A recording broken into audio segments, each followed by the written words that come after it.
My name is Tom, and I'd like to share a story from my college days.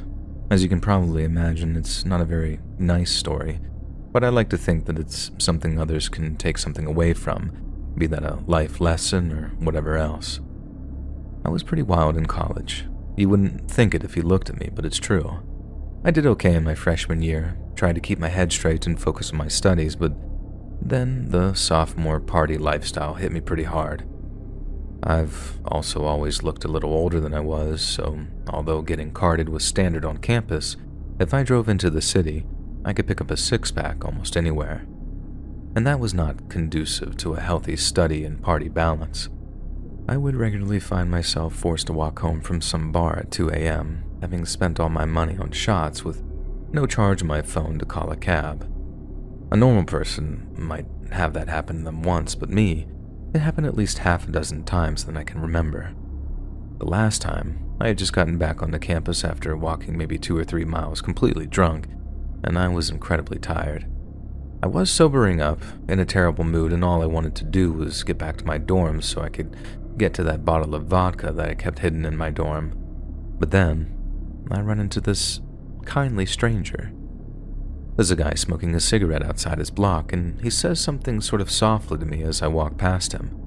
It was something like, "Crazy night," or "Wild night," and I must have just grunted until I saw him smoking.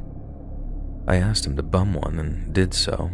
Then we made a little small talk before he invited me inside for a beer and to charge my phone. This guy was still living in the dorms, albeit the nicer kind on the other side of campus, but having alcohol was still very much against the rules. Most heavy partiers had something stashed away somewhere, but this guy had a mini fridge that had beer cans tucked behind sodas. He said no one suspected him because he was such a nerd, and he was kind of right, I guess, because he didn't give off party vibes, but I just found myself seriously impressed. Well, more just wanting to have another beer before I walked the final 20 minutes to my dorm, but impressed nevertheless. I go up to this guy's room, and there it was, beer, hiding in plain sight. I asked to use the guy's bathroom before we drank, and he showed me where it was. And when I got back, we talked and drank, and at one point, I knew I probably should have started walking back, but I figured that I could just rest a little longer. And that, ladies and gentlemen, is the last thing I remember. I woke up the next morning in the hallway outside the guy's apartment. I was fully clothed, but my shoes were out there with me. It must have been late morning because it was pretty busy outside, meaning people definitely must have stepped over me while passed out in the hallway. I felt like death, and I probably looked about the same too. I know I attracted a few looks as I sort of moseyed across campus and back to my room. I've been really drunk before, but never blackout drunk, and let me tell you, it was not a good feeling. I haven't even put it together why I'd been cruising along just fine before that one beer knocked me out completely cold. I honestly just figured that I was exhausted from hours of drinking than miles of walking, but as I said, I had made that walk 5 or 6 times previous, probably having drank even more on some occasions, and I'd never blacked out like that until that night. I figured a lot of you probably have put it together already. Things are sometimes clearer from a distance like that, you know? But never underestimate the power of denial, especially when it comes to young men. I think a year went by before I was really faced with what had happened to me. I always knew in the back of my head, but like I'd already covered, I had that head buried firmly in the sand. In the 12 months or so since I blacked out, the same thing happened to multiple guys from our university and even some of the locals too. They were walking someplace late at night, ran into a kind of stranger who offered them beer or maybe a phone charge or whatever they just happened to need at that moment. They then went up to this guy's apartment or got into his car or whatever, and he offers them a drink. And then boom, they wake up hours later with no memory of the evening's events. You might think that it'd be those with clear ideas or suspicions that'd be the first to raise the alarm, but in reality, the opposite is true. The more of an idea that they had of what happened, the more compartmentalizing went on, allowing our seemingly kind stranger to get away with his crimes for a long time. It wasn't until a dude went to a doctor, having no idea why he hurt so much, that The cops were even informed that something was going on campus. Then I don't know how, but they caught up with the guy, arrested him, and then the whole story was in the media within just a few days. The cops think this kindly stranger assaulted anywhere between 18 to 100 different assaults in the space of 2 years. And you read that right. 18 confirmed, 100 possible. And I heard almost a dozen were almost talked into testifying, but withdrew one by one in the run-up to the trial itself. Testifying would mean admitting what had happened to them, something that some guys just aren't willing to do. I guess that applies to both sexes, but it especially applies to men. I know that because I was one of those who withdrew. I figured if so many others were brave enough to say it out loud, I wouldn't need to. But that's not how it works. The kindly stranger who invited me into his dorm room that night got more than 500 years in prison on account of the 18 separate accounts that he was convicted of, plus a bunch of other crimes thrown in there too. It was good news to most, but to me, it meant facing up to what had happened to me, which honestly has been the single toughest thing I'd ever had to do. I've since worked with an organization called 1 in 6, named so because statistically, 1 in 6 men will be intimately assaulted or violated at some point in their lives. But because of how little we talk about it, you'd think the number is much, much lower. Well, it's not. And if the issues I just discussed affects any of your viewers, I strongly advise them to go visit www.oneinsix.org. There's a lot of advice and information there. Just don't close yourselves off and suffer in silence, because silence is the real killer. So back when I was in college here in Germany, me and a few friends of mine were invited to a house party one weekend. It wasn't sold as being some crazy all-night rave or anything like that, but since the drinking age is much lower than in the US, there'd been a lot of beer, and it was certain to get pretty wild. In light of that, me and my friends were really excited. We knew that there were going to be girls, and being the young single guys that we were, we knew that it'd be a great place to meet some potential dates and, do some flirting. We arrived stinking of cologne, wearing terrible button-up shirts with our beer in tow, and then we set up in the corner and just sort of awkwardly were drinking amongst ourselves for a while. But then the more we drank, the more confident we got, and slowly but surely we started to mingle. One of my friends started putting it on with a few different girls, and at first it was funny to watch him struggle.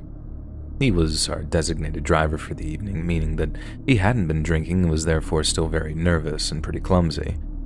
But then, we saw that the attraction to one of the girls was very much reciprocated. We were happy for him, but as much as I'd like to tell you that we were mature and gave him some space, that wasn't the case at all. We kept harassing him and his potential date, playfully of course, but it was still unwelcome. Eventually he told us to leave them alone because we were ruining his chances with her, and only then did we finally respect his wishes and just leave him in peace. We were pretty drunk by that period, so we just went off and entertained ourselves so he could get some space. Now a little time goes by and we start wondering where our sober friend and his lady are. We looked around everywhere for them, checking all of the bedrooms in the house, but all were occupied with people drinking or smoking, and our friend seemed to be nowhere to be seen. But then, in the process of looking for him, we found the girl's friends, and after asking where the new couple was, we discovered that they'd gone out to my friend's car for some alone time together. We knew exactly what they were up to, and although the girl's friends made us promise to leave them alone, we just had to get a picture or two for posterity, being immature and whatnot, you know the deal. I fully admit that our plan made us total a-holes and that violating someone's intimate privacy is not only wrong, but also completely against the law, to be honest, and we didn't end up taking pictures or video of anyone that night, as you'll soon come to learn. In order to maintain the element of stealth, only one of us would creep up towards my friend's car before secretly recording whatever was going on inside. That was the plan, at least. And that person wasn't me, so the rest of us sort of held back at the party to make it look like we weren't doing exactly what it is we were doing. We talked to the girl's friends, kept them occupied trying and failing to flirt with them until we started to grow impatient. All our friend with the phone had to do was run up to the car, snap a few pictures, and then run back with his prize. But longer and longer went by, and there was no sign of our friend with the camera phone. Unable to wait any longer, I went outside to look for him, but instead of secretly filming our friend and his girl in the car, I found him sitting on the curb with no car in sight. He was on the phone with someone, so I figured shutting up and listening would get more answers than asking questions he wouldn't respond to. As I listened, I worked out the call was obviously a serious one, and by the end of it, I was almost certain that number one, he'd been crying, and number two, that the call sounded like it had been with the police. I asked him where our friend with the car was, and he just shook his head and told me we need to leave. When he looked up at me, it became clear that yes, he had been crying, but why? He didn't tell me until we took a taxi back to his apartment, and over a few more beers and some cigarettes, he told me what happened. He tried to take some pictures as planned, but when he got to our friend's car, he found him in the passenger seat alone. His head was in his hands, and he was in this terrible state with tears streaming down his face. My friend with the phone kept asking what happened with the girl, over and over, but our friend with the car wouldn't say anything.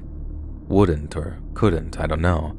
But my phone friend walks around to the passenger side to climb in and talk to him with some privacy, and he asks again, what happened with the girl? And our friend with the car just points to the back seat. And that's when he realizes that our friend isn't alone in the car. He never was. And that under the blanket on the back seat, he recognized the shape of a person. It was the girl that he'd been with, and she wasn't breathing. But when my friend with the phone asked what had happened, car friend just kept saying, I don't know. At first, he maybe thought that the girl had had a seizure or maybe a freak heart failure, and he kept saying to call 112, which is the emergency number here in Germany for fire or medical. But my friend with the car, he wouldn't call. He kept saying things like, just wait a minute, I need to think, and other things to delay my other friend. My friend with the phone said that he jumped out of the car out of instinct, realizing that he was getting his DNA and all of those things onto what was now the scene of the crime, being very paranoid. There was no other reason why he would refuse to call the emergency number or try to delay in any way, or why he'd cover her body instead of just running to get help or maybe even trying to get her out. My friend with the phone then told the other to get out of his car, but he wouldn't. He just suddenly started the engine and drove off before my friend could stop him. He then was faced with a choice: run and get us, which is what he really wanted to do because he was completely freaked out, or do the right thing, be a man and just call the 110 number instead, which is not the number for medical, it's the number for the police. We later discovered that the friend with the car had somehow suffocated this girl, although we never found out exactly how. He planned to drive into the River Main to take his own life and hide what he'd done, but he couldn't go through with it and was found by the police and subsequently arrested. He pled guilty to everything to try and get as little time in prison as possible, and for a while it was a big story. But now for most people it's half a forgotten memory, really. When I recall it, my mind always seemed to land on one specific thing my friend said when he was in his apartment afterwards. He said realizing that he sat in the car with a dead body, as well as the killer themselves, was the scariest feeling he'd ever felt. It's the kind of moment that would top anybody's list of their life's scariest moments. But he said that just seconds later he was faced with something that was somehow even more terrifying to him. He was terrified that one of the dead girl's friends was going to ask him where she was, and how he wouldn't be able to tell her. I just tried to be the best friend I could to him, and get him away from the party before his worst fear came true. But I also understand how selfish it was of us not to warn anyone what had happened. Those girls might have carried on partying for a while, not knowing that one of their close friends was gone forever. This is something that happened during my freshman year of college. It was a few years ago now, but I still remember it like it was yesterday. At the time, I went to a university with about 10,000 students. For my first year, I lived in an all-female dorm building on the 3rd floor. There were 4 floors total, and I had my own dorm room all to myself. On probably the 3rd or 4th week of school, I went to bed one night just like any other. It was a weeknight, but I don't remember exactly what day. I woke up, though, at around 3 o'clock in the morning and really had to use the bathroom. The bathrooms were just a ways down the hallway, so I got out of bed and headed to the door. When I got out into the hallway, it was empty and things were very quiet. I had to walk maybe between 50 and 100 feet to get to the bathrooms. Once I was there, the bathrooms that we had was basically a room with 5 doors and a sink. Each door was its own little private bathroom. Nobody was inside, and all of the doors were open when I got there. Not surprising for it being 3 o'clock in the morning. As I was inside one of the rooms, I heard footsteps come from the hallway. Whoever it was then entered the bathrooms and went into one of the rooms across from me. I didn't think too much of it. I was inside for maybe a minute and then left. When I did, the other person was still inside the one across from me. Basically, right when I got back into the hallway, I heard the other bathroom door open. Then, when I was maybe 30 feet away from the bathrooms walking to my room, I heard them start walking in the hallway behind me. I still didn't think much of it at the time, and I expected it to be another girl. But something about it just seemed odd. I don't really know why. I looked over my shoulder to see who it was, but when I did, I saw that it was a man. And it wasn't a college-aged man either. This guy looked much older than me. I was really confused by this. I turned back and kept walking from my room, but instantly I heard the man speed up his steps. He was walking pretty fast and starting to gain on me. I got a really bad feeling and I sped up as well. By now, I was pretty close to my door, and I hadn't locked it with me only going to the bathroom.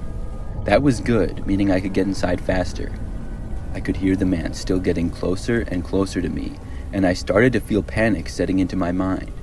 Now I was only about 10 feet away, and the guy was less than 20 feet behind me. When I got to the door, I quickly opened it, got inside, and then shut the door and locked it behind me.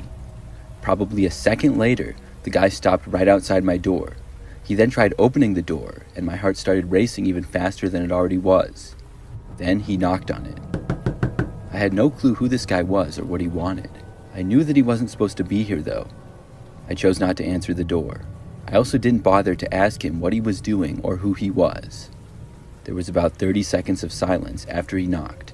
I was hoping that he would have gone away, but then he knocked on the door again.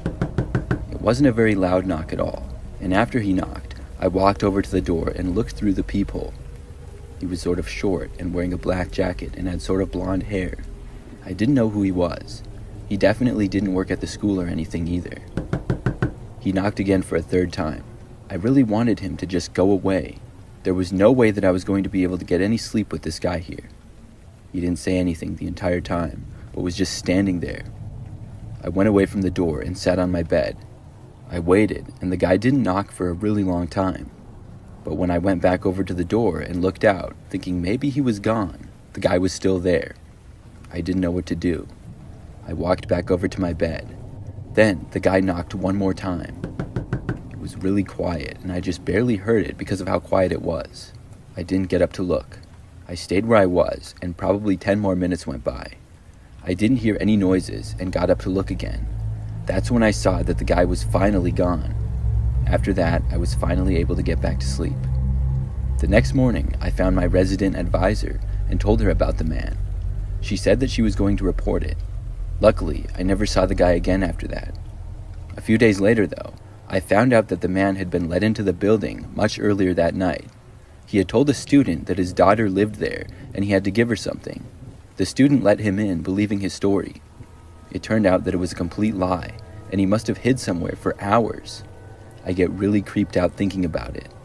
Campus security was informed of the situation, but I never heard anything more of him. In fall of 2019, I was a freshman in college. I went to a smaller school, and I lived in the dorms. I had a roommate named Danny, who was a real jerk. But that's not the horror story. Sure, it was annoying to be in that small dorm room with Danny. He would talk a lot and pester me on purpose a lot of times. Because of this, I tried to spend as much time away from our dorm room as possible. I would do all my studying in different places around campus. Spots to sit and get work done were everywhere, in just about every building. Even if I wasn't doing homework, I could sit and watch YouTube videos or whatever. I preferred it to being in my dorm room if Danny was there. I got into a routine of this after probably the first month. So one night, I remember that I was doing homework in this one building. It was the building that a lot of our classrooms were in and had several different subjects. There were about 4 floors to it, and I was up on the 3rd or 4th floor, but I don't remember which one. I was in a comfortable chair that had a table attached to it. It was built for studying and stuff. There were a few of these types of chairs that looked out a window that had a nice view of campus. I took a break at about 6 p.m. and went to the dining hall to eat. I met up with a friend there, and then afterwards went back to the same building at the same spot that I was at before to finish my homework. The buildings didn't close if you were a student, and you could stay there as long as you wanted. By now, especially up on one of the top floors, things were very quiet and nobody else was really around. I kept working and was there until probably like 9 p.m. As I worked, I had my headphones in and played some music in the background. Sometimes I would do that and sometimes I wouldn't. It just depended on what I was doing and how I felt. So right after I was done and I took my headphones out, I heard footsteps behind me immediately. The walkway went behind me, and one direction led to some classrooms and the other led to some stairs. The footsteps were coming from the hallway with some classrooms in it. I started picking up my laptop and putting things into my backpack. As I did, the footsteps got closer and closer. It didn't seem like the person was going to walk by me though. It almost seemed like they were going to approach me instead. I turned around to look and see who it was. All I saw though was somebody ducking around a corner behind a beam. I didn't get a look at the person, but just saw part of them for like a second. This was kind of weird. I finished putting my things in my backpack and then stood up, looking to where I saw the person again. I still saw nothing. Then I walked over to the stairs and left the building. I went back to my dorm after that. But the very next day, there was a similar experience. This time, after studying in a different building, I went to the performing arts building to study that night. This building was almost always pretty quiet. There were much less classrooms inside of it, and unless there was a concert or something going on, not many people would be there. I studied in peace for basically the whole time, and saw only about 2 or 3 people walking by in the entire time that I was in there. For the last 2 hours probably, I saw nobody at all. The location that I was studying in was on the 1st floor and next to a staircase, where there was a table and chair set up for studying. It was kind of out of the way, but there was a hallway going past and another one that connected. I did not have my headphones in this time and could hear everything around me. Things were very quiet, and it soon got to be kind of late. At one point, though, I heard footsteps coming from down the hallway. Just when these footsteps were about to get into my view, though, they stopped. It was like just around the corner where I couldn't see. There was no room that I was aware of right there either. It was like the person had just stopped in their tracks. If they went back the other way or moved at all, I would have heard them. What were they doing? Were they just standing there? I had no idea. I decided to pack up my stuff and head back to my dorm. When I did, I didn't hear anything. Luckily for me, I did not have to walk past that hallway, and I would be going the other way. When I left, as soon as I started heading down the hallway, I heard the footsteps again. This time, they followed me, but were still out of my sight. Then I heard them start to get closer and within my view. I turned around to see who it was that was there. I did it very quickly to not be weird, so I didn't get a good look at the person, but I did see them. There was a tall and thin-looking guy, walking a little ways back, behind me. It seemed as though he was walking pretty fast. This was way too weird, and as I walked, I passed by an exit door. It wasn't one of the main entrances or exits to the building, but at the last moment, I turned and I left. Once I was out of there, I headed back for the main area of campus. The guy didn't leave the building, whoever it was. I wondered if this was the same person who had been there the previous night. I went back to my dorm room, and after that, decided to take a break from studying around campus at night. As much as I didn't like to study in my dorm room with Danny, it wasn't the worst thing in the world. But the story doesn't quite end there. A few days later, I had classes like normal and was gone for most of the day. I returned to our dorm in the late afternoon, and Danny was there. When I got into the room, he told me that someone had come by and asked for me. Apparently, somebody knocked on our door, and when Danny answered, a guy asked if I was there. I asked Danny what the guy looked like, and he said tall and thin, and basically described the same guy that I had seen the other night. I asked if the guy said what he wanted with me. He didn't say though. Apparently, he just walked away. After that, I never saw the man again. The event in question happened during my sophomore year in college, back in 2012. I honestly can't remember the exact month, but I believe it was sometime during the winter. At the time I lived with two roommates, Katie and Danielle, and we were the best buds of all time. We had just moved into our first off-campus house, and we were reveling in the freedom of being out of the dorms. With this turn of events came some experimentation with drugs and alcohol. The three of us began hanging out and partying with a group of people who eventually got into harder drugs, like cocaine and Molly, etc. Katie and I decided after a while that all of this partying was jeopardizing our health and our schoolwork, so we backed off on the drugs. Danielle, however, decided to continue experimenting and became more aggressive. I should note that I hold no judgment toward drug use whatsoever, but I include it because I believe it may be a crucial component of the events that followed. The saga started on a weekend. We all decided to go to a party one night and got separated from each other. I had made arrangements to leave the party early, so Danielle agreed to walk with Caddy back to the house. We were always adamant about the buddy system at night. However, on that night, it failed. Danielle left the party with someone, leaving Katie to walk home by herself. She was unfortunately followed by a strange man. To this day, I deeply regret leaving that night. But I've come to terms with my past decision. I came home the next morning. Katie filled me in on the previous night. She was very upset, which was out of character for her. She told me that she had texted Danielle at some point during the night, telling her that she was very bummed out about having to walk home alone. Katie was frustrated, and her text was blunt, but Caddy and I just figured that Danielle would either brush it off or apologize, and things would move on. That did not happen. Danielle flipped her shit and became completely enraged. She responded very defensively and told Katie, in very colorful terms, to basically fuck off and get over it. We thought it was pretty odd and hostile, but trying to just carry on with our lives and not overthink it. It was a Monday, so Katie left the house to go to work on campus, and I went to my afternoon lecture. Sometime while I was in class, Danielle came into Katie's workplace in the Student Rec Center and began screaming at her in front of 60+ patrons, calling her all kinds of obscenities. She was escorted out of the building by security and somehow made her way back to our house. I should also note that Danielle's mother was visiting this week and was with her the entire time. I believe she was terrified of her daughter, which is why she never intervened.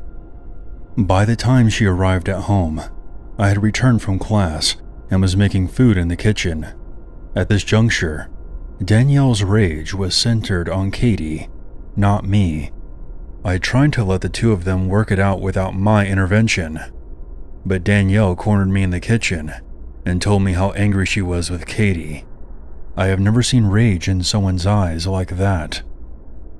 I refused to engage with her and retreated to my room in the back of the house. I sat on my bed and took some deep breaths. That's when I heard Katie coming up the side yard. She was crying on the phone with her mom, telling her what had just taken place at work. I immediately felt this horrible pit in my stomach, as I knew they were about to confront each other again. The door opened, and Katie walked in. I was still in my room when I heard them start yelling at each other. Katie stood up for herself, telling Danielle that she was way out of line, and Danny retorted with more obscenities. The yelling turned into full-on screaming, and I had finally had enough.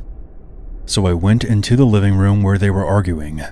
Danielle's mom was there as well. I told Danny to knock it off and leave, to which she told me to go myself. This gave Katie time to try to bolt into her room, but Danny followed her and slammed Katie's hand in the door as she was trying to barricade herself. Things had gotten way out of hand. I went outside on our front porch, and Katie followed me outside.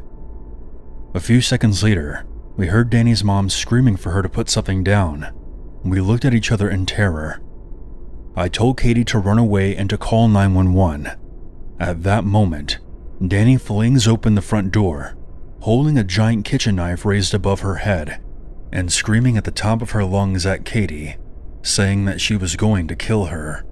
By this time, all of our neighbors were standing outside, trying to figure out what the hell was going on.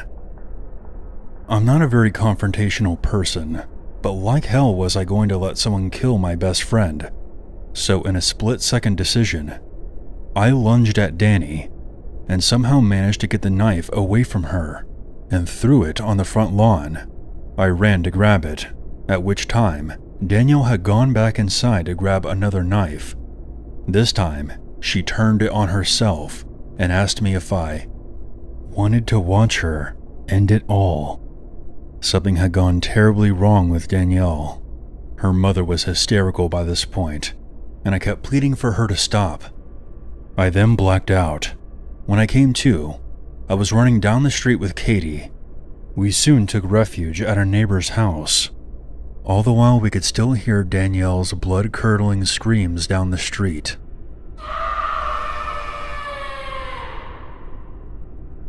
We were totally shell-shocked, but grateful to our neighbors for helping us out until the police came.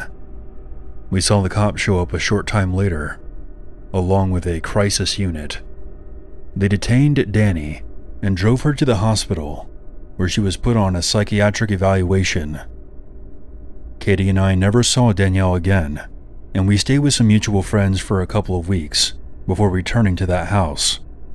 We moved out at the end of that year, as the place harbored too many bad memories for us. I later learned that Danielle had experienced a psychotic break triggered by a variety of factors, including stress, drug use, and an underlying mental health condition. This was a huge eye-opener for me to further educate myself about mental health in young adults, as well as appreciate the incredible things your body can do while you're in fight or flight mode. It's also taught me a lesson to trust my gut more, as my spidey senses had warned me about Danielle before, but I ignored it.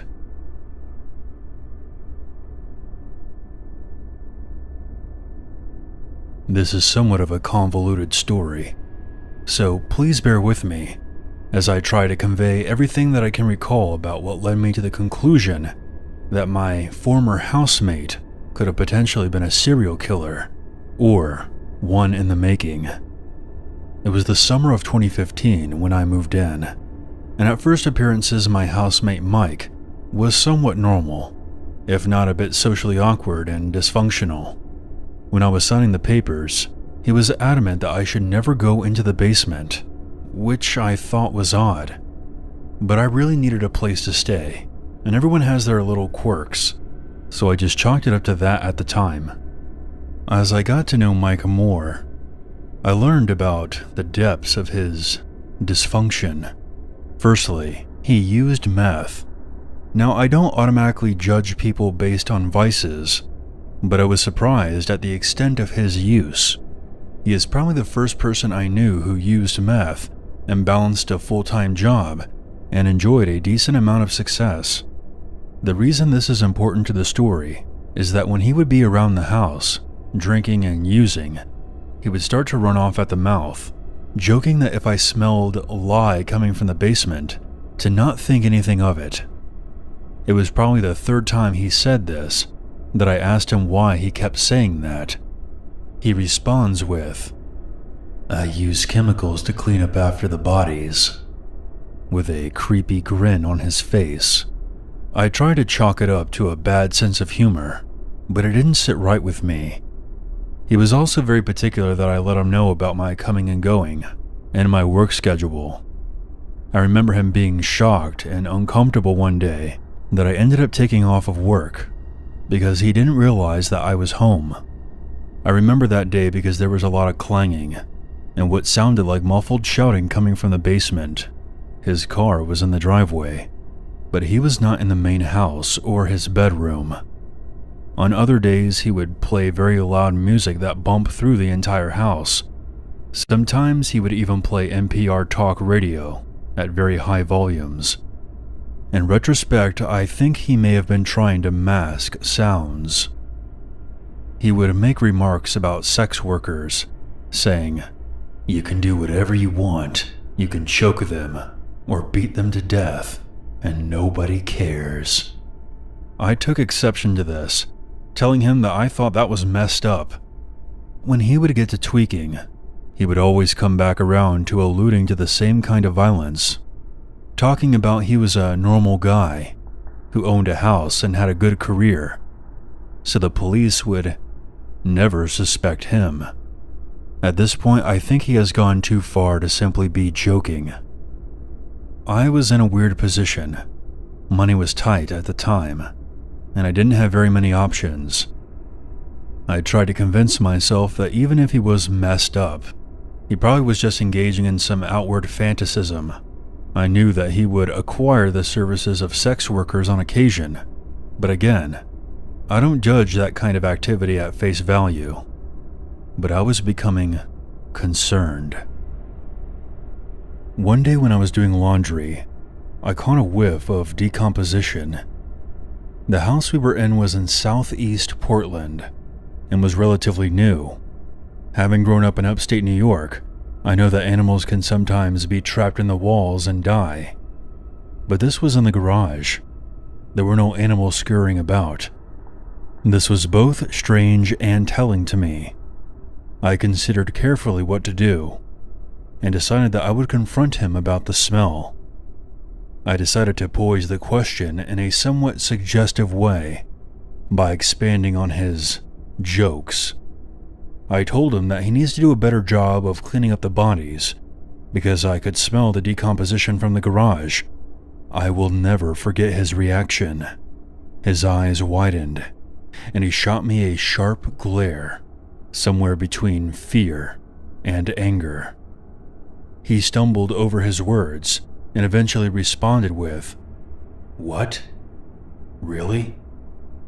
"Yeah, really." There was a few seconds of awkward silence before he said, "Thanks for letting me know." He then promptly went to his bedroom and closed the door. A few days after that, he went into the upper crawl space in the garage while I was doing laundry. He called for me and was trying to convince me to come up to the crawl space. My body locked up. My instincts were screaming at me that if I went up there, I would not come back down. I gave him some excuse about having to go somewhere, packed up my laundry, threw it in my room, and quickly left. He spent a lot of time in the padlocked basement without a doorknob. The only way inside was through the backyard. I wish I would have gone down there in retrospect to either confirm or dismiss my suspicions once and for all. In the last couple of months of living there, I was subjected to more graphic comments about women and sex workers, explicit talk of sexual violence, and he was also using more and more. He once showed me a video he made, which featured heavy bondage themes interspersed with sounds of distorted screaming, and this strange, leering figure in a plague doctor costume.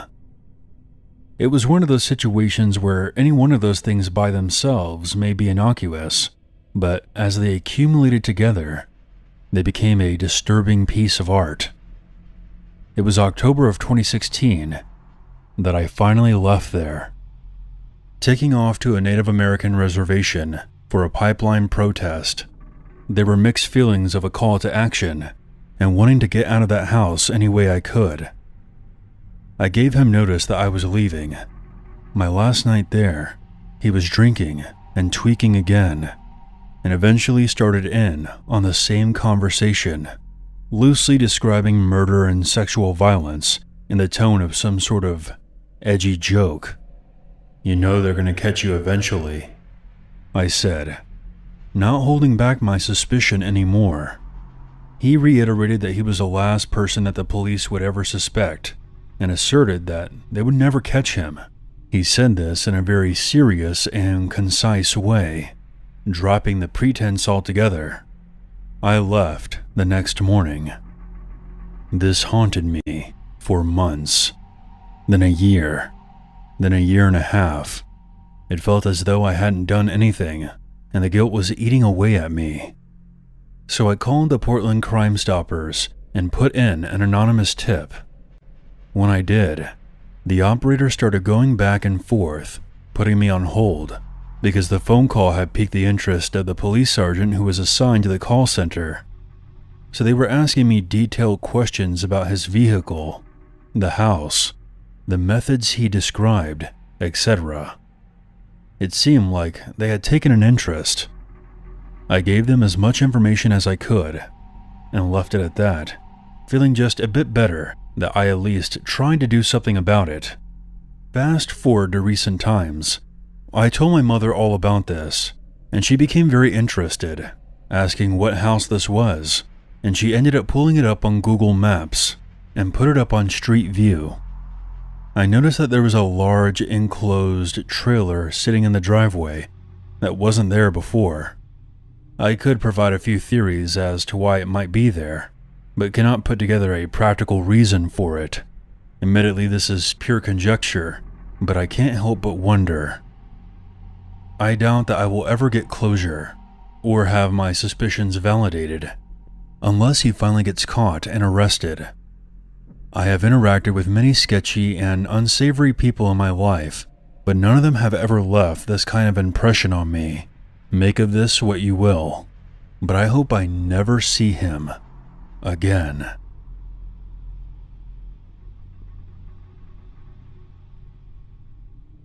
This happened over the course of a year, when I was between 15 and 16. I am 20 years old now, and it's only been recently revealed to me just how messed up the situation really was. I was obviously still living at home at the time, but my sister, who is 7 years older than me, had moved out and was living with her now husband, his high school best friend, and some other guy who they met through one of those find a roommate sites. He was kind of the reclusive, nerdy type, who preferred hiding in his room watching Star Trek and playing computer games, rather than hanging out with the other roommates. And the only person he ever really seemed to want to be around was his similarly shy and nerdy girlfriend. For a bit of context to the story, when this happened he was 28 and she was 24.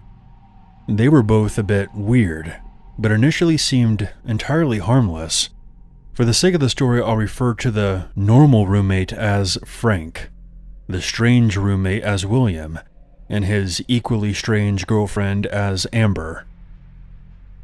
Now, my sister and I have never really had the best relationship with our parents, and at this point things were especially rocky. Our mother was dating a guy who was, to put it kindly, an abusive sack of shit who seemingly hated me and would find any excuse to go off on me. As a result, I spent a lot of time over at my sister's place. It was around this time that William and Amber started to get very strange. As I mentioned earlier, the two of them were always kind of odd. They only ever seemed to want to talk to each other, and would even go as far as to ignore anyone else who tried to speak to them. Amber was far worse than William in this regard. He would at least give you brief responses most of the time. Amber had a creepy habit of just blankly staring at you for a couple of seconds, then walking away if you asked her a question or tried to engage in conversation at all. That wasn't the strangest thing though. When I would stay over, I would sleep on a futon in Frank's office, which was on the ground floor.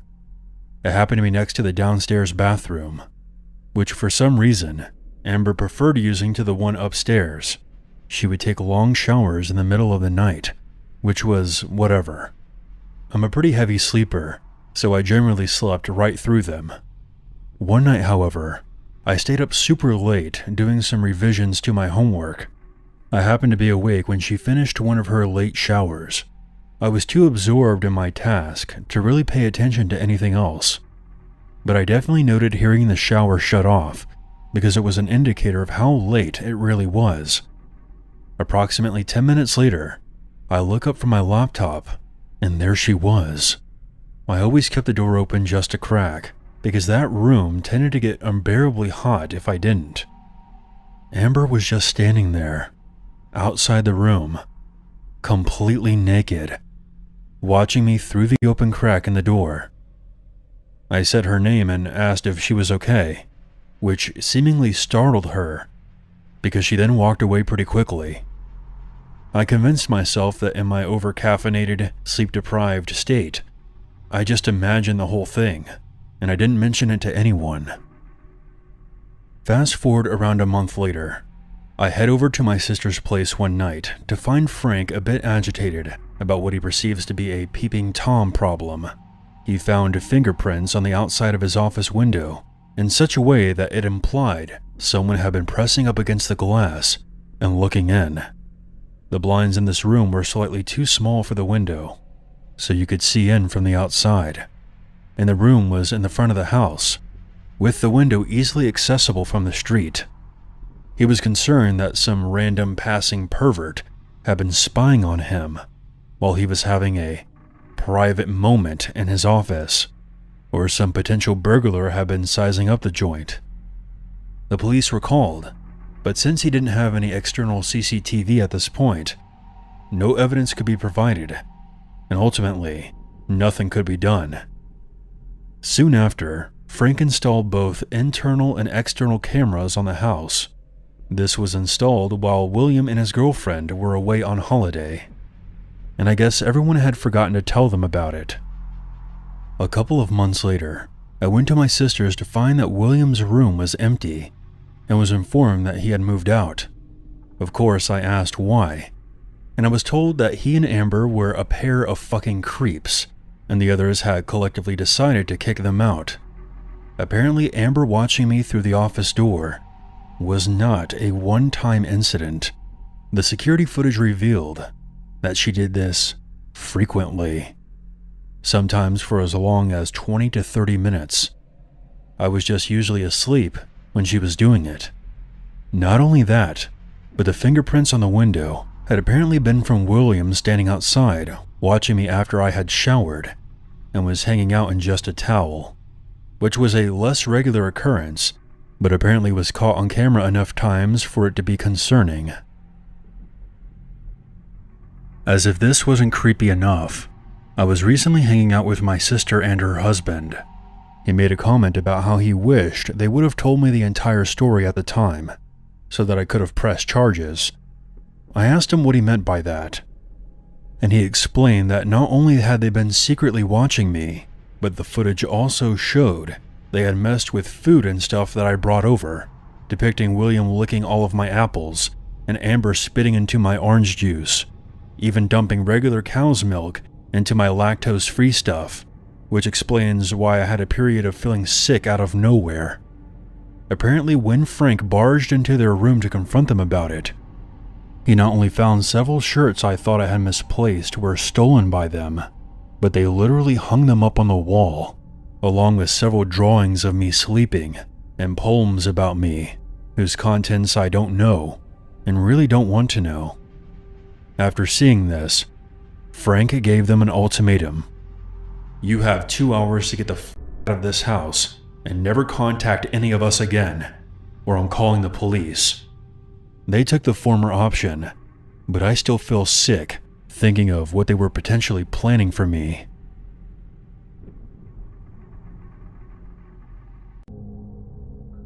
I used to work at a 7-Eleven here in the United States, and the scariest thing that ever happened to me there was also the single most terrifying thing that's ever happened to me in my life. It happened on a particularly quiet night, and I was still kind of hungover from going out drinking the night before, so I wasn't even paying attention when the guy walked into the store. I heard the door sliding open, I heard his footsteps as he walked up to the counter, and then right when I was about to lift my head up to ask him what he wanted, he just slammed something down on the counter in front of me. I remember the first thing being the red splatter on my t-shirt. It was plain white, and the moment his hand impacted on the counter, all these little red specks appeared on my shirt. I already recoiled from the shock of having his hand slammed down in front of me, but when I saw what he just slammed down next to the register, I recoiled even further. It was a tongue. An actual tongue. Even though it was soaked in blood, I could recognize the deep ridge running down the middle of it. It sounds like such a cliche when I think about it now, but I now know what people mean when they say that they were frozen in fear. The whole thing was an assault on my senses, and I think it just short-circuited my fight-or-flight mechanism to the point where I just didn't know what to do. Then the look in the guy's eyes as he stared at me. So calm, but intense, with eyes so wide and unblinking that it was like he didn't have eyelids at all. It was only when he spoke that I actually found the will to move, and all he said to me was, "Call 911." I bolted into the back office, locked the door behind me, and immediately called the cops. All the while, I watched the guy on the cameras just standing there at the register. He didn't move at all. He just seemed to be looking down and staring at the mess he'd left on the counter. And given the gruesome nature of my emergency, there was a police patrol car and 2 cops pulling up outside in just a matter of minutes. The guy didn't put up any kind of fight when they moved to arrest him. He just held his wrists, allowed them to put the handcuffs on him, then let the cops take him away. Once he was safely out of the store, I walked out of the office, trying not to look at what was on the counter, then told the cops everything I knew. It obviously wasn't all that much, but as I was talking to them, I noticed a few more police surrounding a car in the parking lot that still had the door open. I called the store manager from the McDonald's across the street, telling them that the cops had to close the store because it was an active crime scene. They rushed down to see what was going on, even though it was their day off, and after telling them what had happened, I went home to decompress. From what I heard later, the guy had gotten into an argument with his wife while out driving somewhere. Then at some point, he'd snapped, pulled up into a parking lot, stabbed her to death, then cut her tongue out. Then, for some reason, he picked our 7-Eleven to walk into to slam the tongue he'd cut out of her mouth down onto the countertop. I was allowed to take a little bit of time off of work after the whole thing, as I just couldn't face going back there so soon. Even when I did go back, I was on edge the whole time for my first couple of shifts, and I just couldn't seem to shake the image of that bloody tongue just lying on the countertop right in front of me. The thing I just can't seem to shake is that it wasn't enough for the guy to actually stab and kill his own wife. He had to reach into her mouth afterwards and cut her tongue out. How completely insane with fury does a person have to be to do that? Like, what could possibly possess someone to do something so horrifying to their own spouse? The guy didn't look like a monster either. He didn't look evil or deranged. All that gave his mental state away was that crazy look in his eyes, the one that had me frozen in fear.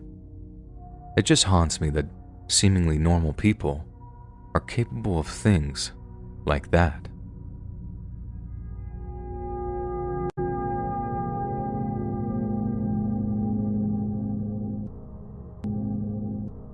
I work at a 7-Eleven part-time in between classes, and earlier this year, we got a little rush of customers in the early afternoon one time. I served 2 guys for coffee and smokes, and at the back of the line, there's this kid, no older than maybe 11 or 12, just waiting there patiently with a backpack in his hand. I actually thought that he looked kind of cute, like a little gentleman out doing some grocery shopping for his mom or something. He gets to the front of the line and I ask him, "What can I help you with, sir?" in a kind of jokey, playful way. Without a hint of emotion on his face, he just reaches into his backpack, pulls out a gun, and says, "Give me all the money." When he pointed it at me, I wasn't sure if it was real or not, because where the hell would a 12-year-old kid get their hands on a loaded gun like that? It's not like the 7-Eleven I work at is in some high-crime area or whatever. It's actually located in a pretty nice place, and although I've heard 1 or 2 stories from coworkers about the trouble at the store, nothing had ever happened to me personally. There was one other guy in the store at the time, and I looked over at him to see him kind of smiling at the kid. Smiling and frowning, like he was amused but disapproved of the kid playing some dumb childish prank. I don't know guns, but I figured this guy did, so I tried calling this kid's bluff and asked him something like, "You shouldn't point toys like that, sweetie. The cops might think it's real." The kid responds by cocking the gun, and it has this real metallic sound that sends this kind of shock of fear running through me. I didn't know of any toy guns that made such a realistic sound, and as if to illustrate that he wasn't joking around, the kid pointed the gun in the air and actually fired a shot that went right over my head. After my ears got done ringing, and I came to, I heard "Give me all the money" in the same monotone, emotionless way, and I didn't hesitate in doing what he asked. I put as much cash as I could onto the countertop, then watched him fill his backpack with it before he just walked out of the store. I think the thing that scared me so much about it was that the kid just didn't seem to realize the gravity of the situation. He definitely seemed like he had something missing about him, like he didn't understand that he could have actually killed someone over whatever dumb thing he wanted to buy with that money, be it video games or candy or whatever it was. At least a grown-up armed robber understands that a gun is just a means of getting what he wanted, and it's not a good idea to fire it or whatever, just in case they accidentally shoot someone in the face. I get the feeling that even if I'd even tried to resist or tell the kid no, he'd have just shot me, because it's what he assumed he should do. It's almost surreal to me how the closest I've ever come to death is at the hands of a child, someone who should have been so innocent and carefree and full of love, but instead just felt nothing.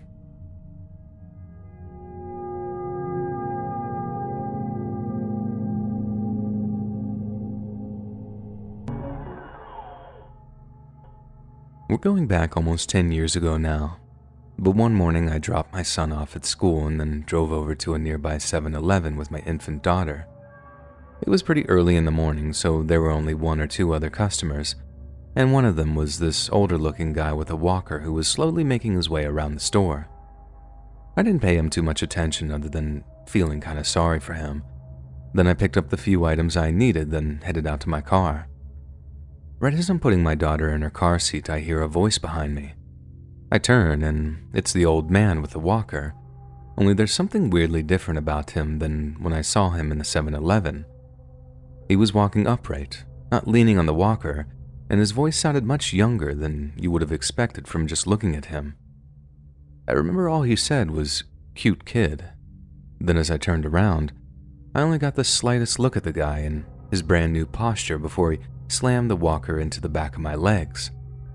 The force made my knees buckle, and I almost fell right on top of my young daughter. I'm not exactly the tallest woman in the world, so the height reduction from my knees buckling had me falling forward into my open car door, and I had really tried not to crush her as I fell. I honestly thought that he was trying to get me, which was bad enough, but when he grabbed me by the hair and started to drag me up and off of my daughter, I realized he was trying to get to her instead. I honestly didn't think that I could get any more terrified, but the realization that he was actually trying to take my infant daughter away from me was just too much to bear. I remember letting out the loudest, most ear-splitting scream I've ever let out in my life, begging him not to take my baby. He was so much stronger and faster than he looked, and I guess that was all part of his fiendish scheme to have everyone let their guards down around him. It honestly seems like divine intervention now that I look back at it. But someone was just pulling into the small parking lot just as he almost had a hand on my daughter, and seeing the struggle had them instinctively honking their horn over and over in a bid to break it up. I think they figured it was just an incident of spousal abuse or something, because they were just honking and didn't get out of their car until I screamed over and over again, "He's trying to take my baby." The moment they heard that, they came bursting out of their driver's side door, but then the guy sprinted past the passenger side and out towards the main highway. The second he did, another car comes speeding up and stops by him, which I first thought might have been another person coming to tackle him or something, but instead, the guy climbs into the second car and it speeds off with a screech of its tires. What horrified me in the aftermath was that it was quite clearly a well-planned and almost perfectly executed attempt to kidnap my daughter, and I wouldn't be surprised in the least bit if it had worked on a previous occasion. After the kind stranger calmed me down, they helped me call the cops as I tried my best to calm my daughter down in turn. She was still too young to really know what was going on, but She picked up on my distress enough to be wailing and crying until I managed to lull her off to sleep. The cops who arrived at the 7-Eleven a short while after said that they'd never heard of such a thing happening there before, but they were able to check the street cameras outside the 7-Eleven to try and get a clear image of the getaway car's number plate. I stuck around long enough to find out that the car's plates came back as stolen, and the cop I spoke to said that there was a good chance that they just ditched the vehicle somewhere after wiping it down for prints. If they had already planned such a detailed operation out, there was a good chance they planned for that too. The only saving grace was that the officer assured me that my report was a step towards catching them. A small step, but a step nonetheless. The horrifying experience I went through that morning wasn't for nothing, as not only did the cops now have a description of the guy who tried to do the kidnapping, but their failure to kidnap my daughter meant that they'd probably hesitate before trying the same plan again. I took a lot of comfort in that idea, and if it wasn't for the cop taking the time to reassure me of that, I don't think I'd have dealt with the trauma of it half as well as I did in the months that followed. But I did a lot of praying too. Desperate prayers that whoever had planned such a horrifying kidnap would never, ever be successful, and that no one else would have to endure the pure horror that I had.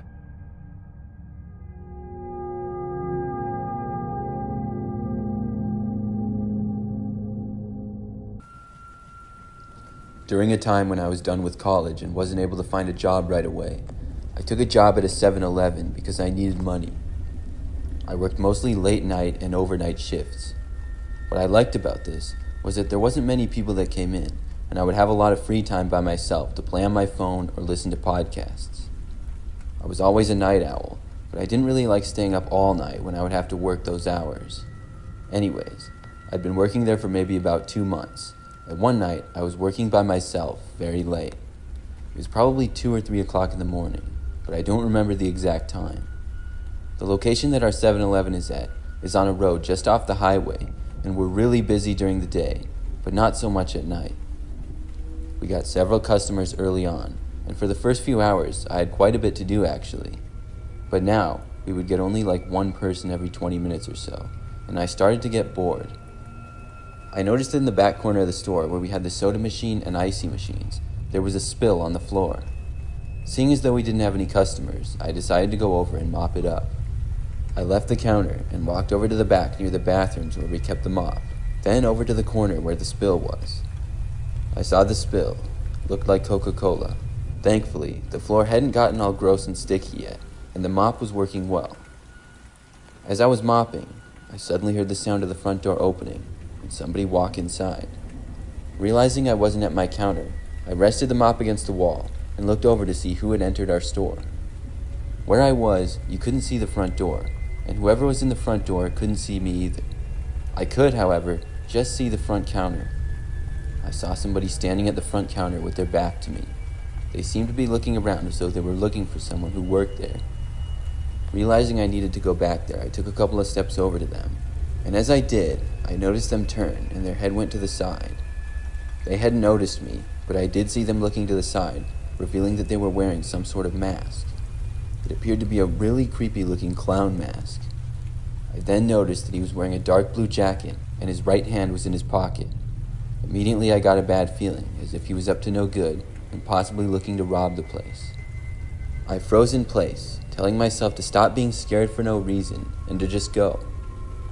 I thought, what are the odds he's trying to rob the store? It had never happened before.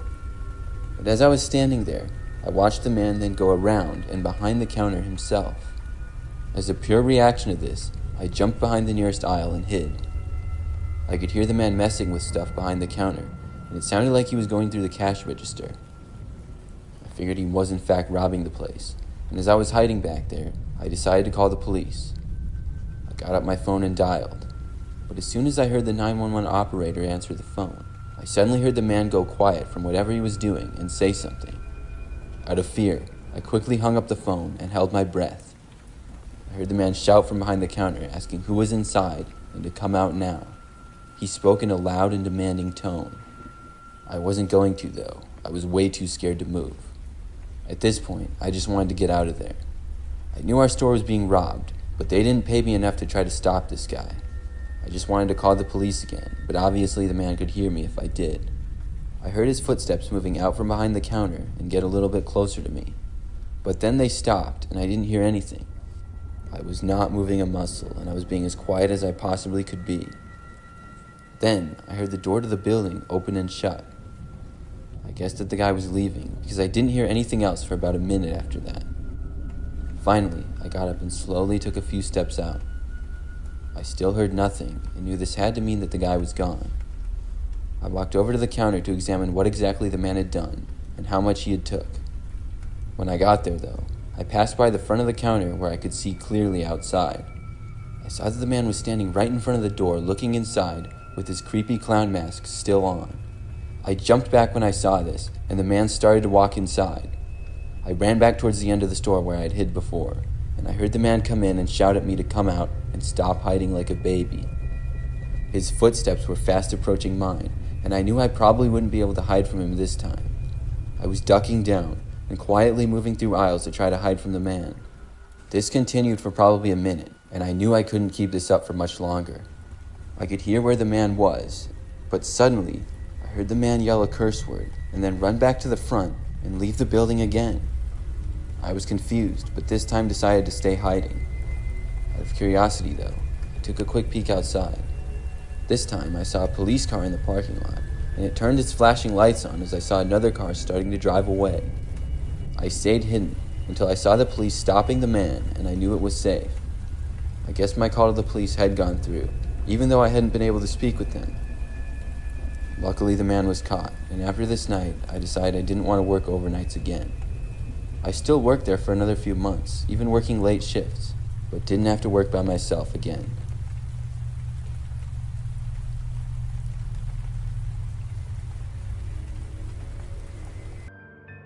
So this happened yesterday, and I'm still pretty shaken up. Just for some backstory, I'm a 25-year-old female, and my boyfriend and I both have jobs where we can work from home and in an office. I was extremely tired yesterday morning, so I decided to work from home as my boyfriend went into the office. So I was alone all day with just my dog and cat at home with me. The day was normal as any other workday from home that I've taken until about 1:30 p.m. This is where things took a turn. I had just hopped into a work meeting when my doorbell rang. We have one of those Ring doorbells with a camera, and it notifies my boyfriend's phone that someone's at the door. I texted my boyfriend, and I asked if he could check who it was, and he said it was an older man who looked kind of sketchy and did not answer the door. So I ignore the door and go back to my meeting. 20 minutes later, I'm done with my meeting, and I decided to check my phone. I always keep my phone on Do Not Disturb while I'm working, and as soon as I checked it, I noticed all of the calls and texts that I'd missed from my boyfriend. Panicked, I immediately called him back, and he frantically asked me why I haven't been answering. I told him I was in a work meeting, and he tells me to look out the window, as the man hasn't left our property yet. I very quietly walk over to the front windows of our house and peek out, and sure enough, the man's in our driveway. He had parked his old beat-up truck next to our car in our driveway, and he was looking back and forth very sketchily. He had on dirty jeans and a dirty gray tank top. I immediately run back to our bedroom, and at this point, my heart is pounding in my chest. I tried to comfort myself by just saying that maybe he had the wrong house, but no. The man began looking through our windows trying to see inside, and he proceeded to try and open our back gate, which was locked. As I mentioned earlier, I have a large dog, and at this point, my dog is snapping and growling at the front door. As I still had my boyfriend on the phone, and he was actively watching the man on the camera app on his phone, I asked him what I should do since I was in full panic mode and completely alone. "Call 911, he firmly said. I did as he said, and with shaky hands I called. While I waited for the police to arrive, I texted my mom to let her know of the situation, and she immediately dropped what she was doing and said she was on her way. The man was still snooping around the house and looking through our windows. At this point, I had no idea what his intentions were, but by the looks of it, they didn't seem good, and I was really afraid he would see me. As soon as the man saw the police coming down the road, he hopped in his truck and sped off.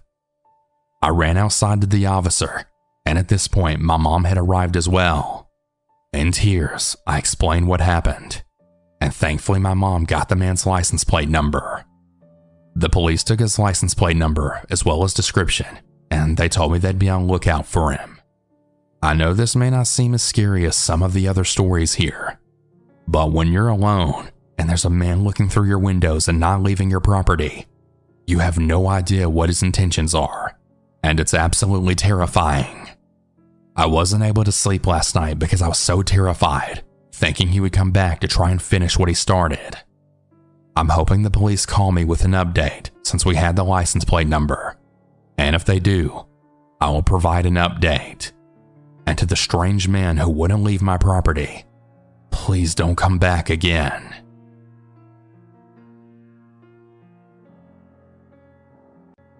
For context, I'm a girl, and the story took place when I was 18 years old. At the time, I was living with my father, but he was working long shifts away from home, so I spent a lot of time alone. One day I was home alone and trying to study in my bedroom. It was around 7 p.m. and dark outside. I was used to studying alone like this with my headphones on.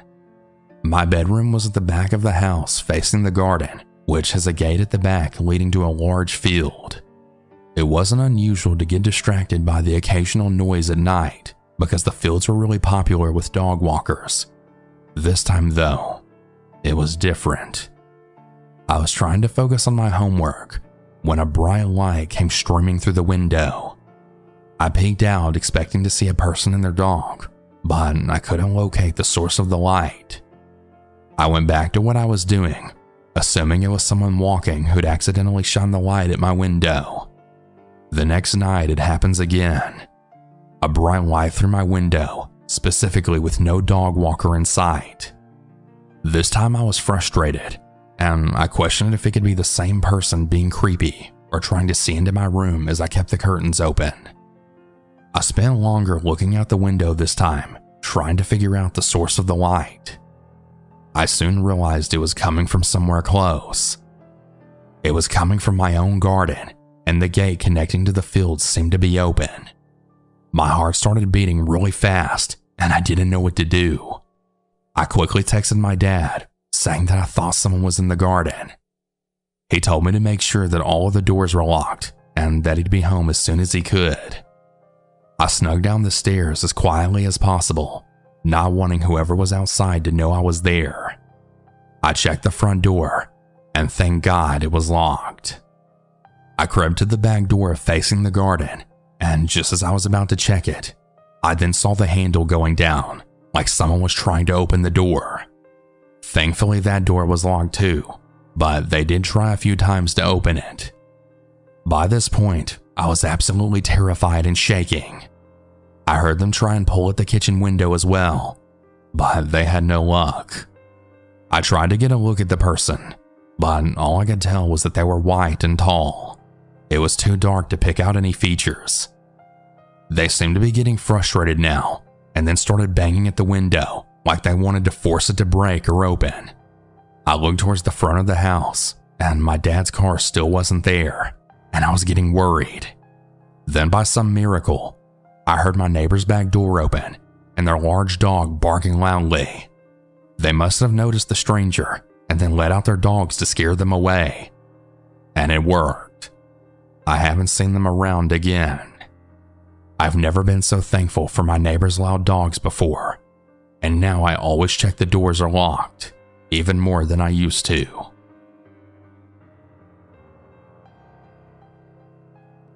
This happened when I was 17. I'm 22 now, and still thinking about it haunts me to this day. I was at my house on a Friday night. My mother was out of town for the weekend visiting some friends, so I had the house all to myself for the weekend.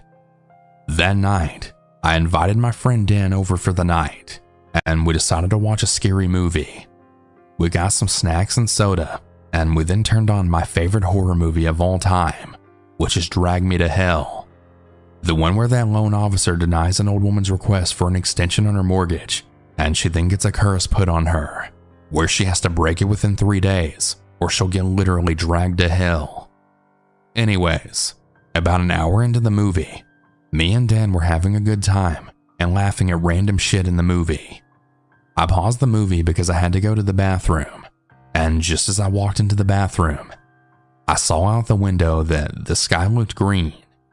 I knew that there was going to be a storm, but I didn't pay attention to it. So I did my business, washed up, and went to continue the movie. Well, after the movie was over, me and Dan got an alert on our phones.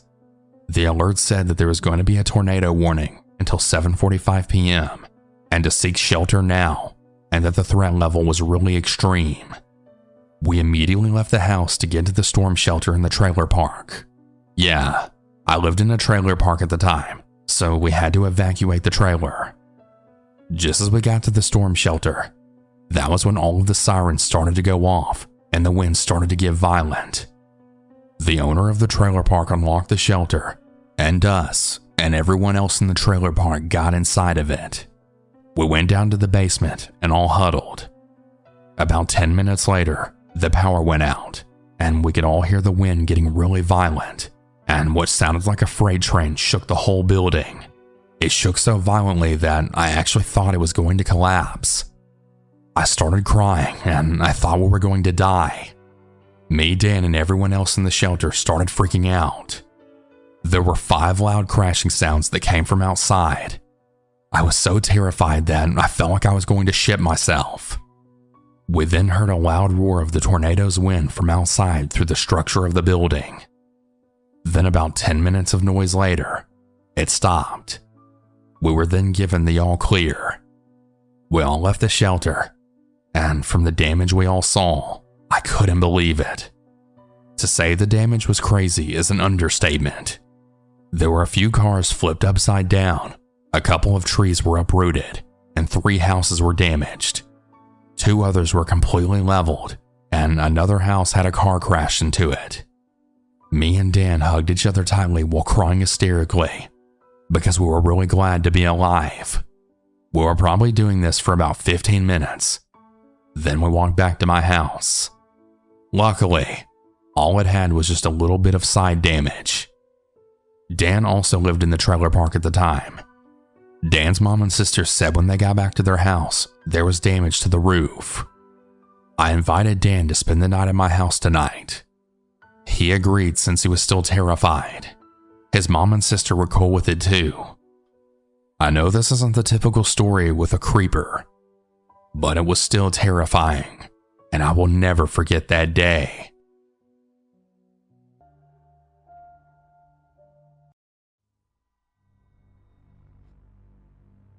When I was around 18, I had gotten let go from my job as a part-time retail associate in Iowa City, Iowa. The reason for my termination was because the company was going bankrupt and couldn't afford to pay their employees. At the time, my parents made me pay rent and other expenses, and because I no longer had a job, I had to find a new one.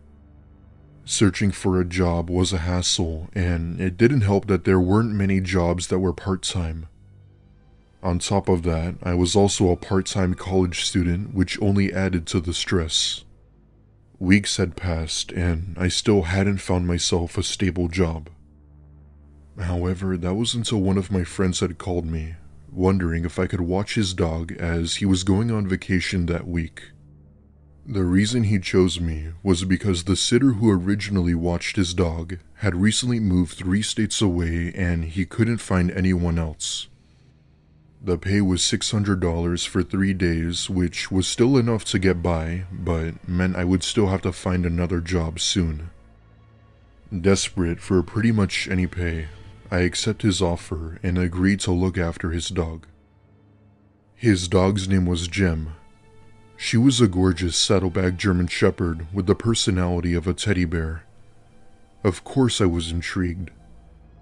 I had arrived to his house where he had left a list of all the rules. Feed her at this time, let her out every 2 hours, give her walks, etc. Basically the usual responsibilities when owning any dog. Caring for a dog may seem easy, but it gets stressful after a while when you constantly have to let them out. The first night went smoothly with no accidents and had gotten done every rule on the list. However, that was until the second night of dog sitting, where something happened that would completely shock me. For some context, it was around 8 or 9 p.m. I had ordered some food and was watching a movie with Jem laying next to me. At one point during the movie, she sits up and perks her ears while tilting her head, as if she saw or heard something. The house was next to somewhat of a wooded area, so I had figured it was possibly a squirrel or some other critter. Soon after though, she started looking around and began barking in the direction of the hallway. Almost immediately, she jumps down from the couch and runs to the hall. At this point, I started to get a little worried as I didn't know what she could possibly be barking at. Curious, I follow her and see that she's barking at the door that led into the basement. I didn't even dream of opening that door and instead pulled her away. However, she wouldn't comply and pushed the door open, fleeing down the stairs. Darkness filled the basement, and so I get out my phone to help light my way down. This was before Apple had built-in flashlights, so I used my screen to illuminate whatever was down there. After feeling around for it, I find the light switch and see Jem sitting by a small closet door. This was one of those closet doors with the see-through ridges, so I was able to slightly see inside.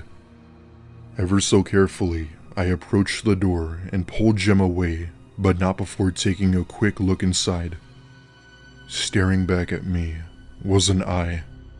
Pretending not to notice, I drag her out of there and run to the living room to call the police.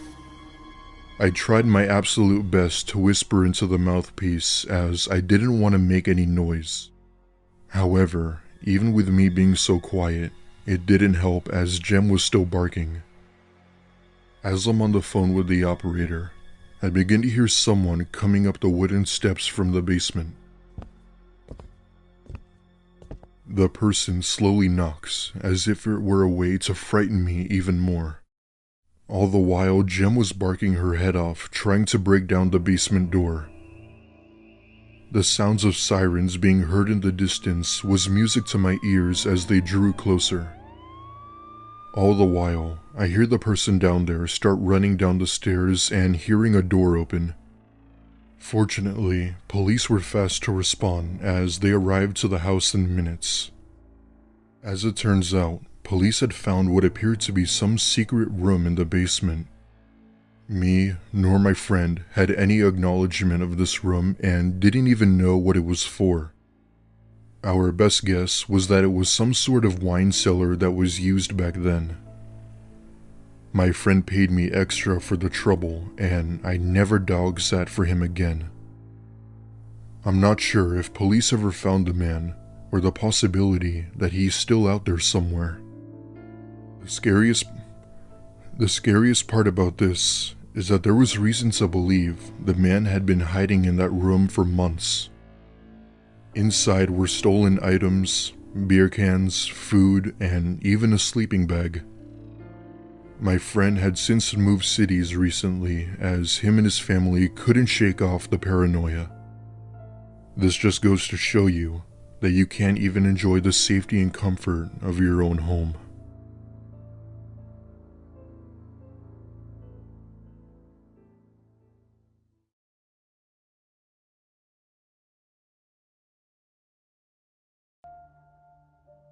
When I was about 15, my family and I moved into a large house. It was a relatively new home with 3 bedrooms, 5 bathrooms, a garage, and even a large basement. Both of my parents were in the upper medical industry and worked several hours of the week. This meant that I would be home alone for the majority of the time while they were gone. I love staying alone as I like to think of myself as mature and adult-like. At the time, we lived in somewhat of a rural area of Knoxville, Tennessee. Those who have been to or live in Knoxville will probably relate to what I'm talking about. While it was a nice city, the crime rate was high, and during this story, I got a taste of what that looks like.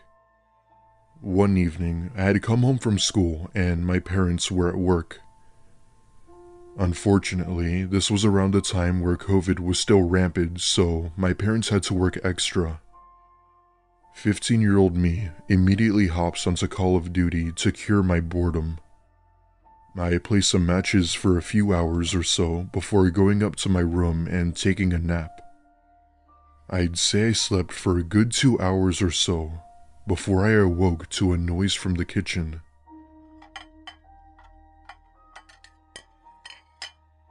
Looking back, it kinda sounded like a clanking noise you'd hear when moving stuff around. I wake up and take a look at my clock. It was around 7 p.m. I was genuinely annoyed from this noise and put on my slides and went downstairs to see what it was. I ever so slowly turned the corner and what I saw chilled me to the bone. There, in the kitchen, was a woman going through our fridge. She had her back toward me, so she couldn't see me or know that I was there. To provide a little more detail, she was not at all a pleasant-looking woman. She looked homeless, and looking back, I'm pretty sure she was. She wore torn shorts, a tank top, and some sort of wristband. I put my hands over my mouth and slowly went back upstairs. As much as I wanted and needed to call the police, I couldn't as the only home phone we had was near the kitchen. Instead, I thought of another idea. My parents were friends with the neighbors from down the road, so I'd figured I'd go there and call the police. Now, I obviously couldn't have gone through the front door, so I did what anyone else would do. I opened my bedroom window and climbed out while gathering up the courage to fall. When I finally did, I hit the ground with only a sprained ankle and made my way over to the neighbors where I explained what happened. They, of course, instantly let me in to use their phone to call 911. In the meantime, they made a call to the hospital my parents worked at. The police ended up coming a lot faster than I thought and entered my house. Within a minute, they came out with an old, tired, lanky woman in handcuffs. However, she didn't try to get away or resist arrest. She seemed somewhat neutral about it, as if she had accepted her defeat. As it turns out, my theory was correct after all. She was a dangerous homeless woman who had broken into several homes in the area. My parents had come home soon after where they had spoke with the police where they then recommended we get cameras. And that's exactly what we did. The next day, my dad went out and installed a high-tech security system around the house. Surprisingly enough, the story didn't end there. It wasn't until a few nights ago where I had brought up the incident to my mom and asked if she remembered about it. Her eyes went wide with this look of fear and worry. When I asked what the matter was, she sat me down, held my hands, and said she was going to tell me something I didn't know. When her and my dad were talking to the cops that day, the cops had mentioned something that would shock them to their core. When they had entered my house, they had found a woman standing outside of my bedroom door. In her hand was one of our kitchen knives that she appeared to have been gripping tightly. Let's just say that if I hadn't jumped out of my window, things probably wouldn't have ended well for me.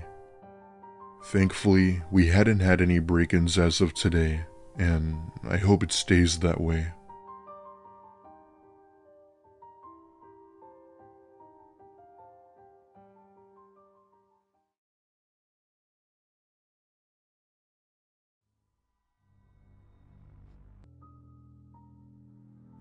For a bit of context, this happened to me about a week ago in the middle of the night. I'm a 27-year-old male and live alone in a small one-bedroom house in our rural area of Idaho. I was never the type to enjoy cities, nor was I the type to be around a lot of people. I just wanted a nice and quiet life, which is why I chose Idaho. Just this past week, I experienced something while home alone that I just had to write about. It was around 8 p.m. and I was at home cleaning the house when I hear my washing machine ring, letting me know that my clothes were done. My washer and dryer are both located in the basement of my home, so I went down there while turning on the light when I noticed something odd. One of the shelves that had been up was now face down with tons of my tools scattered around the floor. This was strange as it was pretty sturdy. Why I didn't hear it fall over, I don't know, but I stand it back up and tend to my laundry. I take out my clothes and put them into the dryer, and the second I do, the shelf from behind me falls over and creates a loud crash. I instantly turn around to face the direction of where the shelf had fallen, and there, standing next to it, was a tall, lanky man with a disturbing grin. He wore a white shirt, baggy pants, and just simply looked dead inside, as if he were extremely tired. I wasn't sure what it was, but something about this man really creeped me out, and not to mention that he kinda looked like L from Death Note. The minute I laid eyes on him, I let out a, "Who the hell are you?" in a short, scared, angry tone. He gave no response and just kind of stood there looking at me, staring into my soul. Figuring he might have been in the possession of drugs, I calmly asked him if he needed help or was lost. Even with my calm approach, he still didn't talk or even move. Not knowing what to do, I call police and tell them my situation. They said they'd send someone over, but that it could take a while due to extreme weather conditions. After I had hung up, the man had still been staring at me with his baggy eyes, doing seemingly nothing. Then, after what felt like an eternity, he simply turned around and walked back up the stairs and out the back door. I of course followed him, and he kept walking away from my house, disappearing into the night.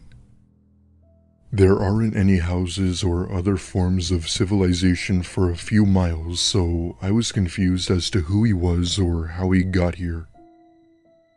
He hasn't been back since, and although it was a pretty creepy experience, I'm glad he's now gone.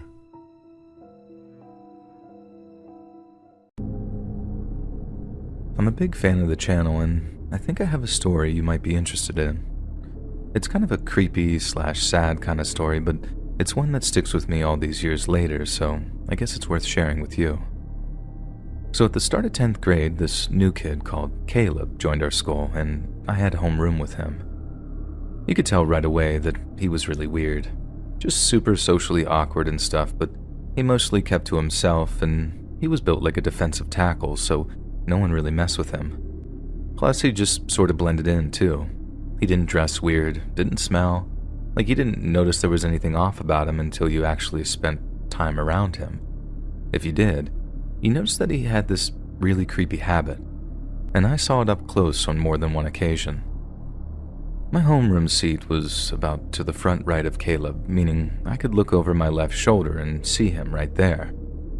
So this one time we're in homeroom, but it's kind of like a free period, so everyone is talking and being super loud. Everyone except Caleb. Caleb was just sitting there, reading some old book he always carried around with him, and it looked like he was whispering to himself. You know the way kids kind of silently mouth the words they're reading, I guess out of habit or whatever? Well, that's what it looked like. I figured he just couldn't read very well, or that he was having trouble concentrating because of the noise. Unusual behavior, but nothing to freak out about. But as it turns out, that's not what was happening at all. Caleb kept whispering to himself, even when he wasn't reading. I caught him doing it in the hallway a few times, but I didn't want to confront him about it or anything, so I just sort of let him be. But then it got to the point where he did it a few times during the quiet parts of homeroom, like while the teacher was talking, and slowly but surely, everyone caught on to the fact that Caleb whispered to himself. The first time, the teacher asked in that really cliched way if he wanted to share with the class. He just went quiet and shook his head. The second time, it was totally quiet, and it got to the point where everyone around Caleb could hear him whispering. We were trying to work on something, I can't remember what it was, but the whispering was definitely all annoying and off-putting, so in the end, someone just said, "Dude, shut up." Everyone stifled laughter, and the teacher told us to be quiet and work, so that one just ended right there. This went on for weeks. Every so often, Caleb wouldn't be able to contain himself, and he'd start whispering at some awkward moment. The third time he did it in homeroom, or at least the third time I saw it anyway, someone actually snapped and asked him who he was even whispering to. Our homeroom teacher was aware of this little issue by that time, so she tried to interject to stop the confrontation from escalating. She basically tells the kid to back off and for Caleb to stop whispering, but then Caleb kind of just pauses, turns to the kid who asked him, and just said, "My mom." The kid's reply causes a ripple of laughter because he was all like, "You talking to your mommy?" Making fun of him, and our teacher quickly jumps in and tells everyone to shut up again. Only Caleb doesn't shut up. After weeks and weeks of not saying a single word above a whisper, he suddenly finds himself all conversational. "She talks," he said, referring to his mom. "So I answer." The class didn't laugh that time, and no one had a single smart word to say in response. That was on a Friday, and then when we got back to school on Monday, creepy Caleb was gone. They pulled him out of class so fast that you could still see his shadow that Monday morning, but since we didn't know the context surrounding it, we just kind of went on as normal and we got over it. And I just said, "Creepy Caleb, easy come, easy go." About a week or so later, me and my family ended up driving over to my older sister's place. She and her husband had been married for a few years, and he was a psychiatrist at this big hospital on the other side of town, so they lived in this super awesome house that we enjoyed visiting as often as we could. My brother-in-law was a cool guy and would sometimes discuss certain details of certain cases with us over dinner. He wasn't too detailed. He didn't name names. It was all just shop talk, and I barely understood any of it anyway, so I normally just tuned out and did my own thing. But then, like I said, we're over one Sunday, not long after creepy Caleb got pulled out of class, and one of the patients he mentions suddenly started sounding very familiar. My brother-in-law was talking about how hard his job is sometimes, and how sometimes he has to take time to decompress on his days off. I think my dad asked him what it was that got him so stressed, as I assumed it was all a bunch of rich folks telling him their problems for huge dollar amounts, but then my brother-in-law starts talking about it being the younger people whose stories can really get to him. We're all listening intently while my brother-in-law starts telling this really sad story about a kid who'd walked in on his mom taking her own life. Not like found her body or anything like that. I mean, he walked in, and she had the gun to her head, and they were locked eyes when she pulled the trigger, and it screwed the kid up for life. We're all obviously hooked into my brother-in-law's story, but when he mentioned how they'd just had to pull the kid out of school because of a serious setback in his progress, my ears started burning. My dad asked what kind of setback, and that's when my brother-in-law mentioned something about schizophrenia, and more specifically, something about the kid whispering to himself. Mom says that I was white as a sheet by the time the whispering thing came up, and that not long after, I blurted out, "What was the kid's name? Was it Caleb?" My brother-in-law freezes, gives me this stunned, wide-eyed look, then clearly lies when he says, "No, it wasn't Caleb." It was a blatant lie, and he never admitted to me that it was actually Caleb he was talking about, but the fact that he took me aside after dinner to give me a talking to was all I needed to know. He gave me some speech about doctor-patient confidentiality and how it would reflect really bad on him if it got out that he was talking about his work. I promised to keep my mouth shut, but the news about the kid got out in other ways. I promised my brother-in-law that I didn't say anything, but he said it was cool. Half the town had been involved in the kid's treatment in some way, and rumors spreads faster than wildfire in towns like ours. Hearing the truth about Caleb was so bad that no one in our homeroom class talked about it after we found out. It was just too raw, knowing we laughed and joked about something so utterly terrible. This kid was broken, completely shattered by life, and we'd been too ignorant and self-absorbed to really notice. I don't know how true the version of events are when it comes to Caleb's mom, but if that is true, if she blew her own head off right as her middle schooler came through the door, what was she thinking? And what system placed her kid back in school when he clearly wasn't ready for it? I guess you see a lot of horror and creepypasta podcasts out there, but most of it's all skinwalkers and black-eyed children and stuff like that. And yours is one of the only ones that talks about stuff that actually haunts people.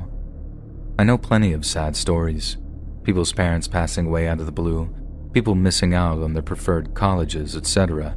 These are sad stories. The one about Caleb and his mom is something way different, and way worse. I can't even imagine what it must have been like for a kid at whatever age he was to see their own mother die a violent, self-inflicted death. And that's what it means to be haunted by something. Caleb was talking to his mom like he could see her ghost, and that's not some dumb story. That was real. I don't think Caleb could really see a ghost, but I do think she still existed in his mind. His brain must have been echoing her voice around his skull, and talking back must have helped in some way. Hell, if it was me, I'd do just about anything to hear my mom's voice, even if it did make me look crazy.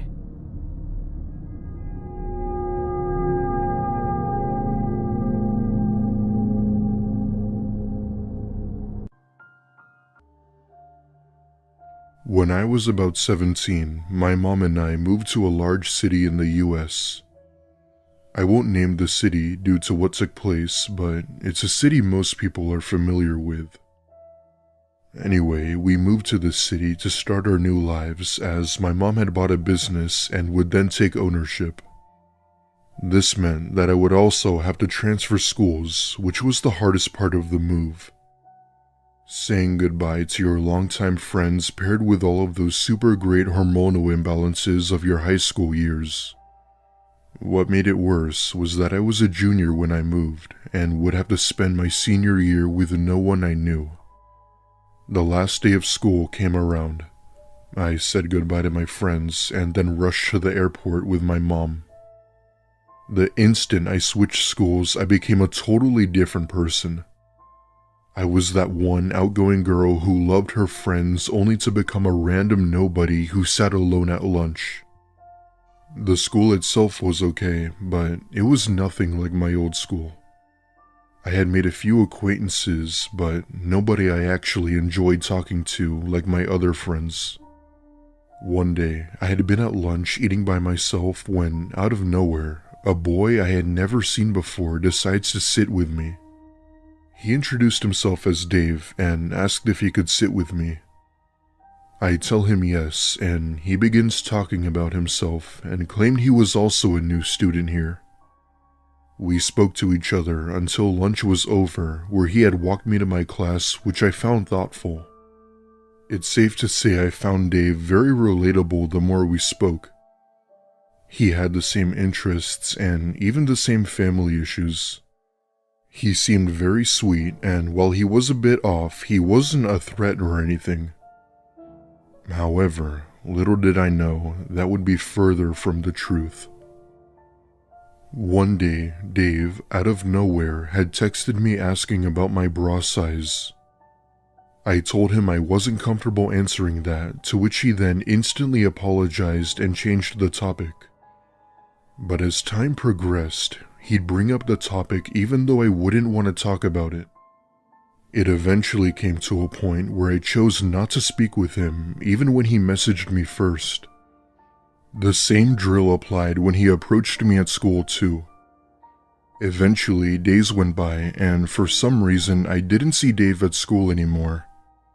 I assumed that he had finally gotten the hint and just stayed clear of me. However, I was dead wrong. The following night, I had been at home on my computer doing a project for chemistry class when I heard something hit my window. Looking back, it kinda sounded like a pebble hitting my window. After all, it was raining outside, so I assumed it was probably the wind blowing away debris. However, it then happened a second time, this time much louder. I get up from my bed and walk over to the window, and there, crouched, is someone who I could only describe as Dave. He had on his hoodie and gave me an unnerving smile when he saw me.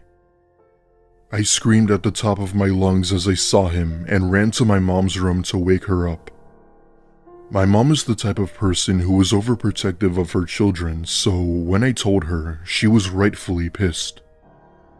Why my dad isn't home is another story, but my mom puts on her shoes and goes out of the house with a baseball bat. All the while, she's screaming bloody murder, telling whoever was here to leave or she won't hesitate to knock their teeth in. My mom is a fighter and won't put up with anyone's BS, so when she said that, she meant it. After what felt like hours, she finally came back inside hugging me and that whoever it was gone. Needless to say, we still felt safer calling the cops and they take down our info and what had happened. Our motion sensor light didn't work, so it couldn't alert my mom when someone was outside our house. My mom pulled me out of school for a week and demanded the school sort out the situation with Dave. Turns out, Dave had been in and out of the school for the past year and was not at all a new student. He had been suspended many times for reasons like this, only to get back in for good behavior. How he found my house is a mystery, and quite frankly, I don't want to know. My best guess is that he somehow followed me home. That, or he managed to track me. Either way, this is and probably will be the scariest stalker experience I've ever had. I hadn't even known Dave for a month, and already something came up. I still think about this incident from time to time, and just wish I'd be back at my old school. A few weeks later, I moved to another school where it wasn't the best, but better by a landslide than the other one. Up until now, I try my best to stay clear of social media and outings as I'm still paranoid. This isn't a big county, meaning it was common to run into someone you knew. I hope I never see Dave again. The story happened during my junior year of high school, so I was around 17 at the time. I live in a beach town in North Carolina, and I was in my first class of the day, physical science. We were working on our assignments, and the fire alarm started going off. Everyone thought it was a typical fire drill, so we evacuated the building as usual. After getting outside, staff started instructing us to get further away from the building, and we learned that there had been a bomb threat called into the school. We ended up staying outside on the football field for 6 hours while law enforcement brought in the dogs and searched every single book bag in the building. Everyone got severely sunburned because it was around springtime when this happened, so it was really hot here in North Carolina. When they brought us lunch, it was frozen ham and cheese sandwiches, and they were frozen solid. Eventually, we were all given the clear to re-enter the building shortly before dismissal that day. I know this story isn't all that scary, but it really is when you think there's a bomb inside of your school and that everyone's safety is at risk. I really hope that none of you or your future children ever have to go through that same level of stress. Be safe out there. I was in high school when this happened. I'm a girl, and this went on when I was 18. The story starts when I was getting coffee in between classes with a classmate. A creepy 40-something-year-old man came up to us, and while we were sitting down talking about coffee we're getting and about classes, he starts to tell my friend that he's sitting in a seat. For some context, this was a cheap corner shop coffee next to a gas station, so there's no assigned seats, just 2 chairs and a table, and whoever was first and lucky that got to sit down. My classmate, not wanting to look intimidated by him, starts to telling him that this isn't his seat and that he's not moving since he was the first one there. There was something really scary about this man, and I was already shaking.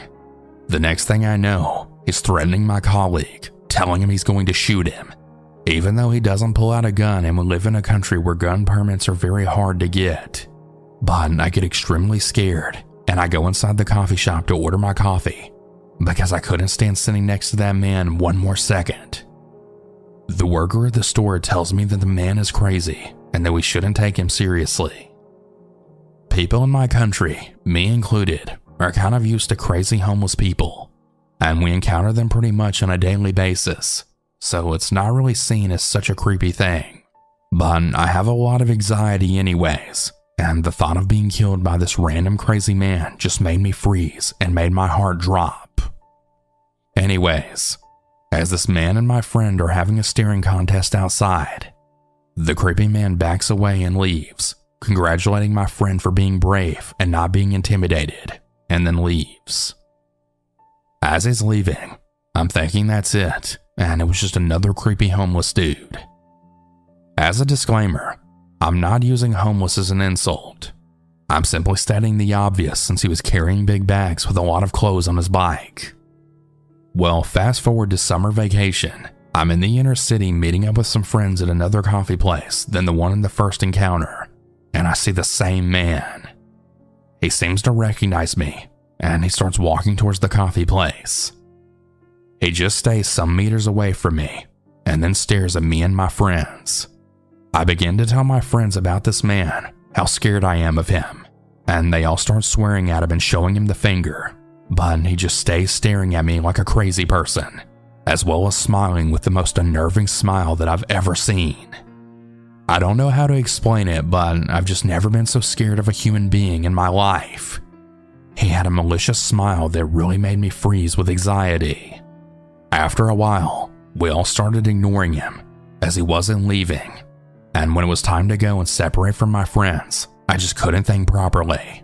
And I said I was going to take the bus with one of the friends I was with, so I wouldn't be alone in the bus stop with this creepy ass man, because at this point, I was pretty sure he was going to follow me to the bus stop at least, if not maybe even my home.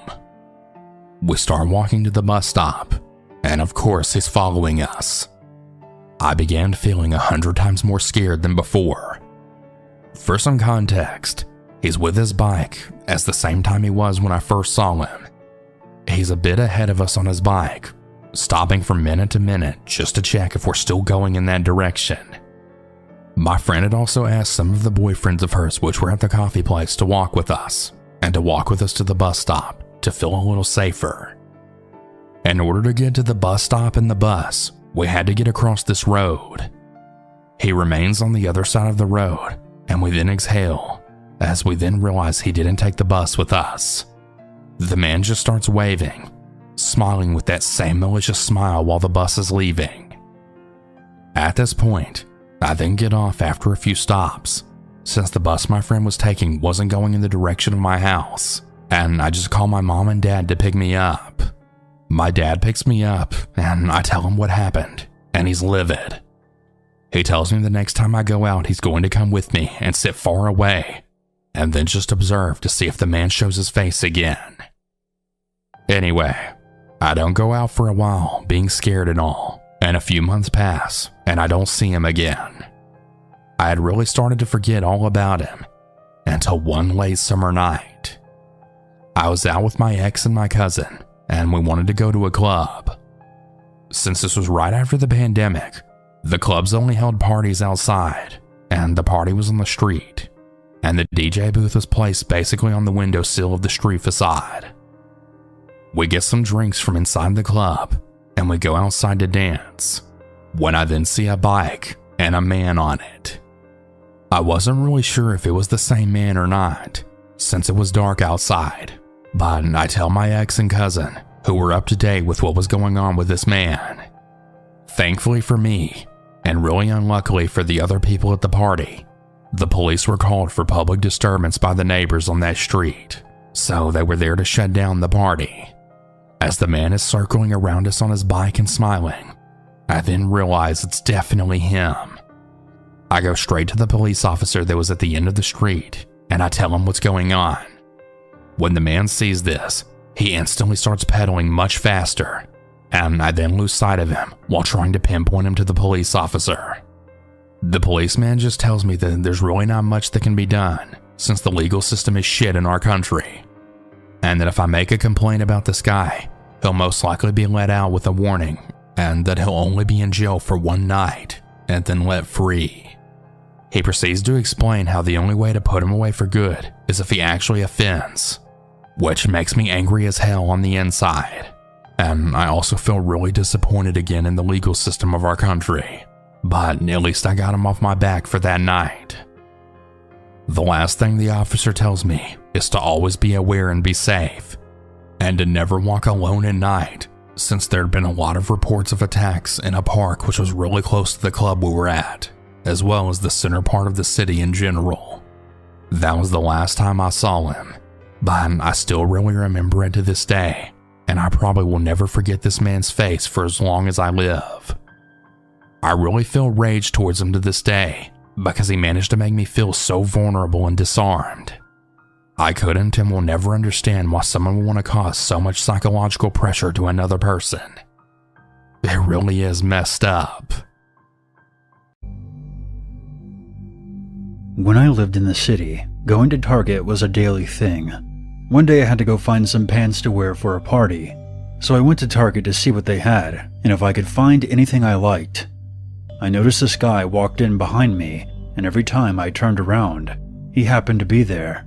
So I thought it was just a coincidence, since we would always end up on the same aisle. I walked over to the makeup to look for some new foundation, because mine was gone.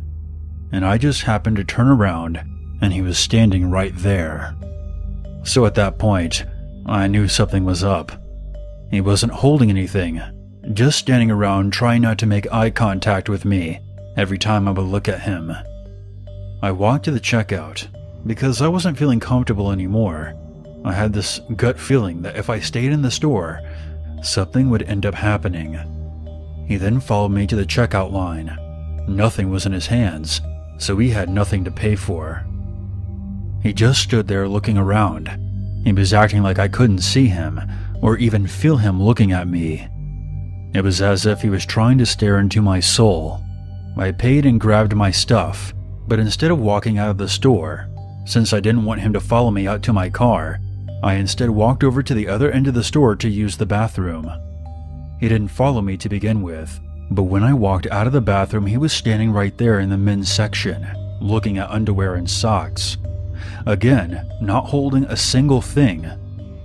So I decided to walk around the store some more, just to see if he would follow me again, and he did. So I found the manager and pulled him to the side, and whispered to him that an older man had been following me around the store the whole time I was there, and that I've been walking around since I checked out, just trying to lose him. The manager told me that there had been prior kidnapping attempts related to sex trafficking, and something like this happened a couple of months ago. He told me that I was smart to stay in the store. He then called the police, and the guy left the store before they showed up. If you ever have a gut feeling, you should listen to it, because that day could have ended a whole lot worse for me.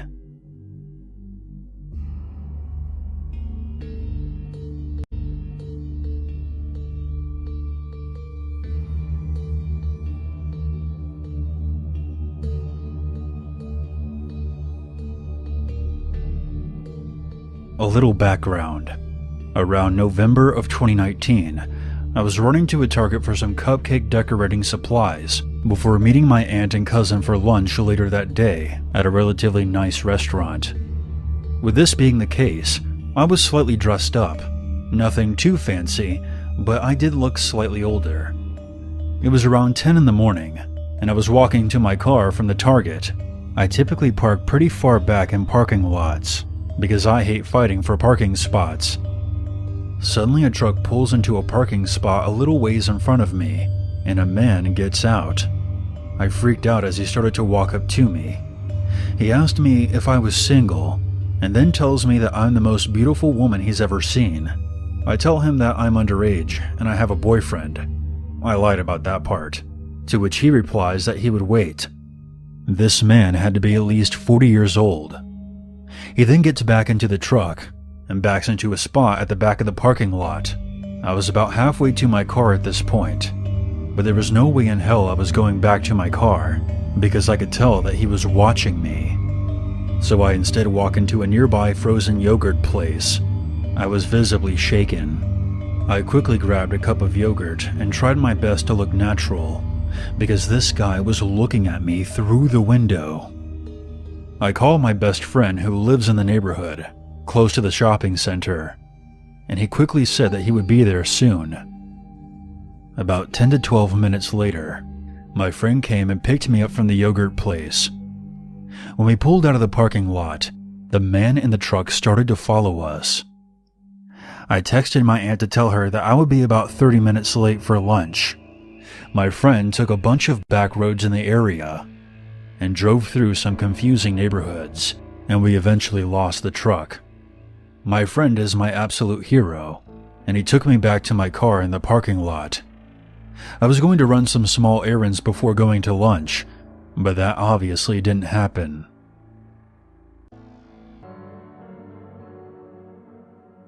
This incident just occurred a few hours ago, and it's still making my head spin.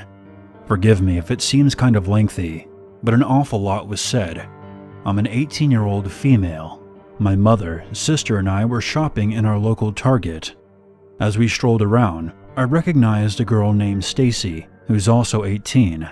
I used to go to school with her. For reference, I dropped out of high school in my senior year, so I haven't been in my old high school or even seen anyone from there for about a year now.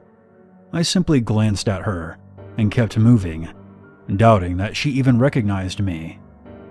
A few minutes later, I'm on the complete opposite side of the store when I see this girl again. Like last time, our eyes awkwardly met, and I tried just to walk past her, but this time she actually said something.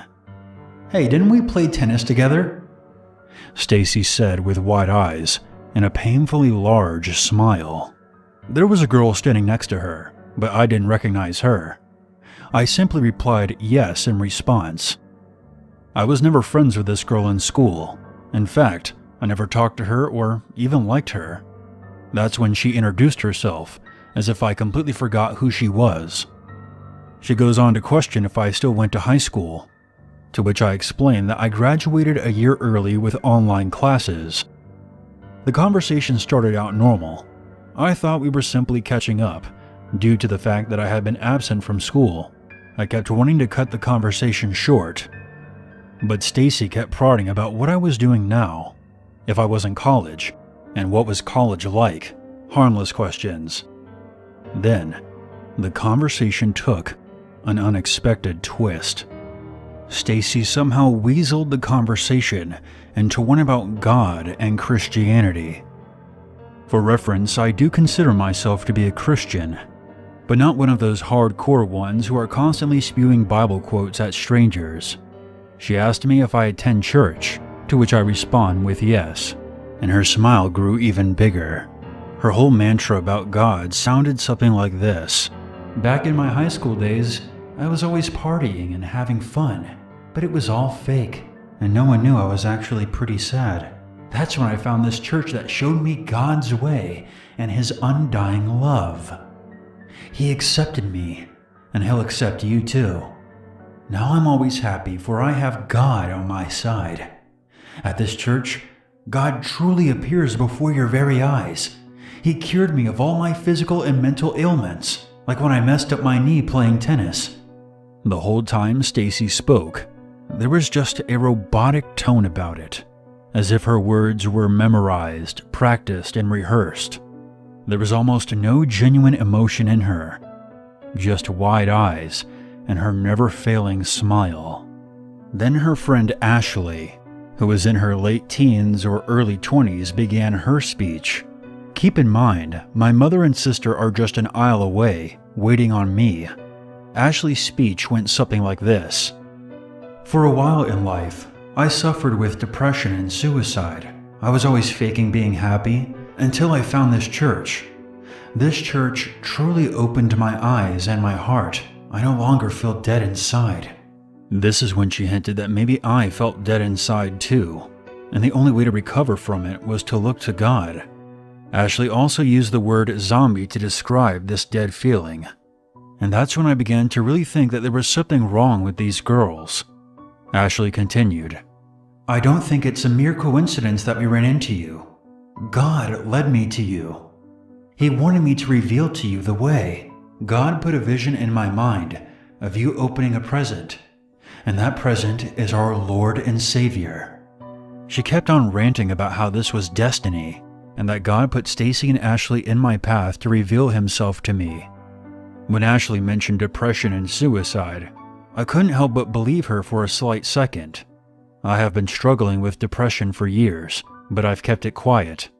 And with me being a believer in God, I was almost fooled into thinking that this was a sign from God, telling me to finally open up and get help. But when Ashley began to ramble about her church, that foolish hope dissipated quickly. Then the two moved the conversation about their church. They kept stating that it was not just a normal church, and that God himself, in flesh and blood, came to them at that church. They informed me that God came to them to heal all their miseries and grief. Ashley then pulled out a business card, which had the church's email, a Bible quote, and her personal phone number. Before the anticipated departure, they kept saying how cool I am, and that they were glad to have met me. Then we finally parted ways. I remember my legs being extremely weak as I walked away. That was when it clicked in my mind. Are they a part of some kind of cult? Their mannerisms and behavior seemed too scripted to be real. That's when my sister found me and answered my suspicions. Apparently, before I had to endure that 10-minute chat with Stacy and Ashley, my sister overheard the girls having the same conversation with someone else on the opposite side of the store. So this was all scripted, and it was their way of luring and persuading strangers to join their church. I realize now how they do it too. To reel me into their discussion, they talked about my absence from school and my experience in college. To reel in the other girl they talked with, they started off by complimenting her outfit and inquiring about her artistic hobbies. I wonder how many people they ended up talking to, and if they were just walking around the store hoping to find easy targets. I still have so many questions, and that's what bothers me the most about this. Being the somewhat religious person I am, their talk about God unnerved me. It's sort of humorous to think about it now, simply because I think crazy God lovers are comical, but I'm still bewildered. If you have any information about how cults operate and how they coax people into joining them, please let me know. Does this incident sound like cult members trying to spread their message, or harmless teenage girls simply spreading their love of God? If you have any other questions about what occurred in my interaction with them, please ask. It's also possible that I will see Stacy again, because she is attending my college next semester. Although Stacy and Ashley seemed harmless and just overly excited about God, I honestly just hope to never encounter them again.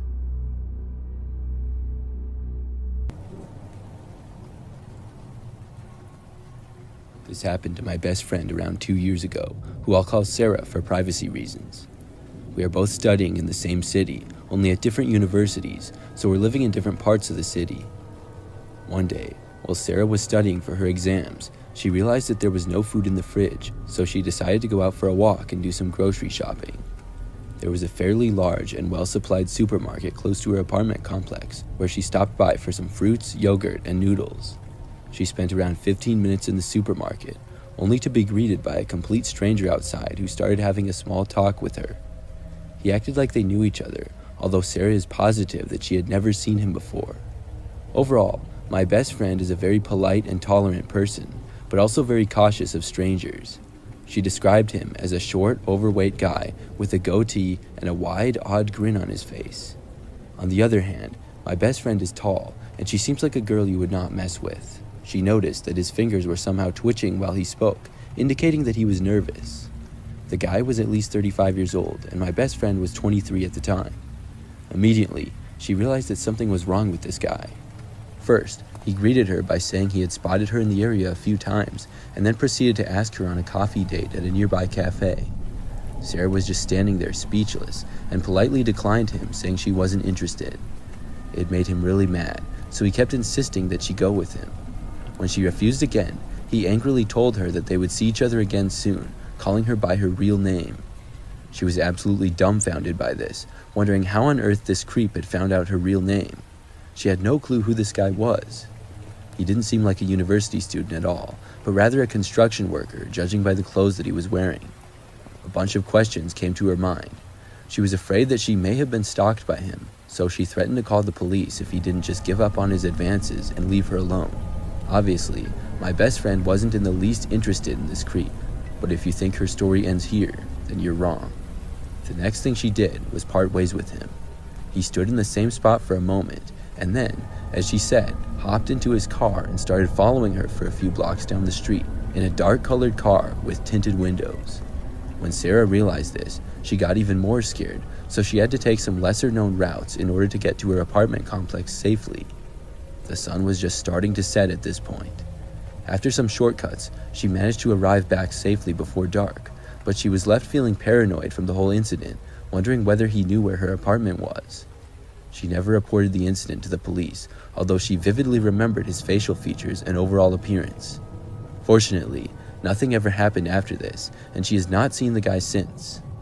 I really hope it stays that way. My advice for everyone is to stay safe out there, because sadly, there are a lot of narcissistic people who just can't take no for an answer. So I just got back from the store, and I've got to tell you about this experience I just had. It may not be as scary as some of the other encounters, but it still gives me the chills. Let me start this story off by saying that this morning I wasn't in the best of moods. I had to work the graveyard shift last night, and I woke up after only 4 hours of sleep with my back absolutely killing me. I couldn't get back to sleep, so I decided to run a few errands since I was now wide awake. I needed to get a haircut while I was out as well. My sister works at a salon that is right next to a Target. So after I got my sister to mow my scalp, for free by the way, I popped over to Target to grab a couple of items before heading home. So I'm just doing my thing and pushing my cart down the frozen food section, and I turned the corner to go into the next aisle. When I did, there was a middle-aged lady that was pushing her cart heading in the opposite direction. I nearly bumped into her but then stopped before our carts collided. She gave me a mean look and then said in a really mean tone, "Excuse me?" Now again, I have to say I wasn't in the best of moods, and I'm a short-tempered person as it is. So without thinking, I take a shot back at her and then said, "Oh, shut up. You're fine. Call me an ass if you want. No one's perfect." But what happened next was just pure insanity. The lady then suddenly left her cart and then started to follow me. I noticed this about halfway down the aisle, and I then turned around to ask her what her problem was. And then, I kid you not, she rolled her eyes to the back of her head, pointed at me, and then screamed very loudly. And when I say screamed, I mean she was literally shrieking at the top of her lungs. It was like something right out of The Exorcist. I hurried down the aisle to try and get away from this insane person, but she started running after me. Needless to say, all of the bystanders immediately stopped what they were doing and then just stared at us. The lady kept screaming like a banshee at the top of her lungs while she chased me around the store. Well, I noped the hell out of there, ran out of the exit of the store, and I looked back into the store as I was heading for my car. The lady was standing just outside the now open automated sliding doors, just staring at me. While she stood there, her mouth was hanging wide open and she was still just pointing at me. Her eyes were still rolled right into the back of her head, and all you could see were the white of her eyes. She suddenly turned around, then quickly walked back into the store. I decided to pick up my stuff at Walmart that was just down the street instead. All I could think though the entire drive home was, what the hell was that? That was insane. So to the creepy screaming, possibly possessed banshee lady, I mean, perhaps I shouldn't have been so rude to you, but you still have more than one screw loose in your noggin, and you really need help. But anyways, I definitely hope to never encounter you in the future.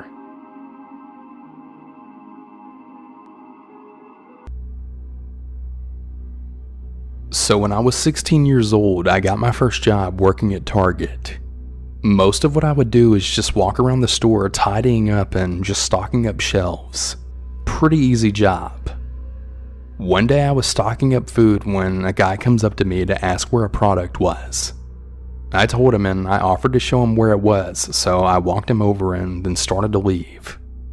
He was like, "Hey, wait!" And assuming he needed more help, I went back over to him and then he immediately started grilling me with questions. How old are you? What ethnicity are you? Where do you live? Do you always work here? And then to my dismay, when do you get off work today? He had a really creepy and unsettling smile, and he was vaguely cross-eyed, which in this weird situation just totally added to his creepy vibe. I just told him that I didn't know when I would get off work and deflected most of his other questions, and then walked away. A couple of days later, he appeared in the store yet again and found me. I was really scared when I saw him, and he asked me again when I get off work and what I was doing after work. Again, I said I didn't know and started to walk away again. But then he started following me and then started telling me that I was so beautiful, just like his wife. Yeah, it was getting weird and I was getting really uncomfortable. So I tried to find a coworker and try to talk to him to get him away from me, or at least have someone else to witness his weirdness. Well, I couldn't find anyone, so I said that I had to go work at the cash register instead. That got him to go away, but not before he gave me the creepiest smile that I'd ever seen, and then said, "I'll see you after work." I was pretty creeped out at that point, in case he stalked me home after work or waited in the parking lot for me. I didn't want to tell my manager since, I had just started my job, and I didn't really want to make a big deal out of it. I know, pretty stupid decision, but luckily nothing happened after work. The guy stopped showing up, and I don't think I ever saw him again after that. I guess he just wanted to scare me, but still, it was pretty creepy nonetheless.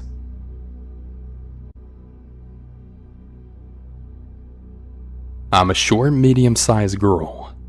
One day around the time that I was 8 months pregnant, I decided to make a trip out to Target to buy some things. I'm a very cautious person, constantly looking at my surroundings with mild paranoia, which was mostly inherited from my mom, who raised 3 kids all on her own, so she was always on guard. I got out of my new car, which I parked a little far from the store entrance, for 2 reasons. I didn't want to get any dents from the other drivers, and I tried to get as much exercise as possible since I was pregnant. As I'm walking, I notice a huge red truck with 3 men inside of it with the windows down. I assumed that they were just waiting for someone inside the store, but something creeped up my neck when I then made eye contact with the driver. I quickly turned away and then immediately began to feel self-conscious. A small girl that was visibly pregnant, I suddenly felt so vulnerable. Up until that point, my pregnancy was pretty smooth and never really made me feel like a target.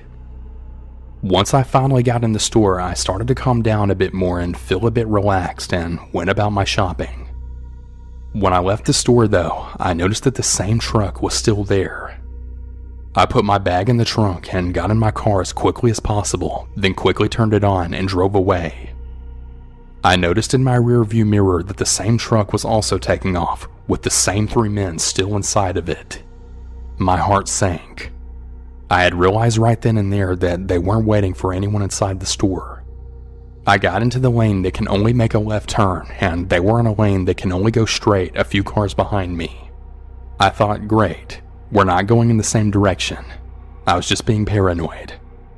As I passed the light, now turning, I see the red truck then switch the lane that I was in to turn left. I then sped up to catch the next light turning yellow to put as much distance between them and me. I drove a little faster than usual, but that's when I realized that even if I made it home, they could still follow me there and I would be going home to an empty house. So instead, I decided to drive past my street right to a shopping center that had a Starbucks. The drive-thru wraps around the building, so you're not going to be visible to the main road which I was driving in. I get into the drive-thru and I notice the red truck was going on the road that I just left. They drive past the Starbucks and I think, good, I'm in the clear now. As I'm still in the drive-thru, I then see the truck pass by again in the opposite direction, almost as if they're looking for me. I wait in the drive-thru for all of the other cars to leave, and I decide to call my sister and tell her I'm heading to her place. I didn't want to go home alone, and my boyfriend wouldn't be home for several hours. As I'm driving to my sister's house, which is about 25 minutes away, my mind just begins to wonder if they had ever caught up to me or what could have happened if these men were following me. Any possible danger that could have happened to me or my baby made me so paranoid that I didn't even leave my house for the remainder of my pregnancy. By the time I got to my sister's, I was absolutely shaking over it. I had told my sister all of the details and everything that happened. I never did see the men again or their red truck, and I'd really like to keep it that way.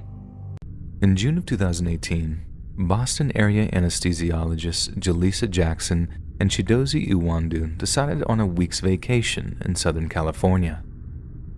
29-year-old Jaleesa and 28-year-old Chidozie had met while studying at the prestigious Johns Hopkins University of Medicine down in Baltimore, and were already an item by the time they moved up to Boston together. Their personal life was hallmarked by a deeply loving romantic relationship, but their professional lives were deeply stressful, with each routinely working 14-hour shifts either 5 or 6 days a week, and even on their days off they were sometimes called into work to conduct essential medical procedures. Each of them found this lifestyle to be utterly exhausting, so when it came time to pick a vacation spot, they chose a place as far away from Boston as they possibly could, Los Angeles. After traveling 3,000 miles across the country, they checked into a small oceanside guest house they'd rented via Airbnb. The place had some truly excellent reviews, and its owner was so popular with those that rented from him that the company had designated him a superhost, meaning he provided almost flawless customer service while making himself easily available to those that stayed at the property. Waiting for them at the property was a chilled bottle of wine, along with a friendly welcome note from the owner, who referred to themselves as JJ. He wished them a delightful stay, thanked them for their custom, then left his contact details just in case they needed anything. Then, feeling like they were in safe hands, Jaleesa and Chidozie packed away their things, then settled in for the night. They believed that they were in for a dream vacation, the perfect antidote to their high-pressure, career-driven lives. Yet little did they know, their vacation would turn into a living nightmare. Around 5:30 the next morning, the couple woke up to the sound of a loud and violent banging sound coming from the front door. The commotion just about frightened the life out of them, but a brave Jaleesa grabbed her phone, readied herself to call 911, then approached the front door to see what was going on. As she got closer, she heard a rough male voice barking, "I know you're in there, Kevin." Jaleesa peered through the door's peephole, spying an unhinged, enraged man on the other side, and after barking at him to get away from the property, she decided to call JJ to let him know what was going on. But then, just as the dial tone started, the sound of a phone ringing could be heard from the other side of the door. Jaleesa then opened the door, looked the man dead in the face, and asked, "JJ?" Yet the man simply looked up at her with a startled look on his face, then ran off into the night. As you can imagine, Jaleesa was horribly confused, as was Chidozie when the details of the incident were relayed to him. Then, demanding an answer, Jaleesa began calling JJ incessantly until he finally answered his phone. JJ seemed completely unapologetic regarding the bizarre incident and told Jaleesa, "Yeah, that was me. Sorry about the confusion, but that's too short for me to give you an explanation. Have a nice time in LA."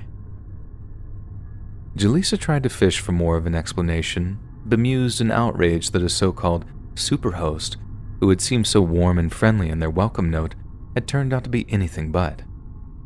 Yet before she had a chance to ask him anything, JJ hung up on her. "Maybe things are just different on the West Coast," Jaleesa told Chidozi in an attempt to explain JJ's bizarre and alarming behavior, and both agreed that it certainly made for a memorable welcome to one of the United States' most famous cities. The couple then spent the day at a nearby beach, and by the time the sun began to set, that morning's incident was almost completely forgotten. When they were done at the beach, Jaleesa and Chidozi made their way back to their Airbnb, with the remainder of their evening being pleasantly uneventful. They finished off the rest of their wine, ate some of the best tacos they'd ever eaten in their lives, then sank into bliss while enjoying a saccharine rom-com courtesy of Netflix. It was only after they'd retired to bed did the terror ramp up exponentially. Shortly after 2 o'clock in the morning, the couple was scared out of their skin when a hooded figure literally came crashing through the large window of their darkened bedroom. The violent intrusion sent shards of glass everywhere, and both halves of the couple let out screams of terror as the figure smashed their way into the bedroom. "I had no idea what was happening," Chidozi recalled, "but I reacted like we were under attack." In an instant, the 230-pound, 6-foot Chidozi leapt on the man as he simply lay there motionless on the bedroom floor. He tore up his bare feet on the broken glass in the process, but the surging adrenaline meant he barely felt it. In that moment, all that mattered was securing and detaining the maniacal intruder so that they wouldn't be free to harass them again. As he shoved his knee into the intruder's back, Chidozi screamed at Jaleesa to call 911. He later said that he'd feared that the man might be hiding a weapon, or that more intruders might be attempting to force their way into the residence. As Jaleesa grabbed her phone and rushed to call 911, her boyfriend barked at her to hide under the table, just in case any other armed men were about to burst into the bedroom. As she did so, Jaleesa made a mental note of the man's attire, the goal of which was to provide as accurate a description as possible to the emergency dispatcher. Yet when she tried to get a look at his face, and as the hood of his jacket began to work its way back from his face, she noticed something that instantly sent chills through her. "JJ?" she called out, recognizing their so-called superhost as the man who had just smashed his way into their bedroom. Chidozi was so shocked by his girlfriend's cry that he took his knee off of JJ's back, turning him over to confirm that the person terrorizing them was actually their apparent benevolent landlord. At the moment he loosened his grip, JJ tore himself free, then bolted from the building as fast as his legs could carry him. Minutes later, Jaleesa Jackson was telling the police that they had just been attacked by their own Airbnb host, and that he had gone crazy, and that they needed assistance as soon as possible.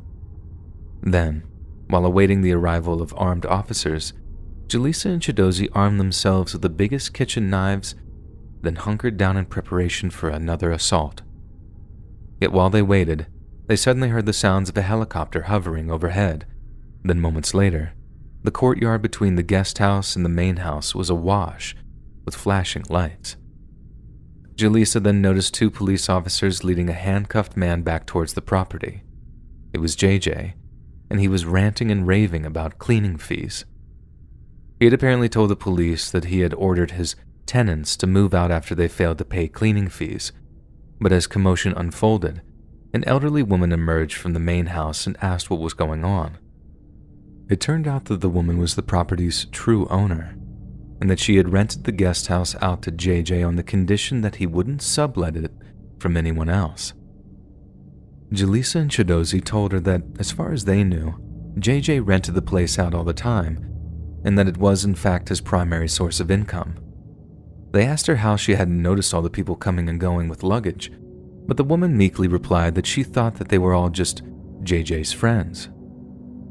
Thankfully, after placing a few calls to Airbnb, the company refunded the couple the full $708 they had paid to rent the guest house, and also offered to relocate them to another property at no additional cost. However, due to the trauma they'd experienced, Jaleesa and Chidozi had no desire to patronize Airbnb in the future, and checked into a local Hilton hotel, even though it cost them an additional $2,300 to do so. In the aftermath, they sought $5,000 worth of compensation from Airbnb, owing to the terror and trauma they'd experienced. But after a period of intense haggling with the company's grievance department, the best offer they could get was $2,500. Airbnb did offer to sweeten the deal by paying for 5 therapy sessions for each of the couple, which they argued would tip the total compensation amount to well over $5,000. But Jaleesa and Chidozi refused. If you think that seems extremely miserly of Airbnb, you'd be right, as according to Forbes magazine, the company is worth around $38 billion, with an annual revenue of just over $2 billion. Almost every single night, a jaw-dropping 2 million people stay in Airbnb properties in over 8,000 cities around the world. So surely, they have the revenue to properly compensate a couple who went through something so horrific and traumatic. And for a company whose entire business model is based on trust, and who proclaims your safety is our priority, the incident in LA shows a chilling failure of Airbnb's screening system. The company itself has claimed that no screening system is perfect, but while this remains the case, couples like Jaleesa and Chidozi will continue to be at the mercy of crooks and villains who only wish to prey on their fellow man.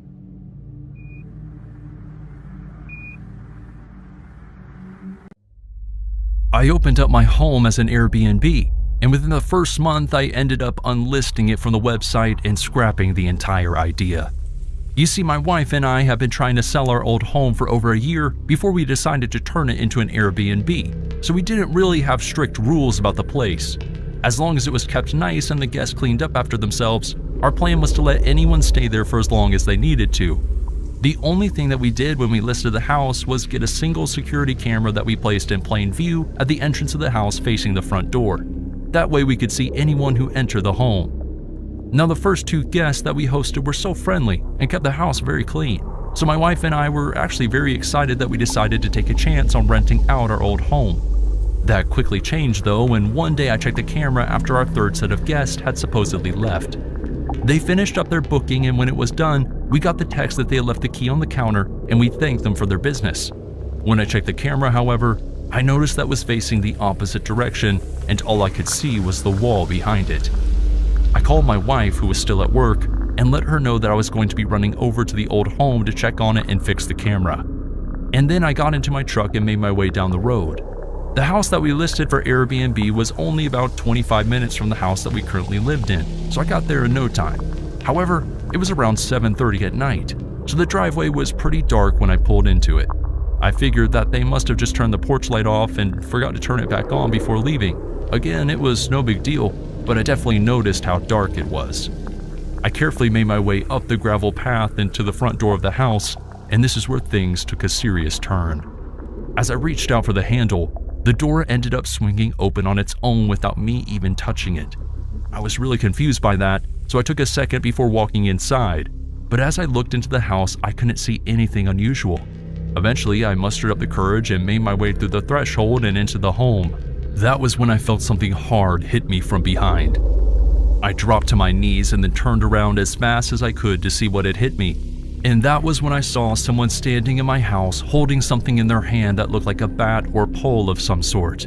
I put my hands up in front of my face to protect myself from any incoming attack, but that was when I was grabbed from behind by another assailant.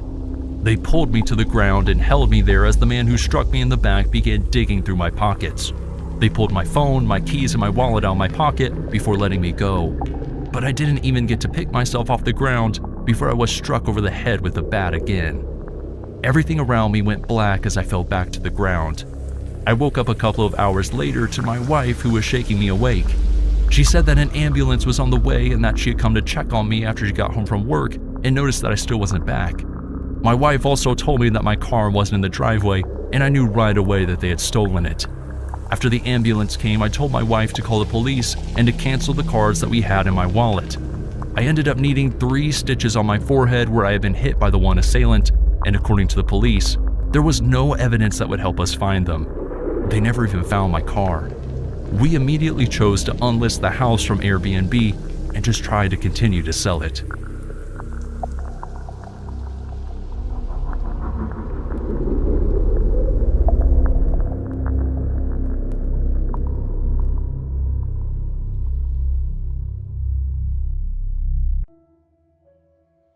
So I've owned an Airbnb for quite a few years now.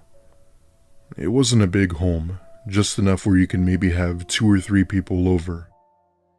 However, my house is located right near Miami Beach with a nice area, so it was common for people to take notice.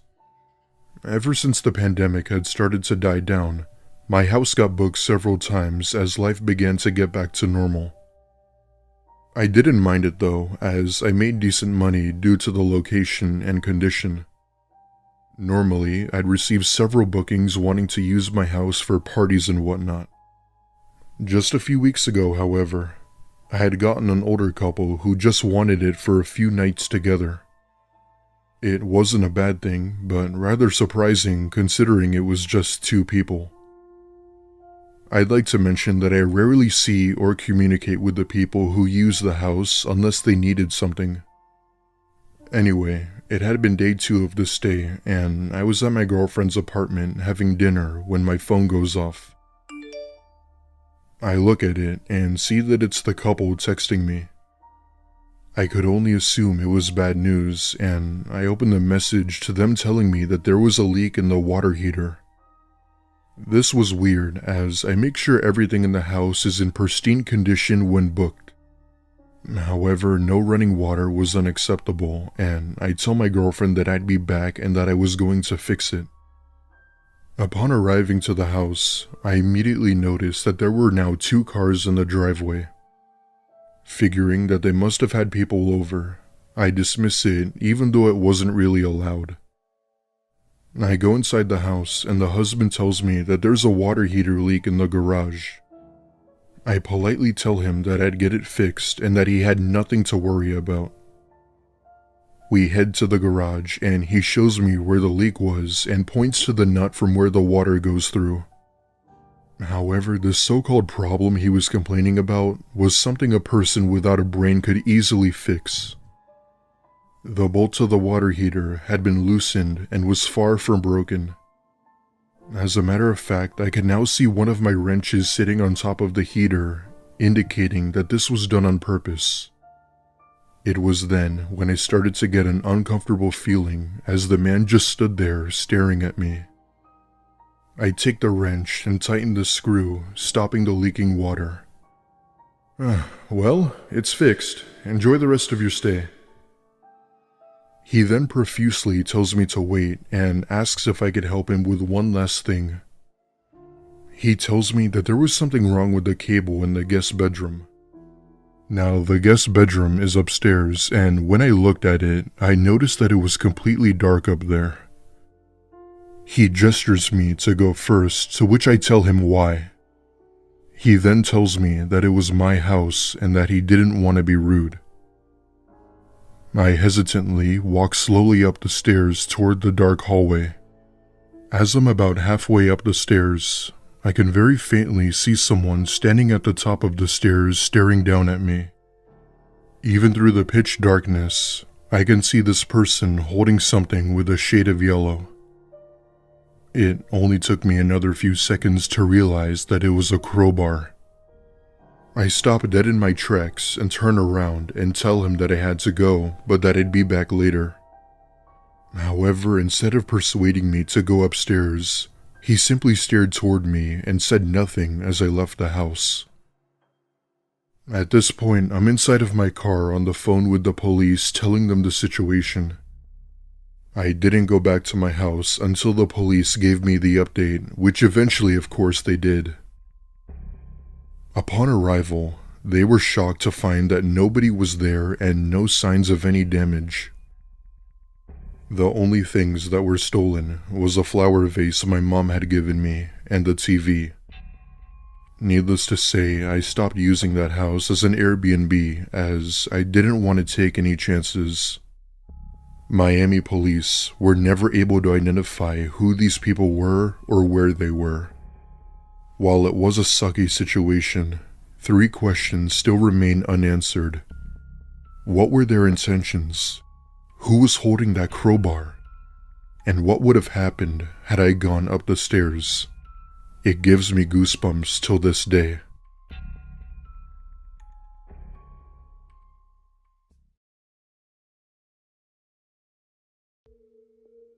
This took place in 2019 in my last semester of college. My friends and I had just finished finals and decided we would go on a road trip for a few days. Since hotel prices were through the roof, we decided we would rent an Airbnb instead. This took place right by the coast of Cali, so you could imagine how nice it was. The house we were staying at was a beach house and had all the decor of anything that was related to a beach. On top of that, the house was really nice and kept clean. For the first few nights, everything went well with no problems. However, that was until our last night there, when we were all asleep except for me. Throughout my life, I've always had trouble sleeping. I wasn't sure why, but whatever the reason was went into my adulthood and stuck with me ever since. As I'm rolling around in my bed, I hear footsteps in the kitchen. The floors of this house were made of wood, so it was easy to hear someone. Assuming it was probably one of my friends, I dismiss it until I realized that there was something off. These footsteps sounded way too heavy, and out of curiosity, I opened my door and what I saw nearly gave me a heart attack. Standing about 6 feet away was a large man dressed in all black. The minute they see me, they run across the house and out the back door. My screaming woke up the rest of my friends and we called the police. However, given that it was dark out with the lights off, I couldn't give a good description other than he was tall. The police would eventually find this person, as it turns out that he had broken into several houses in the area. Needless to say, we ended our stay early and went back home the same night.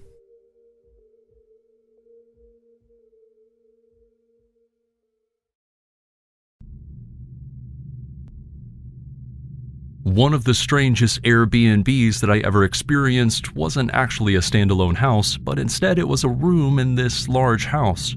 The host had listed 4 different rooms on Airbnb, and then all of the guests just shared the large common area. It wasn't too bad to get used to on my first day there. I mean, sure, it was weird to share a house with strangers, but because I was on a road trip by myself and only needed a single room for a few days, it seemed like a sweet deal. Now, the one thing that stood out to me when I met the host and the person who lived in the master bedroom was that they claimed no place in the house was off limits except for the basement. He seemed very adamant that none of us go near the basement. That didn't seem like it would be a problem for me, and honestly, I wasn't even remotely interested in what was down there because I was so focused on the woods that surround the large house that the host owned. It seemed like the perfect place to go for a hike or ride quads. I was really jealous that they got to live there full time. At least, that was the case at first.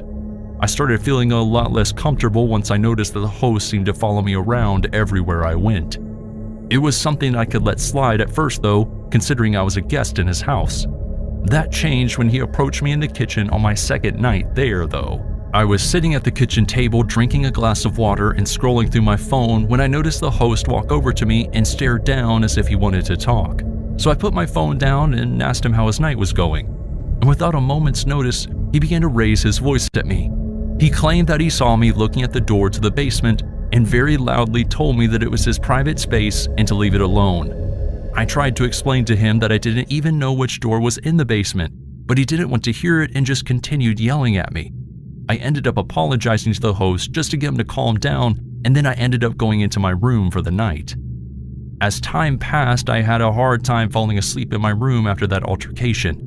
And just as I was about to pass out, I heard the sound of someone knocking on the door of the room next to mine. I listened closely as one of the other guests answered. I could hear the host ask them to follow him, and I just decided to ignore it and continue to go to sleep. However, before I could manage to do that, I heard another noise. Only this time it was one that I'm pretty sure the entire house could hear. Someone was clearly screaming at the top of their lungs on the first floor.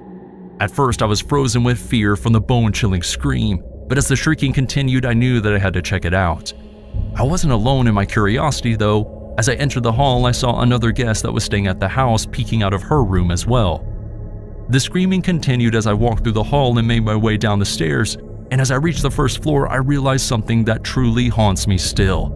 The screaming was coming from the basement. I decided that I needed to get help for whoever was down there and ended up running back upstairs and grabbed my phone. I called the police as fast as I could and then quickly got the other guests out of the house. As we sat in the driveway waiting for the police to come, the screaming ended up stopping. I locked my eyes on the house to make sure that the owner wasn't coming out, and I practically jumped out of my skin when I noticed the silhouette of a man standing at the window staring out at us. They slowly backed away from the window and disappeared into the darkness of the house. I watched the door as I fully expected the owner to come out and attack us or something, but thankfully the police showed up before anything like that happened. I explained to the officers what had happened and they quickly rushed into the house and made their way to the basement.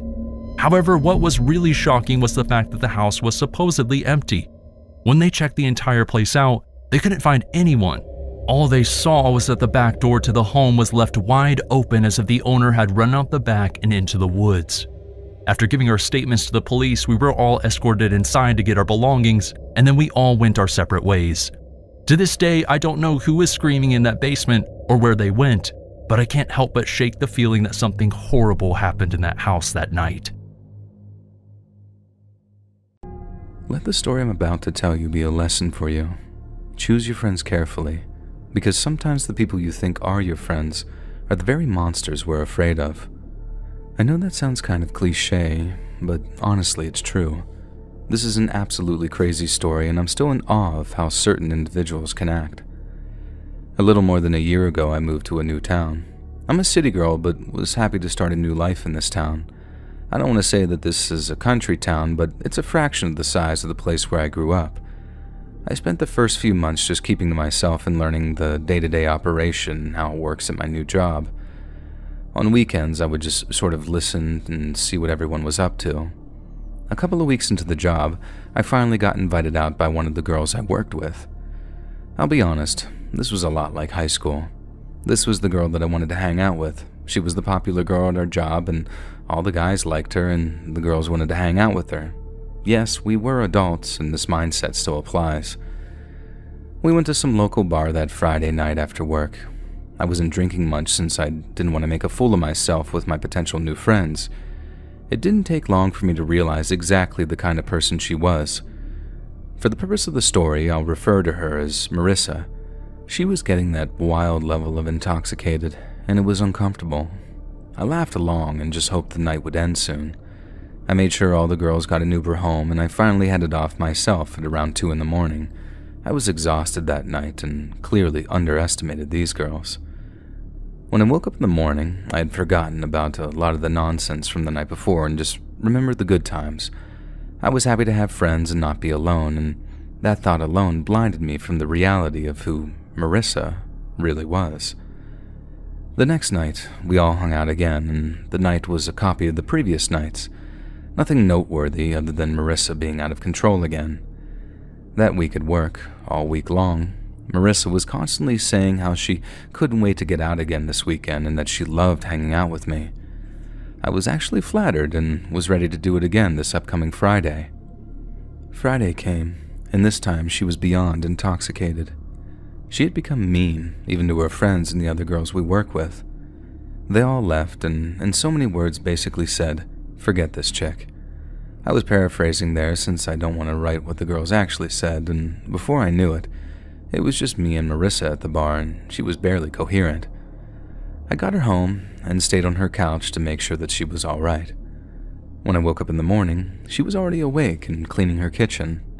She thanked me for the previous night and invited me to a party later in the evening. I knew I didn't have plans, so I of course accepted the invitation. She told me to pick her up at around 10 that night and that she would direct me to the party. She had me excited about the party before we even left the house, and she told me it was going to be an epic party at her friend's barn. Massive bonfire, some food, drinks, dancing, and much better company than we would have at a local bar. I was so excited that I was basically singing in the car. Well, that excitement started to dwindle when I realized how long we'd be driving. It was after 11 and we still weren't there. If I knew I was going to have to drive an hour to some party, I would have declined, but Marissa was pumped and I really wanted her to like me. She finally had me pull over, and sketchy is the only word I can think of to describe the situation. There was nothing in sight at all. No streetlights, no signs, no houses, and most notably, no party. I asked her what was going on, and she says, "You're gonna love this." It was so dark when we pulled up, I didn't even realize that there was a small barn on the side of the road. I could see the beam from a small flashlight shining through the doors. Marissa told me that the party was over there and we needed to hurry up, which made no sense. Why would we need to hurry up? While we were briskly walking over towards this barn, I noticed that Marissa was wearing jeans and the person who was waving the flashlight seemed to be dressed in all black. Yet here I am, wearing some cute dress, and I got full makeup on. When I was almost at the barn door, I noticed that Marissa seemed to have fallen back. She was walking about a foot behind me for some reason. The guy with the light opened the door, and inside, I still can't believe what I saw. It was one of Marissa's friends from the bar, the one that said not so nice things to her. She was sitting unconscious in a chair. I immediately freaked out and demanded to know what was going on, and Marissa replies, "She disrespected me, and now she's paying for it." I was stunned by the completely unhinged nature of her. I knew at this point that she was a wild party girl, but I didn't think that she was capable of whatever this was. I didn't want to know why I was there, and I didn't give her the option to tell me. Thinking as quickly as I could, I just kicked some dirt in the guy's face who was holding the light, and I just grabbed the unconscious girl. I wasn't worried about Marissa stopping me because I was nearly double her size. I hoisted her up, running to my car, and basically threw the girl in my back seat and sped off. While I was driving, I was fortunate enough to get some service, and even though, like I said, there was nothing anywhere close to us, I was able to call the police and told them that I had an unconscious woman in my back seat. I told them about Marissa and that she was with a guy. Thankfully, not long into the drive, the girl started to move and groan, and then she started to talk. I pulled over and explained what had happened, and she started crying. She said that the guy was some guy that she had been seeing for a little bit, and he was taking her to a party at a barn. When she got there, Marissa was there and hit her with some sort of heavy object across the face, and whatever it was knocked her out for a while. We finally linked up with the cops, and Marissa's former friend was taken to the hospital and treated for a minor concussion, and thankfully that was all. Later that evening, they found Marissa at her house, and she was completely surprised as to why she was getting arrested. She claimed to have had done nothing wrong, and the events that just transpired were just a prank. They never did catch the guy, and since he had been using a fake name and a fake cell phone number, and Marissa refused to turn him in. From what I understand, she still claims that this was just some sort of prank, and now she's locked up under false pretenses, under her word. I can't remember exactly what they did charge her with, but I know she got in trouble for assaulting her with a weapon and kidnapping, so obviously her future doesn't look too bright. This is truly insane to be a part of, and I hope at least one person can learn from my mistakes.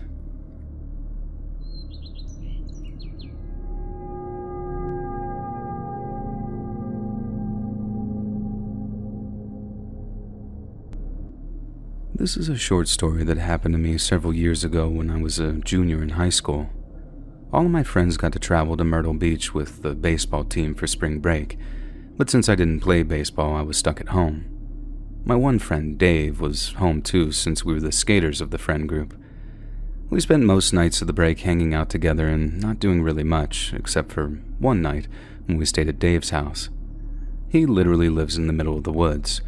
The closest neighborhood isn't that far away, but because of where his house is located, it truly feels like the middle of nowhere. Toward the end of the break, we snuck out of the house to see a girl who lived near him. Since she and a few other girls from school were still in town, we figured that we would hang out with them. And like I said, it wasn't far, just sort of an unnerving walk because there aren't very many lights and most of the walk is in the seclusion of trees and rocks. We had an awesome time hanging out with them. I liked this girl at the time, so it was great to be able to spend so much time with her. When we were walking back to the house that night, Dave noticed some random guy following us, but I didn't think anything of it. He was freaked out, and I told him to relax. The guy was following us closely, but not close enough for us to actually panic. When we made it back to his house, I watched the guy continuing walking up the street, and he never seemed to look back. I just looked at my buddy and told him that he was freaking out for no reason. The next night, we hung out again, and his parents were going out of town for the weekend, so he was going to have the house to himself. Since he was embarrassed by his house, he didn't want to have anyone over. Trust me when I say, I pushed hard for the girls to stay over, but I lost the argument. I told the girls that we couldn't hang out there, so instead, Dave and I walked to her house again. This time, we spent a considerable amount of time there. We didn't walk home until after about 3 in the morning. Dave was relieved on the way home that we didn't have anybody following us this time. I helped him close up the house, and we got comfortable in the living room before passing out on the couches. At this point in the night, I was having one of the best nights of my life. I actually kissed the girl that I liked, and I legitimately felt invincible. Not long after lying down, we heard a knock on the door, and we both froze. "What the hell was that?" Dave exclaimed. Then the knock came again. It was a low and rhythmic knocking. Each bang on the wood made my hair stand up, and I slowly got up and, standing a few feet from the door, I shouted, "Who is it?" There was no response right away. And then a young female voice shouted from the other side, "Hey, I was wondering, can I please hide inside?" I didn't say anything right away. The absurd nature of the statement and the calm tone of her voice left me speechless. Before I said anything, she spoke again. "It's going to be too late if you don't let me in. Can I please hide inside your house?" When I said that I was speechless, I mean I was absolutely at a loss for words. I had a million things flying through my head, and I just didn't know what to do. My instincts told me that it was the girls playing a joke on us, but I didn't recognize that voice. I decided not to answer, and neither did Dave, and we just sat in silence. And then I noticed the doorknob starting to jiggle back and forth, first slowly, and then more aggressively. And then the calm voice instantly became more sinister when she said, "Open the damn door now!" I finally was able to shout, "Go away! I'm going to call the police!" There were no sounds for a few seconds. This woman spoke again. She started in a soft tone, and in the middle of the sentence, I could hear this sinister tone coming out, and she says, "Hun, if you don't open the door right now, I'm going to lose my mind." Dave finally jumped up from the couch and shouted for her to go away. And then a second voice could be heard from behind the door. It was a deep voice from a man, and he said, "Good call, bud. Very, very good call." Right after he said that, I thought I could hear what sounded like footsteps walking away. So I looked out of the window and saw 2 people walking down the street. One of them looked suspiciously like the person from the previous night. It just seemed very similar in stature. We were terrified and stayed awake for the rest of the night. Since his parents weren't home, we didn't call the police, even though obviously we should have. Dave was scared that his parents would get mad if the police showed up and they weren't home. On Sunday morning, when his parents came home, Dave told them what had happened, and they instantly called the police, calling us stupid, which we were. Better late than never, I guess. And since several hours had passed since the woman had been at the door, the police were honest with Dave's parents and told them that they would probably never catch these 2 people, but that they would be on the lookout for similar incidents. I have no idea what those 2 wanted or who they even were. I don't even like being outside at night anymore. That night really messed me up for a long time, and I'm still trying to recover from the mental nightmare I endured.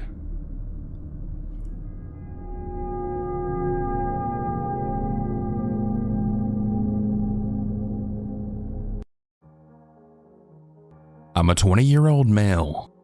I live in a small, quiet town in the state of Ohio. One day I decided that I wanted to go camping in the woods because I'm an outdoors type of person, and I could really use the fresh air. My girlfriend Tiffany wasn't too thrilled at the idea, so I went alone.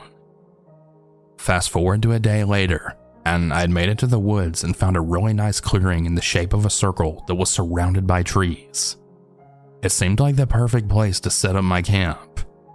As I was setting up my tent, I thought that I heard footsteps off in the distance. I shrugged my shoulders, thinking it was just another camper nearby, and I went back to setting up my tent. There's a lake not too far from where my camp was, so I went over to the lake with my fishing pole, and I started fishing. After I was done, I began walking back to my camp, and that's when I noticed something that I didn't notice before. There was a poster of a missing girl. She had blonde curly hair, blue eyes, and she had a huge smile on her face. The poster read, "Have you seen this girl?" After reading the poster, I had an uneasy feeling in my stomach. I put my hand on my stomach and began walking back to my camp. A few hours later, the sun began to set, and I'd started making my campfire now. While making the fire, I'd started thinking about the poster of the missing girl that I saw earlier. I could only imagine how her family's feeling right now, I said to myself. It was officially nighttime at this point, and I sat in front of the fire roasting marshmallows and hot dogs like a typical camper. As I finished up eating my food, I decided it was time to go to sleep, so I put out the fire, entered my tent, and then crawled into my sleeping bag. I would say a few hours went by when I suddenly woke up from hearing footsteps nearby. I wonder who that is, I thought to myself. I pretended like I was still asleep as the footsteps walked past the tent. But then I heard another sound. It was the sound of something brushing up against the tent. I opened my eyes and I turned my head to where I thought the sound was coming from. Well, I then saw the most terrifying thing that I'd ever seen. It was a silhouette of a man holding an object with a long handle. I quietly moved my head closer and I looked at the object's handle. I wanted to find out what he was holding. It was an axe.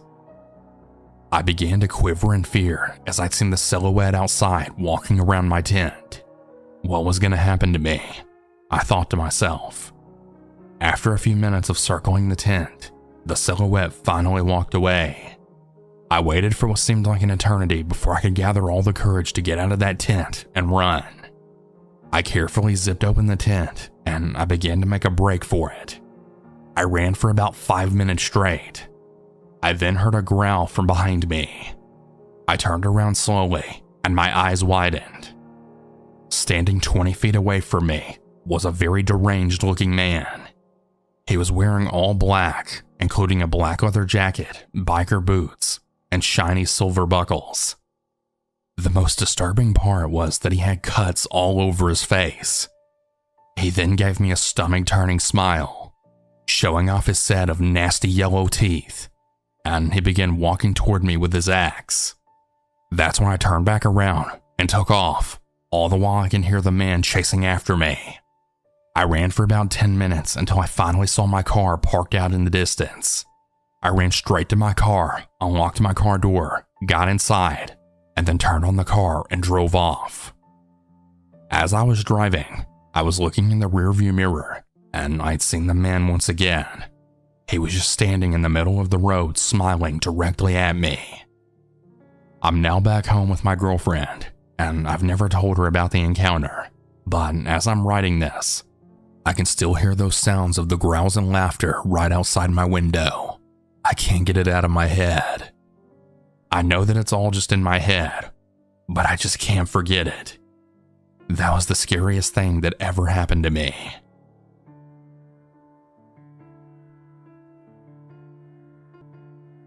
This is gonna be a long one, so I apologize in advance, but the background details are necessary for this story. I'm a 20-year-old female. I was recently in Africa on vacation with my family, and we had stayed 2 nights at a desert camp in the Sahara. The first night, my sister and I were talking and hanging out with these guys who worked there, who were probably all around the ages of 20 to 35. It seemed like they were just very friendly and harmless. I noticed at the campfire that night that one of the guys started paying more attention to me specifically, and I felt a little uncomfortable, but I figured it was just a language barrier or something. So out in the desert, you can see the stars really well, and even the Milky Way on clear nights, but you have to wait for the moon to go down, which is around 2 a.m. I guess it's a normal thing for the guys to come around to the tents, which are luxury tents by the way. They're furnished with beds, lights, a toilet and shower, as well as a lock on the doors. So not your typical camping. They knock on the door to see if you're awake and if you want to come out to look at the stars. My sister and I were sharing a tent, my parents in a separate one across the walkway. The first night around midnight, I had told my sister that I was way too tired to go out because I was falling asleep. So she left to look at the stars without me. And I didn't lock the door because I didn't want her to get locked out if I fell asleep. Well, fast forward about an hour, and I'm on my side asleep, when I suddenly wake up to then see a head peeking in from the tent door. I thought it was my sister, so I then groggily asked her, "Hey, what are you doing?"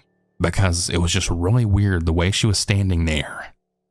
I start to wake up more, and I realize it's this guy from the campfire's head, and he's peeking in my room while I'm asleep.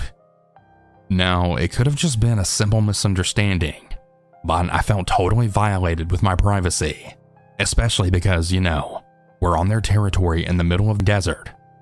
Like, I'm not kidding, we had to take a 30-minute truck ride into the dunes. I was in a fight or flight at that moment. He literally woke me up with a panic attack, and I started totally freaking out.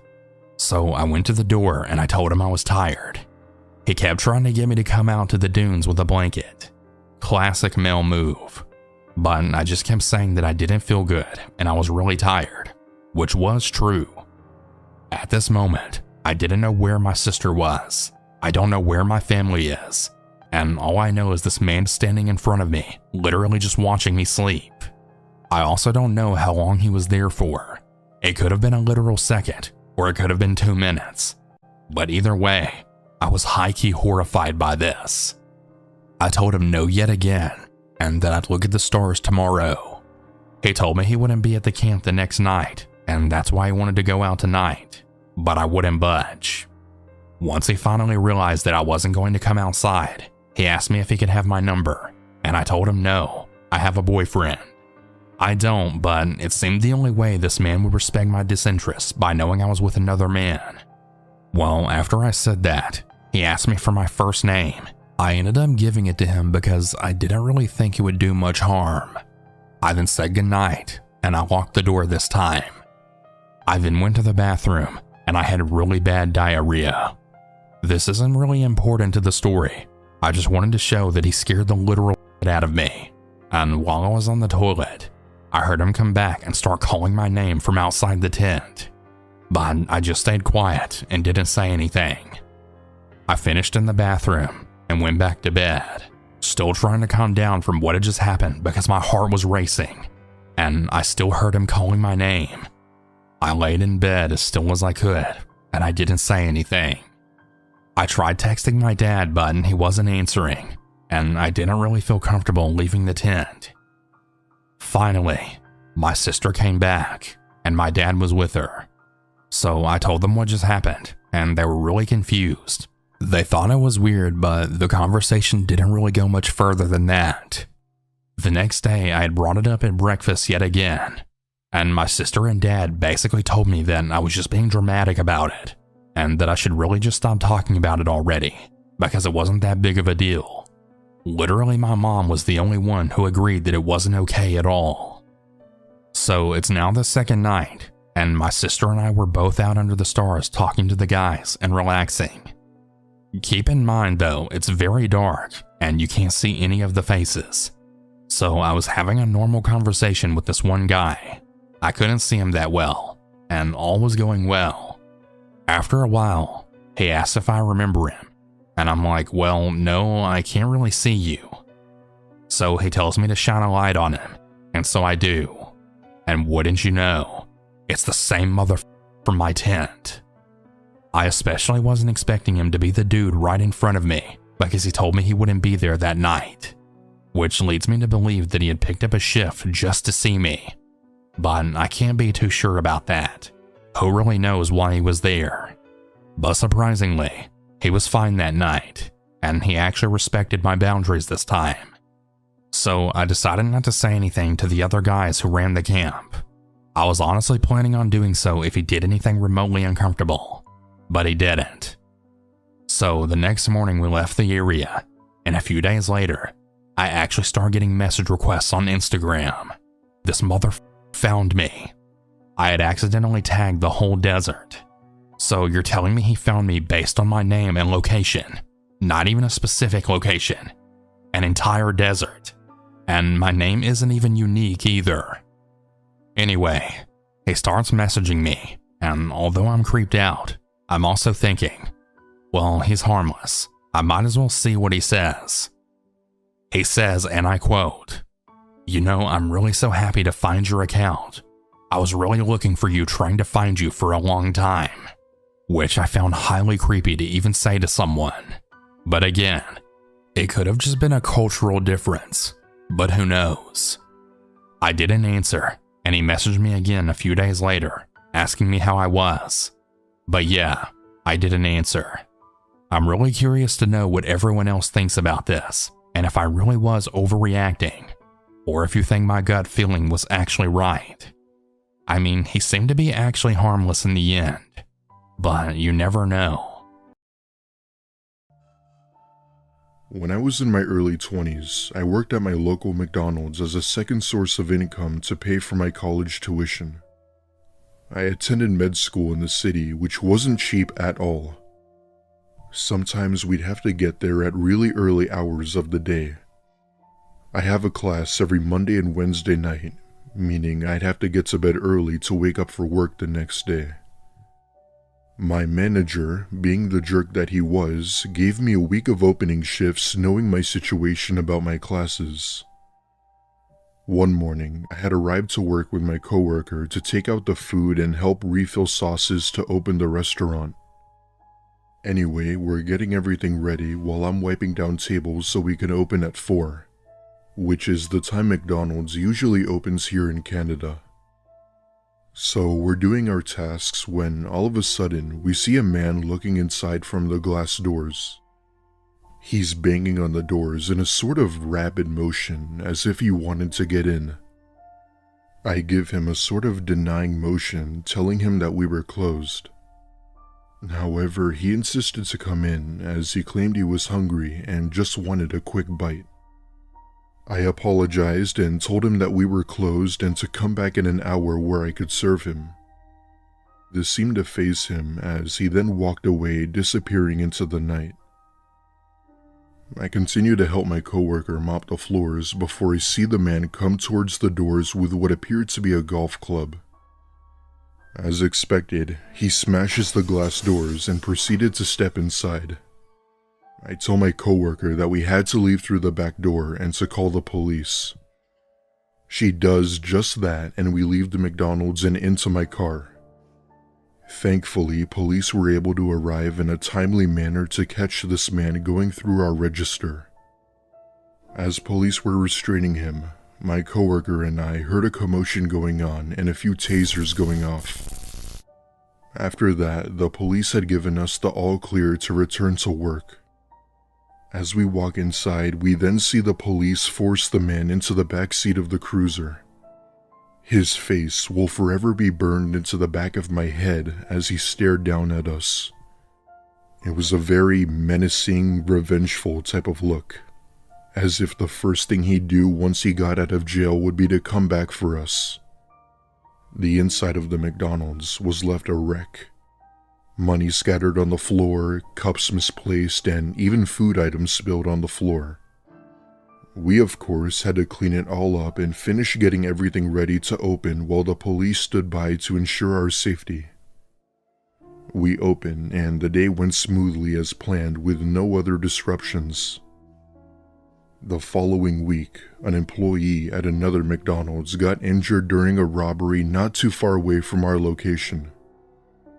I quit after I learned that, as I didn't want to risk putting myself into danger. My area was known to be one of the safest areas in Vancouver, so for something like this to happen was rare. I ended up doing freelance work later on and eventually graduated to become a full-time nurse. Anyway, that's my story, and it's also the reason why I will never work at fast food again.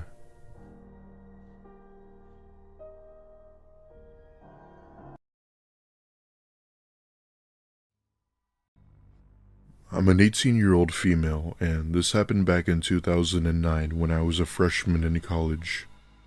I lived in a small city in the US, which was an overall safe area in my state. I even told my friends that even some of the criminals in my city were polite. Long story short, it was a neat little city that really deserved more attention. The people were nice, and sirens would almost never be heard. One night, a few of my college friends and I had just finished a concert from our school performed by a local band. They never made it big, but they were still well known around the area, especially if you were into music. Anyway, we leave the school trying to find somewhere to eat as we were practically starving. It was around 11 at night, meaning most places were closed, making it harder for us to find food. Eventually, we decided to go by a nearby McDonald's as we were dirt poor college students with little to no money. We enter the McDonald's and order our food and find a nearby table to eat at. For some context, there were 4 people. Me, my friend Emily, my friend James, and his girlfriend Samantha. As we're eating a total of 40+ McNuggets, I notice a man walk in hyperventilating as if he had just ran a marathon. He wore black sweatpants, a white shirt, and had on a backpack. Not that there was anything wrong with him, but something about him just made me feel uneasy. On top of that, he seemed disheveled with long messy hair and looked as if he hadn't been to the gym in years. Now, I'm not one to judge people, but there was something about this man that was just off.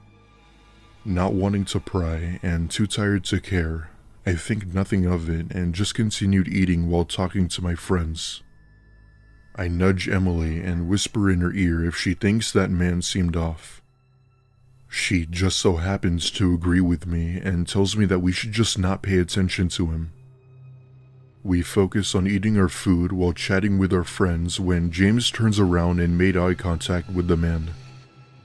However, not even a minute after, he walks up to our table with a flashlight, smiling his smile. Hey there, weird favor. The toilet in the bathroom is overflowing. Can one of you help me with it? We all just kind of look at each other confused and say that we were eating and to ask an employee. He disregards our suggestion and insists we help him out. We politely decline and tell him no, to which he then asks once again. But before I was about to say something, James says in an annoyed tone to leave us the hell alone and to go away. His face went pale and he grabs a drink before leaving the restaurant. Samantha kept telling us as to how uncomfortable the man made her feel and that she's sworn she's seen him before. We began to ask her if she was sure, and if she did, where she saw him. She said that she couldn't remember but thought it was sometime last week. We eat for another 20 minutes before leaving to go back home when Emily says something I didn't realize. You know, he never went into the restroom in the first place. How would he know the toilet was overflowing? I look at her with this unsettling face, and that's when I immediately thought of the backpack. Upon realizing this, several questions came up in my mind about why he had a backpack. What were the contents of it? What were his intentions? And what would he have done had one of us gone in there? These questions bothered me for a good week when James saw a chilling news report. Apparently, the same tactic had happened at another restaurant, only this time it actually worked. The same man had tried the approach and managed to lure a woman standing by the men's restroom. He was able to pull her in and do things I won't mention until a few people helped break up the situation. The news showing the man's face on TV made James almost spit out his water as he saw this. James ends up calling the police to put in our tip and what had happened. Police in my city don't mess around, so whenever something bad happened, they were ready to stop it. Eventually, Samantha had remembered seeing the man at a pub she was at. He didn't do anything, but described him as being drunk and annoyed at the bartender. Needless to say, this news went around like wildfire around my city and even my school. What had once been this nice area with barely any crime, only to have something disturbing happen. For those of you wondering, yes, he was thrown in prison. I ended up staying away from that McDonald's for a good while until the paranoia faded. It wasn't until a year later where I learned a truth I didn't know. James and Samantha had moved away, and it was actually Emily who had told me this. During dinner one night with her, I had asked her if she had remembered about the man from McDonald's many years ago. Her eyes went wide, and she said she was going to tell me something she never told me. Turns out, the man had ended his life in prison not too long ago. He couldn't live with the pain anymore and just decided to end it. I was shocked when I learned this and really couldn't believe it. However, it was nice to know that he couldn't hurt any more people while knowing our city was much safer. Anyway, that's my story, and I hope you can all learn from this and help prevent it. If you see or feel something is off, you need to tell someone. There are truly some messed up people in this world.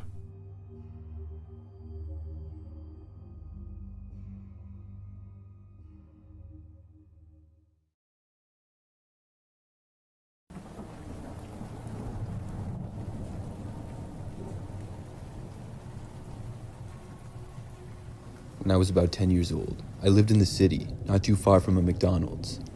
I remember one day I convinced my mom to let me go there alone to get some food. She was busy with something and gave me a few dollars and told me to come back quickly. I was excited, and it made me feel like a grown-up to go out on my own. I had done it several times before, and it wasn't a daily thing, but here and there I would. So I left, and I made my way to the McDonald's. It took me about 10 minutes to walk there. After leaving our house, I only had to walk to the end of the street, then cross a busy one. Then I went down a ways before the McDonald's was on the right side. As I approached the restaurant, a sudden urge to use the bathroom hit me. When I got inside, I saw that the place wasn't very busy, and I walked over to the bathrooms to use it before ordering. When I got inside the bathroom, nobody else was in there. I went into a stall, but only about a minute later, I heard the bathroom door open and close. This was followed by footsteps. But the footsteps didn't go in far. They seemed to stop just inside the door, and I thought this was kind of weird. I kept expecting them to walk further in, but they didn't. After about a minute, I ducked down and looked underneath the bathroom stall that I was in. I saw black shoes and the bottom of some black pants. They were standing right in front of the door. I wanted to leave, but I would have to walk past the person, so I decided to wait. As I sat in the bathroom stall, I couldn't believe how or why this person was standing there for so long. I decided that I was going to stay in the bathroom stall until they left. Eventually, after probably 10 more minutes, I heard the door open and the person walk out. I felt much better. The whole thing seemed really strange to me. Finally, I was able to leave the bathroom stall, and after I walked out of the bathroom, I looked around the restaurant. There still weren't very many people in there. However, not long after leaving the restrooms, as I was making my way over to order, I saw one man who was sitting in the corner of the restaurant. I noticed his black shoes and pants, and I realized this was more than likely the same guy. I hurried up and went to the counter to order, and I did not see the man as I did. After ordering, it didn't take long at all for me to get my food, and I then left the restaurant to walk home. I began making my way back along the sidewalk, but before making it more than 2 minutes, I had a bad feeling. I looked back, and sure enough, the same guy was trailing me. He was a little ways back and not right up on me, but it still made me really nervous. Could he be following me? This was the same man who had just been standing inside the bathroom door for so long. I I kept looking back every so often, and the man was always behind me. When I started walking faster intentionally, the guy definitely did the same thing. I was now getting really worried. What if this guy followed me all the way back to my house? And what if he ran up behind me and tried to grab me or something before I could get home? As I approached the busy street to wait at the crosswalk before crossing, I had to stop. The man would probably catch up to me before I would make it across the street. That's when I decided to just go for it.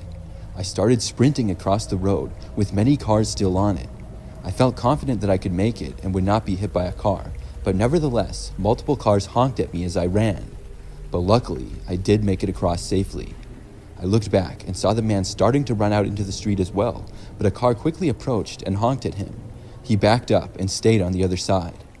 I used this opportunity to run up into my street and out of sight of the man. I ran the whole rest of the way home and made it back a short time later. After making it home, I told my mom all about the experience, and as a result, I was not allowed to go anywhere on my own for a while, but I didn't mind a bit. I was worried that the man would have somehow found out where we lived, and I worried about that for weeks, but luckily, I don't believe he did, because I never saw him again after that.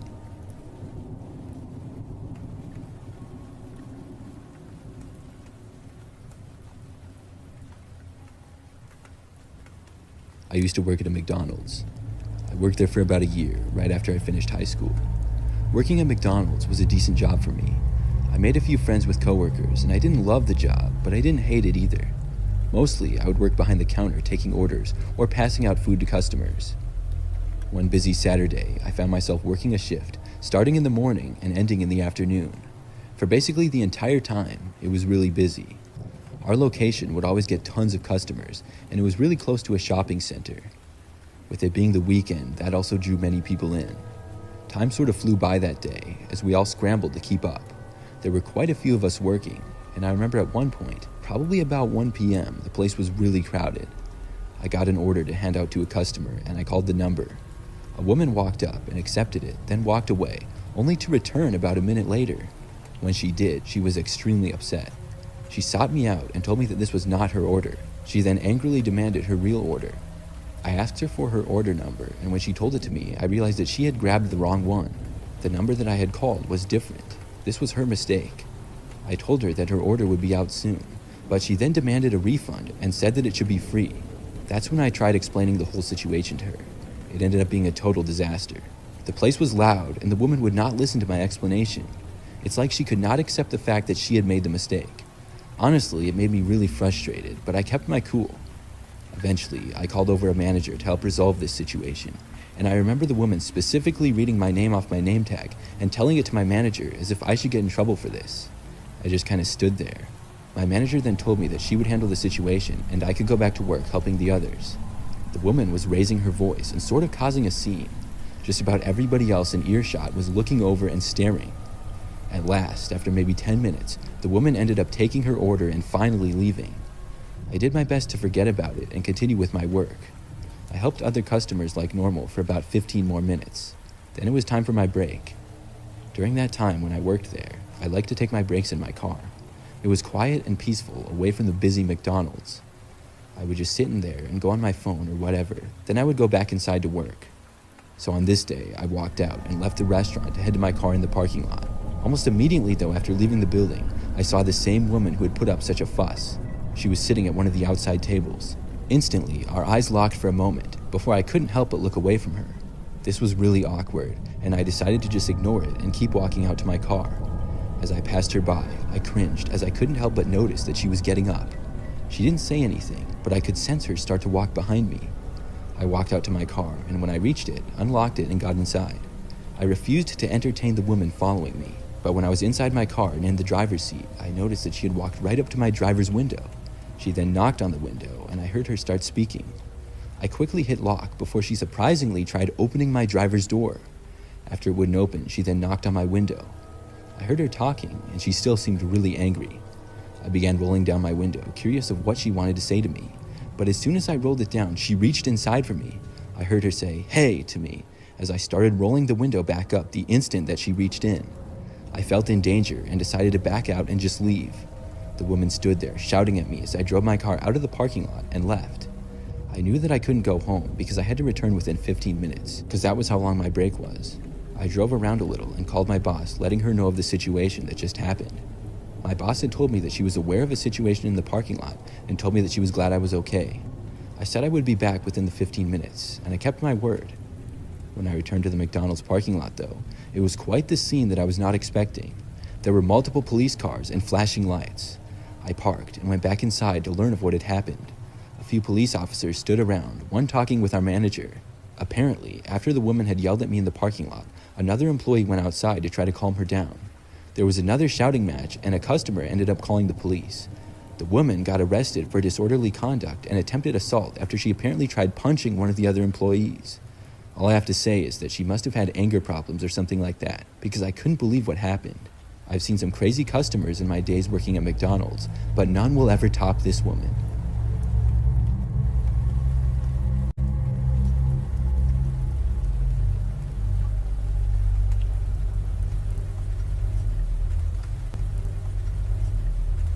When I was 7 years old, I went to McDonald's one sunny afternoon with my mom and little sister. The first thing that I remember about it is how busy it was. The place was packed. People were everywhere. I remember that shortly after going inside, I saw the Happy Meal toys in a case and I stopped to look at them. I always liked seeing all the possible options of toys that I could get in the Happy Meal. I wanted to collect them all. When I looked back up though, maybe a minute later, my mom and sister were gone. I thought they had still been standing there right near me. I looked around the crowded restaurant. People were everywhere, but none of the people that I saw were my mom or sister. As I was standing there looking around, about a minute went by, and then a woman approached me. I had never seen her before in my life, but she seemed like she somehow knew who I was. I looked up at her when she was right in front of me. She said that my mom was looking for me. The way that she said it was kind of stern, like I was in trouble. I was afraid that I might actually be in trouble because my mom had always told me to stay by her when we were out in public. The woman then told me to come on and started walking. She grabbed my hand and I followed her. As we were walking, she told me that it was dangerous to wander off like I had been. The woman led me towards the exit of the McDonald's going outside. When we were just about at the doors, I got a really bad feeling. I hadn't really questioned this situation up until then, but I then realized that something had to be off. My mom hadn't even ordered yet, and we had been planning to eat inside the restaurant, so why would she have left? As we were crossing through the exit doors, I suddenly yanked my arm away from the woman. I broke off from her and then ran away through the crowd. I ran around in a panic, searching for my mom and sister like crazy. As I did, I went as far away from the woman as I could. At last, I found my mom and sister at the far left front counter, about to order. When my mom saw me, she said, "There you are, it's time to order." She then ordered our food, and after getting it, we went and sat down. I didn't see the woman who had tried to make me leave with her again. I also didn't tell my mom about it or anybody else. At the time, I was afraid if I told my mom that I would get in trouble or she would be upset, so I decided to just keep it to myself. But looking back, I know that I should have said something and that I wouldn't have gotten in trouble. The older I got, the more I realized how close I came to possibly getting kidnapped.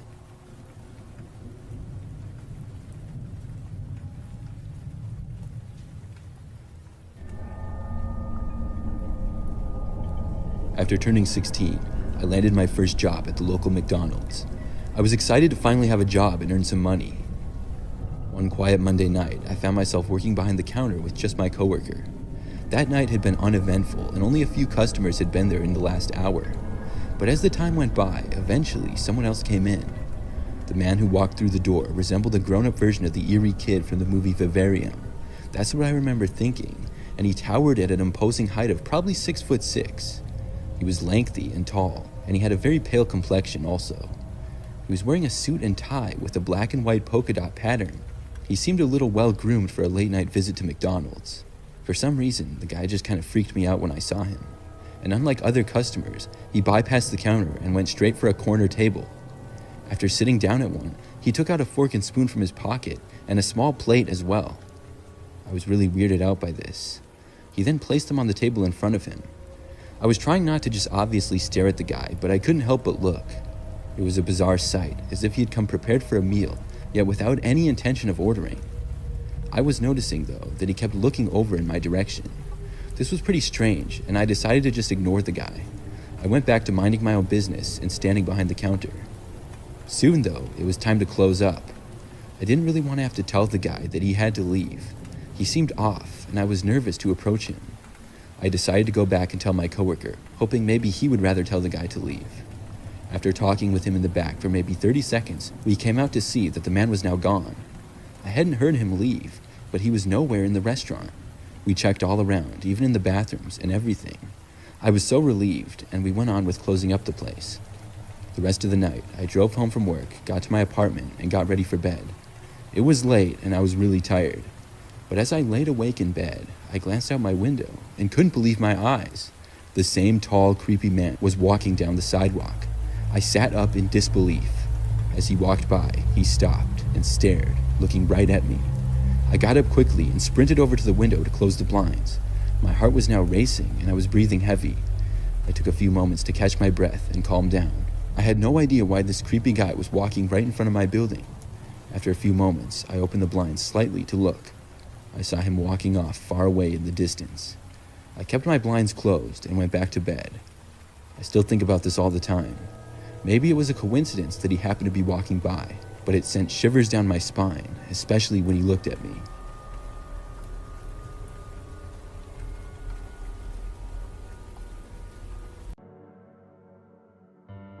To give the context of where this story is based, I live in a smallish college town near a small to medium-sized city. The town itself doesn't have a lot of people, and is mostly here to cater to the demand that comes from the college. Because of this, the stores around the college are mostly open 24/7 so that the college kids will be able to impulse buy whatever they like. The other big seller around here is gas. Of course, gas can be bought in the city, but being a town that is often gone through in order to get to the city, a lot of places will try to keep the price of gas slightly lower than any of the stations in the city.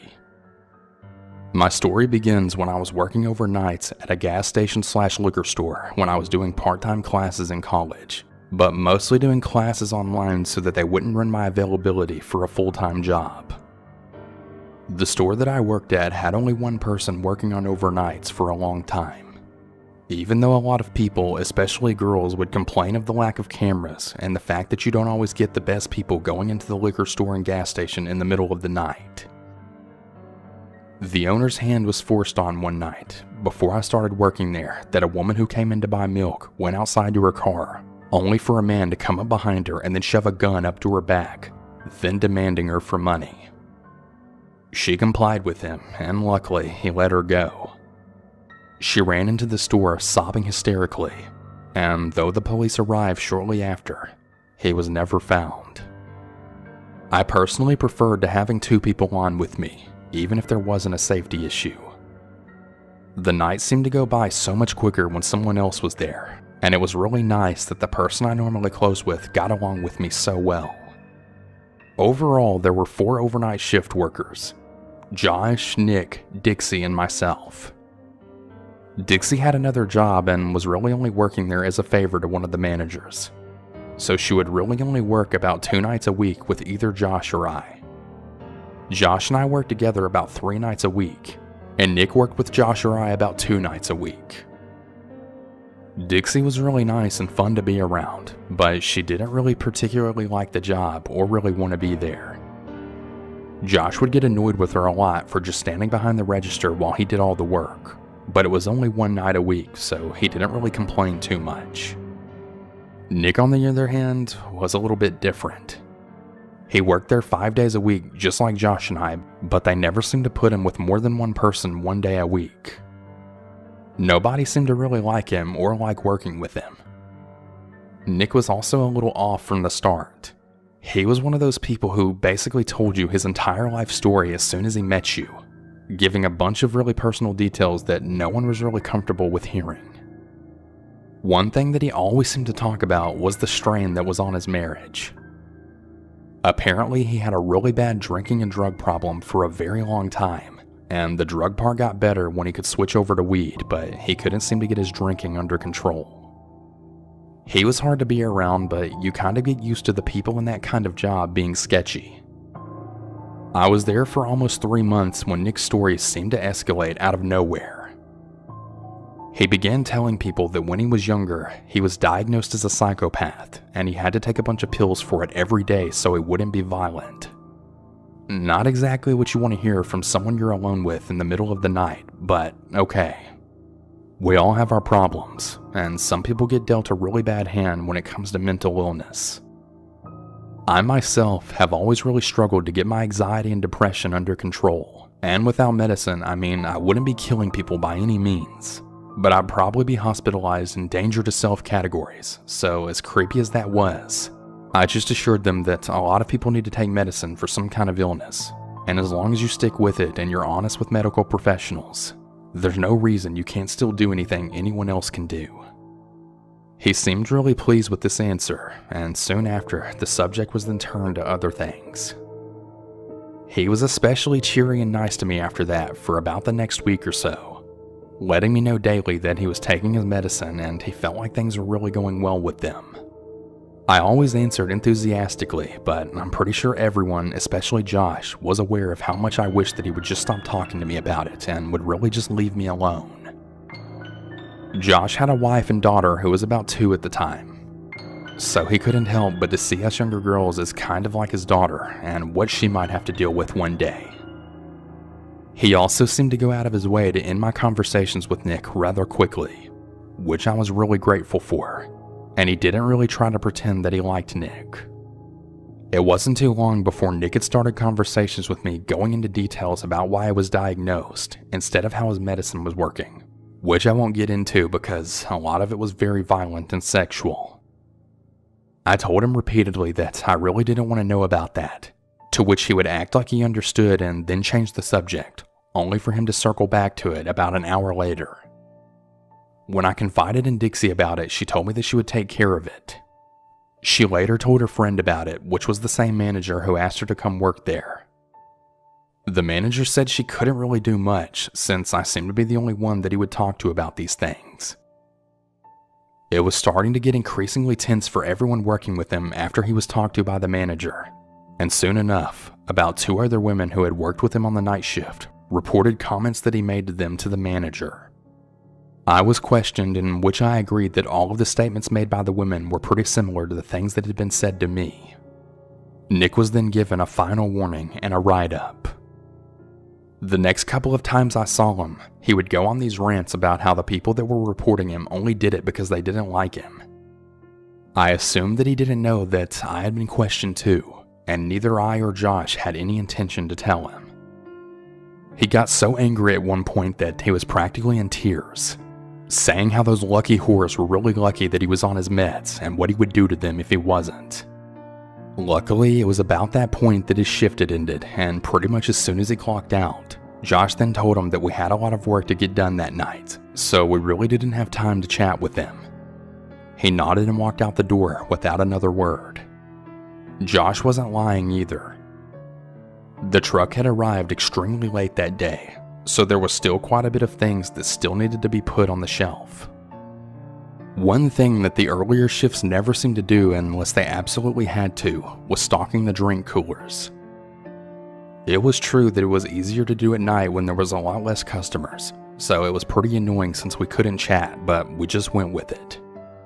I can't really remember the time that Josh had went into the drink cooler, but it must have been pretty late since we had been there for a while at that point. I was still pretty focused on stocking all of the shelves and making sure everything looked full if we didn't have it, when the bell had chimed, signaling that someone had come into the store. I threw out a good evening and said that I'd be right there, since anyone that usually came in that late usually just wanted a pack of cigarettes or to pay for gas. I put down my box and went to the registers, slowing dramatically once I could see them.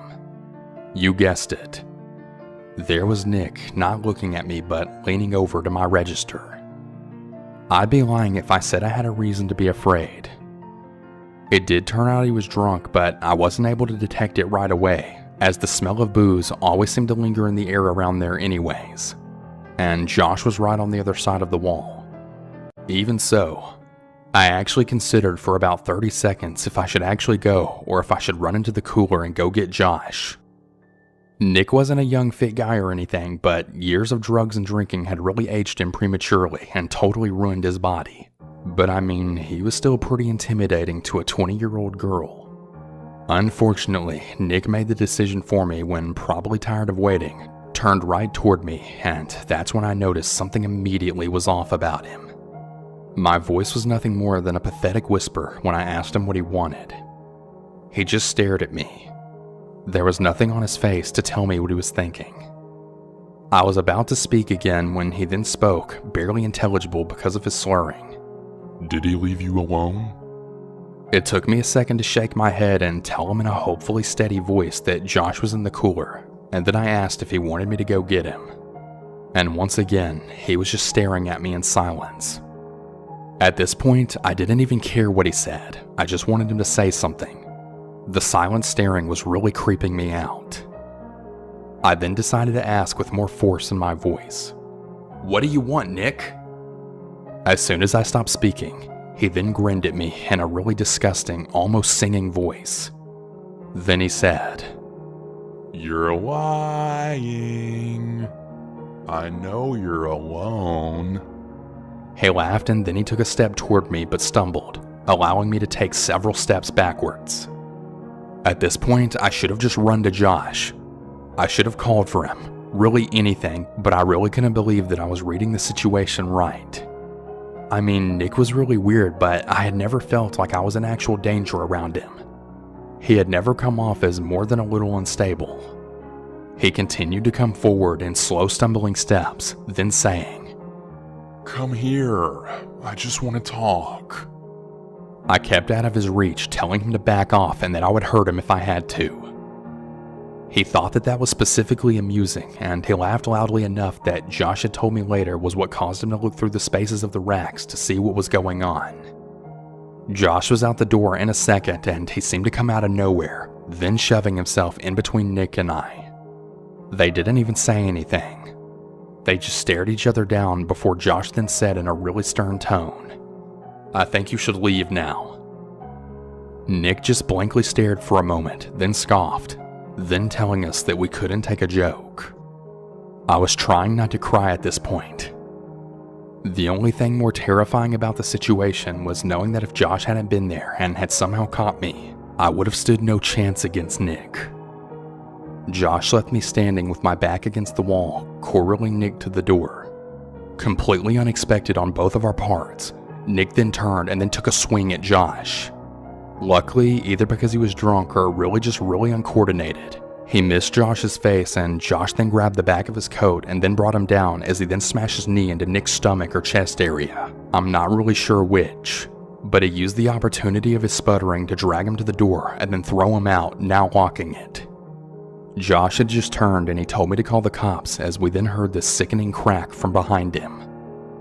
We both jumped and looked at the door to then find this really big circle of glass. It's hard to explain, but if you've ever seen a movie or one of an actual car wreck when something hits a windshield, but not hard enough to break through and it turns white all around the point of impact, that's what the door looked like. Josh didn't have to tell me what to do. This time I ran to the register, grabbed my phone, going to the corner farthest away from the front door, and then huddled on the floor. I didn't even notice at the time, but Josh had told me later that when he turned to see the glass, that was the first time that he noticed that Nick had a knife in his other hand. The fact that he tried to punch Josh instead of stab him is a mystery and a miracle. I was absolutely sobbing when the operator picked up the phone. I don't even know how she understood me. I was crying so loud. But between my distress and the sounds of Josh and Nick yelling at each other in the background with loud smashes of Nick hitting the floor, she got the urgency of the situation. She asked me where I was, and luckily she knew the address because just as I got up to look at a receipt to what the address was, the glass smashed. I dropped back to the floor and she told me that the officers were already on the way and to do whatever I could to get away or even hide, even if that meant that I had to leave Josh. The hole wasn't big enough for him to get through, but he made it by grabbing the ashtray from outside and then throwing it at the part of the window that he had been repeatedly punching, causing it to break through. He didn't make it to break through though. From that hole, he could reach the lock on the door, then get back inside. According to Josh, he had walked up to the door and then he put his mouth against the hole that he had just formed, and then said something that even right now I still sob over. In that horrible sing-song voice that he used the first time I talked to him that night. He then said in such a happy tone, They're never going to find you two. Needless to say, as tough as he was acting, Josh was shitting bricks just as much as I was. He was older than Nick, in his mid-30s, but he was a beanpole, and he wasn't exactly known for his fighting skills. Even so, as soon as Nick unlocked and started to open the door, Josh then slammed his entire body into it, knocking Nick backwards from the impact. Josh then yelled for me to run, and even though my legs felt like they would give out at any moment, I ran right behind him to the receiving doors that were in the back of the store. Nick was cursing and yelling for us as the door jingle went off. Josh slammed into the back door, cursing in pain, as he then realized that it wouldn't open. We found out later that Nick had pushed the dumpster in front of the door, locking the wheels of it again before he came in. We seemed to both realize at once that he had actually planned this all out to kill us. Nick rounded the corner, still doing that awkward stumbling walk, though faster now. It at least gave me some time to slam the back room door shut and then lock it. I was sitting in front of it, Josh bringing over anything he could find to barricade the door shut, when Nick then finally reached it. He must have heard me crying because he kept calling my name, telling me that I wasn't who he wanted. He would make sure that I died before I felt any kind of pain if I opened the door for him. He then started stabbing the door, then screaming at me to open it. I screamed and then I moved when he stabbed it the first time, but Josh and I both then moved immediately to hold it shut again. I remember Josh and I making eye contact. We were both crying by now, and I wanted so badly to say something to comfort him, but I just couldn't think of anything to say. I was just as terrified myself. I had dropped my phone when I ran to hold the door shut, and neither of us could move to go get it, so we really had no idea how long it would be until the police got there, and the door was made of wood, so it wouldn't really last long against his body slams. And there was absolutely no protection if his knife went into one of our hands.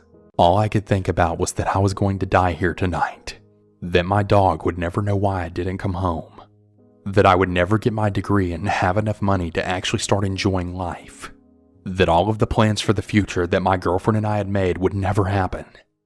In the most anticlimactic and wonderful finish ever, it suddenly went silent. There was no police car alarms, no yelling, nothing. It was as if Nick had just vanished. Josh and I looked at each other, not even daring to breathe, then listening for any sign of life on the other side of the door. We both slammed to the ground when we heard a gunshot then go off once, then twice, then a third time. There was more silence, then at last a voice rang out, then asking if anyone was here. We weren't really sure if we should say anything. Then the voice continued with his name and that he was an off-duty EMT who had been listening to the scanner. Josh got up and pushed all of the things aside in front of the door, opening it enough just to put his head out of it, and then it seemed like all of the breath just totally left him. He opened the door and went out into the store. I ran and grabbed my phone, seeing that the call had disconnected or the dispatcher had hung up. When I went out into the store where Josh and our rescuer was, he was in the middle of explaining how the police over the scanner were sending a bunch of cars, but that they were all pretty far away and he had a really horrible feeling that they wouldn't get there in time when the dispatcher was telling them what they'd find when they got there. He didn't want either of us to go outside until the police got there because though Nick had been shot in the shoulder, he still had the knife when he took off. The EMT said that he would have run after him, but with the state that the store was in, he was really scared that someone in the store could be dying or hurt. The next 20 minutes were a total blur. Josh and I were just sitting on the floor hugging each other when the police finally arrived. The EMT had called dispatch and he told them of the new situation, and most of the cars that were coming to our location were then diverted to looking for Nick. It was soon after that Josh got to use his phone to call his wife, and she came right over, only bringing their daughter because he begged her to. He seemed to completely break down when he held his daughter and hugged his wife. I had an extremely similar reaction when I finally got to go home and came in to see my dog's wiggling body as he was so excited to see me. Nick was found about 2 weeks later in an old RV that he had in the woods. The reason that he had come after us was because he thought that the reason Josh wanted him to leave so quickly was so that he could call the owner again, and this time the complaint would get him fired.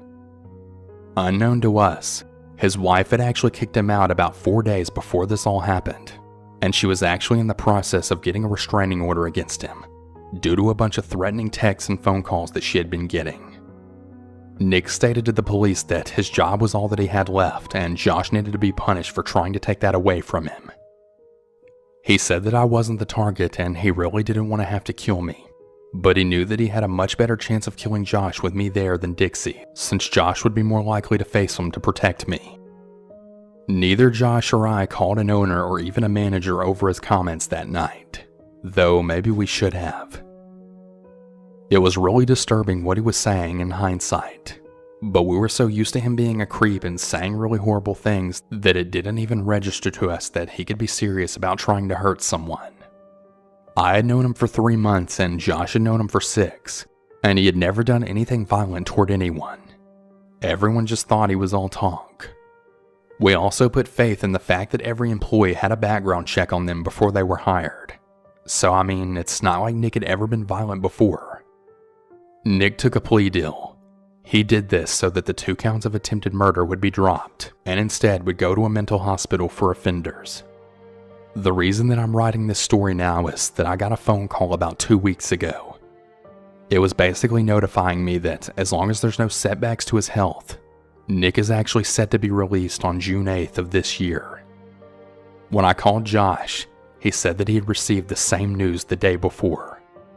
Neither Josh or I work there anymore, and Josh has since moved away to another town on the other side of the city. I've switched to going to college completely online, and I'm in a new place that I'm renting with a roommate. I really don't think that he'll ever come after either of us.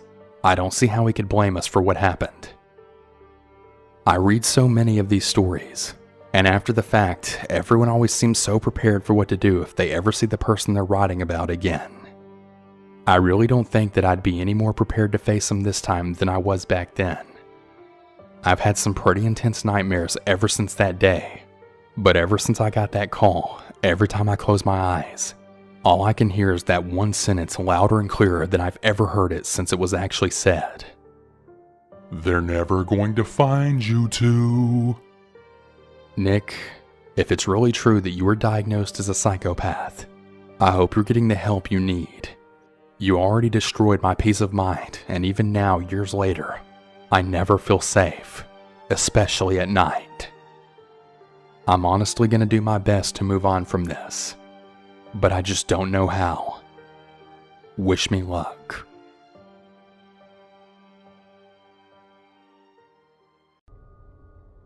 Back in 2015, I attended high school at an age where I was younger than most students. The reason for this was because I had skipped about 2 grades due to my parents thinking I wasn't being challenged enough. To put it in basic terms, I was a smart kid and had the gift of being intelligent in my studies. Anyway, this happened the week before spring break, and I remember being in my biology class.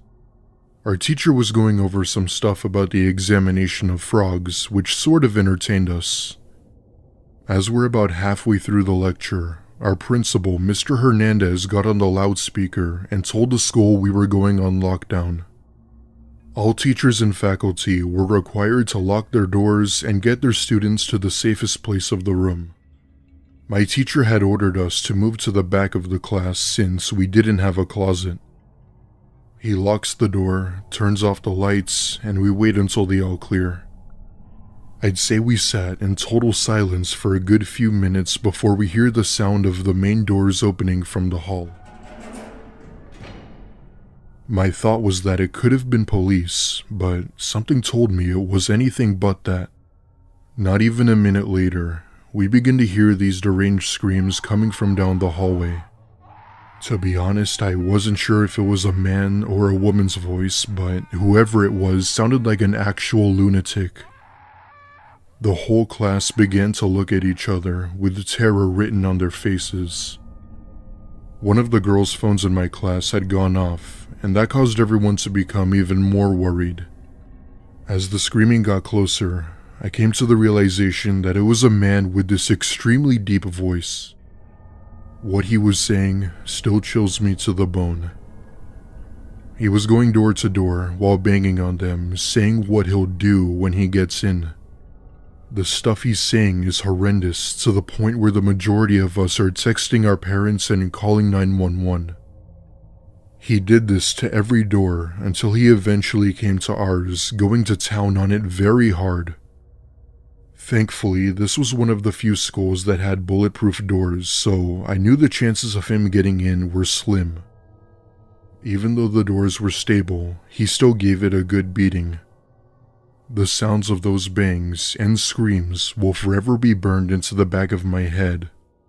Suddenly, he straight up punches through the small glass window while trying to reach the lock from the inside.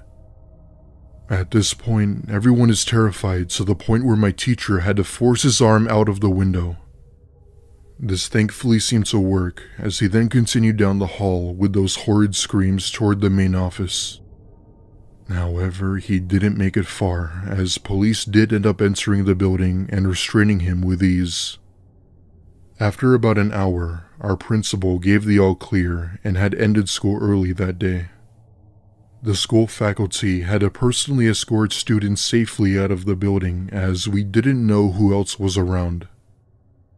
It wasn't until a week later where I learned a shocking truth as to what led up to this. The story behind why and how we got into the school will forever haunt me. As it turns out, he was being transported to a facility when he managed to rip off the frame that separates him and the driver. He knocked the driver out cold and put the vehicle to a stop right near the school, where he got out and entered the building. He was insanely strong and had been off his meds for days. The driver who was transporting him was fortunately okay and was given proper treatment. Thankfully, nobody was hurt when he entered the school. After that, many parents were outside picking up their kids in a panic. My parents had gone to the school and picked me up as well, and even pulled me out for a few days. As far as I'm concerned, he was likely taken back to a mental facility and is being held there. For the next few weeks, the school had begun doing lockdown drills as a precaution. Nothing has happened since, but I just hope he's getting the proper help he needs.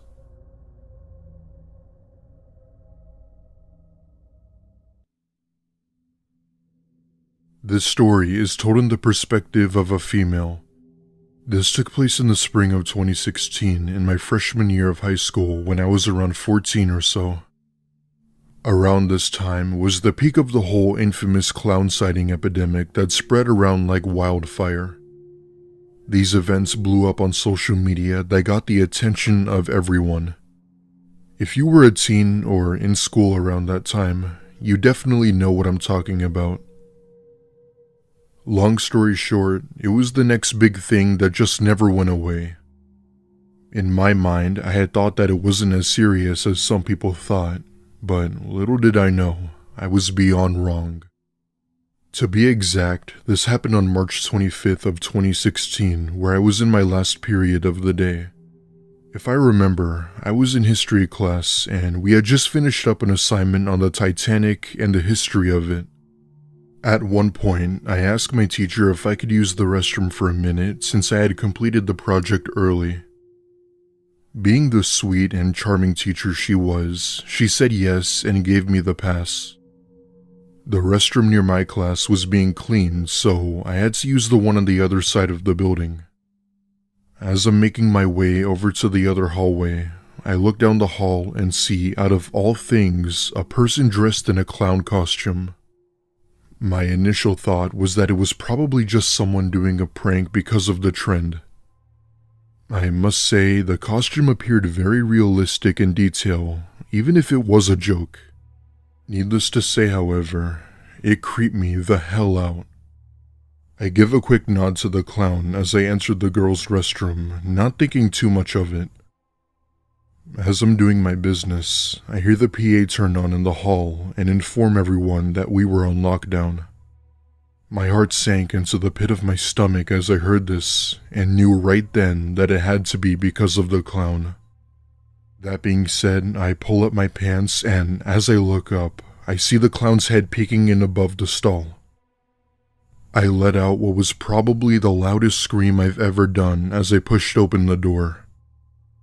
The person in the clown costume obviously fell to the ground as I ran out of the bathroom. I ran straight to my teacher's room, practically begging for her to unlock the door so I could get in. However, I knew she couldn't, as there was also a chance whoever that was would get in too. She told me from the other side of the door that I had to run and hide somewhere safe. I ended up running out of the hall and ran inside some electrical room that happened to be unlocked.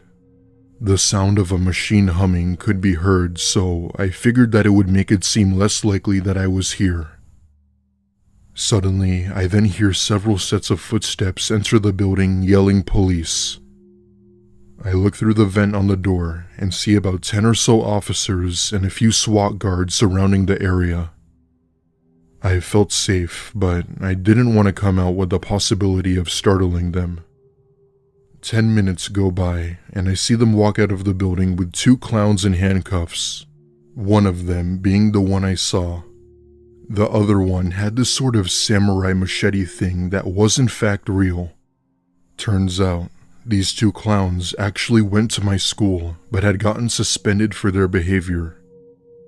They then went on to say that it was just for the trend, and that they didn't intend to actually harm anyone. However, police weren't buying it and arrested them no matter what the intentions were. After that, I eventually came out of the room and walked over to them to explain what had happened. They brought me into the main office, where I was with a faculty member until my parents arrived. As far as I know, those 2 boys were expelled from school and had served months in jail as they were 18. My parents ended up moving me to another school after that, and ever since then, I've always developed a fear of clowns. It took nearly half a year for the whole clown trend to die down. To be honest, I had never really understood the hype around it. Even with that whole situation, I still heard of many reports of people encountering clowns and almost getting hurt. Thankfully, nothing like that has ever happened again.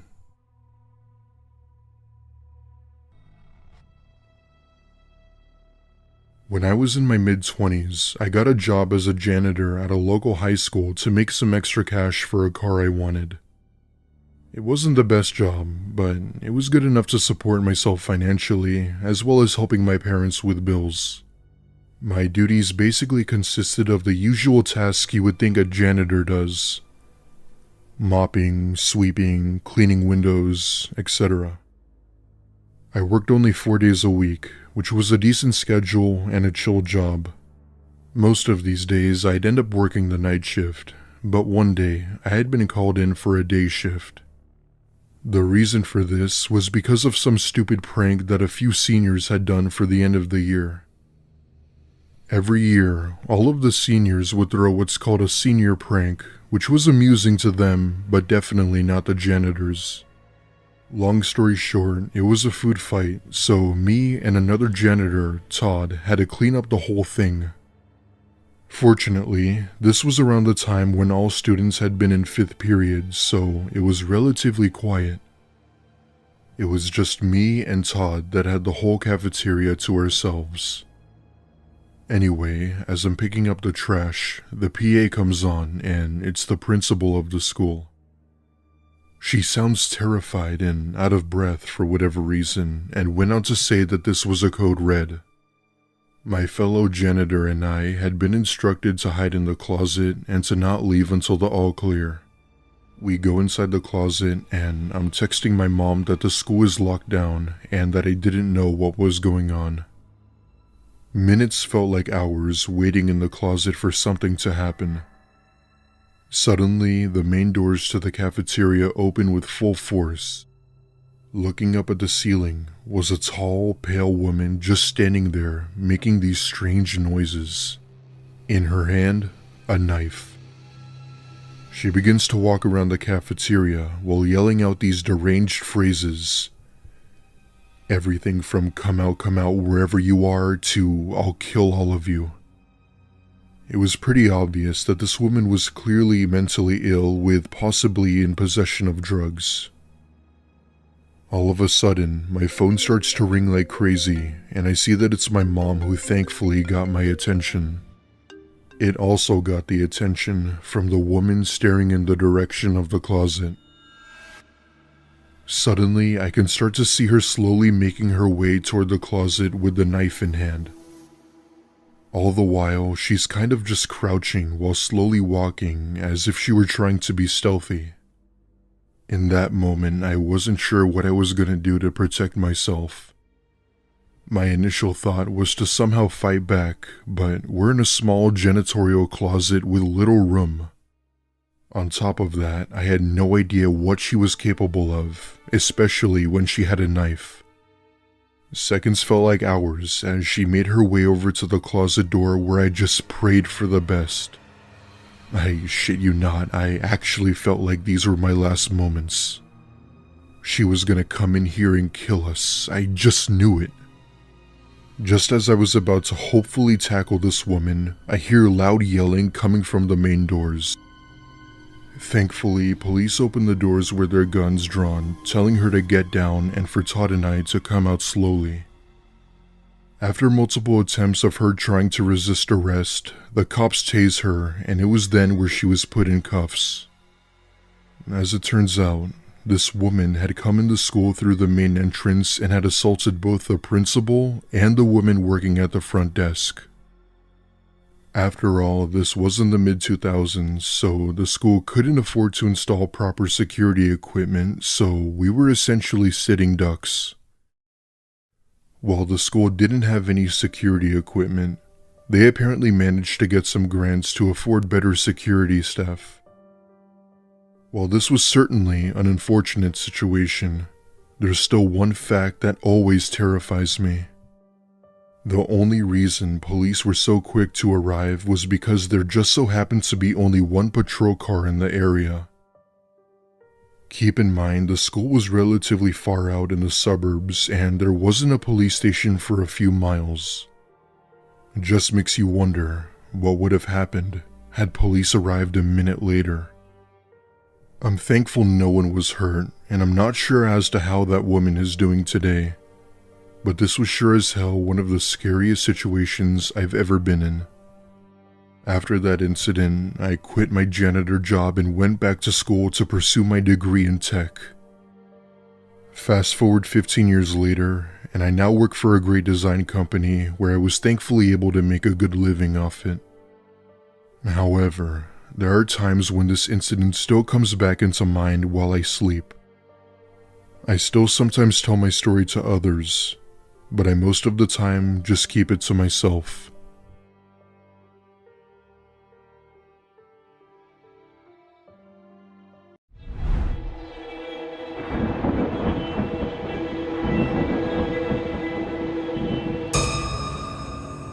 I was one of the luckiest kids in our high school that had the privilege of driving into school about halfway through the day.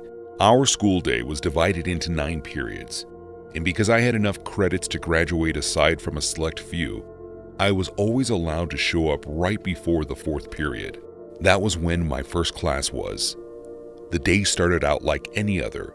I woke up and got myself ready for school. I remember the steam pouring off my coffee cup was intense that morning, but the heat was a refreshing contrast to the cold bite of the winter air. I loaded everything up into my car and drove the 8 miles to get to my school. My phone kept going off, which was irritating because the notification sound kept interrupting the music playing from it. I ignored the messages and figured whatever it was could wait until I got to school. When I arrived, I noticed that something was off. The parking lot was full of cars, but no students. I mean, I knew it was a bit late in the day, but there were actually quite a few of us who would show up around the same time. At first, I didn't think anything of it. I just brushed it off and just assumed they had already made their way into the semi-warm school. So I decided to do the same. I grabbed my phone and my bag, locked my car, and walked into the lobby, only to be met with silence. Something wasn't right. I looked at my watch, and it was 10:36 a.m. The hall should have been full of students who had been rushing to get to their next class. I didn't understand why at the time, but for some reason, the emptiness of the halls made everything feel tense. I began to walk a bit down the hall. That was when I noticed that all the classroom doors were shut, which was odd because most of the teachers liked to keep them open, as long as it wasn't too loud in the halls. Then all of a sudden, I remember the spam of messages I had gotten on my way into school. I almost threw my phone with how hard I ripped it from my pocket. I put in my passcode and then came face to face with one of my biggest fears. My phone had 4 text messages from my friend who had been trying desperately to get in contact with me. The messages read in order: "Yo, something weird is going on. Hey man, are you on your way yet? Yo, don't come in." And the last message read: "Stranger in the halls. Teacher says he has a knife. Don't come in." My heart sank, and for a second, I couldn't catch my breath. Immediately, I began walking from one classroom to another, trying the handles on every door, but there was nothing. That's when I heard the sound of sneakers scuffing across the tile floor at the other side of the hall. I knew I had to hide, but I didn't have many options, so I threw myself behind a row of lockers and tried to tuck my legs in. The footsteps grew closer. They had definitely made it into the section of the hallway when all of a sudden they stopped. I'll never forget the sound of his gravelly voice when he said, "Is that a leg I see?" I panicked. I heard the footsteps start up again, growing closer with each passing second. I had to make a decision. I ran across the lobby of the school and threw open the doors to the auditorium. I didn't hesitate. Fight or flight kicked in, and it's like my legs knew where to bring me before I could even think of it. I ran all the way to the stage and made my way behind the curtain. As I tucked myself behind the curtain, I heard the door to the auditorium slam closed. He was inside the room with me. The footsteps drew closer and closer, with each step growing louder. I began to look around for another place to run, when all of a sudden I heard the sound of a door opening behind me. When I looked, I was relieved to see one of the custodians. He was ushering me over to him, but kept one hand to his mouth as to tell me, "Stay quiet." As quickly and quietly as I could, I ran over to him and the two of us hid, locked in a supply closet for what felt like forever, as we heard the man pacing back and forth across the stage. After what felt like an eternity, but turned out to be only a couple of minutes, police arrived on the scene and the man fled.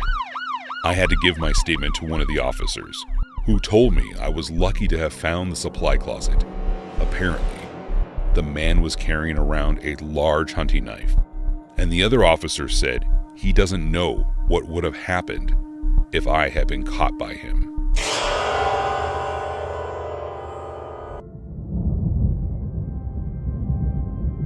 I was sitting in my earth science class near the window, as I often did. I made it a point to get to all my classes early, so I could get the best seat. That day, I would regret choosing to sit near the window though, as it would turn into a day that I would never forget. So, I was just sitting there, doing my best to pay attention to the lesson, when something caught my attention out of the corner of my eye. I could have sworn that I saw something move near the tree line. When I looked again, I didn't notice anything out of the ordinary, so I just decided to go back to paying attention to the teacher. That was when I noticed it again. Only this time when I looked, I noticed that there was a grown man standing beside one of the pine trees that lined the field. He was just standing there in what appeared to be a dirt-covered clothing and a ski cap. I thought it was odd, so I raised my hand in hopes to bring it to the attention of my teacher. However, when we all turned to look out the window, there was no one there. The teacher told me to stop fooling around and just pay attention, so I did. I tried my best to wipe the entire experience from my mind. I finished out the school day and made my way home. I only lived about a half a mile from my high school, so I would usually walk home. I could have taken the bus if I wanted to, but I enjoyed the walk. I didn't enjoy it that day though. For some reason, I couldn't shake the feeling like I was being watched. I tried my best not to be suspicious about it, but I slowly began increasing my walking speed. After what seemed like 10 times the usual distance, I finally made it home. And as soon as my house was in sight, I sprinted across my lawn and into my front door. I locked the door behind me and began to fill my mom in on my experience. She was quick to write it off as just me being on edge and assured me that everything was fine. I tried my best to agree with her on that, but something in my gut wouldn't let me settle down. After a very long day, it had finally hit 10 p.m. and it was time for me to go to sleep. But sleep never came. Instead, I kept tossing and turning in my bed. I could swear that I still felt someone watching me. After a couple of hours passed, I had begun to drift off when out of the nowhere I heard what sounded like scratching on the glass. I immediately turned to my window, where I could swear I saw the edge of someone's shirt as they tucked themselves behind the wall. Before I could react, I heard my mom yelling for me. I leapt across my room and ran through my door, slamming closed as I passed. When I made it to my mom's room, she told me to close the door. After I did, with no questions asked, she said someone is outside of the house. My heart began to race. The police are on the way, just stay in here. My mom pulled out her phone and opened up the security camera. The man wasn't there anymore, but at a closer look, we could now see that my bedroom window has been opened. It wasn't long before the police arrived, though it felt like hours. By the time they got to my house, whoever it was had left. As I began to tell the police officers about the man I had seen at school earlier that day, he said that he and his partner would search the woods to see what they find. When they returned, I was horrified to find out they had found what they said was a homeless person's campsite. They said they also found a small journal with drawings of my classroom window, and at the last page, he had written, "It's time." To this day, no one knows who that man was or where he went. All I know is our dog has been sleeping in my room ever since. An 11-year-old child should never know the trauma of what occurred 7 Septembers ago. It was one day before spooky season, September 30th. I was babysitting my best friend's child, Dominic. I called him Dommy. I knew Dommy his whole life. I was even at the hospital when he was born. He called me Aunt Claire, short for Clarissa. I kept him once before, but it was short-lived. He was struck with a stomach bug, and I ended up taking him home. This time, though, Dommy was healthier and happier than ever, excited to stay with me. I lived in a small cottage-style home with 3 bedrooms. It was located at the end of a spacey cul-de-sac, giving me the privacy that I craved. Behind my house, beyond the wooden fence, was hundreds of acres of wooded area, making for quiet nights. Back then, I really loved quiet nights. I remember the smell of spaghetti as Dommy wolfed down 2 big bowls. I was really surprised at how much he ate. I was really proud that he loved my cooking and even sent a boastful text to his mom. He settled down in his pajamas and curled up on the couch. It was about 9 p.m. when I sat next to him. I was a part-time student with a full-time job, so I was really exhausted. I looked at Dommy and I asked, "Well, is it time for bed yet?" "Maybe for you," he responded in a sassy, playful voice. I had a real sweet spot for Dommy, and I still do. I allowed him to stay up a little bit longer, but I told him to be in bed by 10:30. He agreed, and he continued watching his show. Shortly after, I went to my room and cracked the door. As tired as I was, I probably fell asleep as soon as my head hit the pillow. I remember having a bad dream before Dommy woke me up by shaking my bed. He then let out an aggressive whisper, "Aunt Claire, wake up." I was startled so badly that I let out a yelp. "Yeah, baby, what's wrong?" I asked. I'm hungry," he said. He sounded strange, almost like he was frightened. "Hungry?" I asked. "You ate 2 big bowls of spaghetti." "I know." He paused and looked at me with frightened eyes. "I want more." Looking back, I'm really ashamed to say that I was upset with him and that I took an angry tone. No, I'm not a morning person, and certainly not a wake me up in the middle of night person. Dami, it's nearly midnight. You promised to be in bed. Call it a night and I'll make you some breakfast in the morning. I jerked the blankets and then rolled over, shutting my eyes. Not 10 seconds passed before he shook the bed again, whispering, I really need a bowl of spaghetti. Right now. I turned over, not believing how difficult he was being. He had never misbehaved like this and was always polite. I stared at him in disbelief. Fine, I said, crawling out of bed. I walked with him through the dark house to the kitchen. Before we could make it to the fridge, he grabbed my wrist. He stared at me with tears in his eyes. His little body trembled and squatted down. What's wrong, Dami? And he then whispered something that shook my core. There's a man in your bedroom. He's under your bed. What? No, I said in disbelief. No one's under my bed. There is. I don't want him to know that I know. I had to get you in here. As Dami finished his sentence, we then heard a rustling down the hallway, the noise coming from my room. We were both paralyzed in fear. We had no idea what to do. Dami began crying, which boosted me into action. I scooped him up and unlocked the back door. I jetted and entered the pitch-black backyard.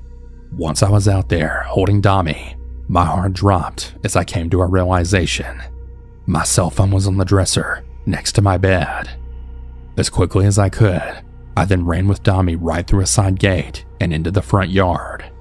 I stubbed my toe on something. I can still remember how terribly it hurt, but I kept moving. I saw my destination down the street, my closest neighbor. Their garage door was open, and I saw the silhouette of a man inside of it. It was the longest, most terrifying run of my life. There was nothing but blackness around me as my bare feet ran on the pavement.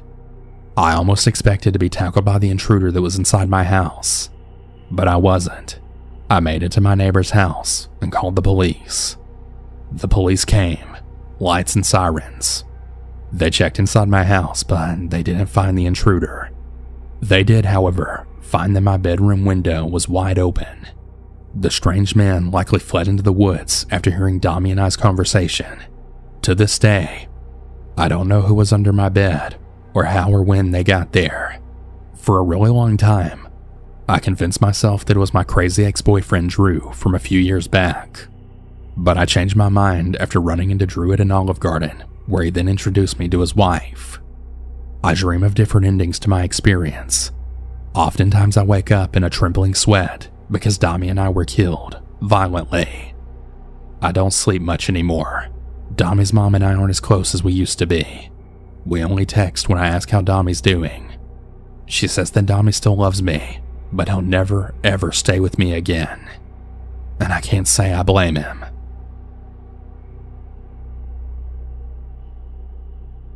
This happened. When I was around 7 years old, my family and I moved into an old house. It was a really big house with 4 bedrooms, 6 bathrooms, 2 living rooms, and even had a dumbwaiter. It was at least 80 years old and was in pretty good condition for a house that old.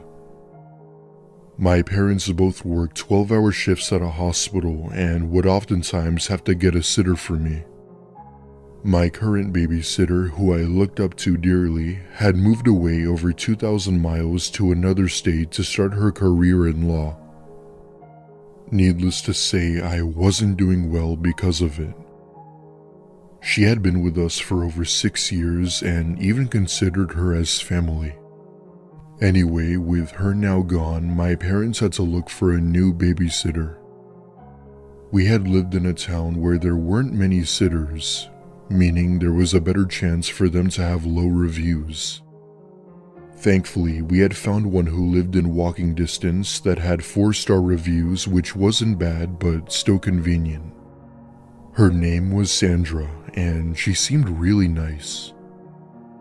She was 24, attended college, and was apparently really good with kids. We'd play games together, she'd help me with my homework, watch TV, etc.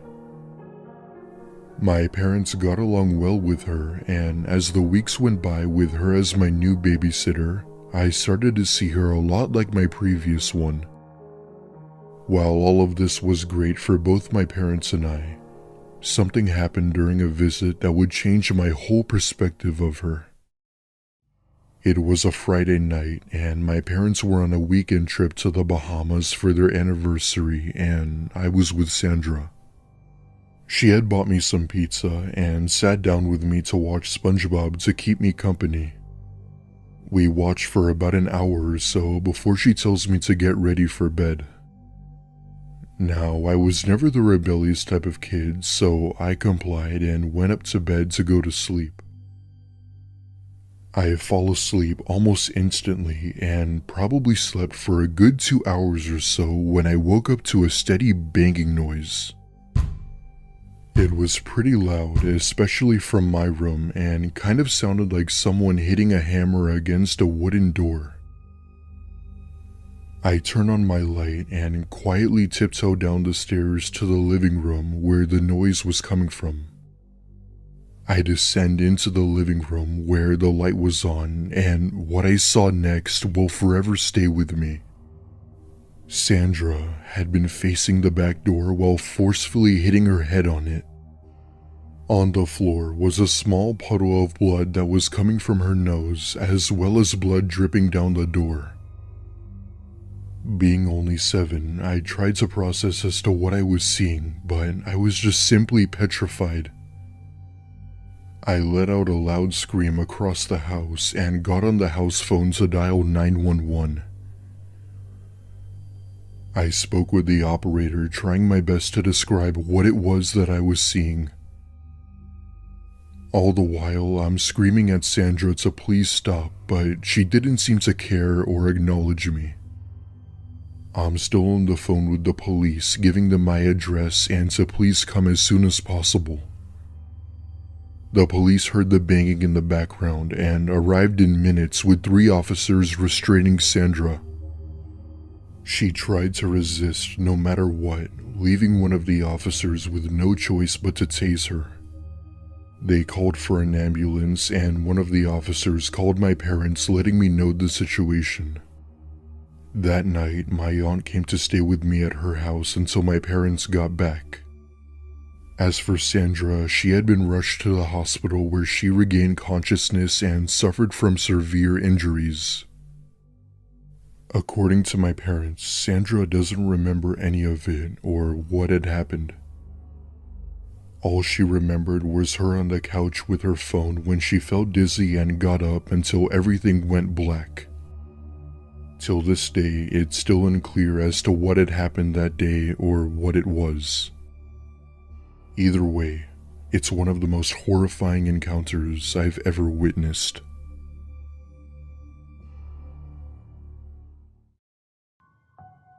This is a story that happened to me when I was around 24 years old. I recently moved to Boston for an internship to help prepare for my field of study since I had just graduated from school. However, it wasn't a paid internship, and the money I did make was from my disability insurance. This meant that I had to find a job in order to make income. After days of searching for jobs, I finally found one as a part-time babysitter. I was good with children and figured babysitting wouldn't be bad for a first job. However, little did I know that those expectations were far from true. Ever since I had moved, I had babysat for a while now and have dealt with many different kids, but this kid takes the prize. I won't disclose personal information about her, but we'll call her Rachel. Rachel was around 9 and was the small blonde girl who was obsessed with dolls. She basically liked any type of dolls. Antique dolls, rag dolls, Barbie dolls, you name it. One time, I had babysat for her for 2 days as her parents would be out of town. She was nice, but wasn't very talkative and just mainly played with her dolls and tended to them. I would be staying in the guest bedroom, and, of course, there were dolls. I remember this one porcelain doll sitting on a chair beside the bed I'd be sleeping in. It was a very unnerving doll, the type where it felt like you were being watched by it whenever you moved. I thought nothing of it and just got ready for bed and made sure Rachel was asleep. It was around 11 p.m. and I had got ready for bed and went to sleep with ease. I'd say I slept for a good hour or so before waking up to the sound of something in the room. I wake up and take a look at the clock and saw that it was 1 a.m. The second I turned on the light, I take a look around the room and see that the doll's head had been rotated backwards. Thinking it was probably Rachel pulling a joke, I turned the doll's head and went over to her room. However, Rachel seemed to be fast asleep and didn't seem like she had gotten out of bed. I shut her door and go back to my room, and the doll had now fallen off the chair. I didn't even dare touch it and just shut the door and slept on the couch. When morning came, I wasn't gonna bother Rachel with questions about the doll, so I ignored it and waited for the parents to arrive. I got paid and left the house and refused to babysit for Rachel again. When they did call me, I simply declined and claimed that I had gotten another job. I haven't experienced anything paranormal like that again, and I have moved past it. This story has shocked me to my core ever since, and I've even developed a fear of dolls. Whenever I see one, I always walk away.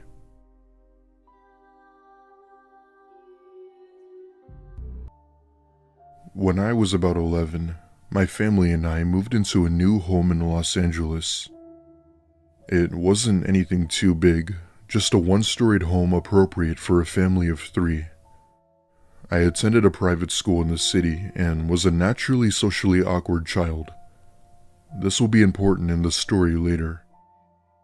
I'd also like to mention that I have autism, meaning it was hard for me to make friends and interact with others. Both my parents were fully aware of this and had made me go through therapy and other medication to help me with it. While it did improve a little bit, I still had some challenges I had to deal with. Anyway, we had moved to Cali as my dad had other work there with a higher salary. This meant that he'd most of the time be working and not at the house. I mean, my mom would sometimes watch over me, but she worked too and would sometimes have to get a babysitter. My current babysitter, who I adored, had recently moved over 2,000 miles away for a better job. It was sad, but that was the reality, and we had to find another sitter. Eventually, my mom had found me a new sitter who wasn't like the old one, but was still manageable. Her name was Luna, and she claimed to be just 19 years old. She was nice, but had a few issues that I began to take notice from for the first few visits. While it wasn't anything too concerning, they were very much noticeable. At first, it was relatively minor things like twitching and loss of focus. However, these things began to turn into bigger problems, all the way from talking to herself to sometimes asking me weird questions.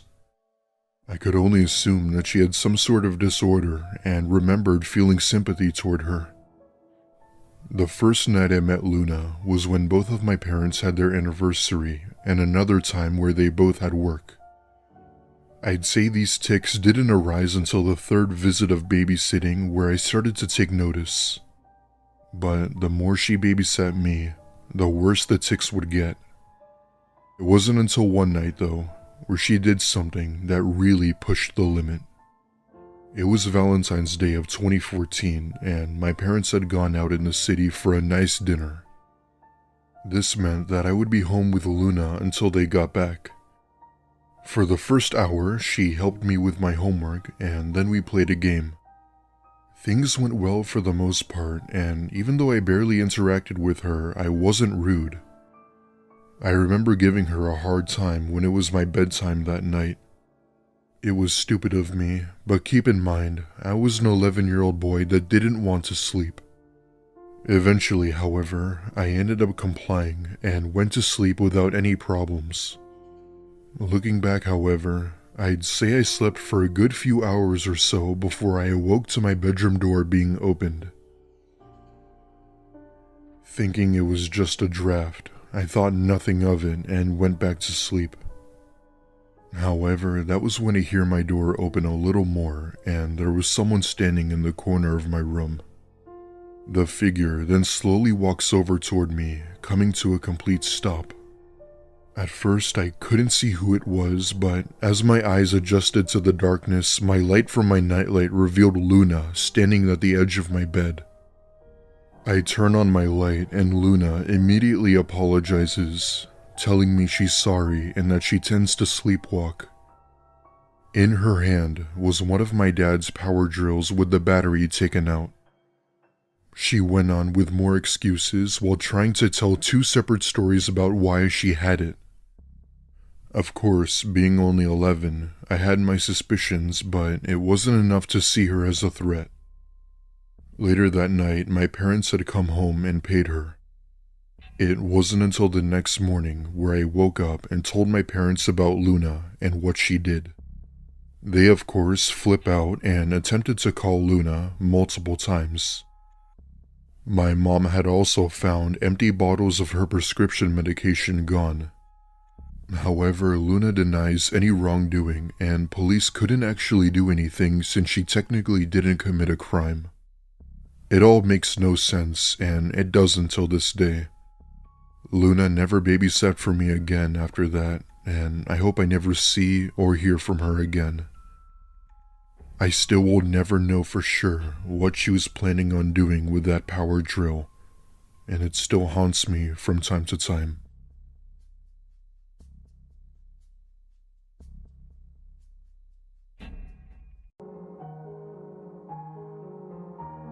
I'm a 17-year-old girl who would babysit for a family I knew well. My younger sister was friends with the little boy from the family. We'll call him Chris for privacy reasons. I was really close with Chris's younger sister, Lily, which is the main reason their mother had asked me to babysit for them. I was honestly excited, as I really enjoyed spending time with Lily, and Chris too. Their mom was going out to dinner with friends, and she wouldn't be home until much later in the night. The night of babysitting approached, and everything had been fine. I'd been playing some Minecraft with the two of them for quite a while, and later ordered a pizza for us all to share. Eventually 9 p.m. approached, and it was the kids' bedtime. The excitement must have wiped them out, because they didn't fight me at all on the curfew. Once they were both asleep in their rooms, I sat on the couch in the living room and watched Netflix. Behind the living room was the staircase leading to the upstairs, so from where I was sitting, I could see if someone went upstairs. I was about halfway into an episode of my show when I then heard footsteps coming from down the stairs, assuming it was either Chris or Lily. I called out both of their names. No answer. I had guessed I either imagined it, or it was just one of them getting up to use the bathroom or something. I continued to watch my show, until I saw something in the reflection of the grandfather clock right next to the TV. There was a faint outline of a little girl leaning over the railing of the stairs. I was relaxed initially, as I figured it was just Lily who had woken up. I turned from the couch to look at the stairs, only to be met with an empty staircase. There was nobody there. I whipped my head back around to face the grandfather clock, and the reflection was gone. I felt my stomach plummet, and my heartbeat started to spike. Unnerved, I paused the TV and looked back at the staircase. Nothing.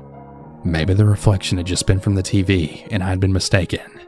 That was the only plausible explanation. The only way I was going to find out for sure, though, is if I checked both kids. Reluctantly, I got up and I walked up the staircase. I opened the door to Chris's room to find him sound asleep. I then made my way over to Lily's room, only to find her asleep as well. I walked further into her room just to double check if she was really fully asleep, and she was. My heart still racing. I was simply left confused. What the hell had I seen in the reflection if Lily was genuinely asleep? I turned to leave the room, only to stop dead in my tracks. There was a girl standing in the hallway. A girl who definitely wasn't Lily. She was sickeningly pale and wearing a white nightgown. I felt like my heart was going to come up my throat. Frozen in fear, it took a few seconds to come back to reality and then slam the door and lock it. I just stood there leaning against the door for a solid minute, heart racing, breathing heavy. That's when I then heard a knock on the door, and I jumped, screaming bloody murder. "Hey, it's just me," I heard Chris say from the other side of the door. A huge wave of relief then washed over me, and I opened the door. He had just stared at me, watching me in this unnerved state, with wide eyes and a concerned look. "What's wrong?" he asked me. Lily had woken up as well, sitting up in bed with a confused expression. I didn't want to scare either of them, so I lied. "I was just watching a scary movie downstairs when I came up to check on you guys, and I guess I was just caught off guard. Sorry for waking you." They both went back to bed, and I returned back downstairs to try and become calm again. I resumed my TV show. I was reaching the end when I suddenly had the urge to look in the reflection once again. Big mistake. I looked back, only to see the clear face of a young girl, the one from the hallway. I paused my show immediately and sprung off the couch. I sprinted out of the house and went out to my car, locking the doors. With shaking hands, I called my mom and then told her everything that happened.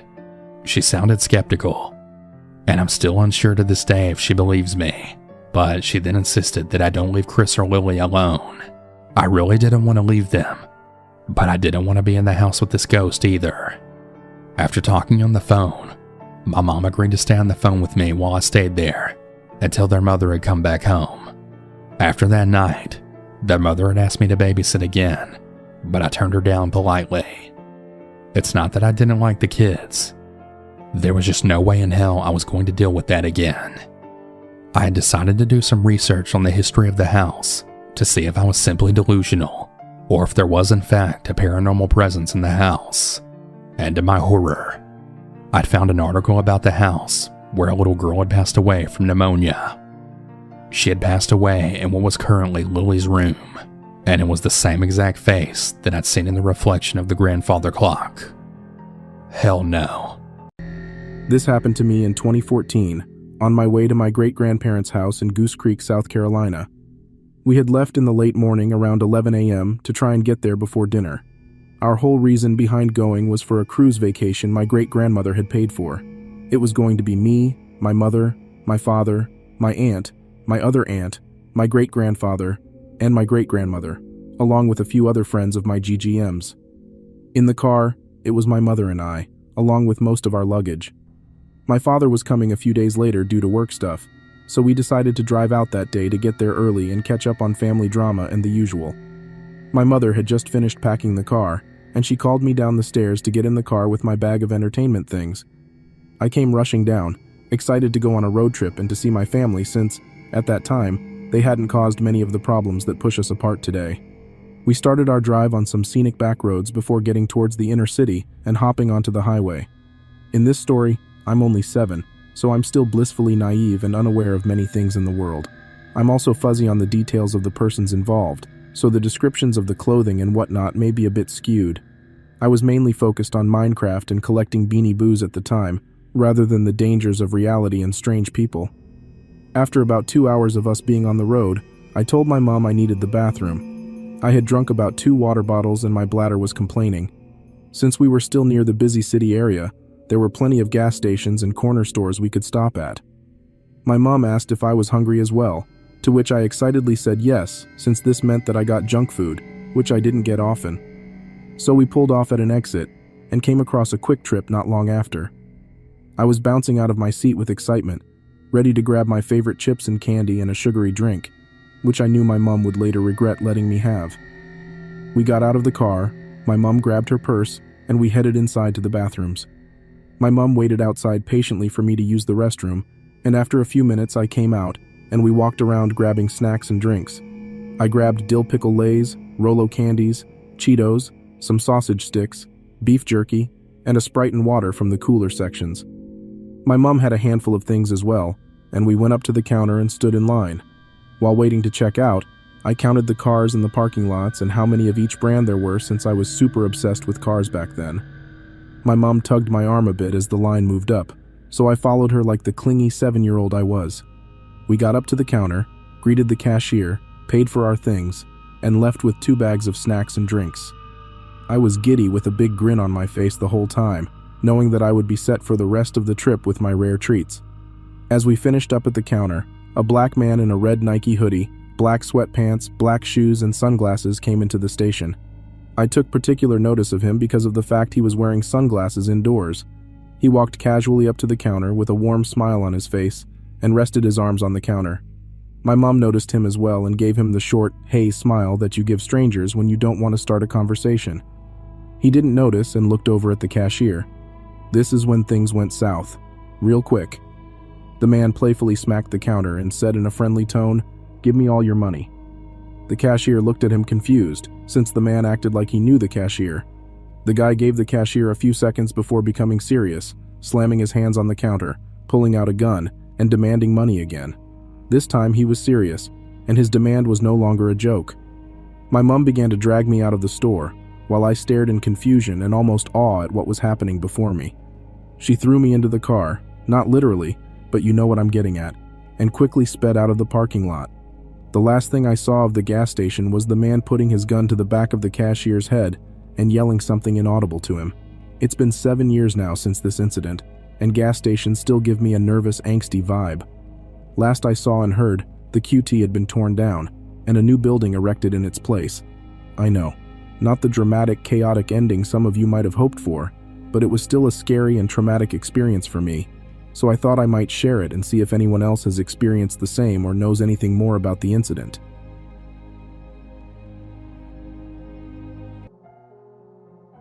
I'm a 23-year-old female from the UK. When I was 18, I lived very close to a Starbucks coffee shop. It was only about 15 minutes away on foot. During this time, I had pretty bad anxiety issues due to trauma, and part of my therapy treatment was to go out for walks on my own when it was a little dark outside. I wouldn't put myself in dangerous situations or do anything stupid, but I had to get over my irrational fear of being alone outside at night. It's important to note that the story takes place when it was about 9 p.m. in the late summer months. I can't really remember if it was July or August, but it was right around that time. I guess around the time it is now. It didn't get dark until about 10:30 to 11 p.m. Anyway, the Starbucks closed at 8 p.m., and right behind it where the car park was, there was a small hotel and a gas station next to it. There was also a gas station across the street which sort of rivaled the other one. This is relevant to the story. I don't want to name the hotel or gas stations for privacy reasons, just in case someone could sleuth and figure out where this took place. I was out for a walk, and I wanted to challenge myself to stay out until at least 9:30 p.m., then I'd walk home. I don't have a lot of mobile data on my phone, but the Starbucks provided free Wi-Fi, even when closed. So I ended up in one of the seating areas outside so that I could scroll through social media on my phone, and it made me feel calmer, since I felt apprehensive about being out at night on my own. I sat there for a while, just minding my own business. Now, the car park was deserted. The gas station was close by and obviously had cars pulling in and out, but the customers over there couldn't see me because of the layout of everything around me. I was on my phone when suddenly I heard a loud shouting coming from the hotel. I looked up, and it was like my brain couldn't comprehend what was happening, because I sat there frozen as I watched 2 older men hanging out their window shouting at me. It took me a second to understand what the hell was happening, and I was horrified. They were screaming at me, trying to get my attention, saying things like, "Hey! Why don't you come over here, baby?" Like I said, I have major anxiety issues about being out at night, especially on my own, and I was really trying to resolve those issues. I was so scared that I immediately grabbed my rucksack and got up, not even tucking the chair back into the table that I'd sat at. and I started speed walking out of the car park towards the gas station. One of the men disappeared, and the other screamed at me. You need to come up to our room! After hearing this, my heart was pounding. I immediately called a family member, and I was almost crying from fear. I was only 18 years old. Yes, I was considered an adult in my country, but I still felt like a dumb teenager in a lot of ways.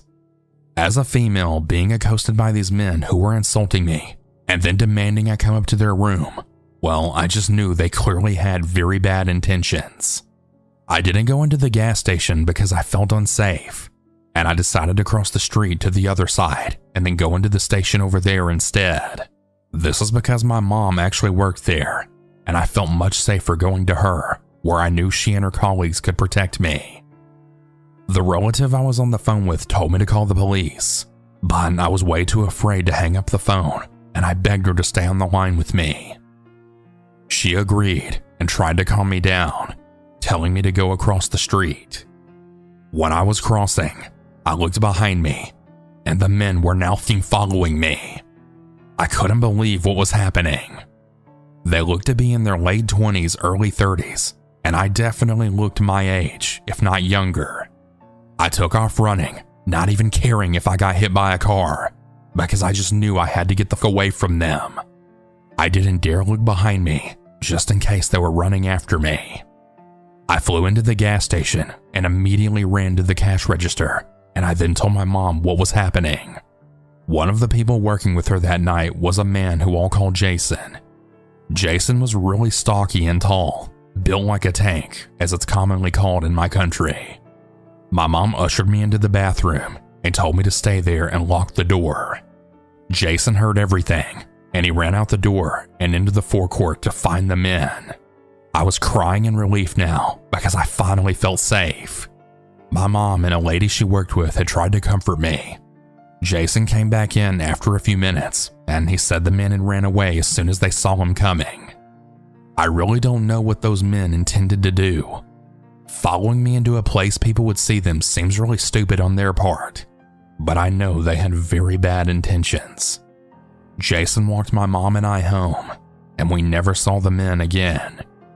I assumed they just went back to the hotel. After that experience, I didn't want it to be a setback, so a week later, I walked back to that Starbucks at 9 p.m.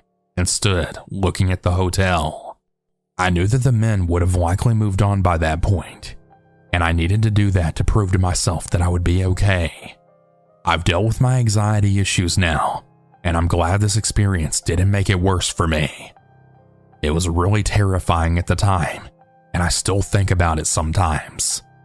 I just know they had something horrific planned for me. I wonder just how long they watched me sitting on my phone. I'm now always aware of my surroundings, and I never get so immersed in anything that I lose sight of those around me.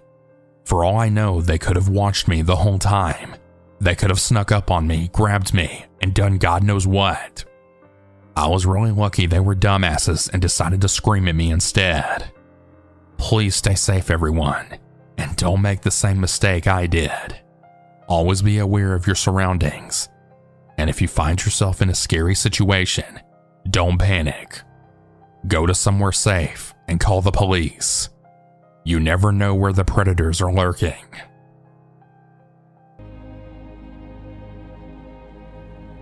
I work at a gas station in New Zealand, and despite the downside of dealing with difficult customers, I have genuinely always loved my job.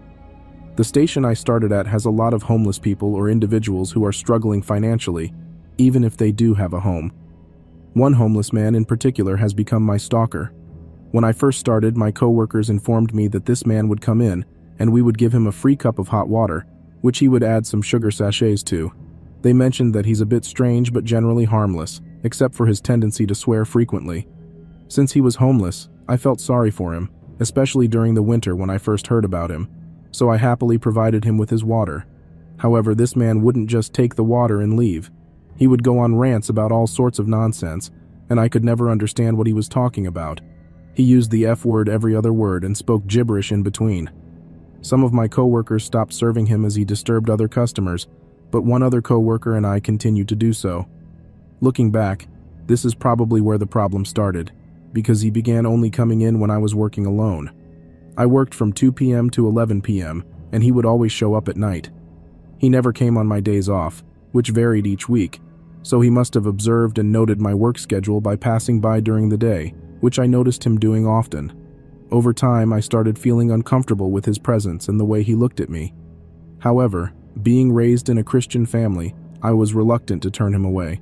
My grandfather always told me as a child, "Manners are cheap, and never turn your back on charity." So I continued to serve him. But then he started making comments about my appearance, then my body, and he stopped asking for water. He just wanted me. He would come in, head straight towards me, and linger in the store for what felt like hours. The final straw came when he winked at me and said I always had a friend in him. The way he said it sent chills down my spine. So I decided to stop letting him in. The moment I was working alone, I locked the doors because I knew he would appear. The problem was, I knew he was watching me. I could sense it, and as soon as the last customer left the forecourt, he would approach the doors. I caught him watching me multiple times a day from alleyways and bushes. We got him trespassed, hoping it would solve the issue. Unfortunately, it didn't. He would still watch me, try to get in, and yell at me through the doors when I refused to let him in. I called the police every time he showed up, but he managed to escape each time. This went on for months on end. I was scared 24/7 at work and even had nightmares at home. There were countless incidents of harassment, attempted entries, and sightings of him watching me. But the worst one occurred when I was on forecourt duty, filling cars and cleaning the pumps. We have speakers at all pumps that are connected to an intercom inside, allowing us to communicate with customers without having to run outside. It's a large site with 12 pumps. While I was outside, I heard my coworker call me inside through the speakers, her voice filled with panic. Since it was daytime, my initial thought was that a customer was causing trouble. I quickly went inside and immediately heard the doors lock behind me. "Look over there by the bushes," she said with wide eyes. I turned to look, and there he was, peering in. The scariest part? He had one foot lunged forward, as if he was ready to run and attack the moment the doors opened. My heart sank, and I called the police, who arrived remarkably quickly. They were already there as I hung up the phone. The officer taking my statement informed me that he would be charged with criminal harassment, and a restraining order was in place. However, legally they had to issue a warning before he could be arrested, and he was released the same night. But enough was enough. I couldn't handle it anymore. I was constantly terrified. It wasn't a matter of if he would return, but when. The very next day, I handed in my 2 weeks' notice. Management didn't want to lose me and offered me a transfer to a site far away where he would never find me, or so we thought. I accepted the transfer, and the new site was great. All the staff were instructed not to disclose my new location to anyone, including the regular customers. They were told to say that I no longer worked for the company. For about 3 months, everything was peaceful. There was no sign of my stalker, and I felt safe. I no longer had to constantly look over my shoulder. However, the relief didn't last long. Just a month ago, the officer handling my case informed me that I had to appear in court and testify against him. I was terrified of seeing him again, but I convinced myself it was for the best. I had just come to terms with the fact that I could do it, and I would ensure he was held accountable. But then the worst happened. He found me at the new site. I don't know how he did it, but my best guess is that he asked a new employee at my old site, someone who wasn't aware of him, the stalking and the restraining order, and they told him. He must have taken a bus or made a remarkably long walk. He was approaching the doors quickly when I spotted him, and I ran away in a panic. I nearly knocked over my boss, who saw the fear on my face and asked what was wrong. In my state of shock and fear, I can't even remember what I said, but my manager locked us in her office and provided incredible support. She called the police and handled everything. I was trembling and in shock. We all believed I was safe at the new site, as the police officer in charge had assured us he would never find me there. While we were on the phone with the police, we witnessed him circling the site at least 3 times before the police arrived, apprehended him, and placed him under arrest. Thank God. Needless to say, I couldn't sleep for the next few days as I waited for the court date. The fear of him being released was overwhelming. 2 days before the court hearing, I prayed. I prayed that he would be convicted and that I would be safe. I honestly had no idea what I would do if he was released and knew where to find me again. This might sound dramatic, but anyone who has experienced the trauma of being stalked will understand. I even made the comment, "If he gets away, I think I'll kill myself." I genuinely felt that hopeless. Thankfully, my prayers were answered the next day when the officer handling my case called me. I've got some good news. He changed his plea to guilty. I was at work, and I jumped up and down in front of customers. This is the safest I have felt in nearly a year, which has been the longest year of my life. But for now, it's over. Well, mostly. I have a sentencing case coming up, where the duration of his sentence will be determined. But for now, I can finally relax, knowing this monster is off the streets and, most importantly, unable to come near me. Deep down, I know it's not truly over. My gut tells me that when he's released, he'll come back. This man is obsessed and mentally ill. The only thing keeping me going is the saying, "Don't borrow trouble before it shows up at your doorstep." But that's the problem. I know he'll be back at my doorstep as soon as he can.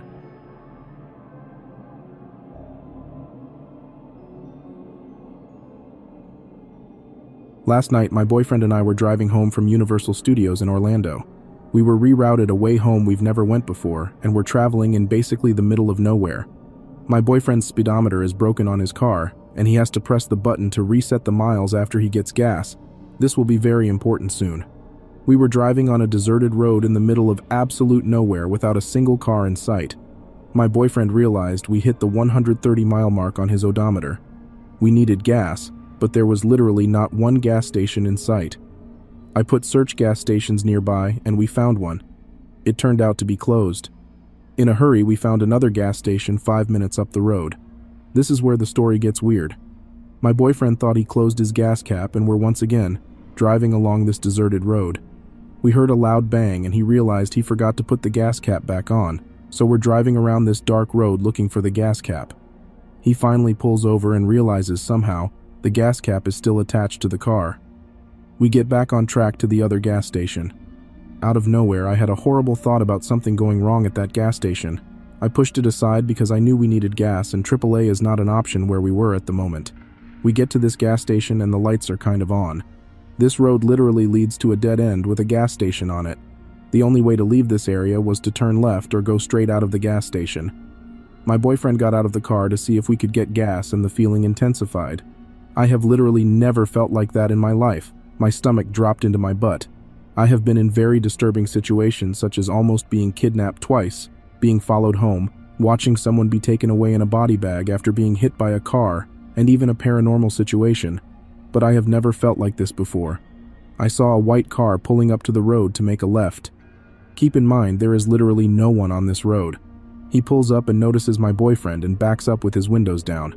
I found this very strange because my boyfriend has a very nice sports car, and my mind immediately went into panic mode.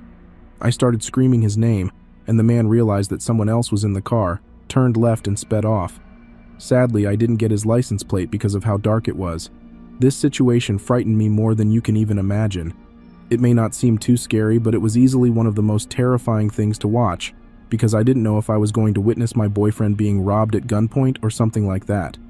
The feeling and thought I had just 10 minutes earlier is what also made the situation even worse. We found a gas station with actual human life around, and we made it home safe and sound. Once I got home, my dad told me that the road we were driving on was famous for the many bodies being found on it. I hope no one ever gets put into this situation. And to the man who was planning to do something to my boyfriend, let's never meet.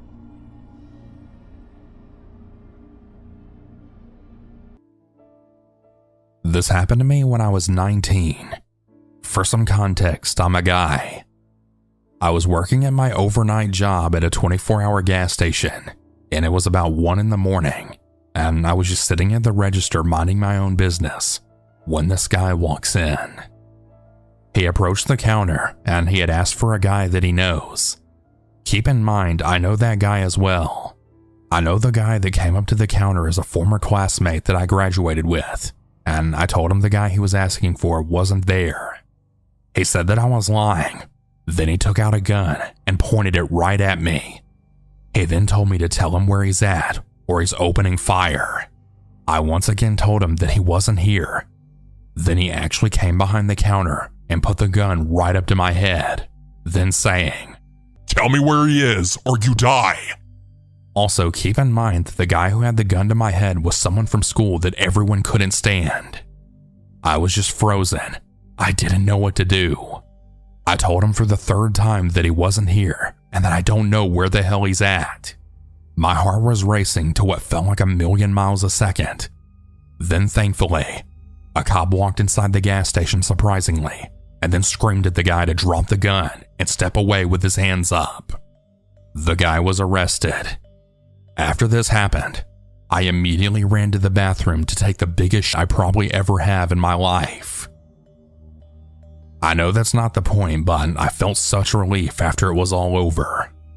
After I finished up in the bathroom, I went to the counter and I thanked the officer for taking care of that guy. My boss saw how scared I was, and they said I could leave for the night if I wanted to for my safety. So that's what I did. I clocked out, and I then went home safe and sound. I quit that job the very next day. I told the guy from school about our classmate with the gun and what happened. He was really glad that I didn't tell him where he was, because apparently they had some really bad blood. Needless to say, I'm never working overnights again. Born on January 13th of 1963, Peter Gerard Scully was born and raised in the Australian city of Melbourne. Little is known about his childhood, though it's believed that he was raised Catholic by two strict Scotch-Irish parents. After graduating university, Peter made a living as some kind of property developer and became exceptionally wealthy in the process. By the mid-2000s, Peter was living with his wife and 2 children in a large 4-bedroom house in suburban Melbourne. He had a life that almost anyone would be envious of, but one day, his entire world began to fall apart. In 2011, Peter and his partners were forced to declare bankruptcy after a development scheme of theirs appeared to completely fall through. Very little work had been done on the actual construction site, yet Peter and his company claimed that every penny of the $2.6 million investment fund was gone. Naturally, their investors weren't happy and initiated legal proceedings against Peter and his partners. Peter claimed that he could account for losses in the way that was perfectly legal, but in reality, he was already preparing to flee the country. For years, he'd been scamming investors out of their money in what amounted to a very well-disguised Ponzi scheme. By the time it emerged that Peter was indeed acting illegally, he had already fled Australia on a false passport before establishing an entirely new identity in the Philippines' capital of Manila. Once he'd established a degree of anonymity, and knowing that Manila was the first place Filipino police would look for him, Peter traveled over land and sea before reaching the southernmost island on Mindanao. It was here that Peter began setting up a new life for himself, and although he managed to flee Australia with a sizable amount of investors' cash, his expensive tastes meant that it would only be a matter of months before he was flat broke again. Peter needed a way of earning a living, yet he couldn't do so legally, as it'd almost certainly give away his location to the authorities. He obviously wasn't afraid of operating outside of legal constraints, but with his reputation in tatters, there was no way of him securing any reliable outside investment. Peter needed money. He needed a lot of it, and he needed it quickly. So he turned to the darkest and most depraved of all online marketplaces, the exploitation of children. With the help of 2 Filipino women named Karma Ann Alvarez and Lizo Margario Castaña, Peter began setting up one of the most evil and prolific child exploitation websites in contemporary history. He would send Alvarez and Castaña out into some of Mindanao's poorest towns and villages, promising generous financial compensation to the parents of any child willing to hand them over for the purposes of a photo shoot. The children were then returned a few days later, visibly shaken but with sizable wads of cash with them. The children either never spoke of the ordeals they'd faced at the hands of Peter and his so-called girlfriends, and those that did were either hushed up or disregarded. The harrowing abuse that took place at Peter's photo shoots were recorded before the videos were uploaded onto a dark web messaging forum that he created named No Limits Fun. The most notorious of these videos was entitled Daisy's Destruction and depicts the despicable abuse of 3 underage Filipino girls. A mere preview was uploaded to the webpage while Peter offered visitors the full unedited recording for around $10,000 US. One of the most active of the abusers in the tape is the 19-year-old Liesl Margallo, who had herself been trafficked at a similar age as the children that she ended up abusing. For 5 long years, Peter and his accomplices continued to traffic and abuse children until one day, Karma Alvarez appeared to have had a change of heart. To Karma's knowledge, Peter's routine was simple. He'd trick a parent into giving him their child, record their exploitation, then return them with money. But even this had proved too burdensome on her conscience. She apparently pressured him to raise his age bracket, so to speak, and to introduce alcohol to the girls so they didn't suffer as much during the abuse. Peter seemed to have agreed to this, as in 2015 he coaxed 2 teenage girls back to his home with the promise of food and alcohol. The girls came willingly at first, but when it became evident that Peter planned to abuse them, and to document it no less, they attempted to escape. Peter and his photographer, the identity of whom remains unclear, apprehended the girls in the process of their escape, before brutally beating them and dragging them into the home's earthen cellar. There, each girl was forced to dig their own grave before Peter announced that they were to be buried alive. The girls begged and pleaded for their lives, swearing on all they held dear that they'd never breathe a word of what had occurred that evening. It was only then that Peter planned to let them go, confident that fear would forever seal their lips. But before that, he decided to hang on to them for a few more days, just to make sure that he'd made his point clear. It was during this period of captivity that the girls were discovered chained up in the basement by Karma Alvarez. Horrified at what Peter had done, she waited until Peter left the house and then freed the girls from their bindings and allowed them to escape. She then drove to the nearest police station and told the whole grim tale to a pair of dumbstruck police officers. To locate and infiltrate Peter's dark web exploitation ring, the Filipino police enlisted the help of the Dutch National Child Exploitation Team. The international barriers in this investigation disappeared very quickly, noted Dutch detective Farid El Hamoudi. Everyone wanted the same thing, getting the responsible people behind bars. The NCET's white hat hackers made short work of the website's digital defenses. It was a welcome breakthrough, but what they found was nothing short of traumatizing. Peter's website accounted for one of the largest collections of exploitative images police have ever found, with hundreds of thousands of images accounting for thousands upon thousands of potential victims. Peter's own contributions were merely the tip of the iceberg, but what police found most disturbing was the sheer demand for new content. The exact number of sales Peter made has never been made public, but the millions of dollars in cryptocurrency seized from his digital wallet gives us an idea of the sheer volume. When it came time to put Peter in handcuffs, an international dragnet ensured that he had no escape from the Philippines or its surrounding territories. Police eventually tracked Peter to Malaybalay City, where he was arrested on February 20th of 2015. His arrest and eventual conviction led to the apprehension of another Australian predator, 22-year-old Matthew Graham. Using the pseudonym Lux, Graham ran a number of what he referred to as hurtcore sites on the dark web. These websites specialized in the proliferation of particularly violent child exploitation videos, and at his trial, Graham disgusted those in attendance by claiming that he had acted in the name of freedom. At his own trial, Peter Scully faced a grand total of 75 criminal charges, with most of them pertaining to the trafficking and exploitation of children. He was tried along with 2 other men, a Brazilian named Hanno Caetano de Oliveira and a German man named Christian Rusch, who were said to have played an intimate role in the recording and dissemination of Peter's crimes. Sections of the video were shown to the jury, who later described how the girl had been hung upside down while the abuse took place.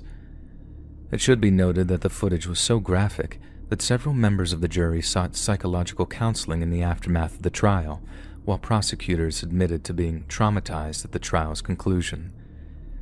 "They were the most devastating thing I'd ever seen," said Ruby Malinog. "I cried when I was watching them.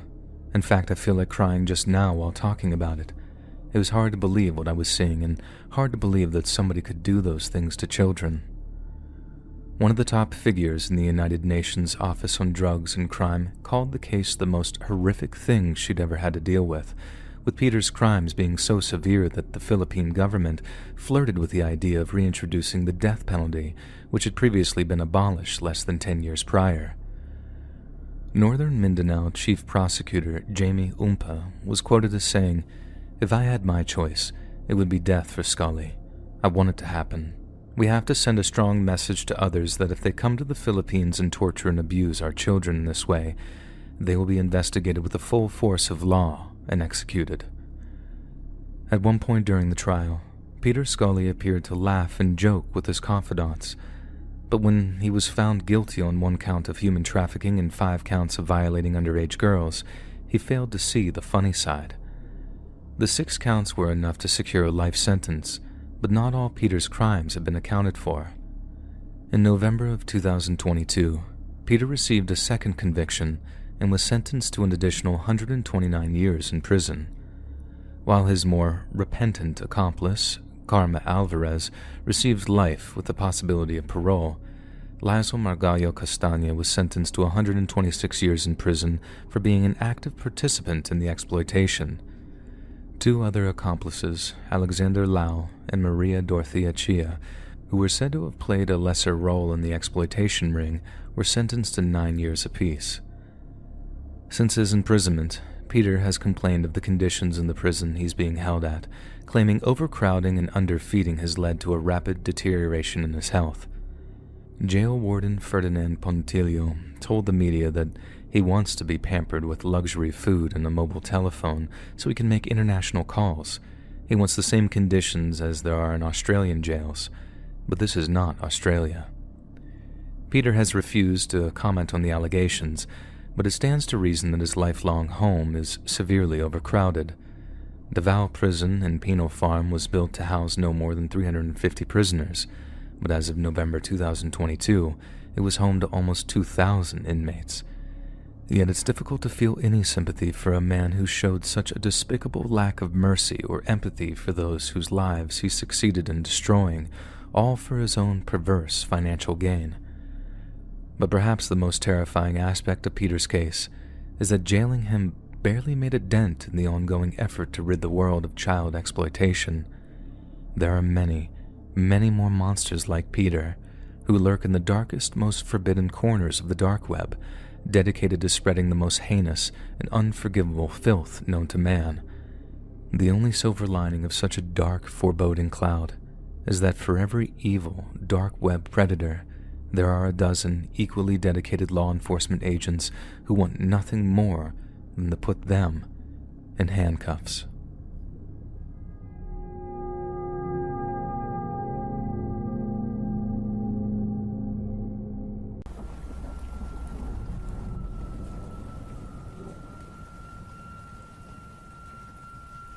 A couple of years ago when I was in high school, I was hanging out with some of my friends and they started talking about the deep web. My friend George had been on it before and he was telling us things about it.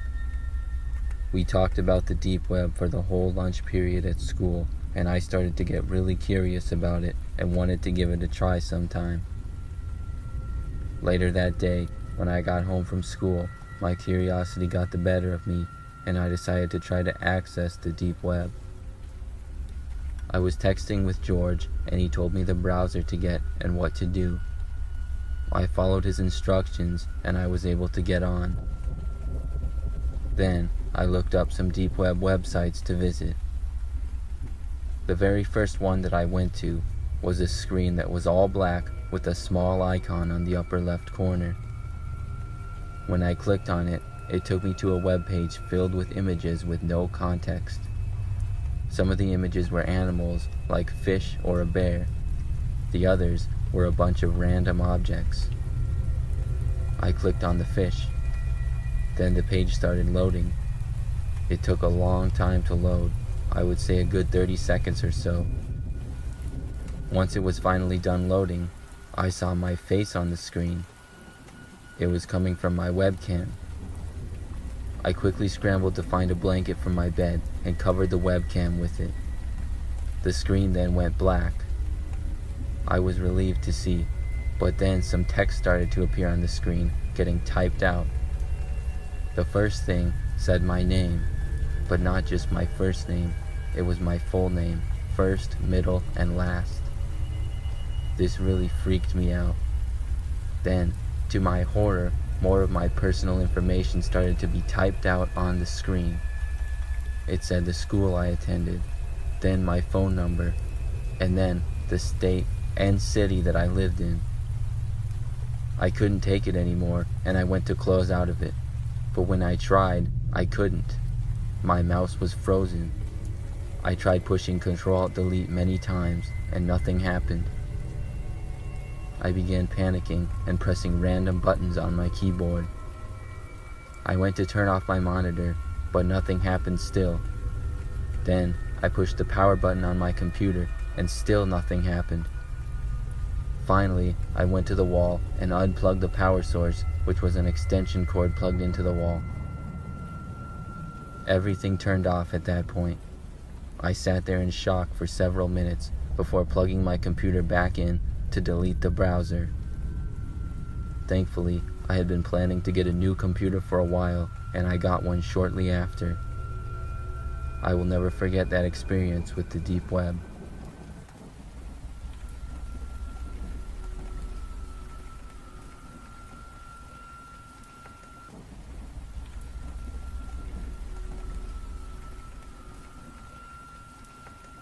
I used to visit the deep web all the time.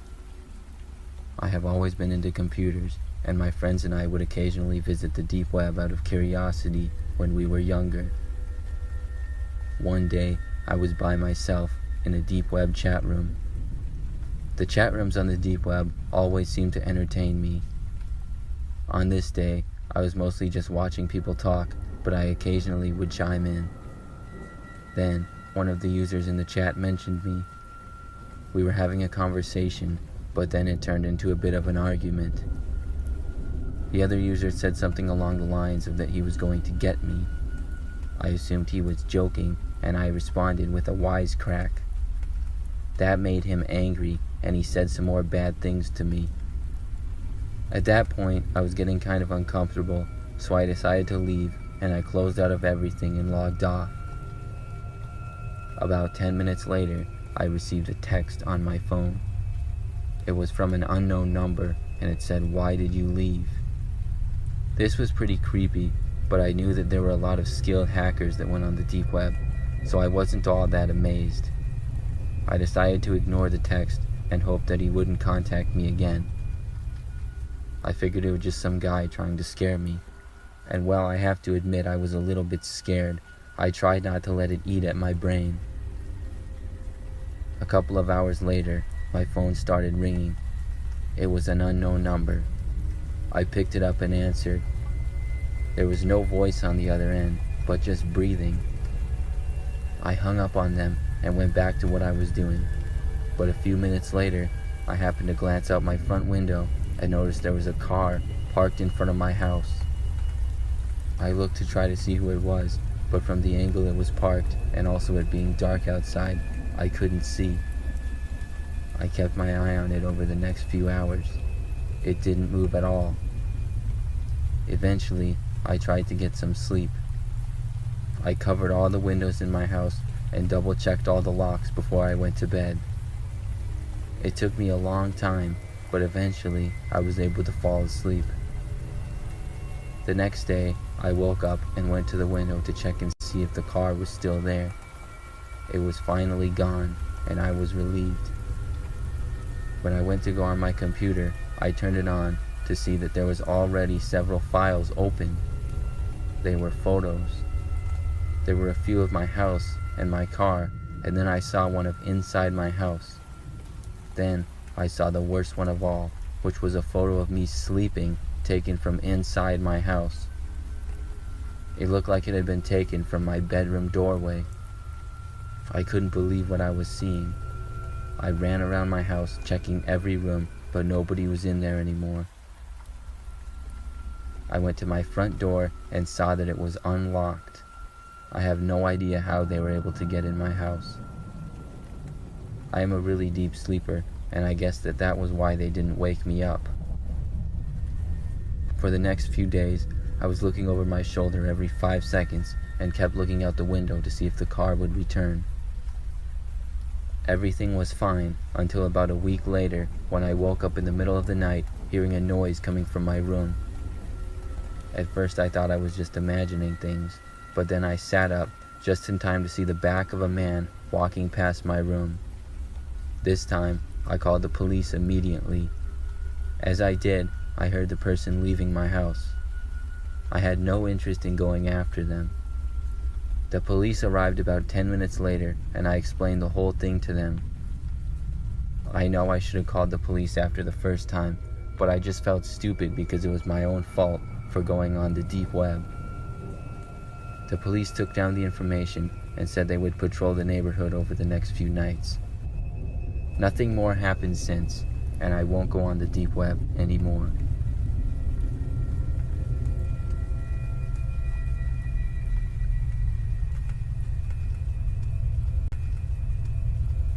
This story took place a long time ago, sometime in the mid-2000s. I was in high school at the time, and my favorite thing to do after school was play on my computer.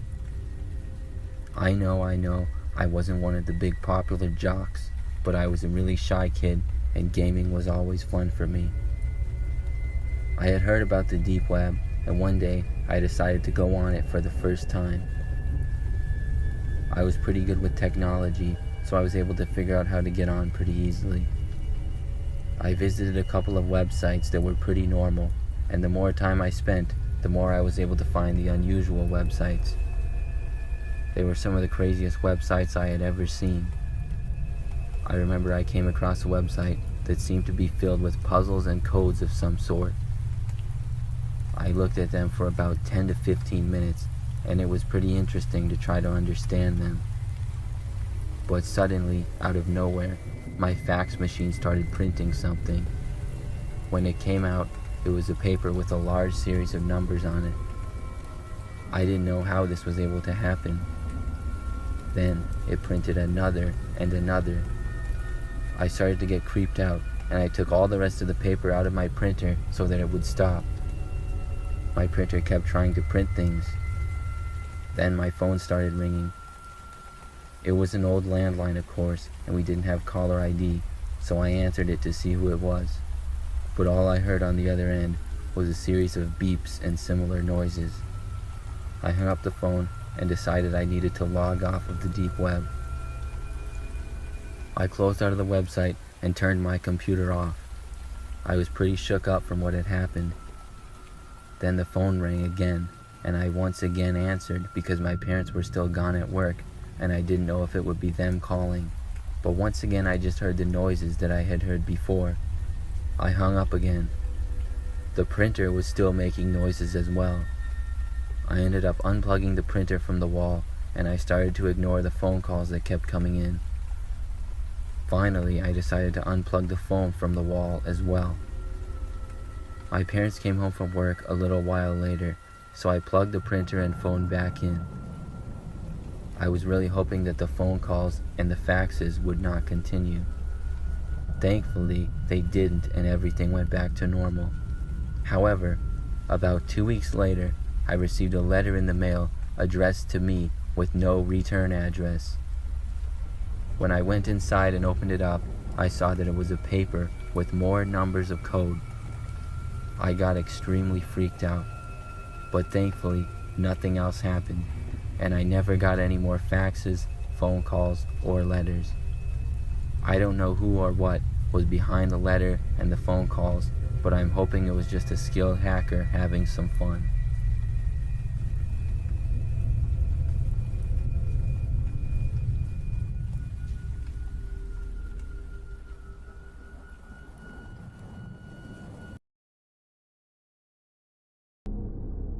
The scariest thing that ever happened to me was on Halloween night of 1999. I remember it fell on a Saturday that year because I was a 22-year-old bartender at the time, and whenever Halloween fell on a weekend like that, you just knew you were in for a crazy night. Back then, I was living in Morgantown, West Virginia, so Halloween was always a big event for the college kids, especially the seniors who were old enough to buy booze. Each year, we ran costume competitions, came up with spooky-themed cocktails, played horror movies on the bar's TVs. It was a whole big event. But since Halloween was on a Saturday, the local crowd was going to be mixing with the college crowd, and it'd be one of the biggest Halloween parties the bar ever saw. Naturally, I'm pretty excited about this. So imagine my disappointment when, on the day itself, I get a call from my boss who had a huge favor to ask me. My boss and his partner owned a few different bars and restaurants, and one was down in Fairmont, about 15 miles south of Morgantown. Somehow, they'd come up incredibly short-staffed that Saturday, and my boss asked me to drive down there to work the evening shift as their bartender. I could have just said no, and he'd have just asked someone else to do it, but I knew that him owing me a favor like that would put me in a very, very good situation when it came to getting off time around Christmas. So, I said yes. I picked up the smartest shirt and slacks combo I could find, given that the place was way more upmarket than the bar I worked at, and then I drove down to Fairmont around 3:30 p.m. to set their bar up. I decided it wouldn't be so bad because since the place closed at like 11 p.m. and the kitchen staff said everyone was usually on their way out by 11:40, I figured I could just drive back home, then walk around to the bar to catch the last few hours of Halloween as a civilian. You know the deal. The shift at the restaurant dragged, but when it was finally over, I hopped back in my car and set off for Morgantown. Now what I should have done was take the 79 back, same way I've gotten down there before. But once I was in Fairmont, getting onto the 79 would have meant going back on myself, so I figured it'd be quicker to get onto the 19 and head back on a different route. That probably means nothing to people who don't know the area, so let's just say that I took a shortcut. The shortcut proved a big mistake in terms of route choice. The roads were much more winding and considerably less well lit, so anytime I made up and not doubling back on myself was lost trying to drive as safely as I could. I made it about 80 to 90% back to Morgantown, still driving super carefully, and I'm literally just considering what a dangerous stretch of road I'm on when this other car comes into my headlights. It's off the road, on a patch of grass, not moving, and the passenger door is open. Reaching into the passenger door is a guy who briefly shoots me this look as I drive past him, one that makes me think that he might have needed help. I could have just kept driving, pretending that I didn't see anything and made it back to Morgantown with time to spare. But part of me knew that I'd feel like a total douche the next day, just leaving someone stranded at the side of the road when all I could think about was myself. So I slowed down, pulled a U-turn, and drove back to see if the guy needed any help. I'm not gonna lie, it did occur to me that going back might have been a bad idea. It was Halloween after all. Creepiest night of the year, but I figured if I pulled up and the guy looked like an axe murderer, I could just reverse the heck out of there and speed off before they turned my skin into a mask or something. I knew that the person was wearing a white short-sleeved shirt of some kind, so I cut my eye out for it as the car came into my headlights again. But as I pulled up, they were nowhere to be seen. There was someone in the passenger seat though, so I kept a bit of a distance, opened up my car door, leaned out, then called over to her to see if she was okay. She didn't reply. She kept staring off into the near distance like she couldn't hear me. She looked okay, so I got out of my car to walk over to her, but with each step I took towards the car, I realized more and more that something wasn't right about the woman I was looking at. It was the look in her eye, this glassy, half-awake look, and before I even got over to open the door, I realized that she might not even be conscious. If I'd have parked my car up at another angle, I'd have seen it way before I got close to her, but it took me until I was within touching distance of the car to realize that she was dead. Someone had stabbed her over and over again in the stomach, groin, and thighs.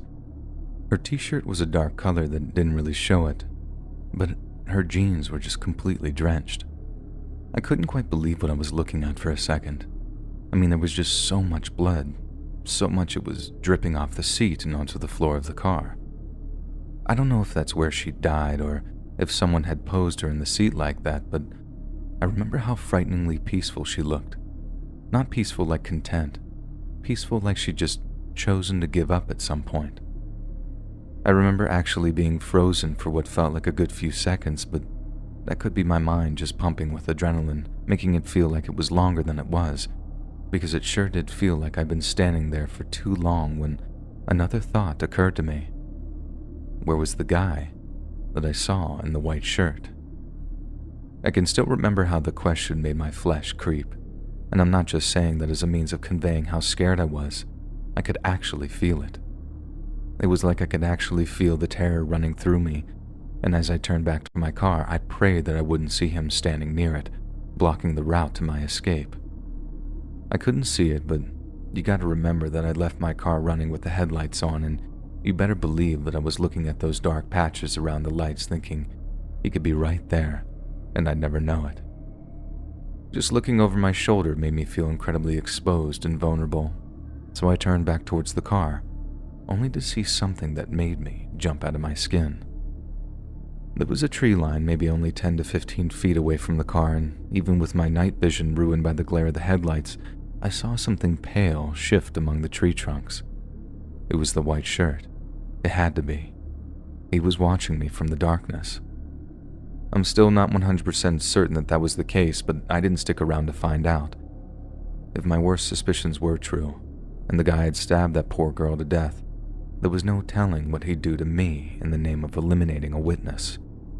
I just ran back to my car and put my escape plan into action, feeling a deep sense of relief when I finally put the pedal to the metal. And needless to say, I didn't end up going out that night. I just drove back to my apartment, called the cops, then spent the next few hours either on the phone with dispatch, waiting for the cops to arrive at my place, then telling them what I'd seen when they finally arrived.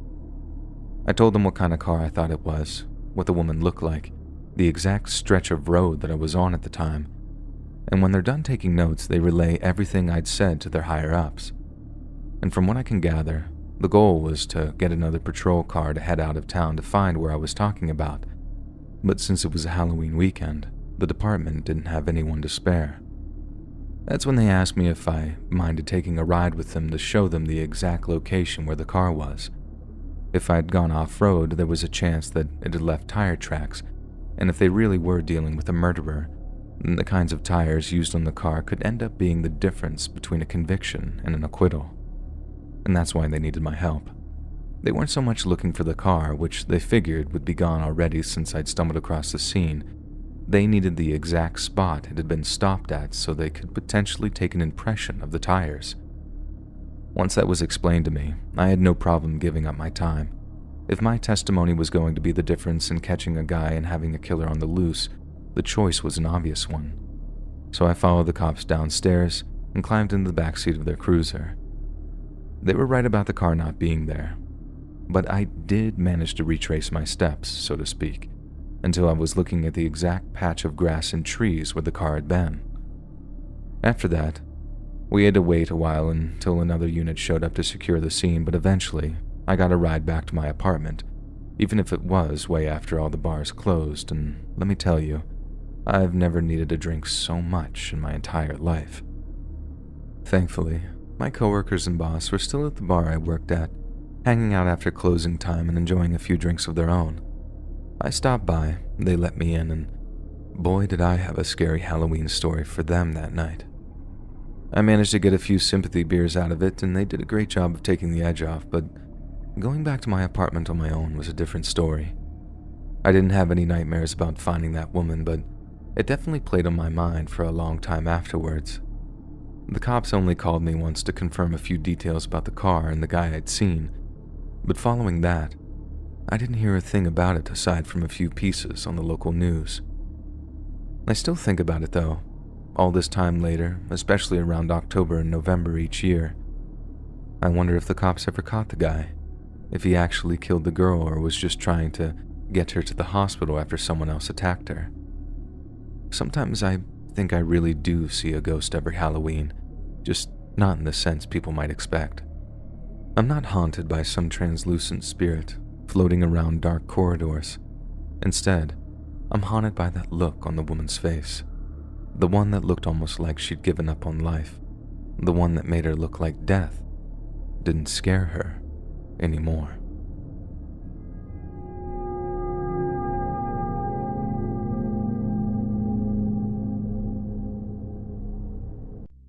This happened when I was 11 years old. I was trick-or-treating with two of my friends, who I will call Tom and Jerry. It was towards the end of the night, and most of the trick-or-treaters had already gone home. We decided to hit one more house before calling it a night. The house that we stopped at looked like it had been abandoned for years, but there was a lit jack-o'-lantern on the front steps, so against our better judgment, we decided to proceed. There were a bunch of scratch marks all over the front door. But before we could knock, we heard a loud scream coming from inside the house.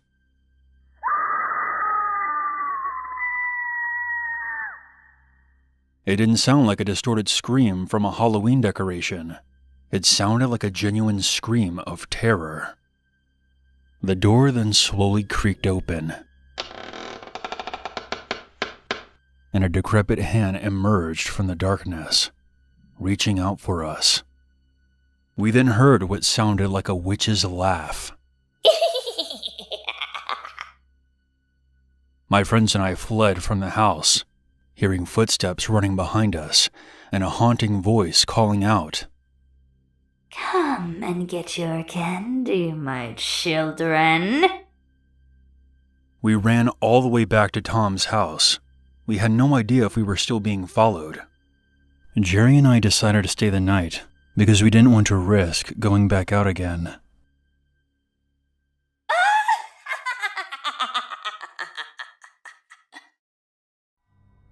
I woke up at around 2 a.m.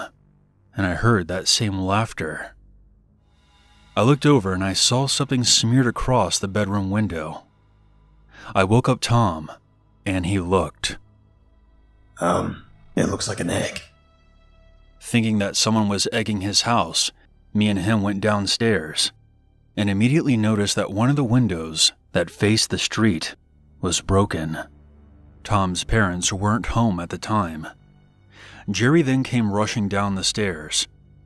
"What's happening, guys? I heard someone laughing outside."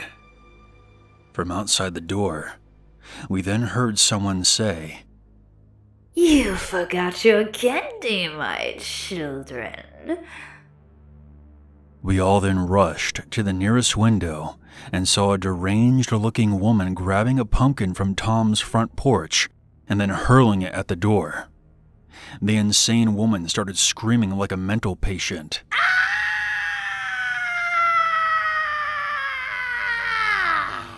As she ran to the front door and started banging and kicking on it.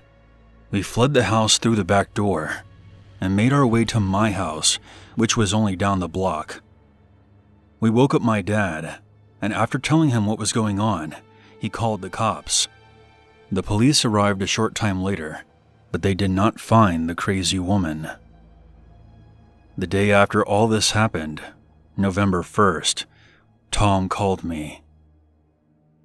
"Hey, man, that crazy lady left some candy on the back porch, and there was a note that said I should eat it. My parents took her to the police station, and they found a bunch of thumbtacks in all the candies. I also overheard the cops talking to my parents, and I heard something about finding dead bodies in that old, creepy house we were at last night." The next Halloween, we saw that same house being torn down. Apparently in the basement of the house, they found a bunch of knives, ropes, and tapes. That crazy woman wasn't found until 2 years later. Apparently, she had been living in the woods behind that house. To everyone out there listening, please be safe this Halloween, and always check your candy.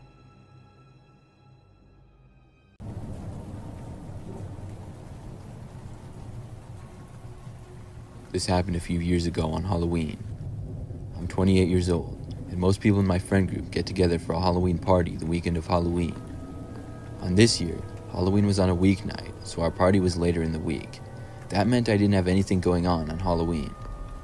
I live in a smaller house and was just planning on hanging out and giving out candy to trick-or-treaters all night.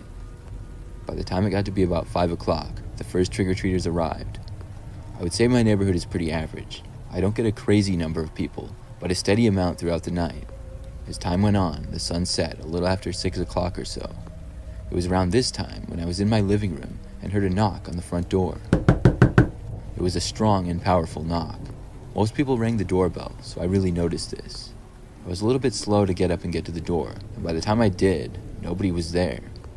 I felt bad because some kid must have missed out on getting candy from me, and I meant to answer the door a little bit sooner.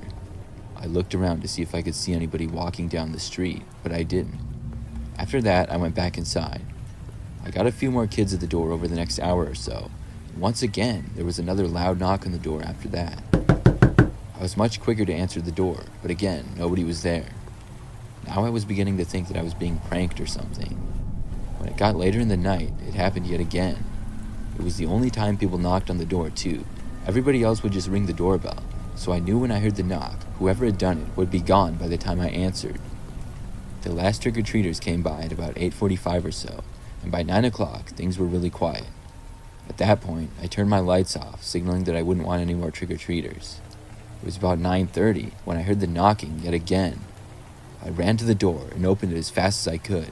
Still, nobody was there. I was pretty annoyed by this now. Who would have time to repeatedly knock on my door over the span of 3 or 4 hours just to run away before I could answer? I left my house and took a couple of steps out into my yard looking all around. I didn't see anybody. I called out asking who was there, but of course got no response. I shook my head and started walking back into my house. When I reached my front step, I suddenly heard a noise in the bushes directly in front of my house and to my right. When I looked, I was just in time to see somebody emerge from the bush and was headed straight for me. This person was a grown man, and I had never seen him before. I had maybe 10 feet between him and the front door. I ran as fast as I could, pretty much just as a reaction. When I reached the door, I swung it back open and got inside. I closed the door right behind me, and it closed right on the man's arm who was trying to get inside after me. This was just my screen door, so it didn't hurt him too bad, but it was enough to cause him to remove his arm from the door and back outside. This gave me enough time to slam the larger door and lock it, right before he opened the screen door and tried coming into my house. I screamed that I was calling the police, and then got my phone out of my pocket to do so. I looked out the window, and I watched the man running away through my yard and then down the street, but I called the police anyways. When they arrived, I told them all I could, and this was thankfully enough to keep the man away, because I never saw him again.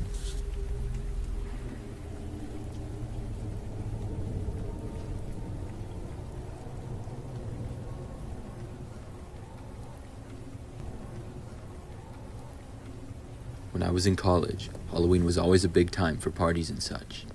During my junior year, I shared a house with a couple of my roommates who were some girls I had met and become good friends with during my freshman year. All of us had a bunch of our friends over to our place for a Halloween party, which was a total of about 20 or 30 people. Our house was small, but we did have 2 floors, but it was basically a typical old house you would find in a college neighborhood. Our university was pretty big, so I'm sure there were a bunch of other parties going on that night as well. We all wore costumes, and I recognized most of the people even though they were wearing disguises. At about 10 p.m., most of us wanted to go out to the local bars in the college town. We all started to leave, but there was this one guy who I had no idea who he was. He was dressed as the Joker from Batman, but he had on a mask instead of painting his face, so I couldn't recognize him at all. I went over and asked him who he was, but he didn't answer me. He just kind of looked at me and then sort of walked away.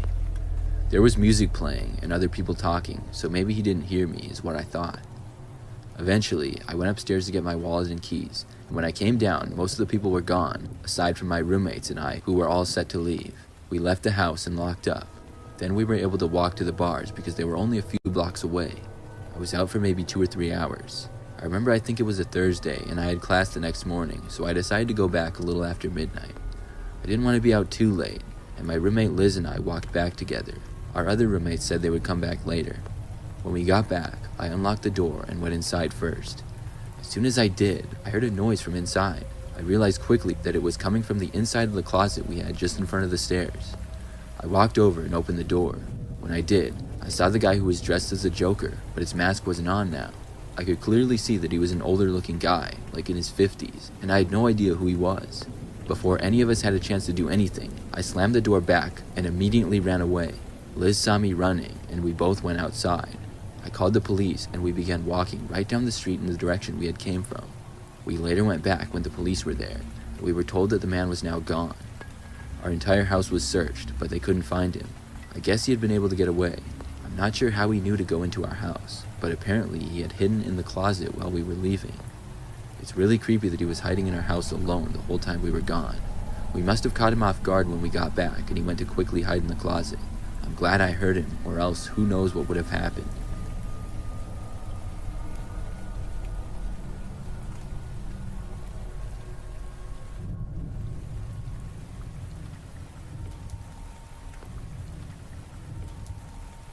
This story happened many years ago when I was a kid. I think I was 11 years old. I remember that for Halloween every year, I would usually go trick-or-treating with some friends, and then we would hang out afterwards. On this year, I was planning to trick-or-treat with my friend Tyler, and then he was going to come over and hang out at my house afterwards. My house was sort of big, and we had a cool basement with a big TV for playing video games or watching movies. We also talked to our friend Alex at school earlier in the day, and he was planning on coming over that night, but he had to go trick-or-treating with his sister, so he wasn't going with us. When the night arrived, Tyler and I went all around our neighborhood and beyond it to the surrounding neighborhoods. We were out until about 9, and we got tons of candy. Then we walked back to my house where my parents were. Tyler and I went down into the basement and played some video games while we waited for Alex to get there. This was before the days where every kid had a cell phone, so we didn't know exactly when he would be there. We left the back door to the basement unlocked for him to come through though. My parents were watching a movie upstairs, and we were down in the basement for about 20 minutes or so when we heard the back door open and shut. It was around the corner from the room we were in, and we assumed that it was Alex arriving. I called out to where we were and told him to join us. However, I didn't hear Alex respond. I got up and walked out to the hallway near the back door. Nobody was there. It was weird because I was so sure that I had heard the door open and shut. I went back and asked Tyler if he had heard the door, and he told me yes, he heard the exact same thing that I had. I looked all around the basement once more, but nobody was there. I thought maybe Alex had opened the door, but then decided to go around to the front or something, and I went back to playing video games with Tyler. Only 5 minutes or so after this, I thought I heard somebody walking around in the hallway, and then I heard another door open and shut. The basement living room area where we were was completely out of vision of the back door and hallway with some guest bedrooms in it. It sounded like one of the bedroom doors had shut. I got up and walked over, and when I did, I saw one of the doors was in fact shut. I couldn't quite remember exactly if it had been open or closed before, but I was pretty sure it was open. I was sort of creeped out now and went back to tell Tyler about it. Just then, I heard the back door open and shut again. Then I heard Alex's voice. I walked out and saw him standing in the doorway. He asked me what was wrong when he saw the look on my face. I didn't say anything until all three of us were in the living room together, and then we told him all about what had happened. I decided I would go up and find my parents and tell them about everything, but before I did, we once again heard the back door open and then close. I walked out and saw the bedroom door that had been shut was now wide open. I ran to the back door and locked it quickly, and then ran upstairs and found my parents. My dad came downstairs and looked around. Then he went outside. After doing so, he came back in and said he couldn't see anything that looked out of sorts. I never saw who was in the house that night, but it creeps me out to think about it every time.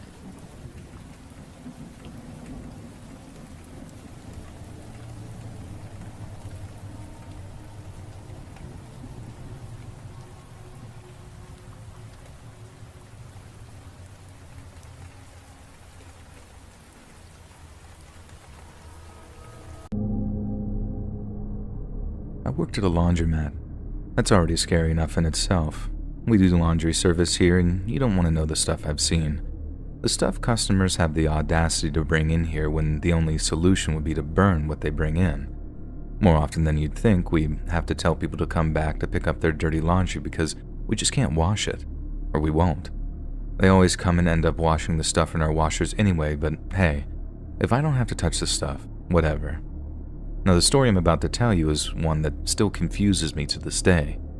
It was Halloween 2007. We were supposed to close early, but my boss ended up telling me to stay late because he thought being the only laundromat open on Halloween night sounded like a good business opportunity. I don't think he would have thought that if he was the one that had to stay there, though. So instead of closing at 6 p.m., we were going to close at 11 p.m. I was promised double overtime, so I was all for it. My boss left around 7, gave me the keys, and told me to lock up before I left. I really thought it would be a super slow night, but it wasn't.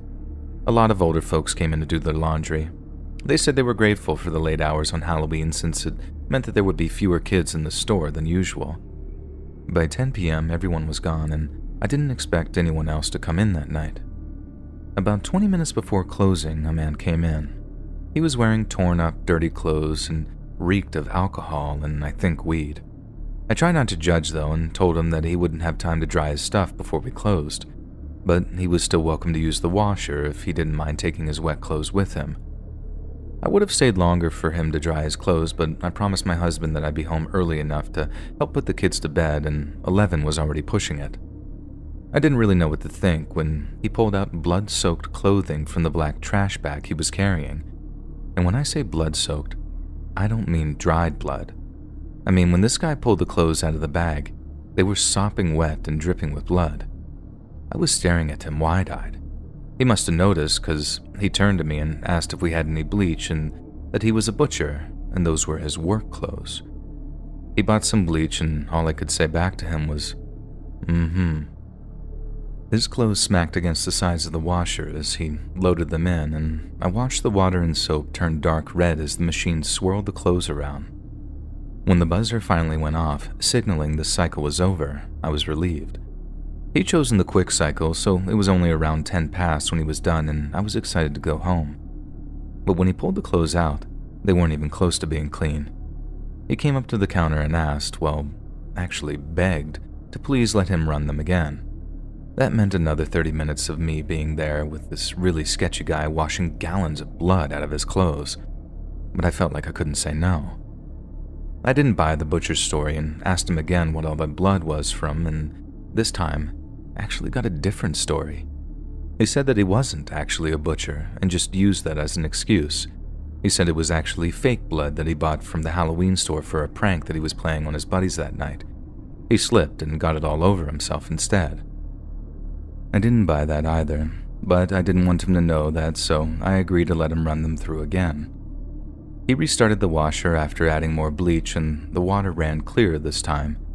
He asked if I wanted to hear a scary story, and God knows I didn't, but again, thought saying no to this man wasn't an option, so I just said sure. And here's what he said.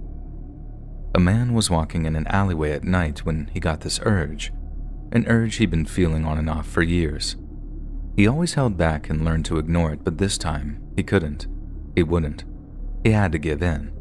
He had to satisfy this craving he'd been having. It felt like if he didn't, he would die. His soul would die. What was this urge? It was the urge to kill. The man had experimented with death since childhood.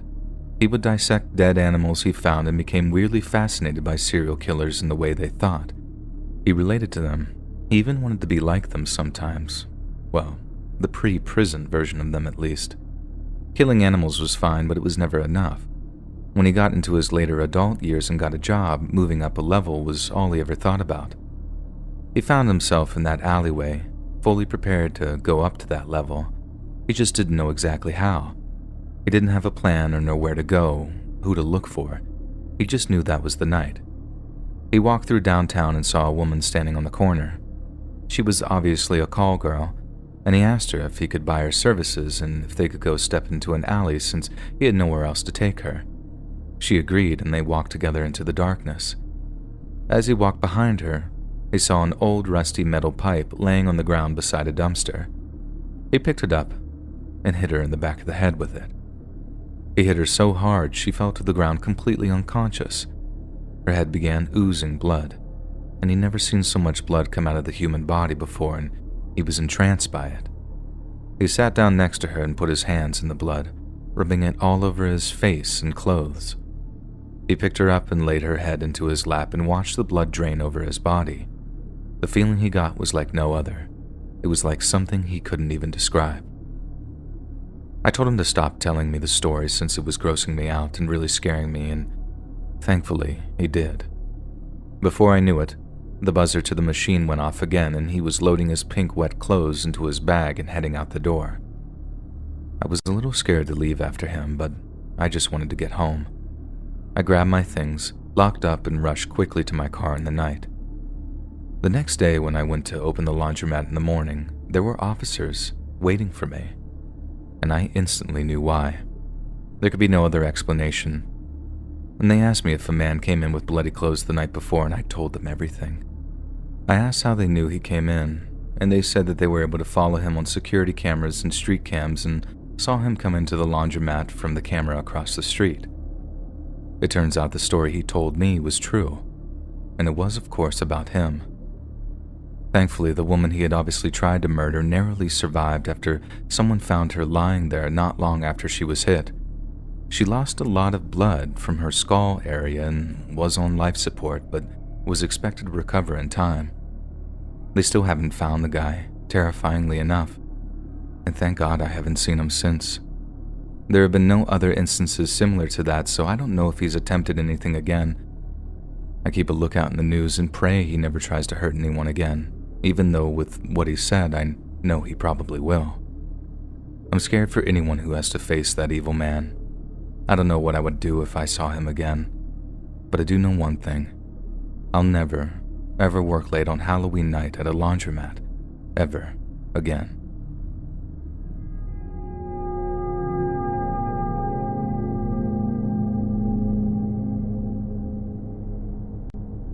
I want to start off by saying I'm not one of those people that thinks kids shouldn't have candy on Halloween. Growing up, I even hated the people who would hand out apples and pretzels. It was always such a bummer. But one year, I was working so much that I forgot to get candy until literally the day of, and when I went to the store to get some, there wasn't any left. The only thing left was some stupid pretzels in the ghost spider and web shapes. I mentally screamed at myself, but I had no other choice. To get those and hand them out tonight when kids would eventually be coming by. Throughout the whole night, every time I handed out the pretzels, I apologized to the kids and told them next year I'd have full-size candy bars. No one seemed to be upset by the pretzels, and some kids even told me that they were happy to get pretzels, but I think they were just saying that to be nice. It was all fine and dandy until around 10 p.m. I opened the door to a group of teenage boys who were not at all pleased with what I had to give them. I was surprised that they actually had the audacity to complain and call me a fat loser for giving them pretzels instead of candy. One of them even demanded I give them money for ruining their Halloween and not having the good stuff. After around the fifth insult, I just shut my door. I heard one of them kick it as they were leaving, and one of them shouted, "You'll regret this." They were just stupid kids, though. I didn't think they'd actually do anything to me just because one of the many houses they went to gave them pretzels. I turned my porch lights off to signal that I was done handing out stuff for the night and went and sat on the sofa to watch scary movies and eat some popcorn as the night rolled on. A couple of hours later, as I was watching the original Halloween movie, I heard a crashing sound coming from the front door. I went to see what it was, and I found a rock with a note tied to it that said, "Do you regret it now?" Believe it or not, I actually chuckled a little because it was so cheesy and set the rock and note down on the kitchen counter as I went to get a tarp to cover the window so no rain could get in, as we were expecting a small storm the next day. Obviously, I was livid. When I came back into the room with the tarp, I heard another crashing sound coming from the bedroom on the other side of the house. Again, there was a rock with another note that said, "You fat pig, we'll kill you." This time, I felt my stomach sink, and there was no chuckle. This isn't fun anymore. I picked up my phone and called the police, who told me that they were really busy that night, and it might be a little while until someone could come out there. She told me to call back if the situation escalated, but if no one was actually harming me, they couldn't make what was happening to me a priority over anyone else who was calling them that night. They were very low-staffed. So, I put tarps on both the windows and sat back down to just try and enjoy the rest of the movie, I guess. But I just couldn't. The whole time I was thinking about what the note said and the fact that I was just a sitting duck with my windows broken in like that. I heard my car alarm go off next, but I wasn't about to open the door to go outside and see what was going on. Instead, I headed upstairs and looked out my bedroom window. The windshield had been completely smashed in and the rest of the car didn't look much better. All I could think about was how these kids must be certifiably insane to do this over some stupid pretzels. All at once, bricks and stones came crashing through every window in my house. One narrowly missed my head as it passed through the window that I was looking out of. Glass was flying in every direction, and I was screaming as the sound of every window breaking was almost too much to bear. I had started to become scared for my life, so I grabbed the phone and called the police again to tell them that they needed to get there immediately. I saw the neighbors come outside to see what the noise was, and I yelled for them to call the police and get back inside. I rushed downstairs to get out of the house and take refuge with one of the neighbors, but that was never going to happen. At the bottom of the stairs was the same group of kids from earlier, the same kids who had been terrorizing me that night. Only this time, they were holding bats and rope. I rushed back into my bedroom and locked the door behind me, but that didn't stop them. They broke through the door like it was nothing and rushed towards me, screaming like they were going into battle or something. They beat me while screaming insults and laughing. I remember laying there and becoming numb to every blow that came across my body, and the laughing is what disturbed me the most. They were enjoying what they were doing, and eventually, all I saw was black. The police arrived sometime later to find me curled up in the fetal position on my bedroom floor, bruised and bloodied. They called an ambulance that took me to the hospital, and I ended the night with 8 broken ribs, a broken collarbone, torn ligaments, multiple lacerations to my body, a fractured eye socket, and fractured skull. They told me with the beating I got, I was lucky to have survived with no internal injuries or major brain damage. I spent a couple of months in the hospital and had to move in with my mother during my recovery. Thankfully, those idiots were stupid enough to brag about what they did in school. They must have bragged to the wrong person because one of the people they told ended up going to the police with the information. All in all, 8 boys between the age ranges of 14 to 17 were arrested and charged with home invasion and attempted murder, as well as assault with a deadly weapon. They were all tried as adults and their sentences ranged from 12 to 25 years. Some made deals to talk about what had happened to get lighter sentences, and I was relieved that they got the time they did. I had little hope when they were originally arrested since they were all minors. I have fully recovered, and the only lasting injury I have has been PTSD from that night. All in all, I'm just glad I'm alive today, able to tell the story.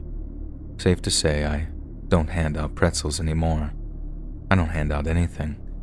I refuse to answer my door on Halloween night, and I don't want to risk angering the wrong kids and possibly repeat the scariest night of my entire life.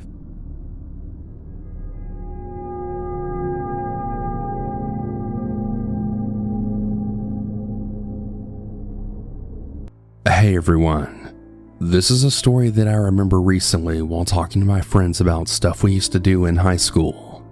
For clarification, I'm a female, and the story happened around 2015 to 2016. I also went to school in a small southern town where news spreads very fast. When the story happened, my friends and I were juniors in high school. We were kind of the nerdy outcasts in my school, and we tended to plan get-togethers all around the holidays. Usually we would just play video games, order pizza, all that good stuff. We were planning our usual Halloween get-together for the year when gossiping was spreading around about a huge Halloween party that was taking place just outside of our town. My friends and I weren't interested, but a lot of girls at our school were. Guys from other high schools were inviting them and a lot of other teenage girls to the party. Me and a couple of my friends were invited too, but like I said, we just weren't interested. The party was said to have tons of weed and alcohol at it, and my friends and I were pretty clean and sober. Though because of how small, boring, and religious our town was, a lot of teens were willing to get involved in some trouble, especially if it involves drugs and alcohol. After Halloween, we had police at our school asking questions to specific students and even interrupting our classes to talk to people. Well, as it turns out, it wasn't a harmless Halloween party hosted by some teenage boys. It was actually a Halloween party hosted by creepy old men who had paid teenage boys to lure teenage girls to their house. They were found out because some girls tried to leave the party and were then stopped by one of the men. Our girl had brought her boyfriend, and he stepped in to try and help her. One of the men got so furious by this that he ended up beating the shit out of the boyfriend to the point of unconsciousness. A neighbor close by where the party was called the police, and the men were then arrested swiftly. When the police searched the house, there were drugs, guns, and voicemails talking about kidnapping and selling some of the girls at the party. They even found text messages where they were taking pictures of the girls at the party for the approval of whoever they were talking to. The arrests and evidence spread like wildfire in our town. All of the people, especially parents, were terrified. I remember that some of the kids at our school had even moved away after that incident. I graduated college pretty recently, and the story came up again at another Halloween get-together with my friends. It's still terrifying to think what might have happened if the police weren't called. What horrible things would have happened to our classmates if nobody witnessed anything. We all agree that it was sheer luck that everybody made it out okay, and that the boyfriend who stepped in recovered at the hospital. Just remember to be careful out there. You really never know what can happen.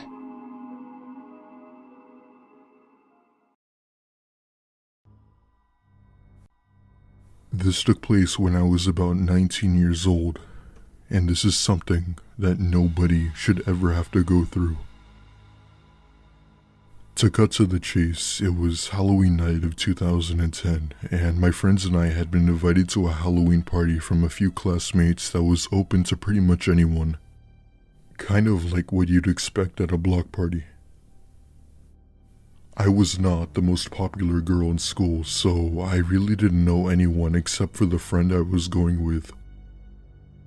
There were lights, food, music, and they even had a pool in the back, which was off limits for whatever reason. My friend was busy getting wasted with a few guys, and I was that awkward third wheel girl who didn't know what to do. Eventually, I grabbed a couple of beers and went outside to go smoke by some trees, since smoking obviously wasn't allowed inside. So I'm smoking a cigarette and practically chugging my beers by a tree, enjoying that cool October breeze when I look to my left and see some guy walking towards me. I give him a quick wave to say hello, and he nervously says hi. At first, I thought he was from the party, but the more I noticed him, the more I began to realize that he didn't look like he belonged here. Most of us were high school aged. This guy looked like he was in his mid-40s or 50s. His eyes were red and his face was pale, and he wore a dirty white undershirt with cargo pants. He walked right up to me and said, "Got any more smokes? I could use one." I reply with, "Sure thing." I give him my lighter and he takes a few puffs and immediately throws it onto the ground and stomps on it. It was a bit unexpected, but I didn't feel threatened. I tell him it was nice meeting him and that I was going back inside to meet my friend. All of a sudden, he tells me to wait and that he wanted to show me something he found deeper into the trees. Now, seeing as I was extremely tipsy, I accepted, and he grabs my hand and we descend into the woods. We walk for about 3 minutes and I could barely hear the music at this point. We then come to a stop. He sighs and he says that what he wanted to show me was right here. Before I could ask what it was, he grabs my arm and covers my mouth tight. I'm trying to fight to get out of his grasp, but this guy was much more bigger and stronger than I was, and being drunk didn't help. I'm trying to scream, but his hand was on my mouth hard, clearly trying to suffocate me. Eventually, he lets go of my arm for a brief second, and at that point, I saw my chance. I turn around and kick him in the kneecap, causing him to fall to the ground screaming. I'm screaming as well, while running all the way back to the party where I saw a few people looking at me with confused looks. I begin to tell them that I was almost groped, and they take me back inside to inform everybody. The host of the party calls the cops, and our Halloween party turned into that of a crime scene.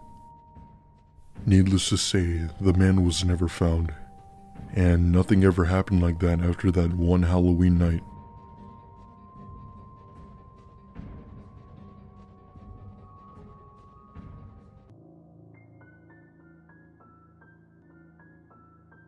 For a little bit of context, I'm a female, and this happened on Halloween night of 2018. and I was working at the wildly popular Spirit Halloween store. It wasn't the best job, but I was struggling financially to keep up with my college tuition and rent, so I really needed the money. With us being the top Halloween store, we were obviously open on Halloween night, and that was one of the nights where I didn't want to work but unfortunately had to. It was me and my coworker Cameron. I was in charge of checking the merchandise while Cameron was our cashier and the store was dead. To cut to the chase, I had been putting a few items in their correct places due to the customers not caring and just leaving them wherever they want. As I'm walking around, I hear the door open and see a very freakishly tall man walk in. I say, "Hello, welcome to Spirit." He gives me a nod to, I guess, say thanks, and then walks around the store. At one point, I'm putting some of the masks in their correct places when the man comes walking in the aisle. I give him a polite smile and asks if he needed help with anything. With a very deep and raspy voice, he says, "Yeah, you can help me by giving me your number." I nervously laugh, trying not to be rude, and tell him that I couldn't do that and that I have a boyfriend. "Oh, well, I mean, he doesn't have to know. I can give you a ride home when you get off work." I tell him no thank you and that I have a ride, but would be more than happy to help him with anything else. He gave me a firm no and then left out the door, clearly upset that it didn't go his way. When I told Cameron about the guy, he was just as creeped out as I was. Cameron, being the good friend he was, offered to take me home since he actually had a car. I gladly accepted and thanked him. Fast forward till around closing time, we clean everything up and I clock out and close the store. While walking to his car, I saw the man in an old Honda Civic staring right at me with a look I can't even seem to forget about. It was the kind of look you'd give when you're angry about something, as if he'd be back for me.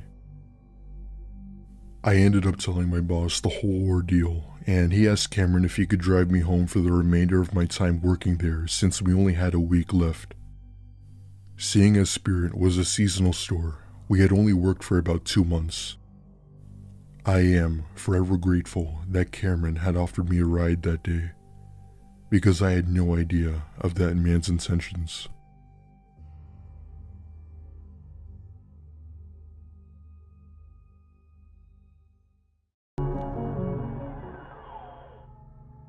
So right when I was fresh out of college, I managed to land myself a job with an engineering firm over in Pennsylvania. It kind of sucked having to move away from Rochester, New York, where all my friends and family were, but the salary this firm was offering was so sweet that I just couldn't turn it down. So I went online and got looking for apartments just outside of Philly, eventually finding an advert for a guy who was looking for a roommate for a super swanky apartment. I mean, this place was really nice, and I could get why the guy would be looking for a roommate to split the rent with, especially since he seemed to be a younger dude who was probably in a similar position as I was. However, I didn't have the time to drive down to actually look at the place or meet the guy in person, so I pretty much did all the arrangements by phone, which maybe, now that I look back on it, was my first big mistake. So I moved in with this guy, Daryl, who was super chill and pretty much spent all day playing 2K since he worked nights. I figured that he must have had a pretty high-paying job, and since he had this huge flat-screen TV, lots of expensive clothes, a nice car, the works, really. We didn't talk all that much, since we were on such different schedules, but eventually, when I asked him exactly what it is that he did for a living, he gave some super vague answer about having some kind of accountancy job. And no matter how much I pressed him for details, he always gave some wishy-washy answer until he got tired of the questions and changed the subject. Like a lot of you reading this, I started to suspect that Daryl wasn't quite telling the truth about what he did for a living. Like not once did I see him wearing anything like a shirt and tie. All his clothes were super upmarket, sure, but they were all super casual. He also had a lot of visitors in the evenings before we left for work. At first, I Figured they were just friends of his, but there were a handful he didn't seem all that close with. And every time they stopped by to see him, at some point they just scuffle off into Daryl's bedroom for a while, talking in hushed tones before the visitor eventually left. I knew something was going on, but as embarrassing as it is, back then I was pretty naive. Besides that, I really didn't think it was any of my business. The last thing I wanted to do was upset my new roommate and screw away such a sweet living arrangement. So, this one Saturday, I'm in the local 7-Eleven just like a block away from the apartment when this dude comes up to me as I'm looking at coffee and asks me if I'm the guy who lives with Daryl. Obviously, I'm all like, yeah, good to see you, dude. I didn't recognize the guy, but I figured that he'd visited the apartment one time and I just couldn't quite remember his face.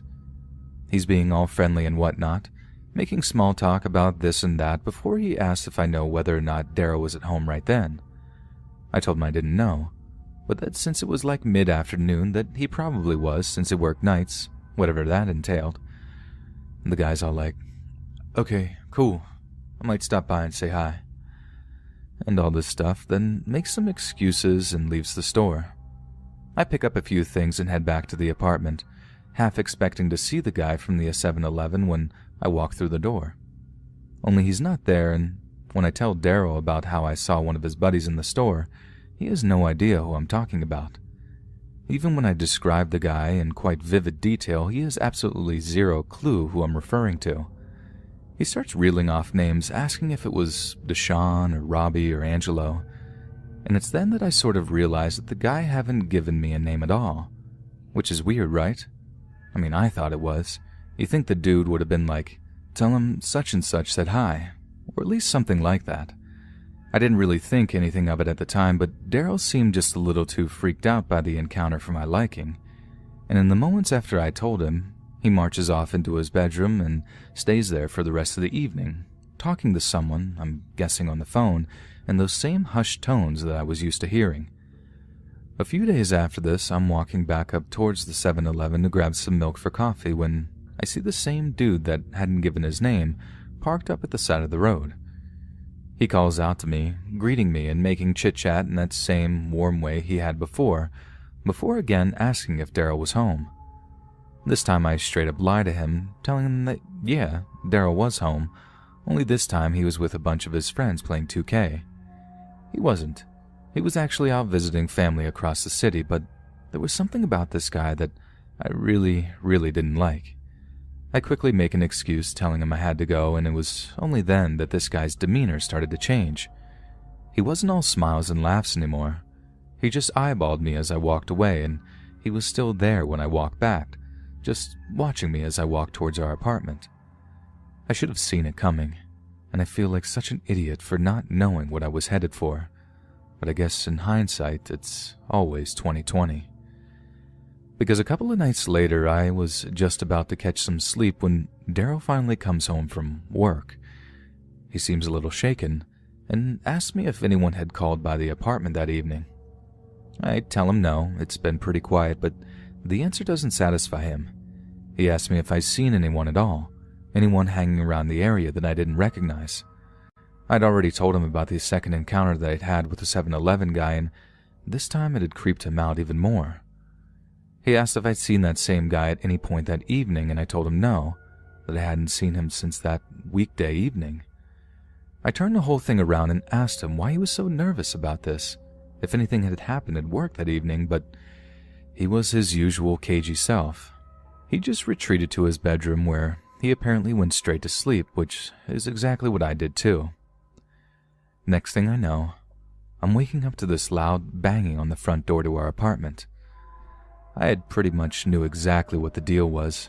Daryl had gone out to make a call, as he sometimes did at this time of night, and had left his keys in the apartment. This had happened a handful of times before, and I was honestly getting really sick of being woken up by it. I had suggested he actually put his car keys and apartment keys on the same key ring, but nope, apparently that meant if he lost one set, he lost both, which maybe was quite a smart idea in the long run, but that's beside the point. So I'm all bleary-eyed, shuffling toward the front door in my underwear and a t-shirt when he starts banging again. I'm like, all right, I'm coming. Stop with the banging, Jesus. before I undo the deadbolts and open the door, I start saying something like, "You really should just attach those freaking keys," when I see it's not Darrow at all. In fact, I have no idea who the guy at the door is, because he's wearing a freaking ski mask, and I have absolutely not the time or will to ask him, nor the other two idiots that he's with, because as soon as I open the door, he points a gun in my face, and then frog marches me back inside the apartment before locking the door behind them. The ski mask guy makes me kneel on the floor in the TV room and whispers to me that if I shout or anything, he's going to blow my brains out. I was absolutely terrified. I mean, more scared than I've ever been in my entire life. I had these uncontrollable shakes, like I had trouble just holding my head up. It was more comfortable for me to just rest my chin against my chest and pray that it'd all be over soon. This had a dual purpose too, because the last thing I saw before I did so and shut my eyes tight was one of the guys placing an empty plastic bottle of the muzzle on his pistol. Naive over something I was, yes, but I knew enough to know that this was some kind of ad hoc way to silence a shot. I didn't want to see what happened next, and I'm glad I didn't, because they burst into Darrow's room, and I heard the pop of that pistol as they shot him. I thought he was dead for a few minutes, like I was convinced that they just straight up executed him right there in his bed. And that was until they dragged him out of the bedroom, bleeding and cursing, and threw him down on the TV room floor a few meters away from me.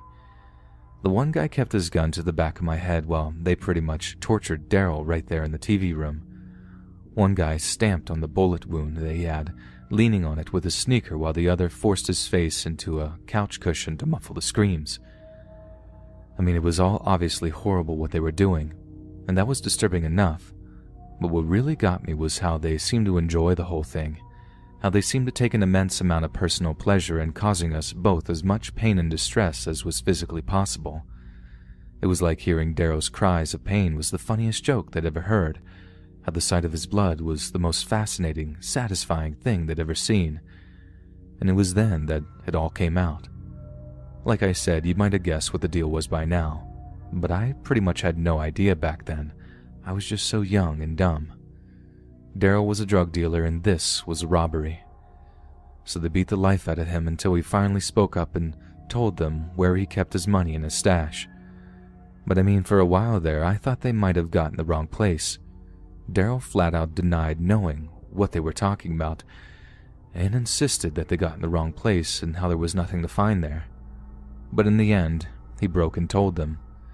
They then took to clearing him out, and from what he told me, after he'd been discharged from the hospital for a fairly superficial gunshot wound to the shoulder, they'd taken him for about $20,000 plus.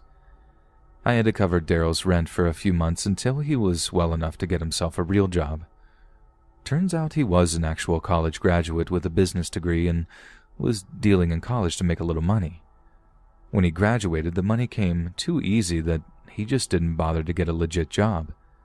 He wasn't a gangster. He just didn't have that kind of personality, which I suppose is what made him the perfect prey for the actual criminals that broke in that night. We got over what happened, but obviously Darrow still has this big old scar on his shoulder, a reminder of one of the worst nights of our lives, one that'll always be with us no matter where we go, or what we do, or who we become.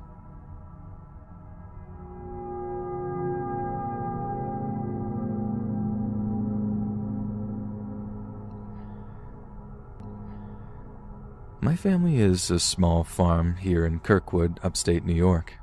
We grow a few veggies, keep a few chickens, nothing too spectacular, but it's home and we love it. But a little while ago, back in early 2019, we got woken up by something in the middle of the night that scared the absolute life out of us. We have this big front yard with flower beds and a big lawn, and that's where we keep the chickens and the dog too. So me, my mom, and my dad were all sleeping one night when we're woken up by this huge crash in the front yard. I can hear our dog barking really, really loud and violently before there's like this yelping sound from it and he goes quiet. I walk out into the hallway and see my dad storming out of my parents' bedroom, rushing down the stairs to get his shotgun. Me and my mom were about to follow him outside to get a look at whatever was going on, but he yells at us to call the cops, stay inside, and not follow him under any circumstances. My dad grabs the phone and I rush back into my bedroom to watch from the window. As soon as I look out, I see this car that's smashed through the fence of our yard and torn up a section of our lawn. It's obviously really dark out, and the car's headlights are only lighting up a section of our yard, so I can't really see much outside of the beams. But I do see something that absolutely breaks my heart. It's our dog, lying on the front lawn, not moving at all. He looked really hurt. Something had really messed him up. But given that he was barking after the actual smash of the car, it couldn't have been the impact that hurt him so bad. Something else entirely. What I saw next was only because my dad had this little light attached to the end of his shotgun. He starts shining it around the front yard as I hear my mom calling 911 in the hallway, telling them that something horrible had happened at our address and for them to come as quickly as they could. Then my dad shines the shotgun light over towards the chicken coop, and I saw something that I continued to see in my nightmares for a long time to come. It was a man, completely naked from head to toe, kneeling among torn-out feathers and broken bodies, and he was sinking his teeth into the flesh of a still-living chicken that he held tight in his grip.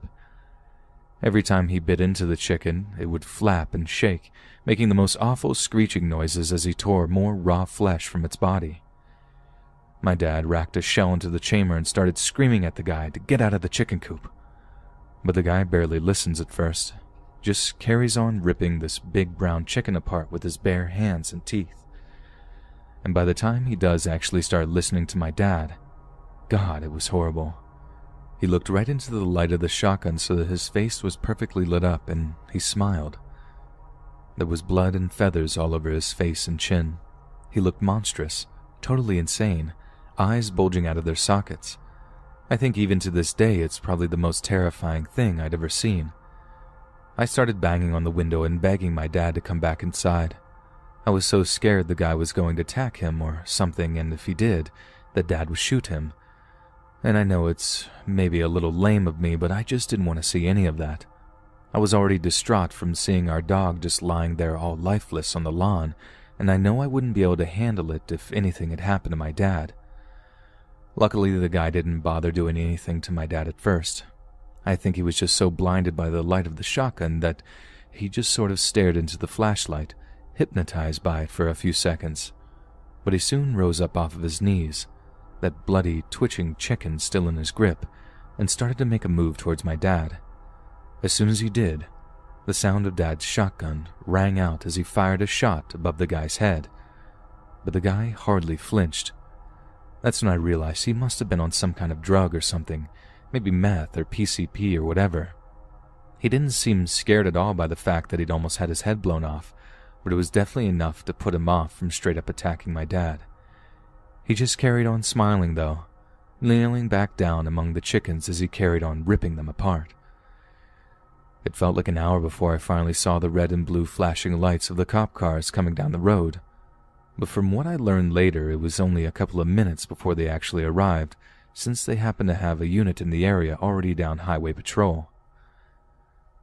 When they arrested the guy, he got really crazy, and they had to actually use their tasers, which had little effect at first, and pepper spray on the guy just to get him on the ground. We later found out that the guy, named John Many, was actually from Florida, that there had been a manhunt for him, and he'd somehow gotten all the way up to New York State using stolen cars and hiding himself away in trucks.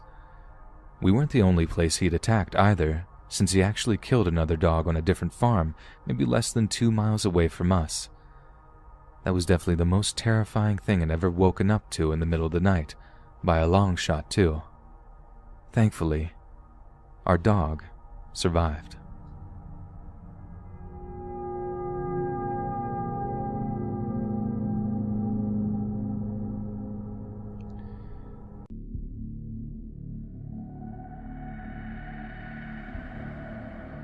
I live in a town of about 11,000 in rural Wisconsin, not by preference, but for a job.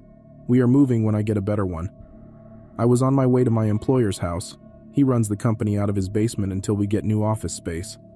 I was being tailgated bad by a ratty blue car and a white bald guy. I drive a Kia Soul, which has a flat back end, so if I can't see your headlights, you are a mere few inches off my butt. and you will get me tapping my brakes. This guy did. He honked at me. Whatever. I flipped him off and slowed down to 5 miles under the speed limit. There wasn't anyone behind him, so I wasn't ruining anyone else's day. He had chances to pass me on the county road, but didn't. After a few minutes with no other cars around and him still kissing my bumper at 50 miles per hour, I grabbed my cell phone and pretended to turn around quickly and take a picture of him. Then I pretended to call 911. I was in the country with no other cars around, and this guy was getting creepy. I came to my turn but decided to see if this guy would follow me. I turned left and he followed. Then I came to a roundabout and thought I would lose him. I traveled the entire thing around twice. He followed me. At this point I knew he was messing with me, trying to scare me. Well, I decided to let myself be late for my meeting. I began to drive to the police station. He followed me the whole way there. I pulled up and parked, ready to run inside. I thought he would leave. Nope. He parked right next to me and just stared at me. And he pulled up on my side of the car, close enough that I would have had a hard time opening the door all the way. He was in his 40s, I'm guessing, wearing sunglasses and a creepy smile.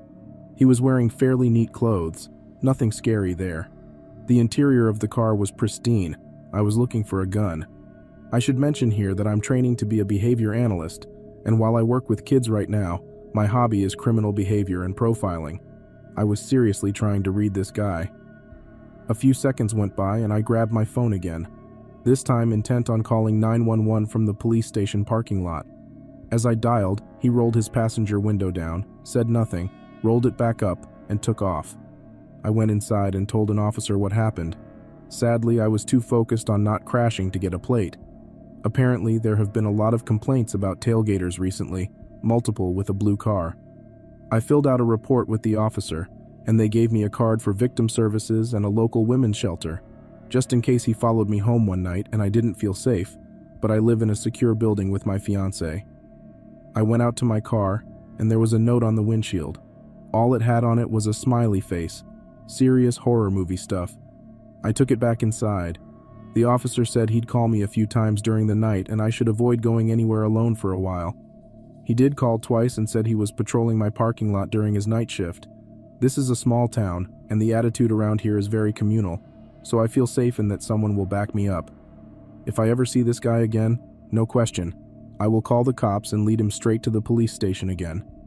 I also told my fiancé that I will post my work schedule, or even when I have to leave for another reason, and that if I don't text him within 10 minutes of my estimated arrival time, he should call the police.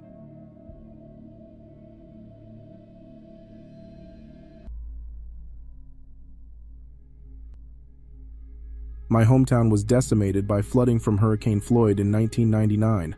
Part of the response and recovery efforts involved FEMA setting up RVs as temporary housing for those whose homes were either destroyed or heavily damaged. These RVs were set up in a previously vacant field outside of town. The park was dismantled by 2001 or so. They put up fencing around the perimeter and trenched over the other streets into the area to keep people out. But they forgot one entrance or left it purposely open for emergency vehicles to have access. Some friends of mine had found this entrance, and we frequently used the area as our playground. We would go back there to set off fireworks, turn the streets into a race course, and to have sex with our girlfriends. To set the stage of how this place looked, there were 3 streets running east-west orientation, a street that went around the other streets in an oval fashion. The grass was very overgrown and about 4 feet high. The south and north sides of the area were wooded, and the east side had large dirt berms that were about 20 feet high and had been placed there when the site was graded in 1999. They normally provided a climbing challenge for our SUVs. On this particular day, my girlfriend and I were parked on one of the east-west streets amongst the tall grass to remain hidden. We got undressed to have sex in the back seat of the car. As we began, I noticed movement in the corner of my eye. I turned to look, and there was a man coming over the 20-foot-high dirt berm. He was wearing denim overalls, and in his left hand was a full-size axe. A wave of fear washed over me, and I yelled out, "Oh my God!" My girlfriend popped up to look out the back windshield and let out a scream, asking, "What are we going to do?" Frantically, I started looking for the car keys. There was a pile of clothes on the floorboard, and I couldn't find them. I looked out the back, and he was getting closer. I could see his face now, emotionless with a blank stare. I started grabbing clothes and shaking them, hoping to find the keys. They popped loose and fell to the floor. I grabbed them and immediately jumped into the driver's seat, still completely naked. I started the car, and from the back seat my still naked girlfriend screamed, "Go!" I looked in the rearview mirror as I put the car into drive, and he was now within about 50 feet of the car, the same blank look on his face, but he was staring at the car with the axe still in hand. I didn't even fasten my seatbelt, and was still fully nude as I floored the gas, kicking up rocks everywhere as the tires spun while I sped away from this man holding the axe. We got out of the abandoned FEMA park as quickly as I could drive the car without crashing. My girlfriend was hysterical the whole time until we got back to the main road and were safe. We stopped about a mile up the road on the side of the road to put our clothes back on and de-stress. I don't know where this man came from, as there are no houses within a mile or so of the old FEMA site. He seemingly came out of nowhere. I also did not see any other cars at the site, as I had done a lap around the park before we chose our spot to park. I'm not sure what his intentions were, as he never said anything to us, and I know he saw us panicking in the car. Whatever his intentions were, I know they weren't good. The look on his face and the axe in his hand made that abundantly clear. I went back with a few friends a few days later and found no place this guy could have been lurking, and there were no signs anyone had been camping there. To this day, it's one of the scariest events I've ever been through.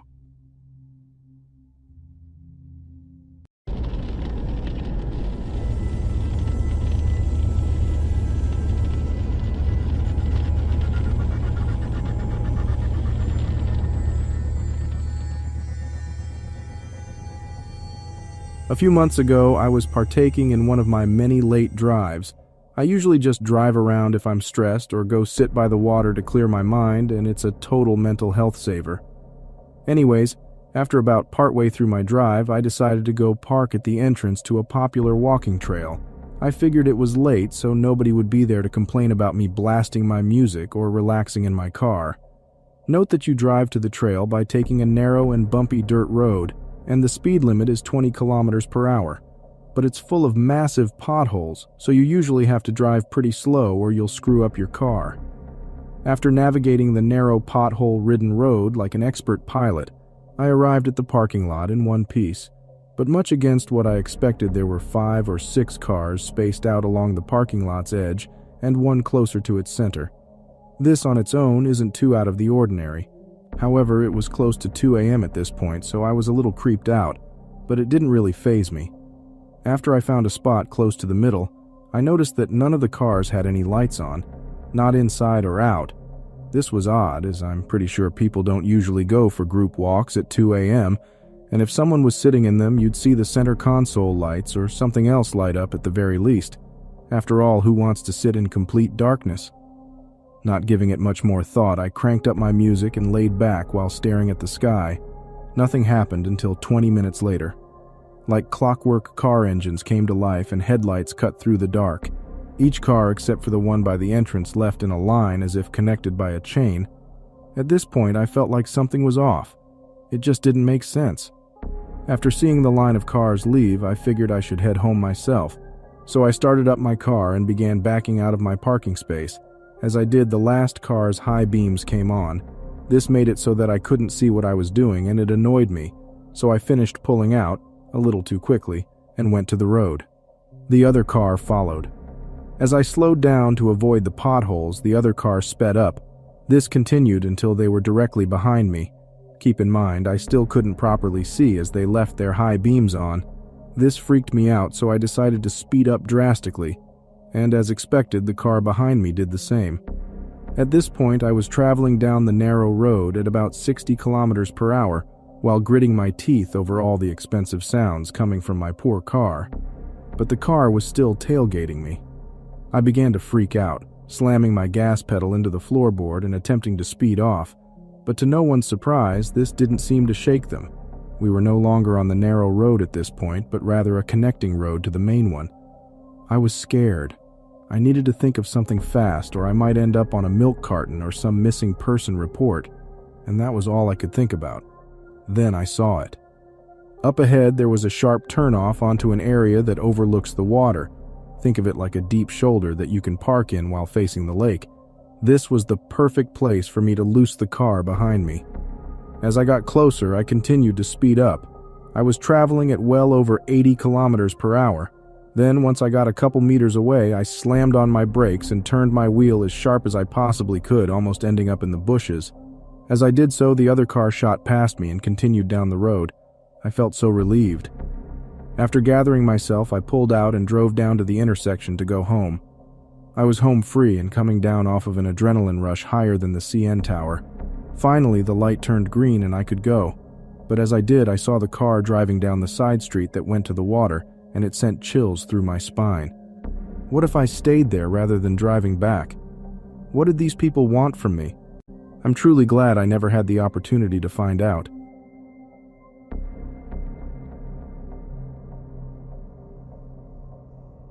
Back when I was about 16 years old, because of my living situation at least twice a month, I'd have to make a 2-hour drive from a city area back to my parents' house in a rural area. I'd say about 90 minutes of that drive was just country road with nothing but valley, corn, or some other crop on either side with the occasional farmhouse, or something that you think people might go in and out of willingly along the way. Because of how used to this drive I'd already been beforehand, I didn't think much of driving that long stretch of no cell service, no phone booth area. Nothing had happened yet, so surely nothing would happen ever. Right? In the middle of one of those drives back, while the night was slowly taking over as I was driving, I saw a flash of light. That was weird. Maybe just a momentary anemic moment. Another flash. Well, maybe someone coming this way has their high beams wonky or something. Another flash. Alright, something's wrong. I slowed down a bit so as not to get blinded periodically and swerve off the road and try to figure out what was ahead. Further in the distance, I think I see a person. Actually, multiple. My eyesight's well and good at this time in my life, so I was putting 2 and 2 together, getting close enough to realize there were 4 people on this shitty country road lined up across it as if to make a roadblock to prevent any cars from passing through. Another note to this is that I don't see any car around them that they could have come in. Don't remember any farmhouses or sheds nearby either. The rest of this encounter felt like it took place in the span of an hour because of my anxiety, but it was likely no more than 5 minutes in hindsight. I'm driving maybe 10 miles per hour now as I'm getting closer and realizing that I'm definitely without a doubt approaching a line of 4 grown-ass people with huge bright white masks on staring in my direction. 2 of them definitely have bats, or some other distinctly long blunt objects, and one person is holding something that the flashes are coming from. I've seen enough horror movies and heard enough stories about crimes on roads like this to think in that moment I only have 2 options. Slow down and hope they eventually part way around my car, running the risk that they could very well get the jump on me in my dinky car, or pick up the pace and disregard whether or not they'll have the chance to move out of the way when I potentially accelerate through them. I decided the latter. I had no means to protect myself with other than a bat in the trunk of my own car, and at the time I was a young teen who could easily get knocked down with a solid slap because of my build, and my car was shit enough to where if I stopped I wouldn't doubt someone could break in with easy force. Now, hearing gravel and dirt kick up from under my tires, I was more freaked out at the potential I could drive myself off the road along with taking out some strangers, who I am now dead certain are carrying bats as I accelerate towards them. I'm proper freaking out, but I've accepted that this was the decision I made from the adrenaline of fear of any situation. I accelerated more, and thankfully the 2 that were directly in my way lunged out of the way just in time to not get hit. I stop accelerating to catch my breath and see them in my rearview mirror. The other 2 for some reason trying to haul ass towards my car as if they could catch up, and it became so real in that moment that there were people who were intentionally trying to get the jump on me in the middle of nowhere. Probably not just kids trying to get the kicks and giggles out of freaking someone out, but real adults trying to harm someone that came that way. I just focused on driving out of there as fast as I could. I focused on going forward, didn't turn the radio back on to distract me, and felt shook by the experience in general. The most up part, honestly, was getting home and realizing that part of what I was driving on wasn't gravel. It was nails that were now embedded into my tires. Praise whatever God may be out there for me somehow having those sturdy tires. I didn't tell my parents the full story about what happened, and they just assumed I was being reckless and someone was playing a prank. I told the story to some of my friends, and they told me I probably wasn't in any serious situation, and they were just trying to get a scare out of me. especially since being in a car was a pretty big advantage in the situation, which I can't deny. Still, creeped the absolute hell out of me, and I remember it every single time I drive down a road that looks any type of similar.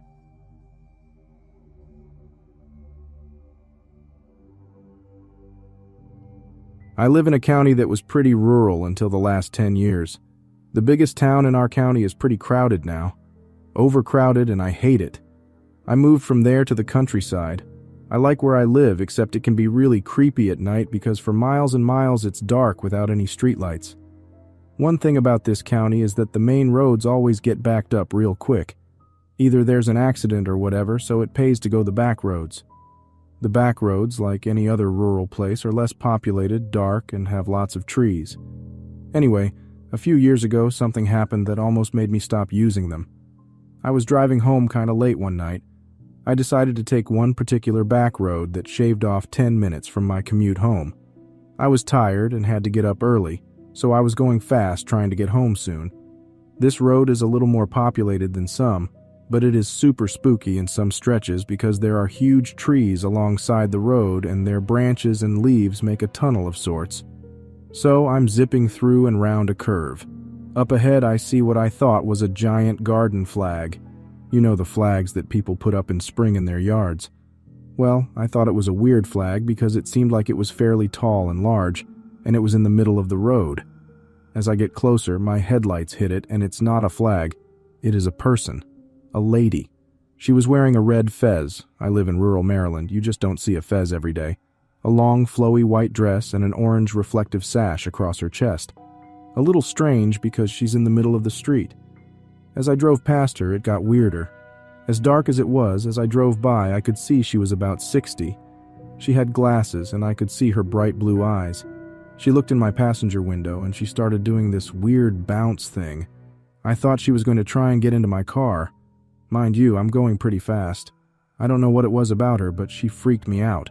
I didn't think she would rob me. I really thought she was a soul snatcher or a skinwalker. I honestly didn't think she was human. I can't adequately describe how creepy she was. I sped past her as fast as I could. I kept glancing in my back seat to make sure she had not materialized in my car. I prayed, recited scripture, and kept watching my rearview mirror. It was spring, so a little warm, but I felt bone-chillingly cold. I finally make it home and I run in to tell my mom the story. I got in just as my brother was telling my mom about this weird lady he saw as he was driving. It was the same lady, but he saw her at the intersection from the highway and the back road, whereas I saw her further down the road. We both had the same reaction. She also tried looking in his car. She was also bouncing around when he saw her. He said there was a car in front of him that sped off when they drove past the lady. My brother was so freaked out that he won't travel that road anymore, even during the day. Eventually, I found out that the lady lives in the woods. Apparently, at one time, her family lived on that road. Her father was ill, and she tried to take him to the hospital. He died on the way there, and she drove around with his body in her car for hours. I guess she has mental health issues, and I think she lost the house or got kicked out. I have friends that live off of that street, so when I was talking about it, they knew exactly who it was. I still go on that road, but I haven't seen her since. I do hope she's okay, but I really do not want to run into her again.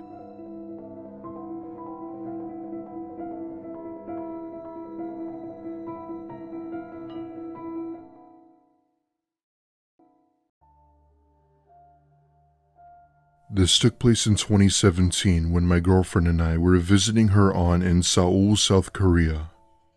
Her aunt always enjoyed big cities and the culture they had, even though it got tiring at times.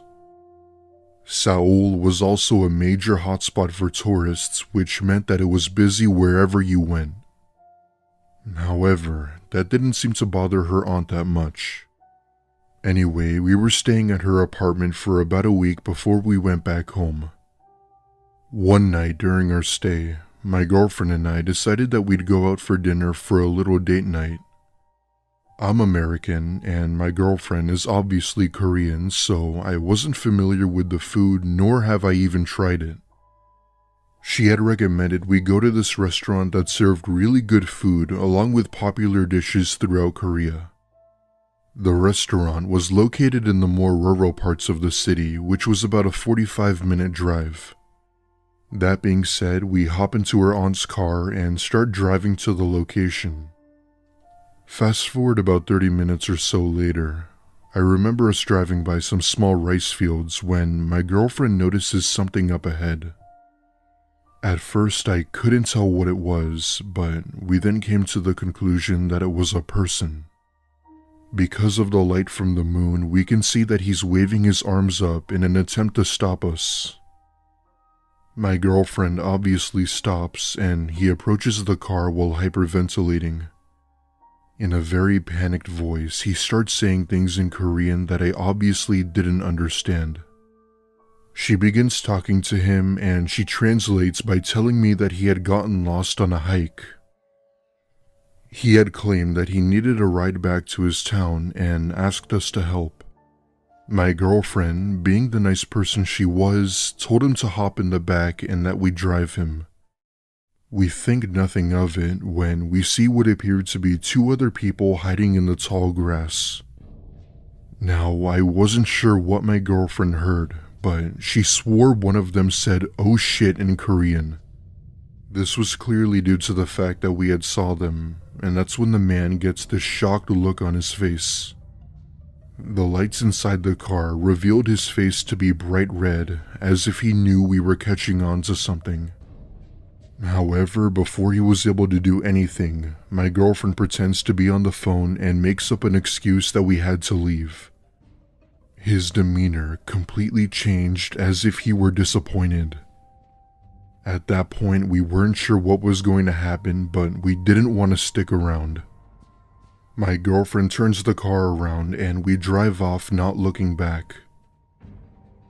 Right then, we knew that whatever their intentions were weren't good and that we shouldn't stay there a second longer.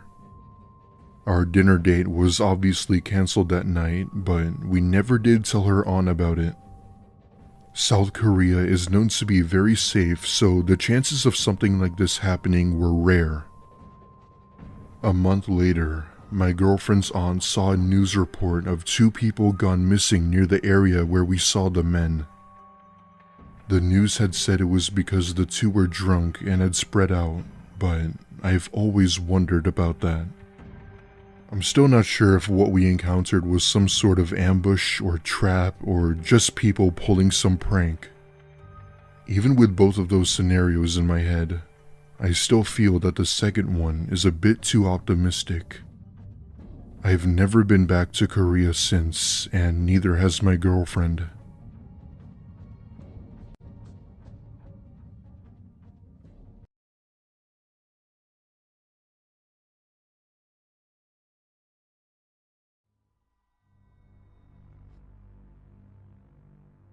When I was around 18, I had just graduated from high school and bought a new car as a graduation gift to myself. It was a used car, but it was still in great condition with plenty of mileage to get me from point A to point B. I remember enjoying the car so much that I even drove it around my town with friends and whatnot.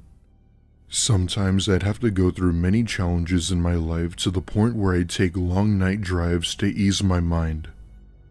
Most people think that music or weed would help you calm down, but I found driving alone to be very much relaxing. Having that alone time to yourself to clear your mind was better than any music genre or drug.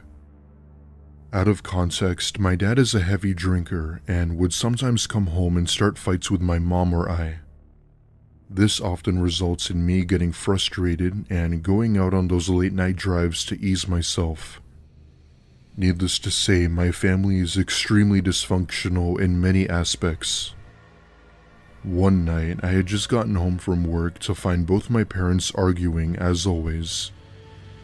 Needing to get some air and wanting to remove myself, I hop in my car and drive around the town to clear my mind. I live in a small town in Upper Massachusetts, which is known to be one of the safest towns in the US. It was a quiet night, and I'm driving down the road just admiring life itself when I see something in the middle of the road. I stop my car and I see, out of all things, a baby car seat sitting in the road. At first I thought that it could have been a broken baby seat that someone had just threw out, but it seemed too random. Who throws out a baby car seat out onto the road at 2 a.m.? That being said, I step out of my car and begin to hear faint crying coming from it. At this point, I'm so confused as to what to do, as I've never been in a situation like this. Mind you, this was during the beginning of fall, so it got decently cold at night. I casually step toward the baby seat, and that's when the crying immediately stops. I ever so slowly removed the blanket and see that it wasn't a baby, but a doll. My heart sank into the pit of my stomach when I saw what I was looking at. As my mind created these thoughts and what this meant, I looked to my left and see a black figure peer their head out from behind a tree. With the very small amount of light from my car, I was able to faintly see their face. Now, I'm not sure if this was because I was tired or because I was scared, but their face appeared to be contorted. Without hesitation, I get back in my car and drive around the baby seat and back home. I'd say I was out for a good hour or so, as when I got home, both my parents were asleep. I didn't get a minute of sleep that night, as my mind still couldn't process as to what I saw. I thought about going to the police about it, but I knew that whoever that was would have been gone if police had came.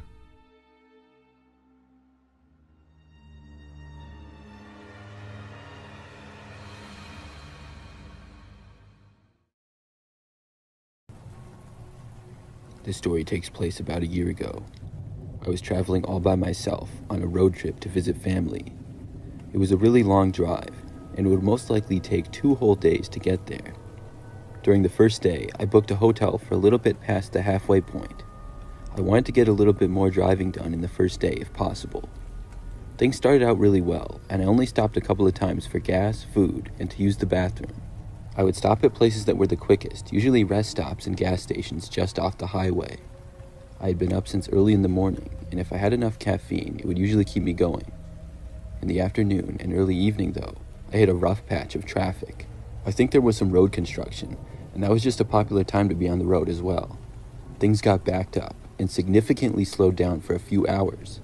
I found myself now a bit behind the schedule I was hoping to be on. The hotel was already booked though, so I had to make it. Finally, at probably like 7 p.m., things started to clear up and the roads were much quieter. I was still almost 5 hours away from the hotel though. I stopped for gas, but then went right back on the road to try to save some time. At about 10 p.m., I was still on the road driving. I had an hour and a half to go, and I had no idea where I was. By now, the roads were very quiet, and I was one of the only cars driving. The area that I was in seemed like it was almost in the middle of nowhere. I was getting really tired as well, and had to use the restroom. I decided that I should stop and try to get an energy drink or something. My car was good on fuel, so I wouldn't need to get gas. I started looking for anything off the side of the road that I could go to. There didn't really seem to be anything though. Finally, I saw a sign for a rest stop just up ahead. I pulled off the road and was happy to hopefully get some energy to finish off the drive. As I approached though, the rest stop was a little underwhelming.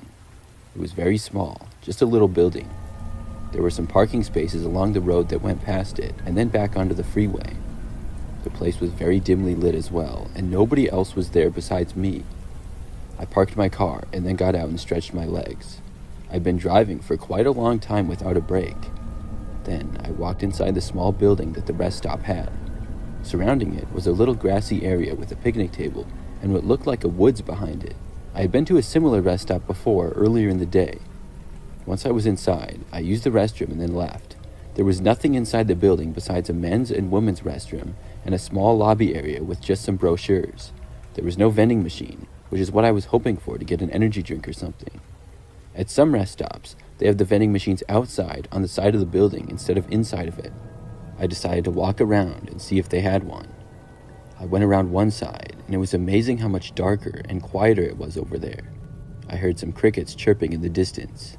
The ground went slightly downhill as I walked around the building, but there were no vending machines. I got completely behind the building and was walking around to the other side. That's when I got a kind of eerie feeling for some reason.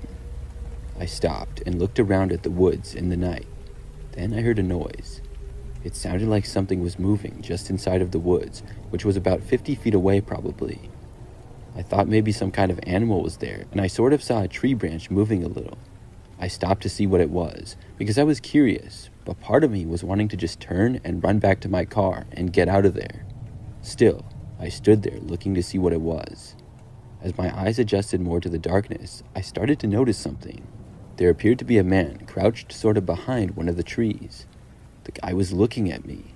I couldn't really tell any details about him at all, but he appeared to have a beard. After looking at him for a few seconds, he suddenly stood up. There were no other cars at the rest stop, so I didn't know what he was doing there.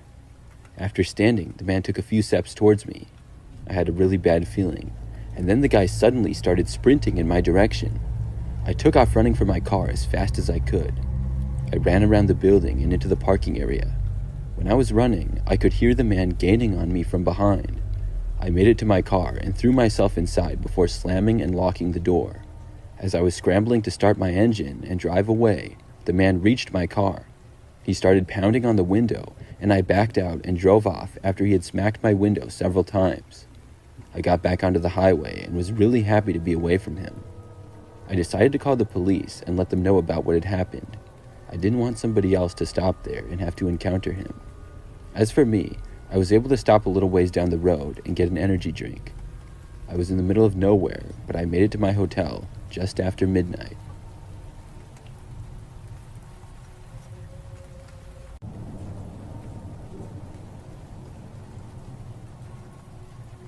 A couple of years ago, I was hanging out with my friend. It was a Friday night, and I was a senior in high school at the time. My parents were gone, and my friend Riley was over at my house. We ordered a pizza at probably between 8 and 9 p.m. I know that it was dark outside, and we were both really hungry. We were just in my parents' living room, talking and watching something on TV. We were the only people home at the time. The neighborhood my parents live in is pretty nice. It's not super wealthy or anything, but it's known to be very safe. I knew many of the neighbors, and I had never known of anything bad to happen there. So about 20 minutes after we ordered the pizza, there was a knock at the front door. I got up and walked to the front door and opened it. It was the pizza delivery guy, and he had the pizza with him. I got it and paid the guy, but before he left, he said something to me that was odd. He said that he didn't know if I knew this or not, but he saw a guy hiding in the bushes on the side of our house. I said that I was not aware of it. The pizza guy then said that he just wanted to let me know, and then he left. I didn't really know what to make of this.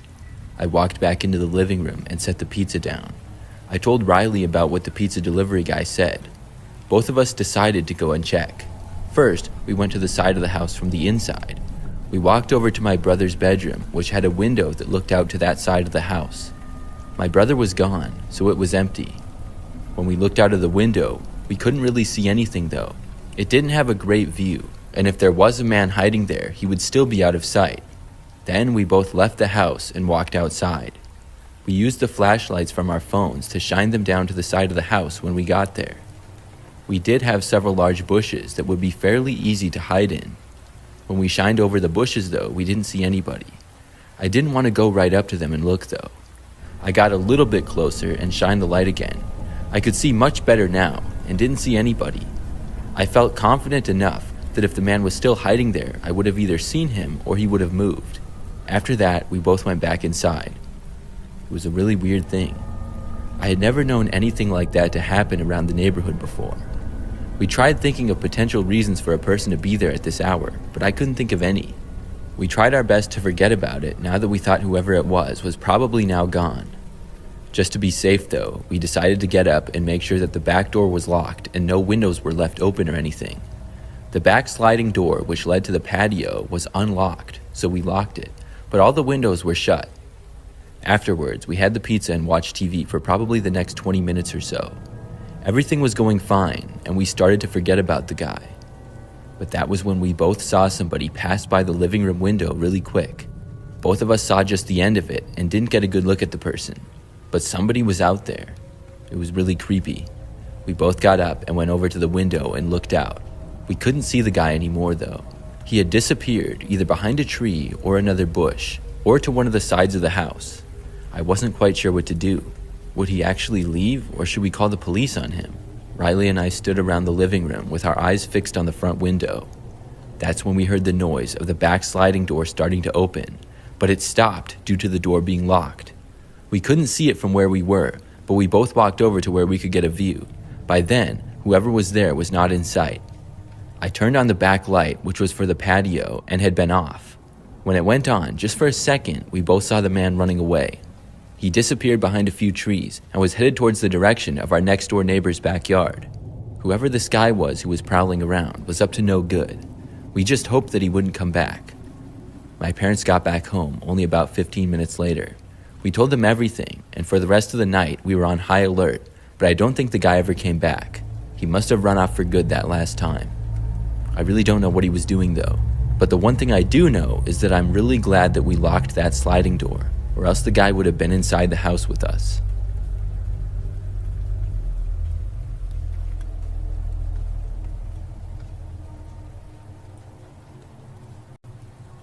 This is something that happened in the fall of 2019 when I worked as a pizza delivery driver. I had the job for only 3 months. I would drive around the area near where I lived sort of and just deliver pizzas. I got a decent amount of money in tips usually, which was nice. I would also work late into the night sometimes. On one occasion, it was a Saturday night and I was working until 3 a.m. That's the time that our pizza place closed, and we would usually get orders right up until then just about every week. I had a delivery to make a little bit after 2 a.m. on that night. It was in an area that I had been to before, and I headed out.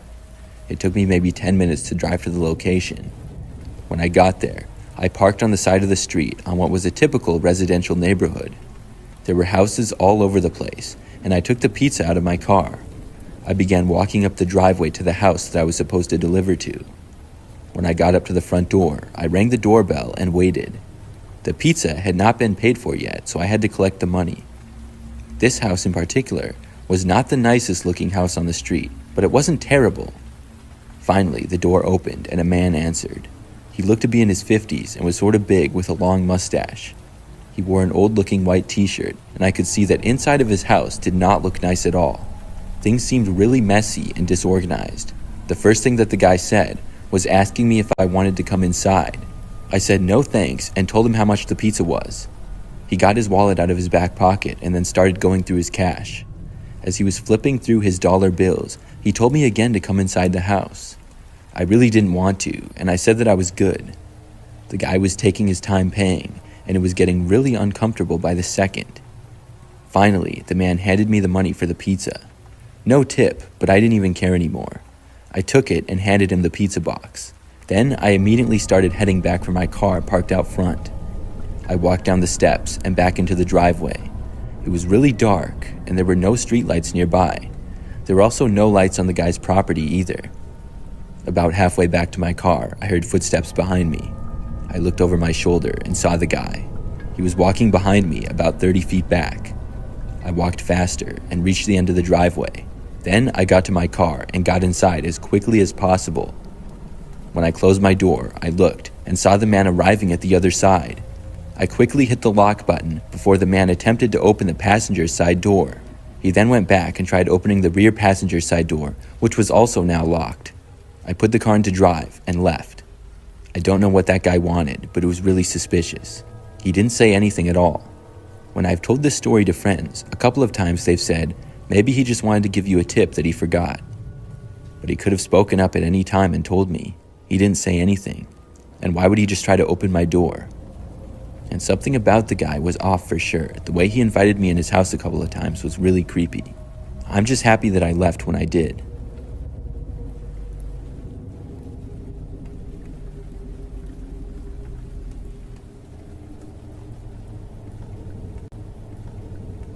This is the bizarre story of one of the pizza deliveries that I made. I worked for Domino's as a delivery driver for one summer when I was in college. I was working one night when I had a routine delivery to make. It was a little bit later, but not that late, maybe like 10 p.m. I drove out to an area where I will just say is not the nicest of neighborhoods. The house I was making a delivery to I remember it was on a sort of busier street, but there was a sidewalk out front and then a hill going up to the houses. After arriving, I parked on the side of the road, got the pizza, and left my vehicle. Immediately after I got out, I saw a man walking down the sidewalk about 20 feet away. He was passing by, and I started to head up the sidewalk and go up to the house. The man got much closer to me, and he then stopped me and said that he needed to ask me a quick question. I stopped and asked him what his question was. He asked me if I was a pizza delivery driver, and I said yes. Then the man asked me for a piece of pizza. I laughed and said no, I have to deliver this pizza right now. That response was not so funny to the man though. His body language changed in anger in an instant. He then walked right up to me, and I tried to begin walking up to the house. The man grabbed my arm though, and then reached for the pizza and tried grabbing that. I did my best to stop him, but the pizza ended up falling to the ground in the struggle. The pizza, inside the box, fell out of the insulated pizza delivery bag. The man raced over to it, and to my surprise, he stomped on it. He looked at me and cursed at me as he stood on the pizza now. I stood there in disbelief, amazed and also terrified of this man. I was thinking that he just had to be crazy. Then I figured that I needed to get out of there. One pizza was not worth it, but in that moment, my conscience got the better of me. I decided to walk up to the house and tell whoever had ordered the pizza what had happened. We could deliver another pizza to them, but obviously it would take a while longer. I felt that I owed them the explanation though. Meanwhile, the man was still standing there with the pizza. He did not follow me when I went up to the house, which I was glad to see. I knocked on the door, and when the owner answered, I told him what had happened. You couldn't really see down to the sidewalk from where we were. The man who answered the door seemed really confused, and I can't blame him. But he wasn't too mad. He said he would like us to bring him another pizza. I started to walk back to my car. When I got down to the sidewalk again, though, I didn't see the guy where he had been before. The pizza was still on the ground, though, but as I approached my vehicle, I just barely saw him. He was crouched down, hiding behind the driver's side of my car. I quickly turned around and started walking back up to the guy's house. I didn't want to go close to that weird guy again. When I got about halfway, I stopped and I looked back down to my car. I saw the guy punch at my driver's window. This was really bad. I ran back up to the guy's house and told him what was happening. Then I called the police. I waited on the guy's front porch until the police got there, only about 5 minutes later. When they did, the man was still there trying to get into my car somehow. He didn't, and I heard a bunch of yelling, and the guy tried fighting one of the cops, which did not go well for him. In the end, I was finally able to get back to my car and leave. The man had not caused any major damage, which was good, but he did cause a few minor dents to my vehicle. I'm not sure if the customer got another pizza at all after that, because my boss let me go home.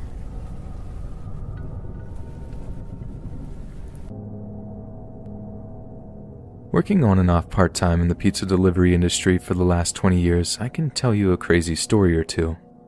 Not all were experiences of my own, but they have all given me more than my share of bad dreams. One particular episode I went through, about 7 years ago, has stuck with me all these years, and I'm fairly certain I'll never be able to fully shake free from it.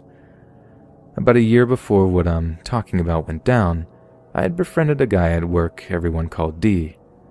I wasn't sure at the time what his God-given name was, but that's the name everybody referred to him by, so that's what I used. D was about the same age as me and liked the same music as myself. He even managed to introduce me to a few bands I didn't know of, and I did the same for him. On occasional days off, we'd hit the clubs in search of the next great band, but more often than not, we just got blotto and hit on chicks. Something odd that I did notice was that he would occasionally get really aggressive towards girls that shot him down. I'd often find myself stuck in the middle of trying to de-escalate the situation and calm him down. Once he finally realized what he was doing, he'd laugh off his behavior. My initial opinion was that the aggression came along with alcohol consumption, but when he did the same thing before he'd even had a drink, it became clear that he had serious anger problems towards women, boiling just below the surface. Soon, this reoccurring behavior became too much for me, and I found myself inventing excuses not to go out with him, and I saw less and less of him outside of work. Despite this, we still got along well when we were there, so I had no reason to see him as anything other than a great guy I had always known. As time rolled on, Dee's performance at work started to suffer, and our out-of-work interactions all but ceased. Strangest of all, his attitude toward other people at work became cold, myself included. My attempts to make small talk about music and such were often met with disinterest or downright silence. I figured he was butthurt about me not wanting to chase tail with him anymore, so I left him to himself to deal with his issues with me rather than push him on the subject. It was no big deal anyway. I was working less at the restaurant and was becoming more focused on my business. Dee obviously was having some problems I wasn't aware of, and they were affecting his work.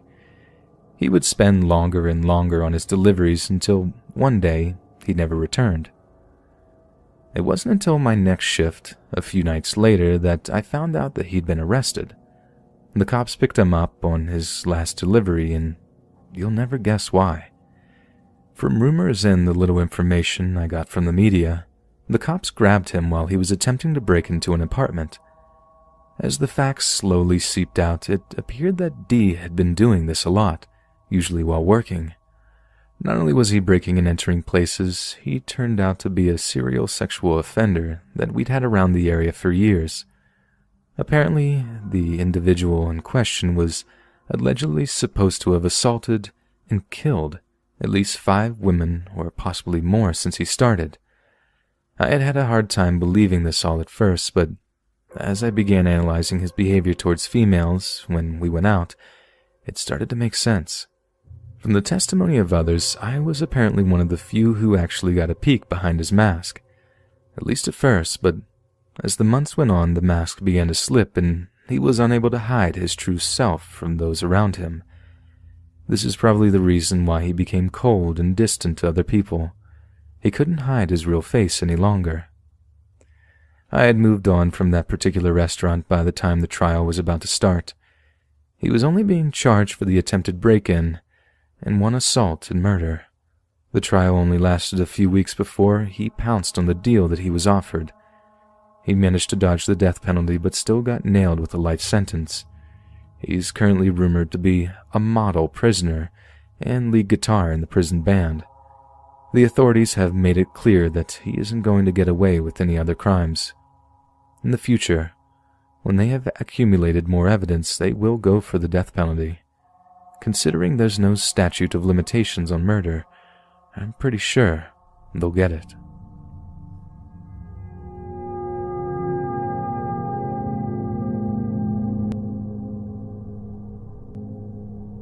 Life as a father has kept me too busy to share this story until now, but better late than never, I guess.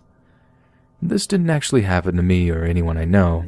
It was told to me by a friend of mine who used to carpool with myself and a few others back when I was a garbage man.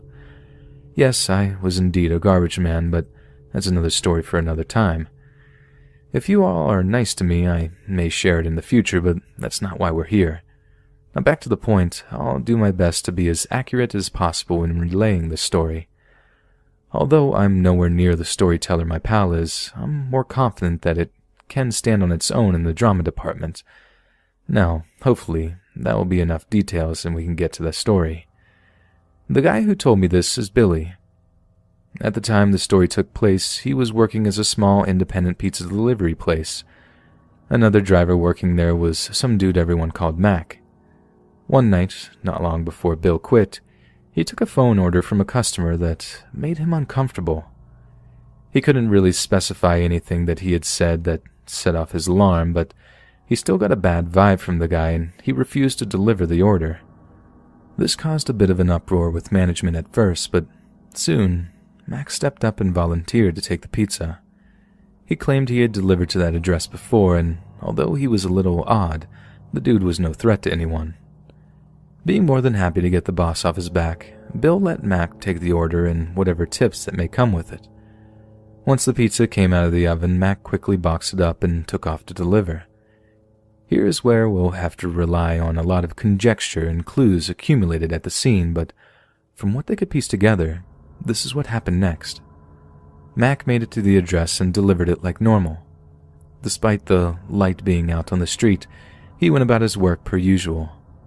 After dropping off the pizza and getting paid for it, Mac returned to his car and was about to leave the scene when he was held up by one or more people. Even though all the cars had bold signs reading that the drivers carried no more than $20, robberies were not out of the norm. It appears that he thought he could get away from the thief by driving away. However, the assailant managed to get one round off and struck Mac in the neck. The car only made it about 30 yards before it crashed into a light post. The medical examiner is fairly positive Mac was dead by the time the car crashed. To make things even worse, the thief must not have been deterred by the noise of a gunshot and the mere fact that he killed a man for about $21.58, because he ransacked the wrecked car and Mac's dead body for the money until he found it, and only then did he flee the scene. That's one cold-hearted man. Eventually, somebody must have called the cops, and they were the ones that contacted the restaurant. Bill did admit to me that even after these years later, he felt bad for not being the one to take the delivery, even though he's glad he wasn't the one to be killed. He feels as if he sent Mac off to die that night, but he acknowledges that Mac volunteered to take it. That fact still does little to allay the guilt he still feels. Mac's death was the final straw for him, and he quit a few days later. To his knowledge, he's almost positive that the killer was never caught. Not even after a week after Mac's death, his boss told him to take a delivery just 3 houses away from the one Mac had been killed in front of. This was it for him. The company had just lost one driver in that area, and now they were trying to send him back into that nightmare. At that moment, he realized that his boss was no different from the scumbag that had shot Mac. Their only care was for money, and he didn't want to be another sacrifice on the altar of greed.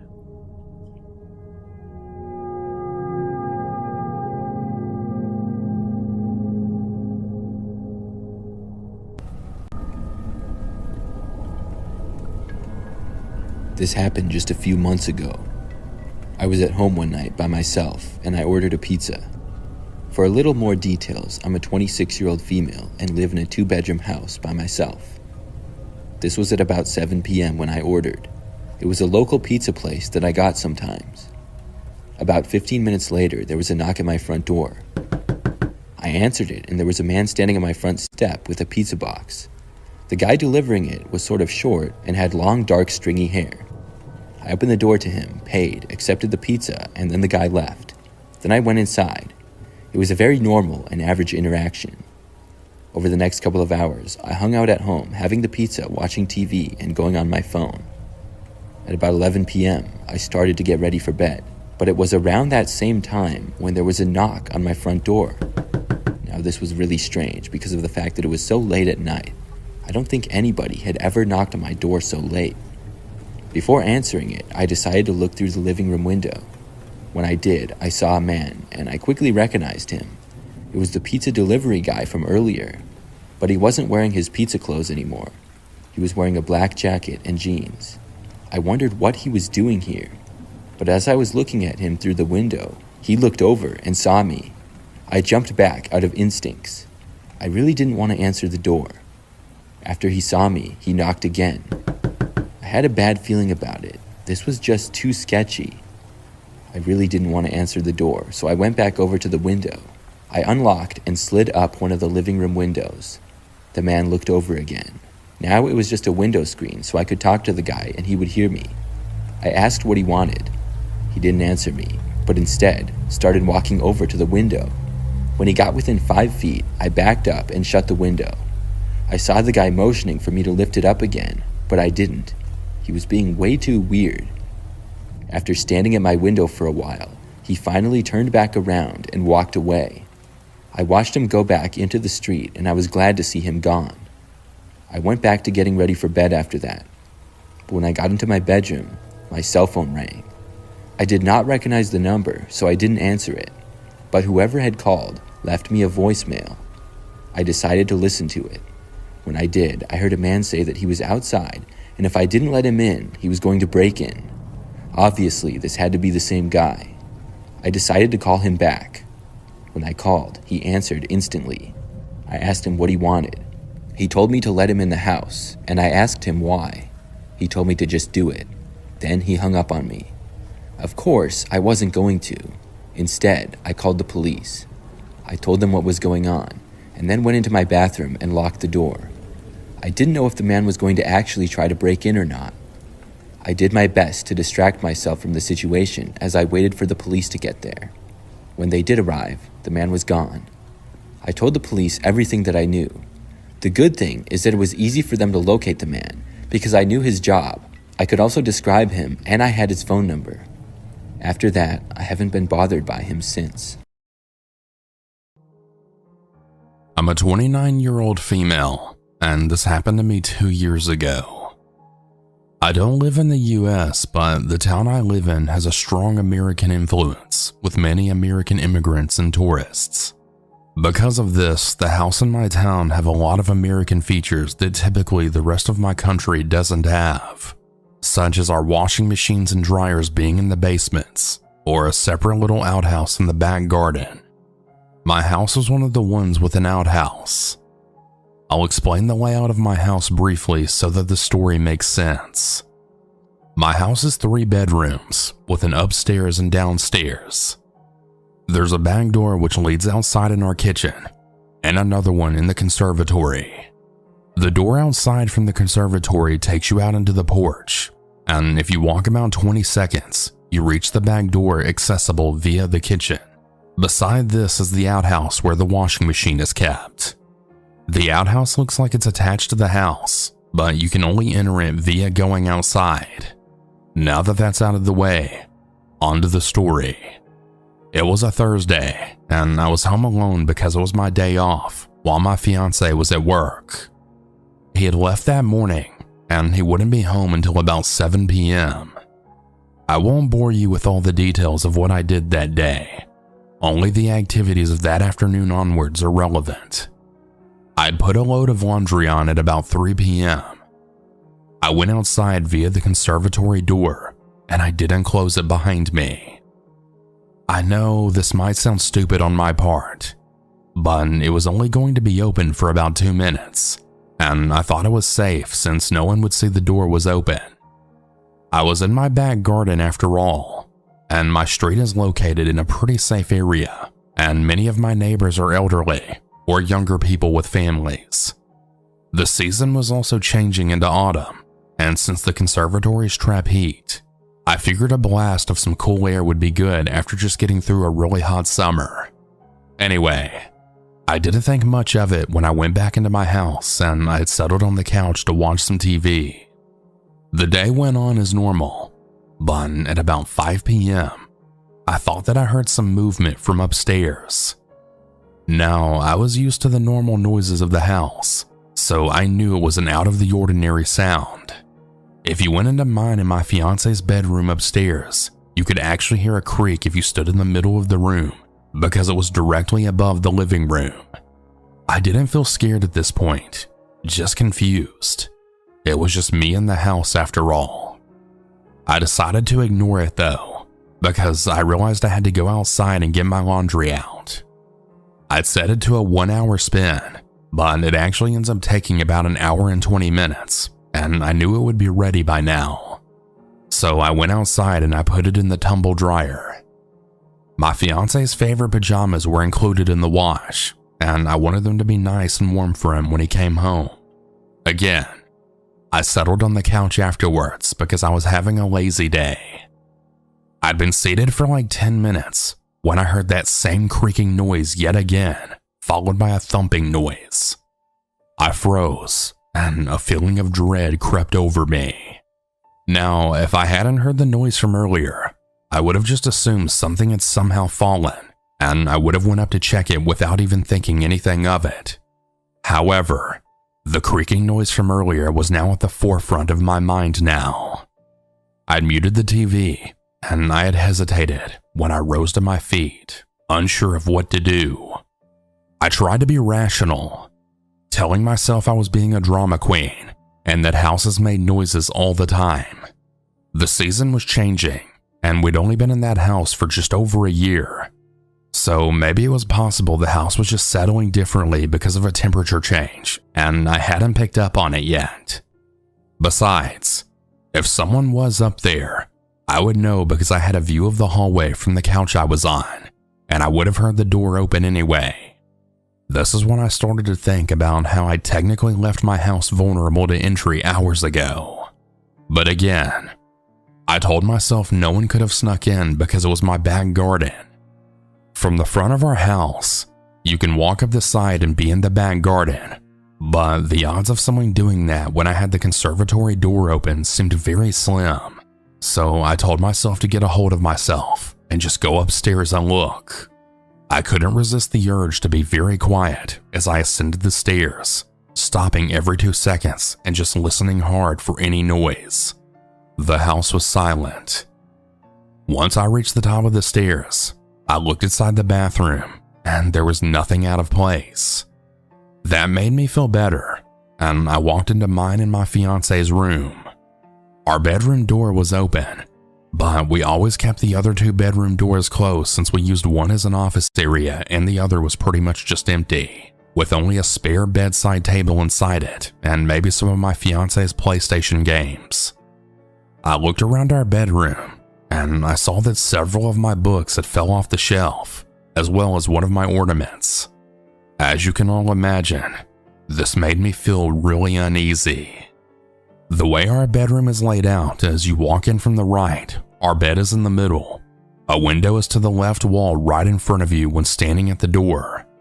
Our closet is a sliding mirror, one that you can walk inside a little, and my small bookshelf was on the same side of the wall as the door, and my ornament had rolled across the floor, so it drew my attention right away.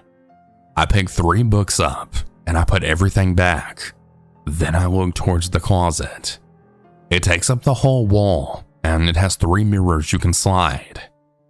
We always kept it open, with a small section of our clothing visible, and the mirrors positioned in a way to conceal the 2 sides of the closet, if that makes any sense. Anyway, I felt a really uncomfortable feeling, and I didn't want to go over to the closet. I walked to the edge of my bed, and I looked out the window. But with the corner of my eye, I was peering inside the closet. I didn't see anything, but I still felt very afraid. Something just felt off for some reason. I went back downstairs and I texted my fiance about it. About 20 minutes had passed and he hadn't responded, which I understood because, he was busy at work. He hadn't opened my message, so I knew that he probably hadn't even seen it yet. That's when I heard yet more creaking upstairs, and I started to feel a little irritated. I really hated that I was feeling spooked, but I couldn't help it. I ended up turning the TV off and going into the kitchen to get something. That's when I heard a rattling from upstairs, and I immediately began internally freaking out. It was unmistakably the sound of our sliding mirrors moving. So if you were too rough, they'd make a loud banging/rattling noise because one of them was a little too loose at the bottom. Now, I've watched my fiance play enough horror games, and I've seen enough horror movies and heard enough stories to know that I'd be a complete dumbass if I stayed a second any longer in that house. Thank God I'd brought my phone into the kitchen with me, because I then immediately ran out of the back door in the kitchen, along the side of the house, and then ran into the street. I just bolted. I then called the cops and told them, "I think someone's in my house." The operator asked me if I was inside, and I told him I was outside. He told me to stay away from the house and stay on the line with him until the cops arrived. I was terrified, and I was rambling about how my fiance was at work and had no idea what was going on, and also how I was scared and I was just being stupid, and I was really sorry if I was wasting everyone's time. The operator tried his best to calm me down, and I was only waiting about 10 minutes before the police then arrived. They searched my house and the surrounding area, but they didn't find any intruder. However, they did find evidence that someone had been inside my house. One of the cops had went right inside my closet, and what he found still makes me sick to think about. Some of my clothes had male DNA on it. Yeah, the sticky substance you're thinking of is exactly right. It was on some of my clothes that were hanging up, as well as on the closet door and the back of one of the sliding mirrors. I don't know if the mirror rattled because the intruder got excited and hit it by mistake, or if he intentionally moved it. I was glad I got out of the house when I did, especially because he was clearly a sick pervert. A cop then drove me to my fiance's work, and he actually called me when we were on the way to his work. I told him what happened, and he immediately left and met us outside his workplace. He just hugged me as I cried into his shoulder. The cops had theorized that the intruder had escaped via one of the back doors. I had unlocked the conservatory one because I had to take stuff out of the tumble dryer later, and I felt secure not locking it. There's a gate at the bottom of our garden, and you can run along the back streets, so the cops thought the intruder must have escaped that way. Since they had DNA, they assured me they'd do their best to try and find the creep. My fiance and I stayed with his parents for about 2 weeks after this incident because I was just way too scared to go home. I wanted the locks changed, so we arranged for that to happen. I also vowed to never leave any doors unlocked, as well as to never do any laundry with any doors open or unlocked. After weeks of waiting, the cops had told us that they caught the guy. It turned out that he apparently had a record of committing similar crimes. He was known as a peeping Tom, and he'd actually been in trouble for petty thefts and for following women around. My fiance was furious that this weirdo was actually allowed to mingle with the public. His address was half an hour away from us, but apparently he liked to travel outside of his bubble to spy on women. He'd usually jerk off in the bushes or in his car watching them, wherever he could catch a glimpse. This was actually the first time that he'd ever went inside someone's home. It really freaks me out to think that he may have been stalking me. He must have been watching me to know that I would leave that door open, to know I was out there doing laundry. I don't know how long he was watching me, but it still gives me major anxiety to this day. We changed our locks, and I'm now very paranoid about locking all of our doors. It scares me to think that he was in that closet hiding in the side, knowing I was in the room. The creep was actually sentenced to some jail time, but only for a few years. It doesn't feel like enough. My fiance has been a huge supporter throughout all of this, and in a weird way, dealing with this actually made our relationship stronger. So to the creepy pervert who snuck into my house and jerked off all over my clothes, I really hope I never encounter you again, and I hope you receive all the karma you deserve for doing those disgusting things. Please stay safe, everyone, and don't ever make the same mistakes that I did. It doesn't matter how safe you perceive your area to be. Always lock your doors no matter what. And if you feel like something is off, listen to that feeling. It's better to look stupid and be wrong than fall victim to something horrible. Stay safe.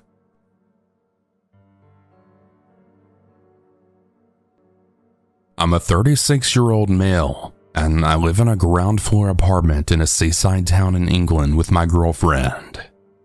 This incident occurred on a Saturday night. I was home alone because my girlfriend was having an evening out with 2 friends that she hadn't seen in a couple of months. I'm a night owl at heart, so I like to stay up late on the weekends, and I wanted to wait up anyway just in case her or her friends needed me to drive them home instead of getting a taxi. I'd planned to catch up on some YouTube videos and maybe play a game on my laptop. It was about 10:30 p.m. when I heard the sound of my front door handle moving. I paused the TV and listened, and I heard it again. It sounded like someone was rattling my door handle very quickly. I was confused because I wasn't expecting my girlfriend to be home or call me to pick her up until closer to midnight. So I headed to the door and looked out the peephole. The noise had stopped by the time I reached the door, and when I looked out the peephole, my blood then froze. I saw a man standing further away from my door, facing away from me, so all I could see was the back of his head. It looked like he had his head in his hands. I got a bad feeling in my stomach, and I decided to pretend that I wasn't home, figuring it was just some drunk idiot who got the wrong house. I went back to watch TV, but I had kept the noise lower than before. About half an hour passed, and I heard the same noise yet again. I was very on edge, and I immediately shot up and headed for the door. I decided this time that I'd open it, and I didn't ask him what the hell his problem was. I did just that, except when I opened the door, the guy just gave me a bewildered look before backing away. When I opened the door, I said to him, "Look, man, I don't know who you are, but I saw you trying to open my door earlier. If you don't leave right now, I'm contacting the police."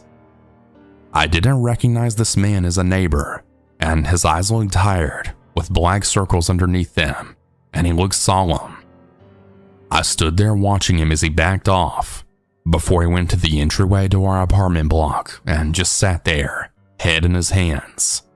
I went back into my house, but before I did, I then said, "Just go home, man," and then shut the door. I wasn't sure if I should call the police because I didn't want to waste their time if the guy simply had the wrong house, which I felt he maybe had since he looked at me so confused. I shot a text to my girlfriend explaining the situation, and I told her to make sure she calls me when she wants to come home because I didn't want her to get a taxi and risk running into the guy outside. I told her to not cut her night short, and I was fine picking her up at any time, and that I'd drive her friends home too if they wanted. I knew she wouldn't be out until 4 a.m. because we're both too old to party like that nowadays, but I didn't want her to cut her night short either. I ended up turning the TV off and just sitting on my phone until my girlfriend called just after midnight to say that she was ready to come home. When I went to go get her, the apartment entryway was now empty, as were the stairs leading to the upper floors from what I could see. I didn't see the man again, although I was very vigilant walking along the street to my car. When my girlfriend and I got home, she told me that she thought that he was probably just a drunk and trying to get into a friend's house, and I agreed, although to me he looked more tired than drunk, but I guess you never really know. I have no idea if he knew someone in our apartment block or if he really was trying to do something more sinister. I just hope that he never comes back, and I'm really glad that we always kept our front door locked and bolted, because if I had it unlocked that night, he could have waltzed it right in and done God knows what. In 2006, my family and I moved into an old house. It was at least 90 years old and was in pretty good condition for a house that old. My parents bought the house as it was near the middle school I'd be attending and was convenient for both of my parents to get to work on time. Most of the time, I'd be home after I got out of school as my parents would still be working. I mean, sometimes one of them would get off early and come home, but that was rare. My parents didn't feel a need to get me a babysitter as I was 11, which some may argue as being too young to stay home alone, but I'd like to think of myself as mature and responsible. On top of that, being home alone would also guarantee some me time to get things done. Whether it be doing homework, playing video games, or even just neatening up the house, there'd always be something to do. One day, my parents had told me that they wouldn't be back until much later as my mom was going to go out with some friends and my dad was working overtime. I didn't mind it, of course, and told them to go do their thing and told myself that I would just treat this night like any other night I was home alone. On this night, there happened to be a thunderstorm which really set the vibe when being alone. Anyway, my mom leaves at around 5 and my dad is still at work. Having the whole house to myself, I take an hour to study for a science test and play a few video games on the Wii. With it being the early 2000s, the Wii console was the hottest thing of the year. Those who grew up during that era will probably know what I'm talking about. Mid-game, I start to feel a little hungry and decide that I'd pause my game and go downstairs to grab a snack. As I make my way down, I noticed the hall light that leads into the kitchen had been turned on. This was particularly strange, as my parents never leave any lights on, as they're very strict about saving electricity, so I was surprised they had forgotten. Anyway, I make my way down the stairs and turn into the kitchen where I see a man crouched down by our food pantry. He's holding a hammer in his hands that he obviously took from my dad's toolbox. I cover my mouth and slowly back away and went back upstairs to call the police on the home phone. I try to speak very softly into the phone and tell the operator that there was someone in my house who I didn't know. The only description that I could give was that he was tall and wearing a white shirt. Being only 11, my description was anything but helpful. The operator had said that it could take a while due to the extreme weather, but to just hide for as long as possible. I go into my closet, trying my best not to make a sound when I hear heavy footsteps come up the stairs. All the while, I'm praying that he doesn't find me, as there was no possible way I could take him even if I tried. Then, as if things couldn't get any worse, they did. He's now at my door, and he's lightly tapping on it, asking to come in this deep tone of voice. The more he knocked, the more his voice changed into anger. He then starts pounding on my door, saying, "You know I could break this door down too easily, right, little girl?" At that point, I'm screaming the word no repeatedly when I hear police sirens coming down my street. However, that didn't seem to faze him, as he kept pounding on my door before police came in, tackling him to the floor. I hear a lot of commotion happening outside my room before I hear a light knock on my door. I screamed, telling them no and that I didn't want to die. After I said that, I hear a female's voice tell me it's okay and that I could come out. I ever so slowly opened the door and was greeted to a female police officer and 3 other male officers restraining the man. He was even taller than I thought, maybe 6'6", and his eyes were bloodshot crazy. The female officer hugged me and calmly asked me if I knew this man, to which I replied with a no. Apparently, this guy had walked into my house through an unlocked door and made his way into the kitchen. Long story short, they take him away while I see him being forced into the backseat of the police car. The look on his face that day is something that will never leave me.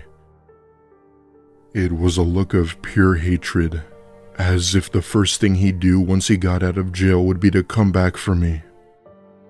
My parents never left me home alone again until I turned 15. Even though I'm a lot older now, I still have fears of being home alone, and I always have to tell my fiancé to remember to lock the doors when he leaves for work. It's crazy to think that a childhood fear of mine still stuck with me throughout adulthood. I have kids now, and they will never go through what I went through. I would still sometimes get nightmares about that incident where he would always be banging on either me or my kids' doors attempting to kill us. Sometimes he succeeds.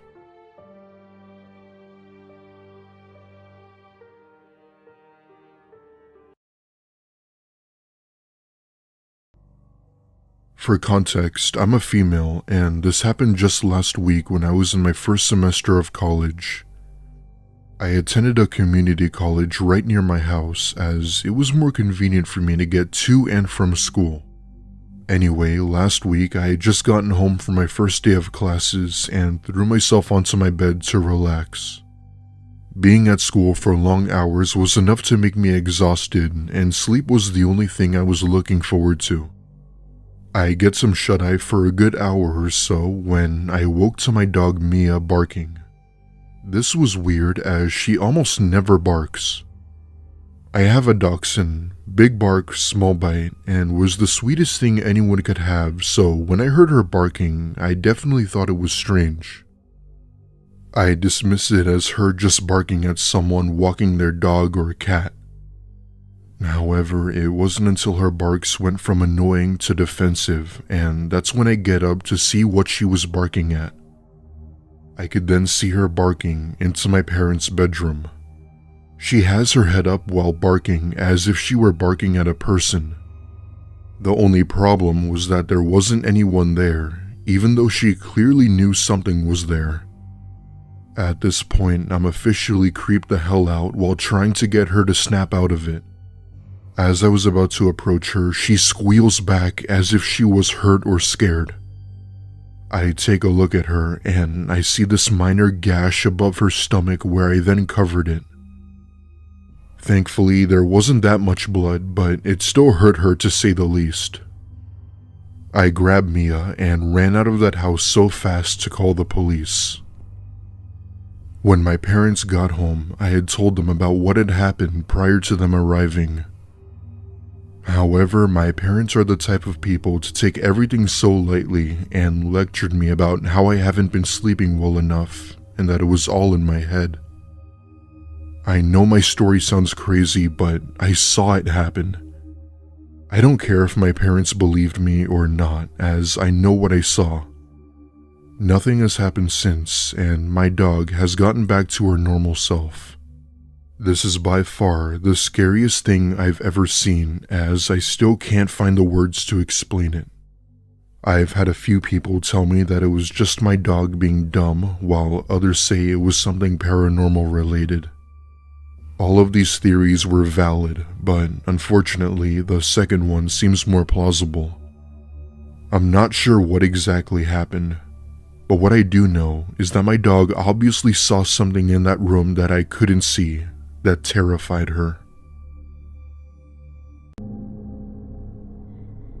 Sometime in 2014, an Australian police officer named Stephen Hegarty was sitting in his office reviewing several pieces of photographic evidence. The process was slow and mentally exhausting, because the photographs that Senior Constable Hegarty was reviewing constituted some of the most maddeningly disturbing things he'd ever seen. Each picture showed a child below the age of 10 being abused by someone considerably older, and they weren't simply a handful of photographs, there were thousands of them. Sometimes the abuser was female, most of the time they were male, but all had gone to considerable lengths to obscure their faces, along with any distinguishable tattoos, scars, or marks. At least, so they thought. As Hegarty continued to study the horrifying photographs, he suddenly noticed something small and seemingly insignificant. On one of the abuser's fingers, just below where flesh met fingernail, was a small, dark freckle.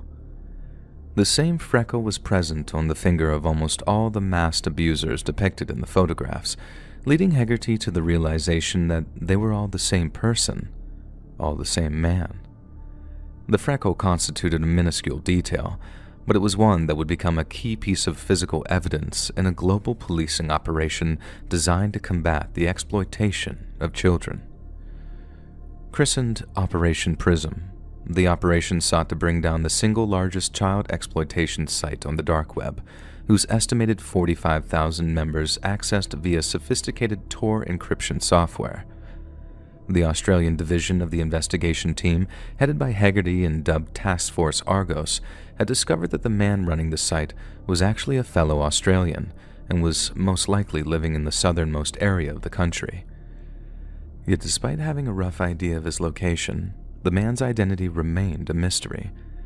The only thing police had to go on was the 4-letter username he used when communicating on the site: Surf.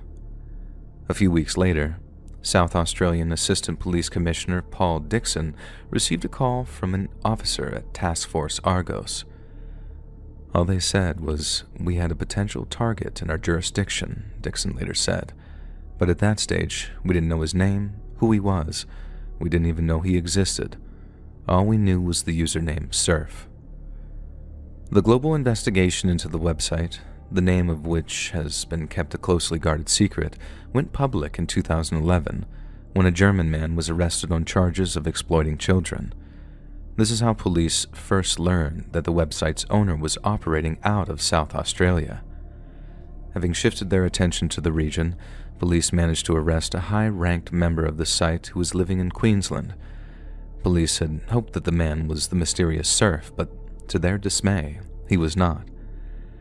However, the man revealed that Surf was indeed Australian and confirmed that he was operating from the south of the country. Another break in the case came in early 2014, when Dutch police raided the apartment of a suspected child abuser and seized his electronic devices. Then, after analyzing his computer's hard drive, investigators discovered that the man had ready access to the notorious website and demanded he hand over his credentials. Using the man's login details, police managed to access the site, then began analyzing the metadata from a number of different photographs. Almost all of them had been taken by the exact same make and model of camera, a compact variety of Panasonic. Wherever Surf was acquiring his illegal content, more than 90% of it appeared to be coming from the exact same source. Officers from Task Force Argos began trawling the internet for any other mentions of a user named Surf. It took weeks, but they found one. On a forum dedicated to discussion between owners of four-wheel drive vehicles, officers discovered that several posts had been written by a user named Surf. Surf claimed to be an experienced off-roader and appeared highly opinionated regarding the best kinds of tires and suspension to use to ensure a vehicle was truly suitable for all terrains. But what officers noticed almost immediately was the near-identical style of typing. It was undoubtedly the same Surf from the infamous unnamed website. They just had to find proof. 2 days later, after trawling through thousands of Surf posts and comments, police made a breakthrough. Many of the links Surf had posted were broken and brought back nothing but 404 pages. But one worked, and that one was all they needed. Officers found themselves staring at a Volkswagen Amarok, a crew cab pickup truck produced by VW since 2010. But most importantly, the truck's registration plate was visible, and after plugging it into the national database, a single name came back: Shannon McCool. Following a preliminary background check, police made a truly harrowing discovery. Shannon McCool, one of the biggest purveyors of child exploitation material on the planet, had been working with children and young people through various volunteer programs for the better part of a decade. But what's worse is at the time of the background check, Shannon was a full-time employee of South Australia's Department for Child Protection, meaning he had direct access to dozens of highly vulnerable children. Officers from Task Force Argos leapt into action, gathering as much data and evidence on McCool as possible. If they wanted to guarantee a conviction, they needed as strong a case as possible, but that meant biding their time and allowing McCool to continue operating the site, causing irreparable harm to an untold number of innocent children. As the investigation progressed, police made yet another disturbing discovery.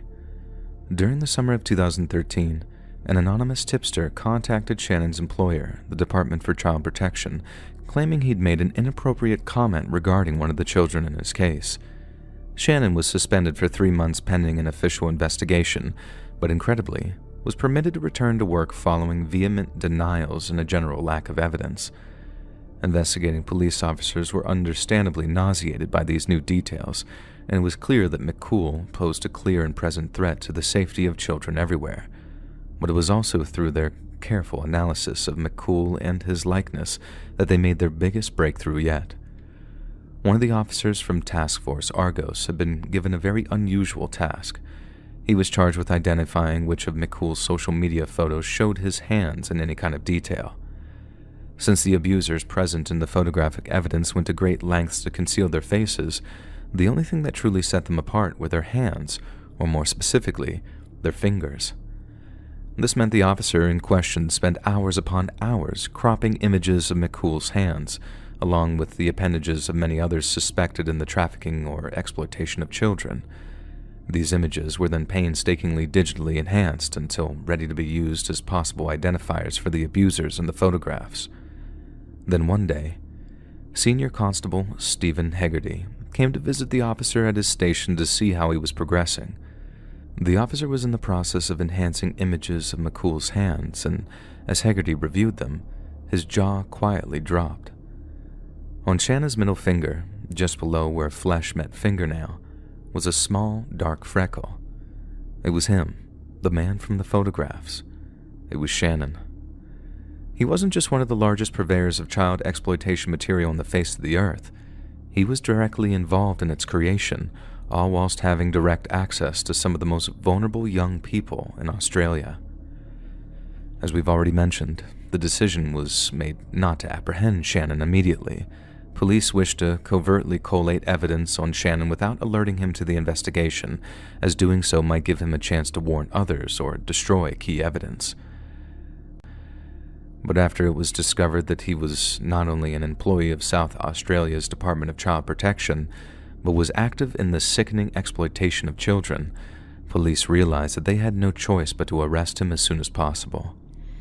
Yet to do so successfully, without Shannon destroying any evidence, police had to plan a delicate but decisive operation. There are certain programs and techniques a person can use to render their devices completely useless to us, one officer explained. It doesn't matter who you are, you're not getting in.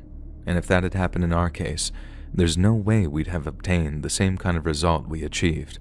Our timing and subtlety were beyond crucial to the overall success of this operation. Finally, on the evening of June 10, 2014, Shannon McCool was sitting at home, presumably overseeing his evil empire, when he heard a gentle knocking on his front door. He got up from his chair, neglecting to close his laptop, then walked to the front door to see who was knocking. From the sound of the knock, it could have been a neighbor, a cold caller, maybe even a friend or a relative. But when he opened the door and found no one to be seen, he stepped outside to take a look around. The moment his shoe touched the concrete, Senior Constable Hegarty ambushed him, shoved him up against a wall before forcibly sitting him down. McCool was then informed that he was under arrest and reminded of his right to remain silent, but he didn't say a thing. Hegarty later said that McCool appeared shell-shocked, almost as if he hadn't expected any kind of legal repercussions whatsoever. Yet as law enforcement's reasons for raiding his address became obvious, McCool turned pale, then stared into space as if drifting off into catatonia. He was finished. Life as he knew it was about to change forever. Within minutes of McCool's apprehension, officers from a vast array of Australian policing agencies were swarming around his apartment. Senior Constable Hegarty had been the first into the lounge. There, on a small brown coffee table, sat McCool's Toshiba laptop, still connected to an external hard drive that no doubt contained a trove of sickening material. Hegarty found that McCool was running a sophisticated variety of encryption software, but it was one that cybercrime detectives were quite easily able to bypass, and once they did, it was simply a case of clicking a few links before officers gained full access to one of the largest caches of child exploitation material ever uncovered. Police even recovered the same Panasonic digital camera used to produce the vast majority of McCool's collection, meaning the case against him would be even easier to prosecute. It took Task Force Argos almost 2 weeks to identify just 7 victims from the thousands upon thousands of obscene photographs. It was a slow, painstaking process, and much of it involved contacting the children's charities that McCool had been involved in. Most kept detailed files on the children that had been in their care, and after hundreds were delivered to their offices, Constable Hegarty and Task Force Argos set about physically comparing the children with those found in McCool's content. 7 of them were physically identical to those in the Department of Child Protection's files. I was satisfied that there were 7 victims, Constable Hegarty later said. We examined everything, cross-referenced times and dates the children were under his care. It all matched. The worst thing is, we don't even know if that was all of them. There could have been more. We can never be 100% sure. Another piece of evidence Task Force Argos had to fall back on was an exact handwriting match between McCool's and certain pieces of writing displayed in the photographs. It's common practice among those who manufacture these indecent images of children to create so-called proof pictures. Creators use several different techniques, but one involves a handwritten message from the abuser, detailing the date, time, or their username. This was the technique McCool used, and it provided evidence that Task Force Argos were only too happy to add to their already burgeoning arsenal. I think I identified 14 photographs where he had handwritten something on a post-it or a piece of paper, Constable Hegarty explained. He would actually place these notes on the child just prior to or during the abuse taking place. From examples of handwriting taken from his house, we managed to compare it to that in the images. Again, it was a dead match. Once McCool realized just how much evidence was stacked against him, he offered his complete cooperation with the ongoing investigation. Hegarty accepted the offer, but it wasn't a confession he was interested in. Task Force Argos had more than enough to put him away for life, so the one thing McCool had to offer them were the identities of the remaining children he was documented as abusing. He agreed to interview with Constable Hegarty, with the several other officers gathered in the adjacent room. A lengthy question-and-answer session commenced. The priority was identifying the remaining kids, Hegarty said, and at that stage, I was confident that we were going to get the right result. He told us 4 names, then claimed that he couldn't remember any of the others, of which there were dozens. McCool also answered questions regarding the dark web hell trove that he owned and operated, and although he tried to minimize his involvement in the actual abuse, some of his responses shook even veteran officers to their core. When asked how involved he was with the day-to-day running of the website, McCool stunned those in attendance by explaining the sense of pride his sickening collection gave him. It was bizarre, one of the witnesses explained. After the first interview, we just sat in the car park for a while, unable to speak. I think we were just a bit blown away by the magnitude of what McCool had said. After 2 more hour-long interviews, Hegarty realized just how manipulative and malevolently intelligent McCool really was. His methods were shrewd, to say the least, he explained. I think this is one reason why his victim range was so young. As soon as he thought a child would be capable of reporting anything, he would shy away from them. He would be very selective of who he targeted as victims. Constable Hegarty had no doubts that McCool would have continued abusing children if he hadn't been apprehended. He was waiting for his next opportunity, that's my honest belief. It might have taken another 6 months, it might have taken another 2 years, but given the opportunity, he would have offended again. Following his sentencing hearing on August 7th of 2015, McCool was sentenced to 35 years in prison, with a non-parole period of 28 years. However, in April of 2018, his 35-year sentence was reportedly reduced by 2 to 3 years after he assisted in the identification and capture of a prolific Danish criminal. After learning of the sentence reduction, the father of one of McCool's victims spoke to a journalist from Australia's ABC News. I don't like that he is getting a re-sentence because he has got no remorse at all, the man said. He didn't even say thank you. He was sitting there with a smug smile on his face the whole time. I suggest to McCool and any other person who has ever hurt a child to stand up and start thinking about the children and stop thinking about themselves. These children are living with a lifetime of hurt, while their abusers get 3 meals a day and a roof over their head. Usually, prisoners who help police capture their fellow criminals are greatly rewarded for their efforts. The presiding judge could have given Shannon McCool a much greater discount on his sentence. Instead, he defended his decision to grant just 2 to 3 years. Your cooperation has not been complete, particularly relating to a serious matter in this jurisdiction, he said. That does not reduce your discount, but shows that there are matters that you still keep secret. Your contrition and remorse remain equivocal and uncertain. Perhaps, in this case, the judge is onto something. Shannon McCool has since claimed to be repentant of his actions, and has professed a desire to continue his cooperation with the authorities. But in all likelihood, his motivations amount to little more than a desire for self-preservation. Perhaps the best insight into how Shannon truly feels regarding his crimes against humanity is a 5-word comment that he left on his website's message board. The comment reads, "Abusing children should be acceptable."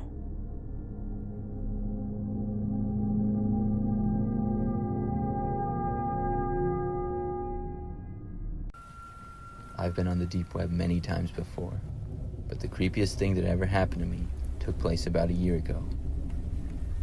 One night, I was especially bored, and I was in a chat room where a user sent me a link to a game. He said it was a sort of code-breaking game, and I had heard about some of those in the past, and I wanted to know what they were like. When I got the link, I clicked on it, and it led me to an all-black screen with yellow letters that said begin. I clicked it, and nothing happened for quite some time. There was just text on the screen that said wait. It took a few minutes, but finally the game started. Things started out relatively normal. There was a few sort of codes that were easy to figure out, and suddenly the game seemed to stop. The screen just went black, and it was a little strange, but I moved on at that point. I got off my computer and went to do other stuff. 2 days went by, and I got a random letter in the mail. I opened it up to see a blank white piece of paper folded up. When I unfolded it, it revealed a web address. I went on my browser that I used to access the deep web, and I typed in the address. I realized that it seemed to be a continuation of the game that I had been playing. It had a button on it which I clicked. Then it started playing a video. It was a surveillance video of some kind. The more I watched it, the more I could tell it was a Walmart. The video followed someone walking into the store eventually. It was security camera footage, so the quality wasn't the greatest, but after about 5 seconds, I realized the person it was showing was myself.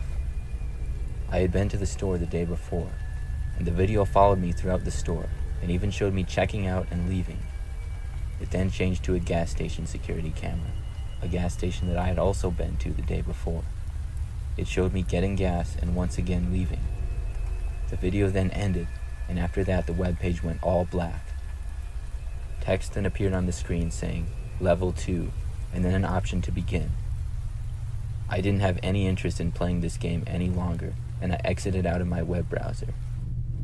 I was pretty creeped out, but I knew the dangers of the deep web, and that these sort of things could be done, so after that, I decided to stay away from it for a while. I do sometimes wonder, though, what Level 2 was.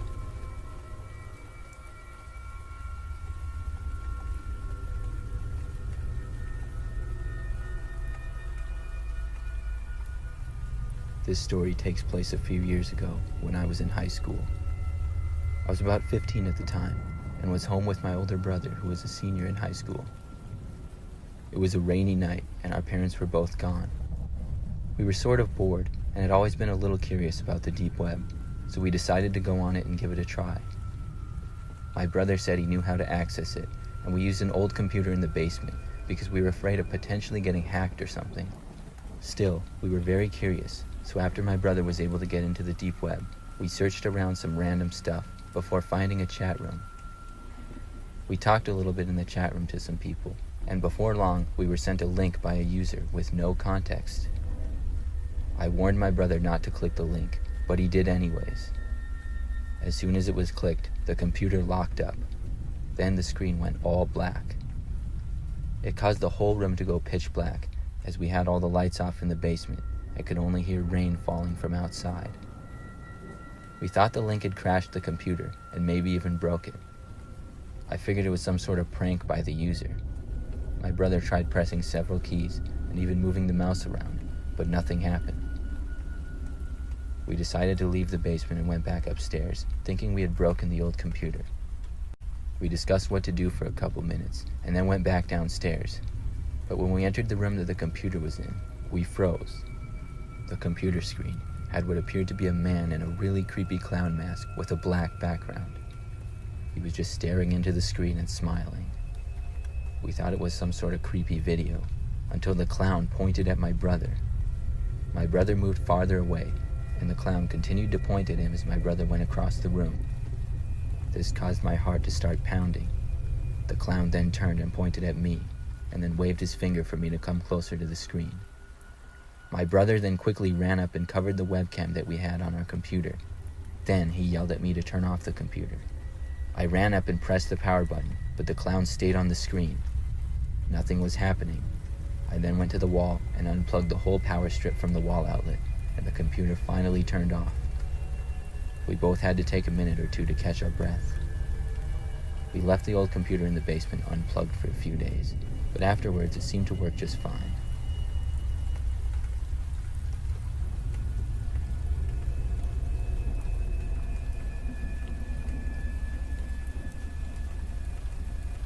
When I was a little younger, I had just gotten my own place for the first time.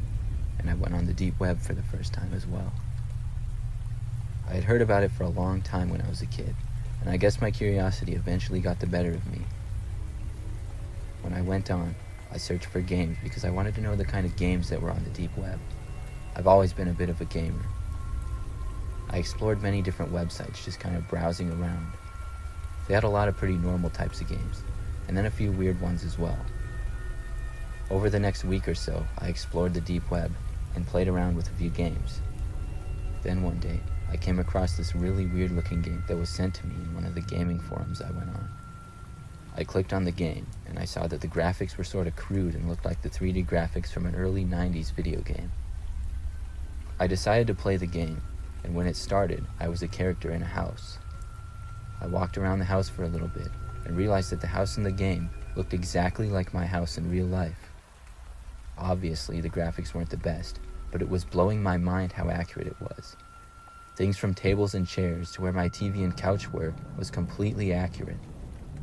I was getting really creeped out the more I walked around the house in the game, and I didn't know how this was possible for anyone to know all this information. Then out of nowhere in the game, I saw another user come in. It was someone wearing all black and a ski mask, and they were in my house. I started to run away from them in the game, and then it started to glitch out really bad. The game ended up freezing up and then crashing about a minute later. The experience was enough for me to want to be done with the deep web. I ended up deleting the browser I had used to go on it after that. A couple of days later, though, I woke up in the middle of the night to a notification on my phone. It was my doorbell security camera detecting activity at the front door. I nervously clicked on it to see what it could be, hoping for nothing. But when I clicked it, I saw a man dressed in all black and a ski mask walking up to the front door. He just stood there for a little while and looked into the camera. He then waved slowly and turned around and walked away. I kept watching, but he didn't return. I stayed up the rest of the night, and since that incident, I haven't had any interest in going back on the deep web.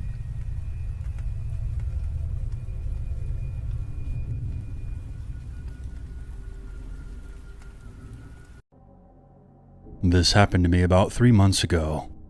A bit of background about myself.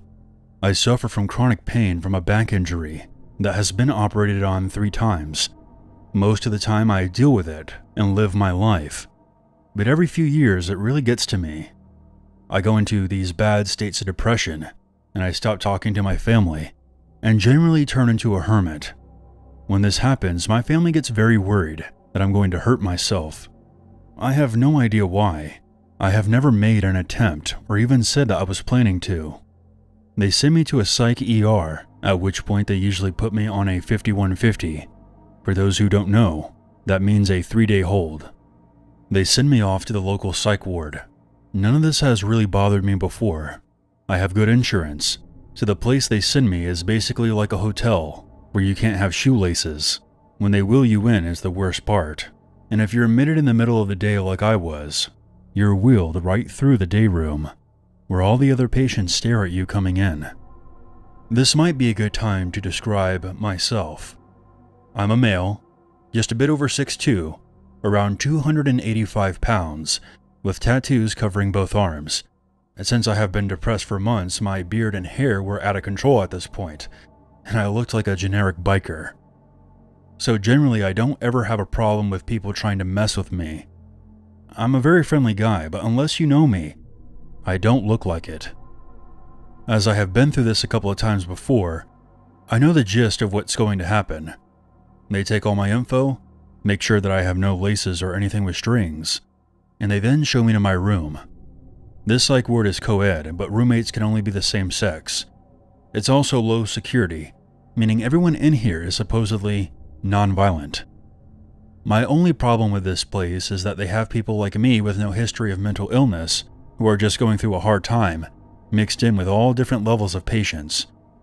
But in the last 2 visits here, I've never had a problem with anyone, and I was hoping that I would just do my 3 days and be done. They send me to my room, and the nurse says that my roommate's name is Tim. She also starts to say something along the lines of, Tim's a really nice guy.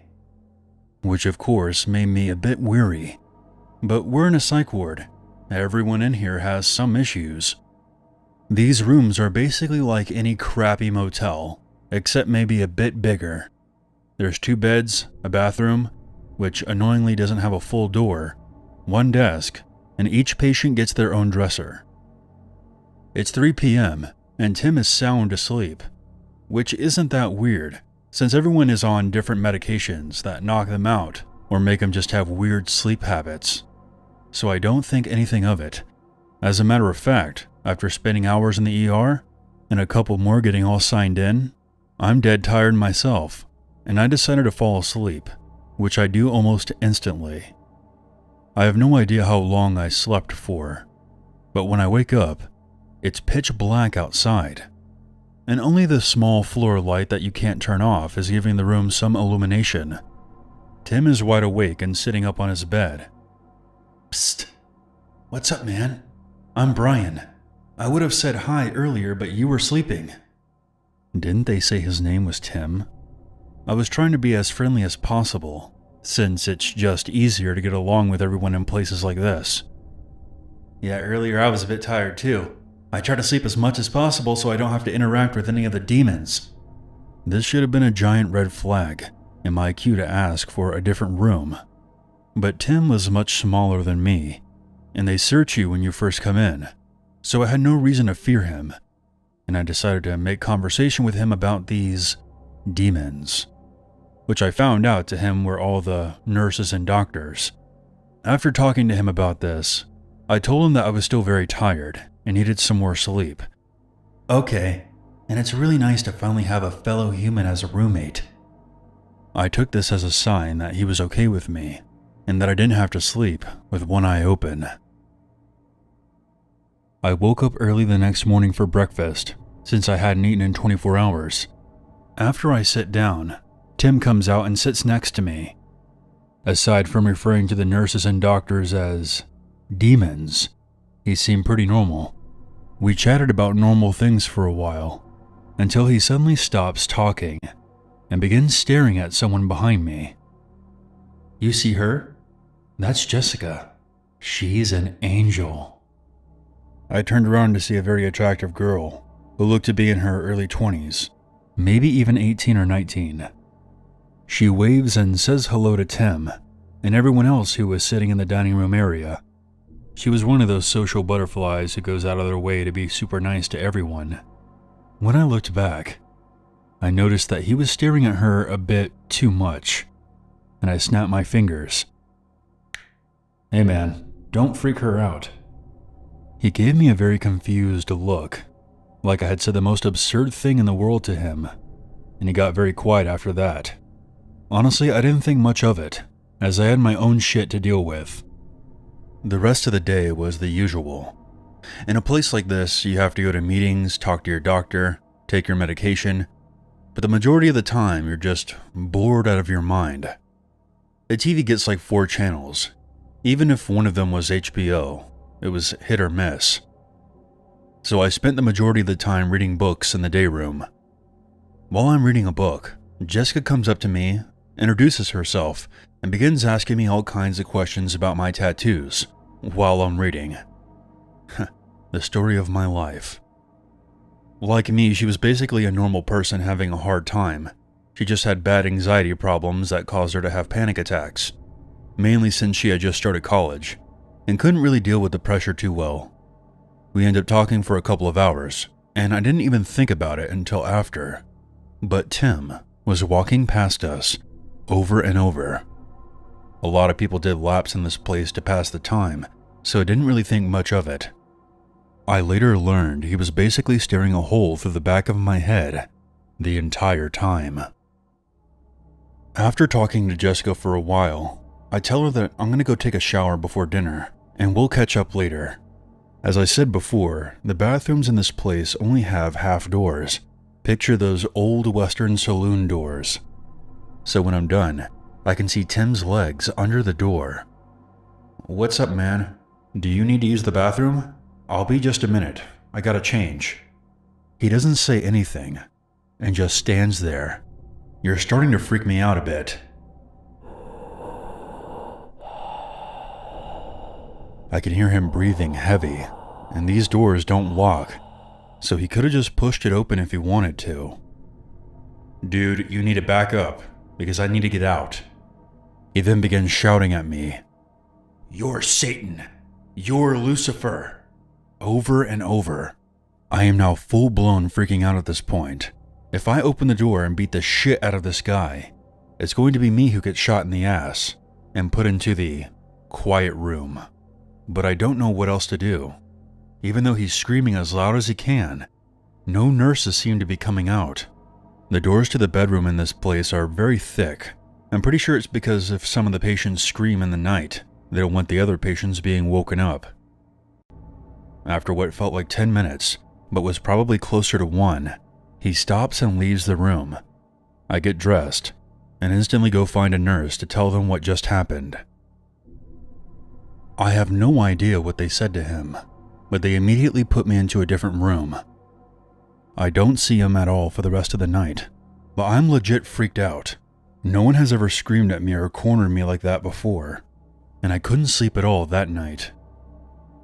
Since they don't have clocks, I have no idea what time it is when I hear him from the day room, where the nurse's station is. "Where is he? Why isn't he coming back to sleep?" It was the same tone he was using when he was screaming at me in the bathroom. I cracked the door just a bit, so I could hear the nurse talking to him. "You'll see him in the daytime, and you can talk to him then. Now go back to bed." "But I have to see him tonight. It's an emergency." This goes on for another 30 seconds, before security finally gets there, and I hear a scuffle. But there was no way in hell I was going out there to see what was going on. I can still hear him yelling, but I couldn't make out what he was saying, and it eventually starts to fade. I figure that he was escorted to the quiet room, which was on the opposite side of the ward. Needless to say, even with him in the quiet room, I laid awake the entire night. Morning came, and my doctor is already there, which I found very strange. I usually only saw him well after dinner time. He calls me into the interview room to talk to me. He basically asks me about all the interactions I've had with Tim. I go over everything. When I was done, he tells me that I no longer have to worry about Tim, because he's been transferred to a different hospital. I have lived around here my entire life, so I actually knew about the hospital he was sent to, and it's pretty hardcore. It's the kind of place where they lock you into a room most of the day. I felt kind of bad, because I knew he thought I was trying to steal his angel, and was just angry with me over a misunderstanding. But whatever. It's also nice to know that I'm not going to have to hit some poor guy in the face for creeping me the hell out. I finished my stay, and I actually felt a lot better about everything. My pain is being managed better, and I'm ready to stop being such a hermit. My grandmother comes and picks me up, and I think that we're ready to leave. But the doctor's there again very early, and my grandmother is giving me a look that has me a bit worried. I thought that they were going to make me stay longer. Once again, I was brought to the interview room. This is where they tell me what really happened that night, which they didn't want me knowing until I completed my treatment. That night, Tim came out over and over again, asking the nurse when I was coming back. The nurse just kept telling him that he would see me in the morning, and did not tell him that I had switched rooms. Apparently this went on for hours, before he finally started screaming about it. Security came and he was moved to the quiet room, and given a shot to incapacitate him. The nurse got in touch with Tim's doctor and told him about the situation. Tim's doctor suggested that he be moved to the medium security wing upstairs until I left. When they went to gather Tim's belongings, they found a 7-inch piece of metal that he had broke off from a table in the TV room. That room has cameras and also has windows where you can see the nurse's station. So my guess is he waited until they weren't looking and worked on it until he broke it off. I'm 99.99% certain that me asking to change rooms is what saved me from being stabbed to death while I was sleeping. The doctors agreed, which is why he was sent to that other hospital. Since he never actually attacked me, he wasn't charged with a crime, and I have no idea how long he was held for, but I'll be a happy man if I never run into him ever again.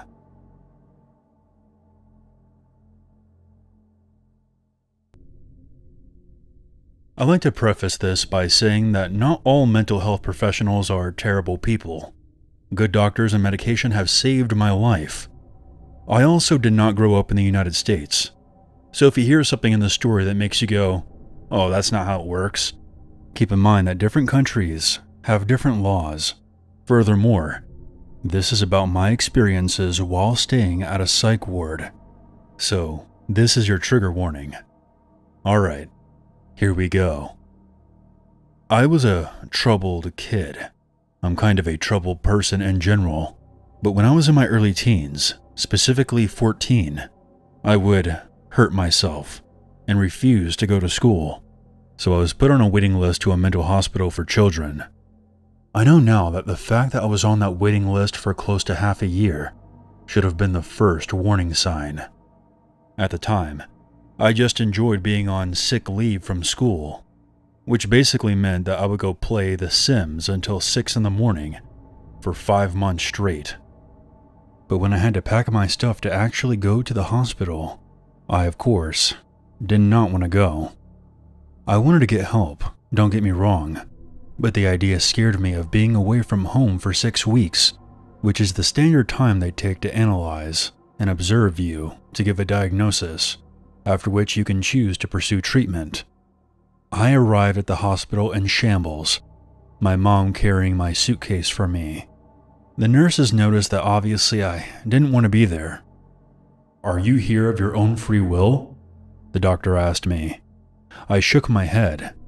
They just shrugged it off, saying that they could get a court order forcing me to stay there.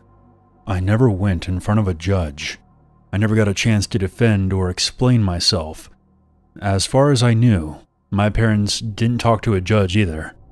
The court glossed over my medical history and signed a piece of paper that forced me to stay in this hellhole for the next 6 weeks. The contents of my suitcase were searched, and I remember feeling that I had just arrived in prison. The first terrifying thing that happened was on the first night. As I mentioned before, I had a history with self-harm. When wounds heal, they often itch. I had reopened some of my old scabs, and when I went to the nurse to ask for a bandage, everyone went nuts. To them, I had purposely harmed myself, which I couldn't prove otherwise. So what do you do with a 14-year-old patient in this kind of situation? Do you talk to her? Maybe try to help? No. You take away all of her jewelry, a necklace from my mom, and a bracelet from my ex-girlfriend, who at the time I still had very strong feelings for, and then you send her to the timeout room for 24 hours. The timeout room was a small room with a very big window that could just barely fit a bed inside of it. If I had to use the restroom, I would have to ask a nurse to accompany me. All of my clothes, including my underwear and pajamas, were taken and kept in the front office, so whenever I would need clothes, I had to go to the front office and ask for them. But apart from having to ask for clothes and to use the bathroom, I was completely left alone in that room. Nobody ever came to check on me. Getting out of the timeout room wasn't a whole lot better. For the first week or two, I had these horrible stomach pains. I would get up multiple times a night to use the restroom, which, by the way, even if you weren't in the timeout room, they still weren't in the regular rooms. You had to walk down the hall. Because my stomach kept me up all night, I would often not get enough sleep and ended up sleeping through the day, which caused me to miss out on group activities. Instead of waking me up, I was bitched at, and I quote, "If I was up all night roaming the halls, I'd be tired too." Did they want me to shit the bed? And because I didn't partake in group activities, I couldn't earn the outside time. Yes, that was something that had to be earned. Even just sitting on the front steps with a nurse. So for the next 6 weeks, I was effectively locked up, except for school and weekends, where I was allowed to go home. It was blatantly obvious that none of the nurses actually cared about any of the patients. They weren't even real nurses. They were more like prison guards. One of them straight up looked like a homeless person. Another sounded like she had been a 5-pack-a-day smoker her entire life. And all of them, and I do mean all, were chain smokers. Every free second they had, they would use it for a smoke break. Right outside the open door too, so that all the other kids who were currently going through nicotine withdrawals could smell the smoke. Within 6 weeks of staying at the mental hospital, I saw a psychiatrist a whopping 2 times, once for a general introduction and once for an IQ test.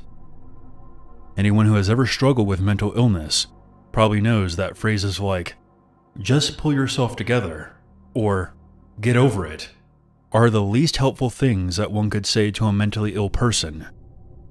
There was one instance where another patient, who was an arachnophobe, came running out of her room, practically having a panic attack because she had woken up to a spider directly in front of her face.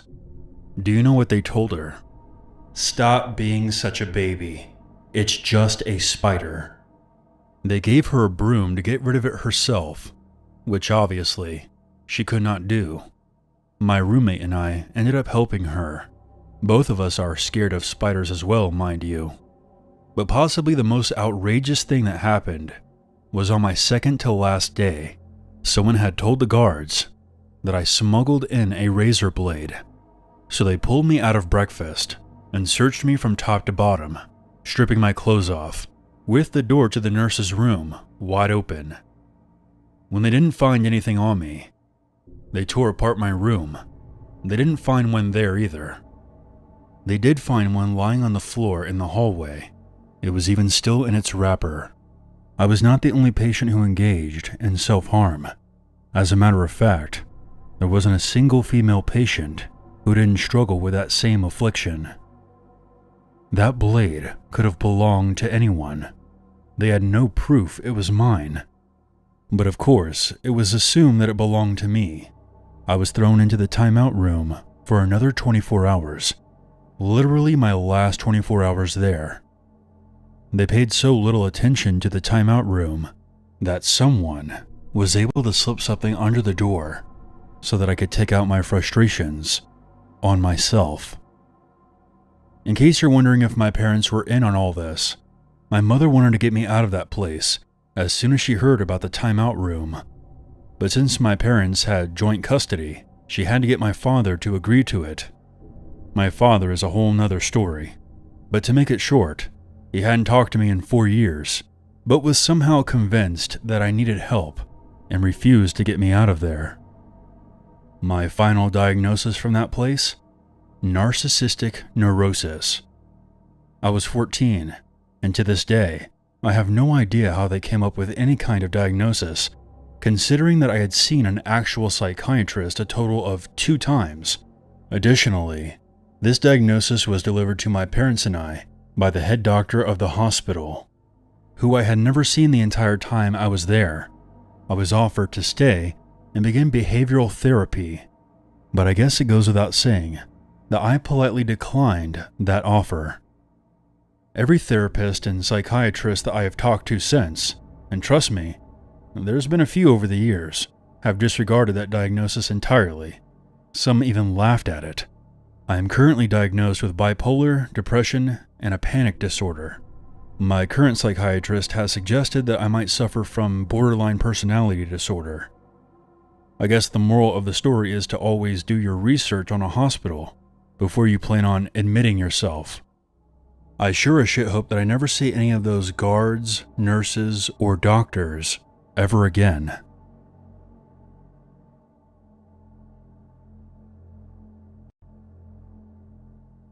This is something that I've been wanting to talk about for a while, to be sure that everyone is cautious and stays level-headed at all times. Now, for some context, I lived in the middle of nowhere, Canada. It was an old town that had quite a few abandoned buildings due to the absence of residents.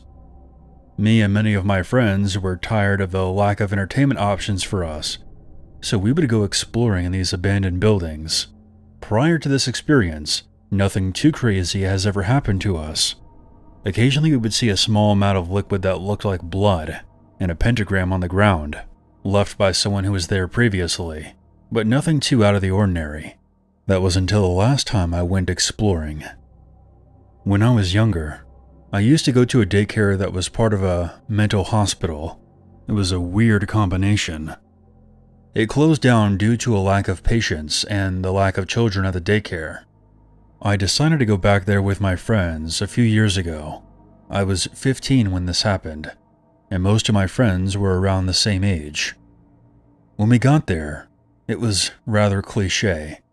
There was a fog, it was dark, and there was a light drizzle. We went to the main gate, which was locked shut. We decided to help each other hop over, making a ton of noise. We were laughing the entire time, completely oblivious of what was to come. We looked around the small play area with flashlights, but even with our flashlights, our visibility was rather limited. We decided to enter the decaying building. Glass and dirt crunched under our feet as we stepped into the daycare section of the complex. There were still old Legos, wood chips, torn dolls, and toys strewn about. The further we went into the daycare section, we naturally became more and more silent, until all we could hear was the sound of the dirt crunching under our feet. I found some crayons in a plastic container in the corner of the room. I walked over to pick them up, when all of a sudden, we heard a loud crash coming from behind a metal door which led to the psych ward part of the building. My friends and I all looked at each other. As a whole, we were a group of 5. Most of us were very bold and cocky. My friend Brian then suggested that we go look to see where the sound came from. Personally, I was not too fond of that idea, but with my group of friends, there was no way I was going to decline. We all stacked up on the door and opened it. It was rusted to the floor, and we had to heave to get it open. The metallic smells and must became stronger, with a hint of something else I couldn't quite put my finger on. We walked in, our flashlights pointed in every direction, with Brian leading the group. The hallways were tight, and there were metal doorways to our left and right. Some of them were open. I felt slightly claustrophobic, and it was becoming difficult for me to breathe.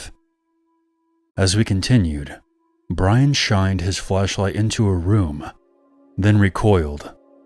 We all stopped walking as Brian slowly entered that room. "What is it?" I asked him. "I thought I saw someone in here, but I guess it was just my imagination." To be honest, I thought he was messing with us to increase our anxiety, but looking back now, I think he was being completely honest. He backed out of the room, and we continued walking deeper into the psych ward. Another friend in the group told us to stop. We all came to a halt and listened. In the distance ahead of us, we heard the sound of subtle footsteps echoing through the hallway. We all looked at each other, fear in our eyes. Brian continued walking toward the sounds. The rest of us considered turning back, wondering if it was a ghost or something else in the building with us. But we couldn't just leave Brian behind. The closer we got, the more I felt I was in danger. We finally entered a room on the right, which smelled of rotting meat. In front of us was a eviscerated deer carcass. Its innards were all over the floor, staining the concrete. One of my friends, who had a very weak stomach, instantly vomited all over the floor. That's when we heard whispering from somewhere nearby. Brian shined his flashlight to the corner of the room, where a man with short hair was standing with his head down. He wore a bright green shirt, stained with what I assumed was blood. He didn't have any socks or shoes on his exposed, damaged feet. The man was twitching sporadically. We stared at him for a solid 30 seconds before he made his first move. He looked up at us with a haunting grin that sent shivers down my spine. "You guys here for the feast?" he asked. This kicked us all over the edge, and we bolted out of that room all the way back to the daycare center. The door was still open, and we decided to try and slam it shut, but the rust and the heaviness of the door almost kept it open. It took 3 of us pulling with all of our strength to close it. Just before we did, I could see the silhouette of the man watching us from down the hall, his white teeth being the only feature that I could see. As we sat behind the door, catching our breath, we looked at each other for confirmation that we all saw the same thing. After a while of labored breathing, we heard a light tapping on the door. That's when we decided it was time to go. We booked it out of there and ran back home. A year after we visited that spot, the police went there to do a routine check of the area, and they found that man. It was stated that this person used to go to the psych ward before it closed down. He escaped the facility that he was transferred to and lived off of the wildlife around the complex. When the cops brought him in, he had a series of diseases and sickness from eating raw meat. His mental condition was much worse than before. There were other rumors that he killed somebody in the forest while searching for food. So if you're going to go exploring in abandoned buildings, don't forget my story, and always be on your guard.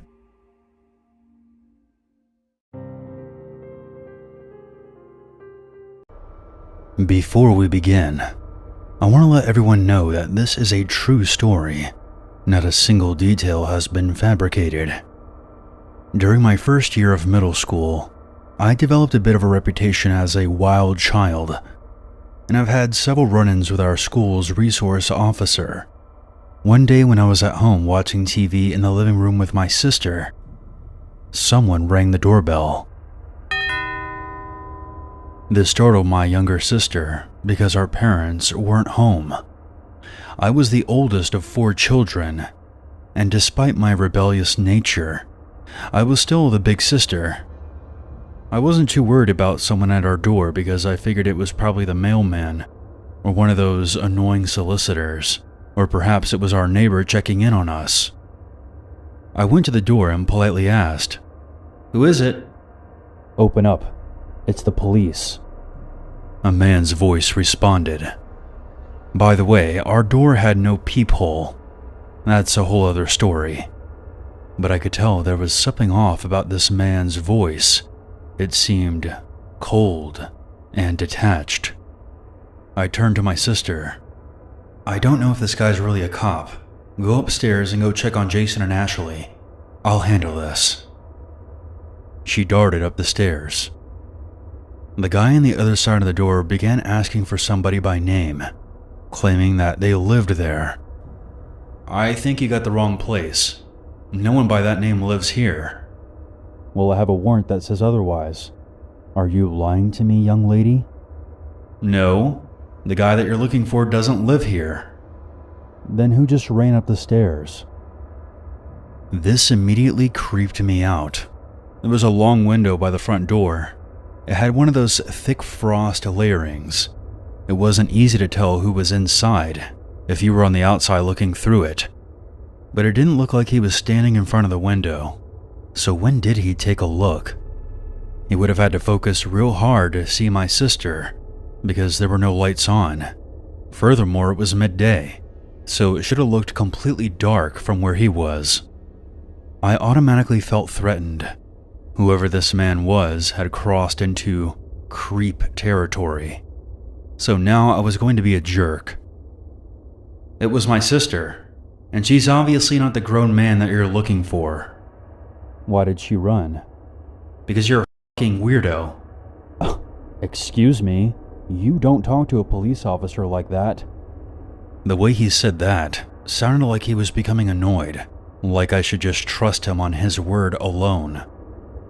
"Well, if you are a cop, you're not a very good one, because you're at the wrong address. And how do I even know that you are a cop?" "You should just open the door and see for yourself." That's when I saw my sister peeking around the corner at the top of the steps. "Get back."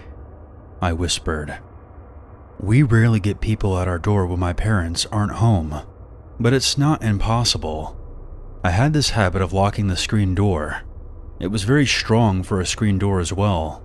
And to clarify, it was one of those screen doors directly outside of the front door. Our front porch was open. I figured I would take the risk and open the door, just to see if this man was really a cop. When I opened up, the man on the porch did look like a cop. His hand was on his gun, and he kept looking behind me as if he was searching for something. His behavior made me trust him even less. He began grilling me about my sister, trying to catch me in a lie. Okay, so who really ran up those stairs? It was my sister. I already told you. How do I know it's your sister and not the person I'm looking for? Look, you have the wrong address. The man glared at me through his aviators. It was hard to see his face because of how big they were. It was like he was trying to hide his face. I know it's a silly thought for a kid, but my mom and I watched tons of true crime shows together. I know it was stupid to open the door, but I had this sinking feeling that he knew that we were alone. Up to this point, he did not ask for my parents, not even once. I just wanted to keep him in sight because I knew my parents would be home soon. The cop explained to me that the man he was looking for lived at our house, and according to his paperwork, this was still his current address. I informed the cop that we had been living here for a few years now, and I knew for a fact the woman before us lived here alone. This frustrated him, and he informed me in a demanding tone that he was going to check the house himself. No you're not. Young lady, you're interfering with police business. Now open up the door before you get in trouble. I'm not stupid. I know that you need special court papers to come inside. I was in a stubborn mood, and nobody wins against me when I'm in a stubborn mood. Unless, of course, you're my parents. Cop or not, this man wasn't coming inside the house or going anywhere near my siblings. That's when he demanded to speak to my parents for the first time. Where are your parents? I want to speak to them about your behavior. He was trying to use the get me into trouble tactic to frighten me. In reality, my mom was far scarier than him. He would have been afraid of my mom because she's the type to kick someone's ass and then ask questions later. But she doesn't play around when it comes to her kids. She wouldn't assault or threaten a police officer, but he would have been in for it because my mom would have unleashed a verbal onslaught. Full-blown Karen mode, level 10. My parents aren't here right now. They're at the grocery store. I had a feeling that he already knew my parents weren't home. Up until then, he hadn't asked for them. I didn't know if he was a cop or not, but I didn't want to aggravate him further by telling him a lie. I know that my behavior was annoying, but I wasn't going to give him a reason to call me a liar. That's when he reached for the screen door and tried to open it. That's when he discovered it was locked. Open the damn door! I said no. I then slammed the door shut so he couldn't ask me again. I snuck halfway up the stairs and listened. He began yanking and tugging on the screen door. Little bitch, I should arrest you and teach you a lesson. After that, he just walked through our neighbor's yard like nothing happened. That's when I realized that I never saw any cop cars in our driveway. We lived in townhomes, so I could see all the vehicles from a distance, and I didn't spot a single cruiser parked nearby. My parents showed up almost right after he left. I told my mom what happened. Well, you shouldn't have opened the door, and you should have called me right away. What's the matter with you? You're grounded. Now come help me with the groceries. I couldn't help but notice that our neighbors checked on us far more often after this incident, and our parents got us a babysitter whenever they left the house without us. I'm not 100% sure, but something tells me that that man who came to the house wasn't a cop, and I would have put my family in danger by allowing him inside. To everyone listening, teach your kids that a uniform is just not enough. You should ask for their badge number and call the police station to verify if you can. It also doesn't hurt to invest in a strong, sturdy screen door.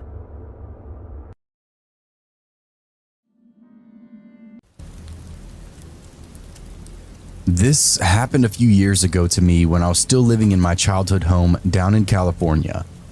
I had just inherited my family home, so my cousin decided to move in with my husband and I while she was attending a college nearby. My cousin and I were both working at the Lego store at the time, but I only worked mornings and my husband and cousin worked nights, so there were many nights where I was all alone.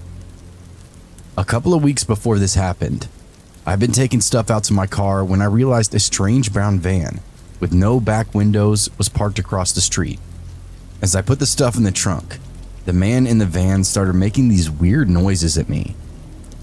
I turned to see if I could get a look at his face, but his black Giants baseball cap was pulled down really far. Thinking he was just another creepy guy, I flipped him off and went back into my house. About 2 hours later, I went outside to go somewhere. He was still parked across the street. Not thinking anything of it at the time, I hopped in my car and headed towards my friend's house. As I was driving, I looked in my rearview mirror, and I now saw that brown van following me. I turned down a whole bunch of streets. He followed me down every single one of them. I turned onto the road that my father-in-law lived on and parked, thinking if the guy tried anything, I could just run in there and be safe. When I pulled over in front of my father-in-law's house, the van slowly drove by.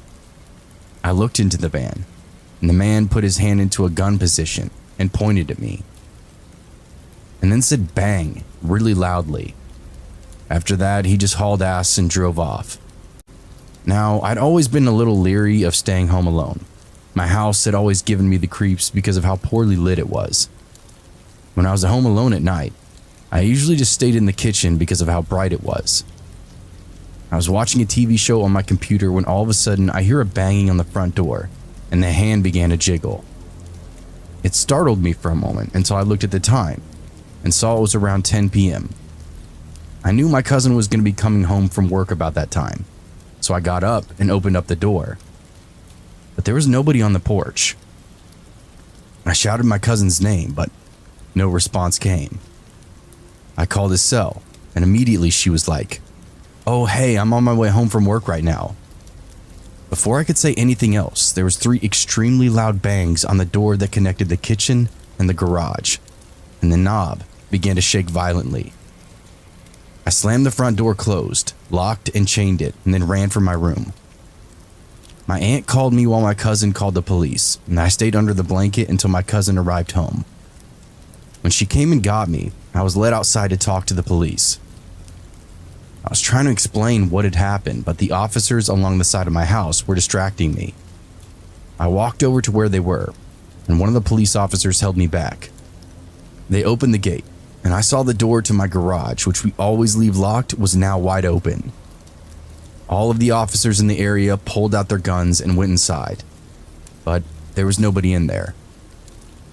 Afterwards, the police told me it was probably just some kids messing around, but if I ever get scared at home, just call them, they'll send someone out. About a week later, I was watching something in my living room with my cousin and my husband. As I was passing by the window next to my front door, I realized there was the same guy wearing that same baseball cap, standing outside on the sidewalk, just staring at our house. When he noticed me watching, he immediately locked eyes with me, slowly gave me the creepiest smile I'd ever seen. I turned and yelled for my husband to go out there, but when I turned back, he was gone.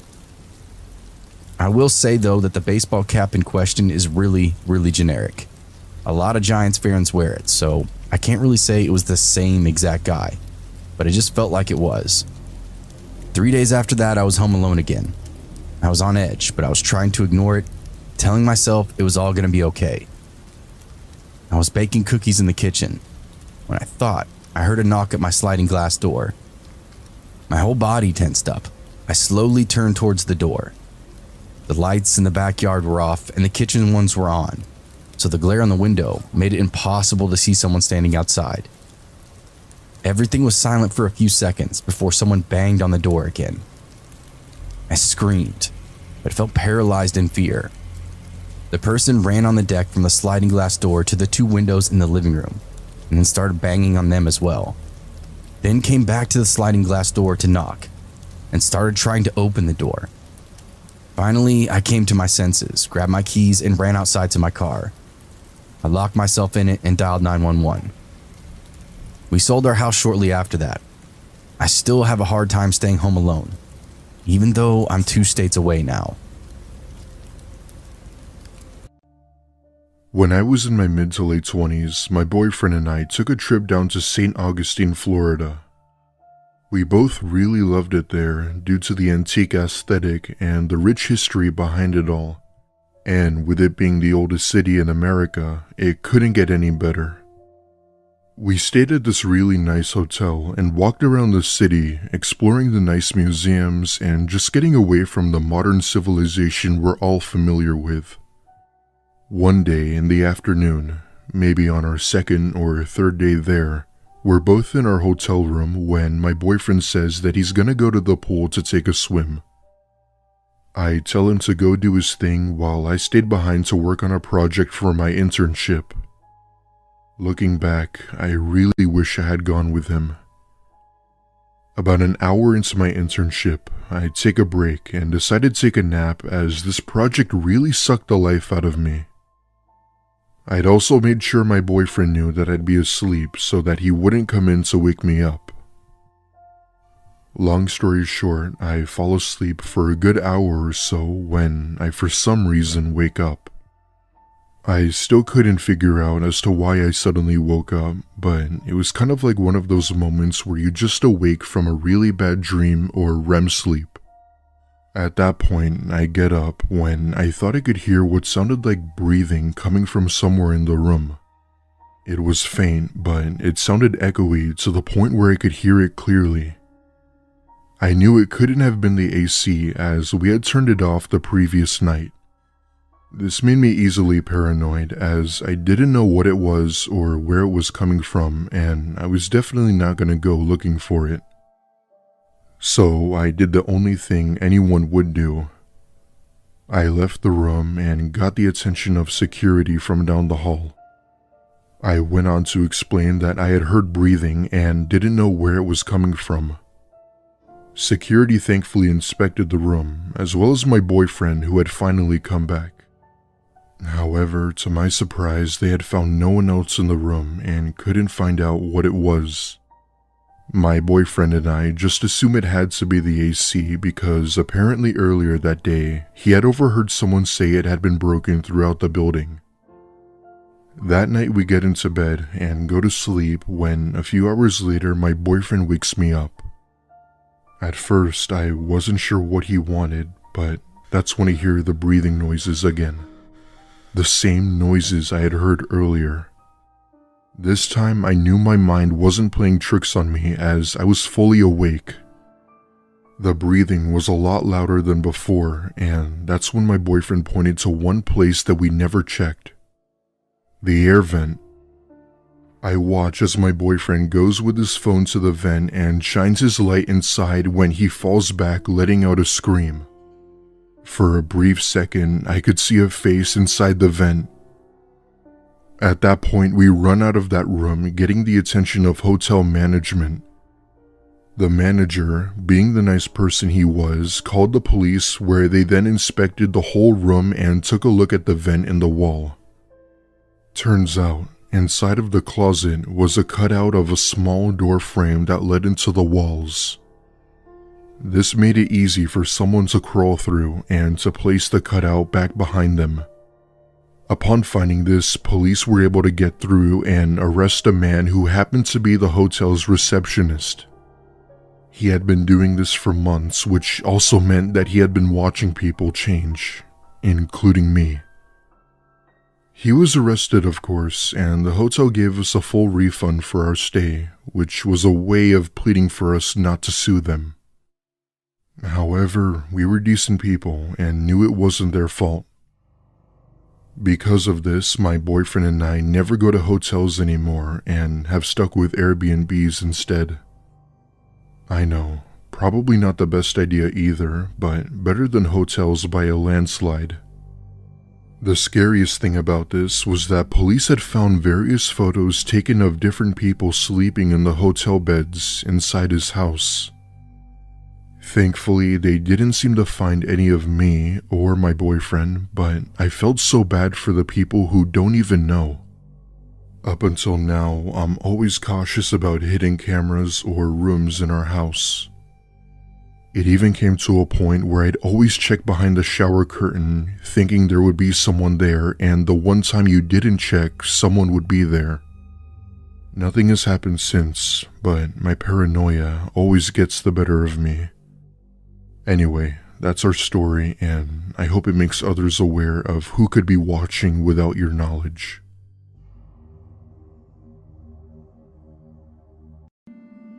This took place in October of 2012 when I was 16 years old.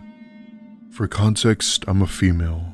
I stand 5 foot and am certainly petite. I mention this as this will be important in the story later on. I had gone to visit my grandparents that lived in this really cute cottage in a small town of North Carolina. The name of the town won't be mentioned as I don't want this incident spreading around that town. If I could remember correctly, it was a Friday night and my grandparents had gone out shopping for Halloween decorations. While they never celebrated Halloween, they did enjoy the vibe of it and would commonly give out candy to trick-or-treaters. For some reason, I didn't want to go with them and told them I'd stay here to play on my DS. Back then, the DS was one of the best toys of the year and everyone and their grandma had one. So they leave and I have the house to myself and try to make the best of it as I'm almost never home alone. At around 8 p.m., I'm playing on my DS as usual when I get a knock at the door. Assuming it was probably my grandparents back from their errands, I rushed to the door and opened it, but instead saw some guy. He looked normal, although a bit nervous, and asked me if my parents were home and that he was here to fix the water heater.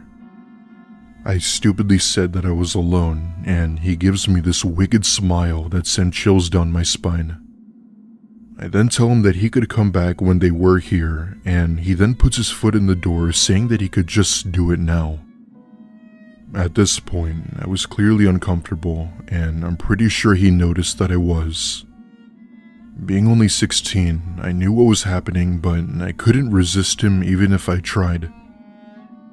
Like I said, I'm petite, so I wasn't just gonna push him away. However, the more I tried to resist him, the more angry he got, as he wasn't taking no for an answer. Now, I'm not one to be rude, but I was intimidated by him, as not only did he appear to be angry, but he was also huge. Not knowing what to do, I was about to run inside the house, but that's when I see a car pull in. It was my grandparents, and my grandpa immediately took notice as to what was going on. He steps out of the car and yells at the man to leave or he won't hesitate to blow his brains out. I see this man bolt away from the house down the road, disappearing into the night. After that, I remember them calling the sheriff, but I'm not sure if he ever got caught. The crime rate was very low in this town, so for something like this to happen was extremely rare. I thank my grandparents for arriving when they did. If they had arrived even a minute later, God only knows if I'd even be writing this or not.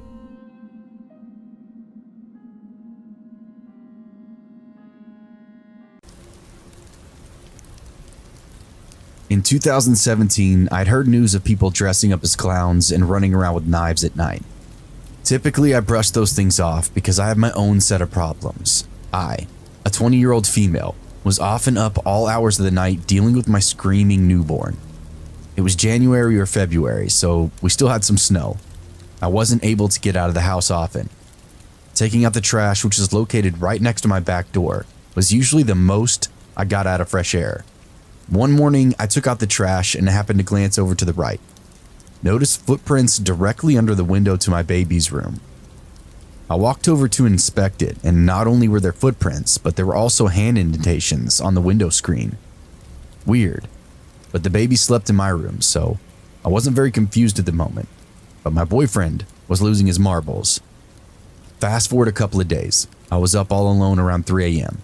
and heard not exactly what I would call screaming, but more of a screeching howl. We have lots of stray cats, so I assumed that's what it was and I just ignored it. Once the sun was up, I looked out the window and noticed a few new sets of footprints that really didn't make sense, because it looked like someone had just been passing in between the houses, but again, I blew it off because we had a lot of drug houses across the street. And people cross our yard before they get to their house all the time. Maybe around 4 nights later, again around 3 a.m., I'm feeding my newborn. I hear a dragging noise against the house. And from where I was sitting on the couch, I could see the back door. The back door has a window with blinds on it, and it doesn't seal very well due to the wood rot on the frame. I paused the TV and listened just to see if I could hear it again. Now directly at the back door. Looking over, I can clearly see a looming figure just standing in the window, holding one of those big kitchen knives. The blinds were shut, so I'm just seeing this creepy shadow version of all this. He runs the knife across the window panes before softly knocking. Meanwhile, I'm trying to figure out what to do with the newborn latched on, because my phone is up in the bedroom, and something in me just doesn't want whoever this is out of my vision. I stand up and readjust because I really didn't want a screaming baby right then. And walking into my kitchen, I flick on the light and said, "Hey man, I already called the police and I'm sure you don't want to deal with them, so why don't you go home?" I really don't know why I talked to him so calmly and normal-like, but I don't think he was expecting anyone to say anything because he just froze. It seemed like he was talking to himself over about it, seeing if it was worth it. Then a few seconds later, he darted off down the alleyway. Never had anything like that happen again, but my boyfriend sure was mad I didn't wake him up to handle the situation, or at least actually call the police. I'm not sure if this qualifies as a creepy encounter, but I sure was creeped out once my sleep-deprived self realized what happened, and more importantly, what could have happened.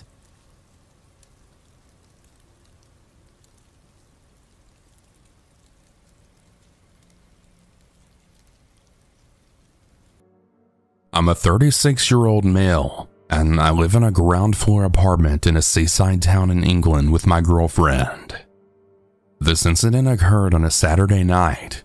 I was home alone because my girlfriend was having an evening out with 2 friends that she hadn't seen in a couple of months. I'm a night owl at heart, so I like to stay up late on the weekends, and I wanted to wait up anyway just in case her or her friends needed me to drive them home instead of getting a taxi. I'd planned to catch up on some YouTube videos and maybe play a game on my laptop. It was about 10:30 p.m. when I heard the sound of my front door handle moving. I paused the TV and listened, and I heard it again. It sounded like someone was rattling my door handle very quickly. I was confused because I wasn't expecting my girlfriend to be home or call me to pick her up until closer to midnight. So I headed to the door and looked out the peephole. The noise had stopped by the time I reached the door, and when I looked out the peephole, my blood then froze. I saw a man standing further away from my door, facing away from me, so all I could see was the back of his head. It looked like he had his head in his hands.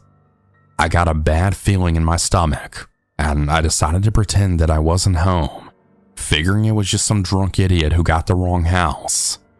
I went back to watch TV, but I had kept the noise lower than before. About half an hour passed, and I heard the same noise yet again. I was very on edge, and I immediately shot up and headed for the door.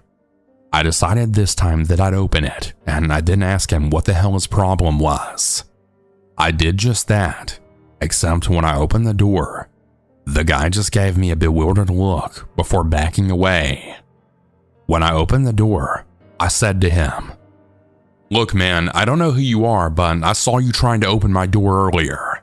If you don't leave right now, I'm contacting the police."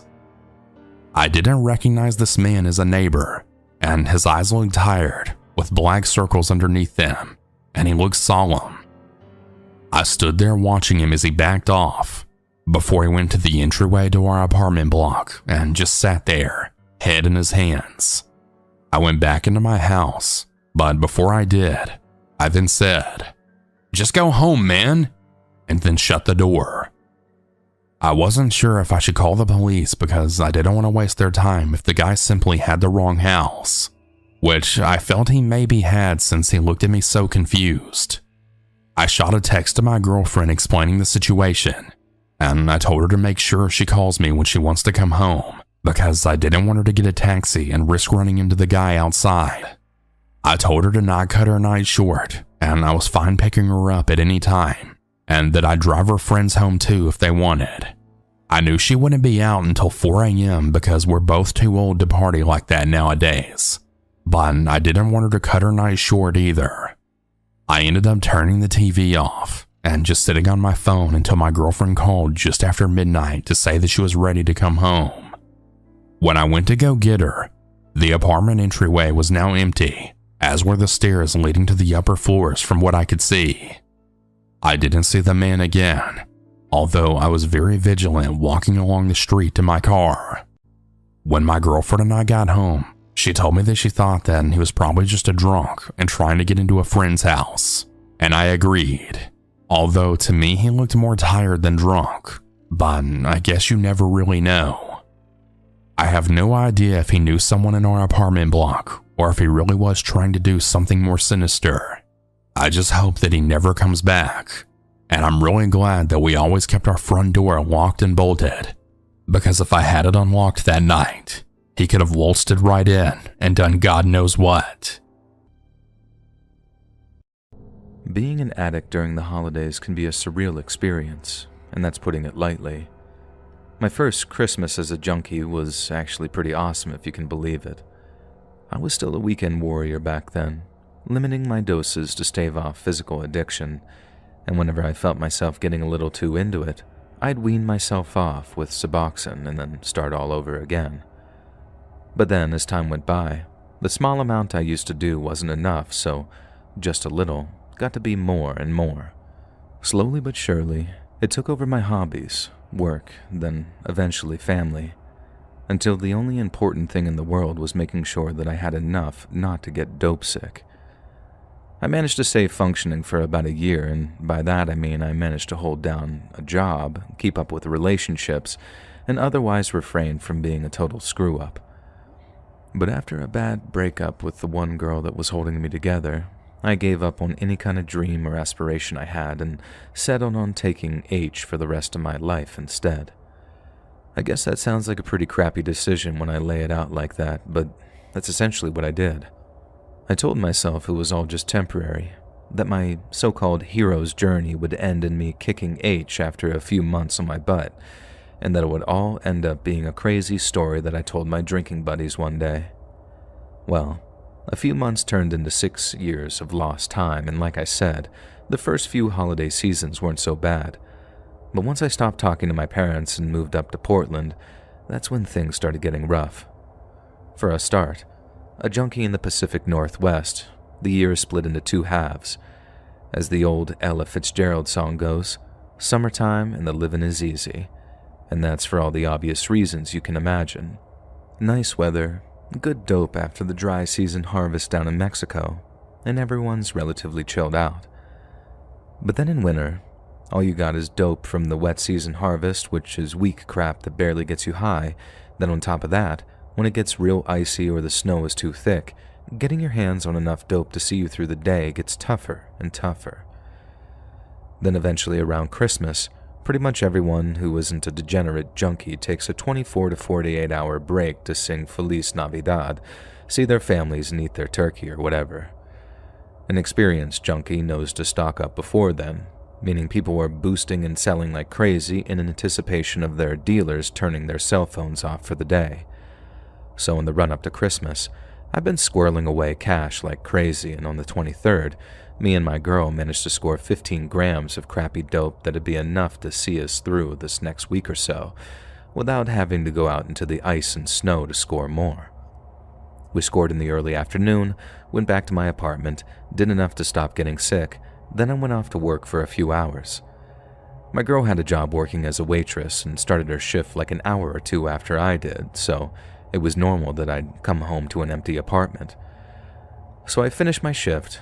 One of the guys from work gives me a ride back home, and I got these tingles of exhilaration knowing I'm about to spend an hour or two in a warm bath with a few bumps of H to keep me company.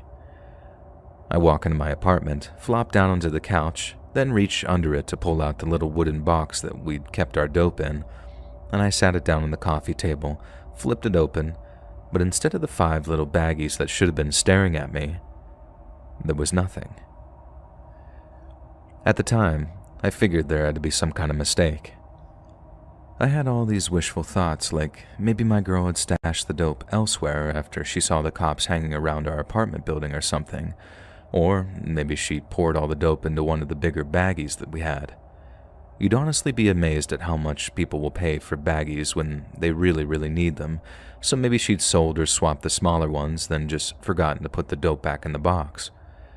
It sounds really pathetic looking back on it, but it took me a really depressing long amount of time to realize that there wasn't some innocent explanation for $300 worth of dope going missing.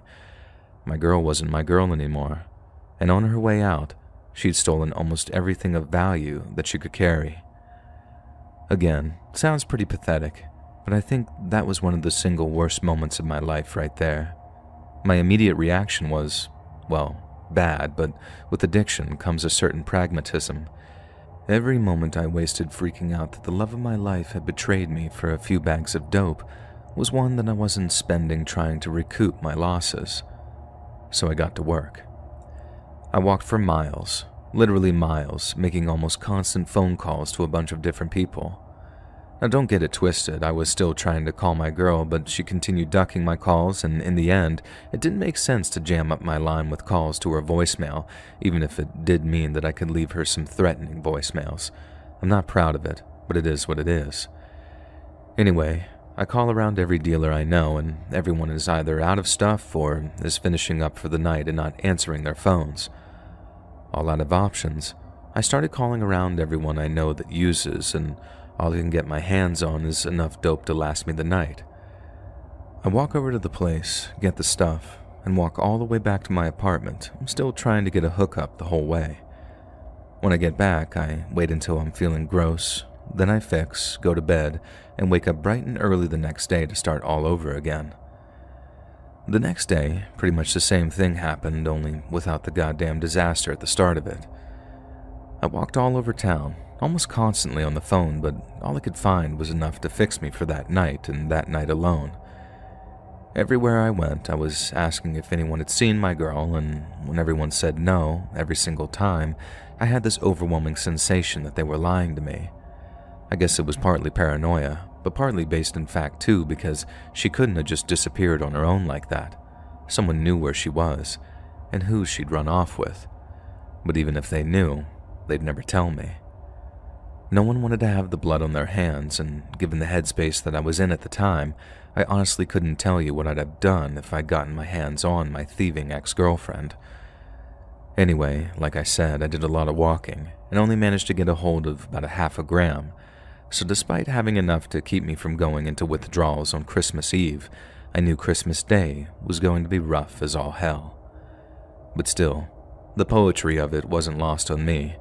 Cold turkey on Christmas Day. No better day for it, right? The weird thing, though, is when you're on heroin or any kind of powerful opiate, it kind of makes you chemically incapable of caring. Ever wonder why street junkies seem to have zero shame when it comes to begging or shoplifting? We just don't care. At least after those first few times, if you're deep enough into it, it becomes just another thing. So, I knew I was screwed. But it wasn't going to hit me until I started to get sick, and when it did, it hit me all at once.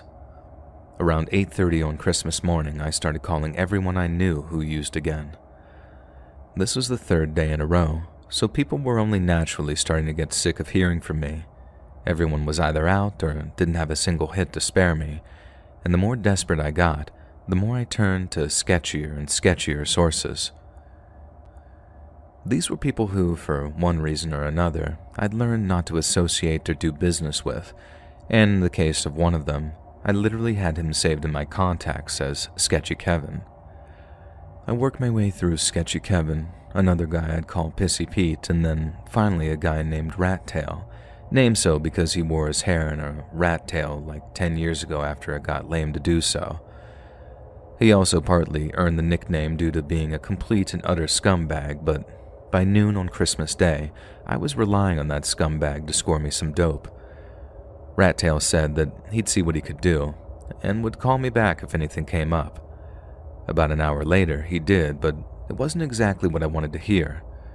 Rat Tail said that there was a dude named George who would just straight up give me a couple of grams, but he just needed a favor. Right away, I thought that was weird, because who the hell just gives away dope? But Rat Tail said that he wasn't a junkie, and he needed someone who didn't mind getting their hands dirty. I didn't like the sound of that, nor did I have any idea what Rat Tail meant, but I was also in no position to turn the offer down, so off I went after getting a hold of George's address. The last place I expected to end up that day was a nice-looking 3-story right on the edge of where the city meets the suburbs. It was way too nice of a place to have any heroin inside, but then again, appearances can be deceptive. I walked up the driveway, knocked on the door, and some totally normal-looking, well-to-do dentist-looking dude welcomes me inside like I'm some late dinner guest that he'd been expecting. It was to the point where, despite this dude expecting me, I sorta didn't believe that he had the dope to just give away, and I started thinking that he was like a cop or something. I don't know how that had worked out, but I honestly couldn't mentally handle the setup, so I just started asking questions.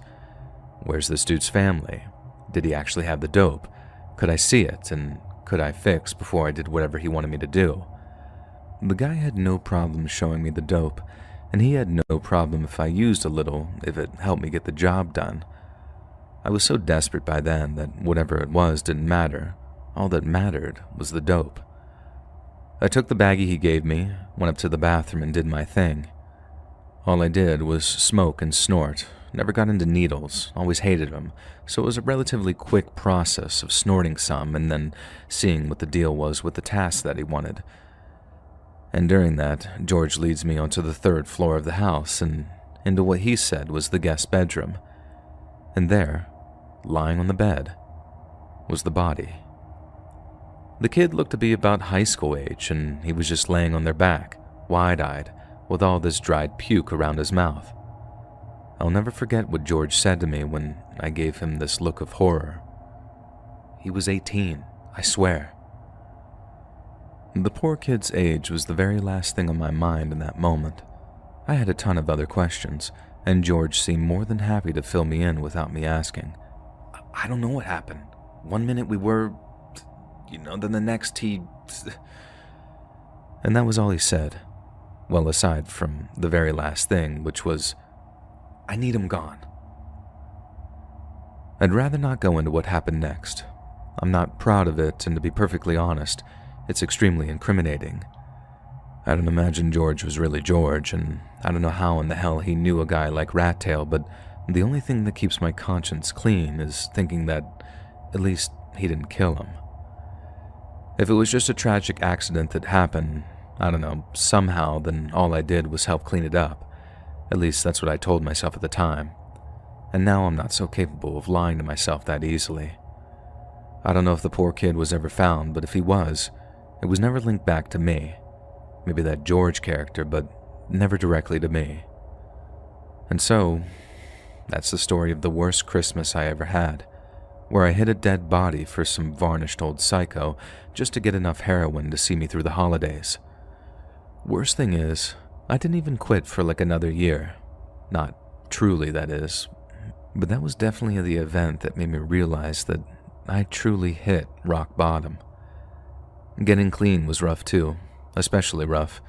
I wanted so badly to put things right, but not only was I so high at the time that I'm not sure I could remember exactly where I put all the pieces, but I was far too cowardly to face up to all the terrible things I'd done during my years as a junkie. I guess this works as a sort of confession too, but I think it reads much better as a warning, and not even specifically regarding heroin either. No matter what you do in life, don't ever sell your soul for anything. And by that I mean nothing is worth selling your conscience or your innocence for, because they're not things that you can never get back once they're gone. And my second warning is that ghosts are very, very real. They're not real in the sense that you might expect, but if you do something terrible enough to someone innocent enough, you can bet your bottom dollar they'll haunt you for the rest of your life. Just like that poor naked teenager with puke around his mouth still haunts me every single Christmas.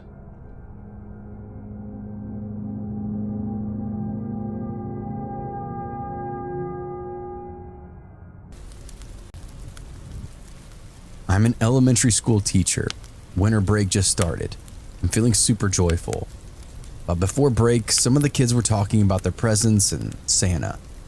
It got me thinking about when I stopped believing in Santa, which is the story that I'm going to share with you all, because when it comes to finding out about Santa Claus and that he isn't real, I had a pretty uniquely terrifying experience. I loved Christmas.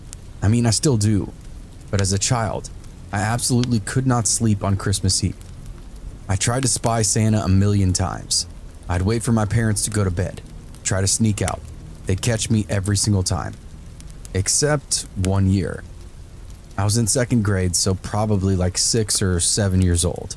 I recall my best friend at school saying something like pretend to be asleep. Then my parents will go to sleep faster, so sneaking out to meet Santa would be easier. Perfect. So Christmas Eve shows up. I'm riddled with angst, and I remember my friend's advice. Pretend to be asleep. And that's what I did. Before Christmas Story was even over, I started to act sleepy. I don't know how great my acting skills were, but it was good enough to where my dad said he should just take me up to bed.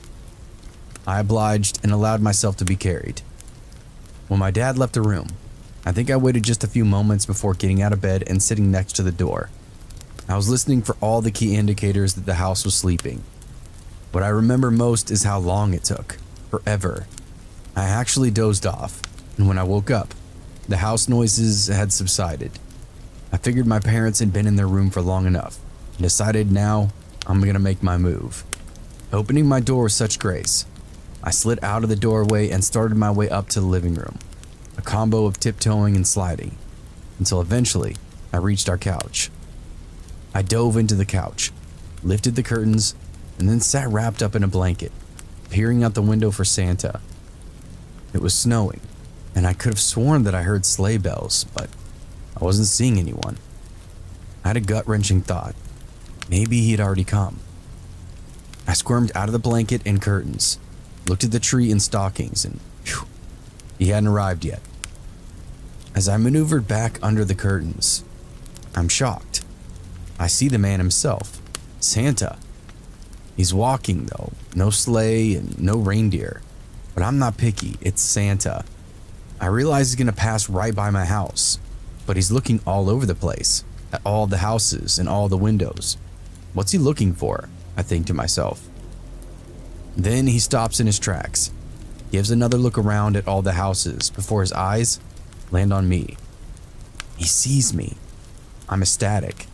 I start waving excitedly, trying so hard not to squeal. He waves back, and then looks around before he starts walking toward my window. As he approaches, I notice that he's got a bag with him, and I assume it's full of presents. He mouths or whispers the phrase, "Do you want to come say hi to Santa, sweetie?" I shake my head yes. He points to the front door.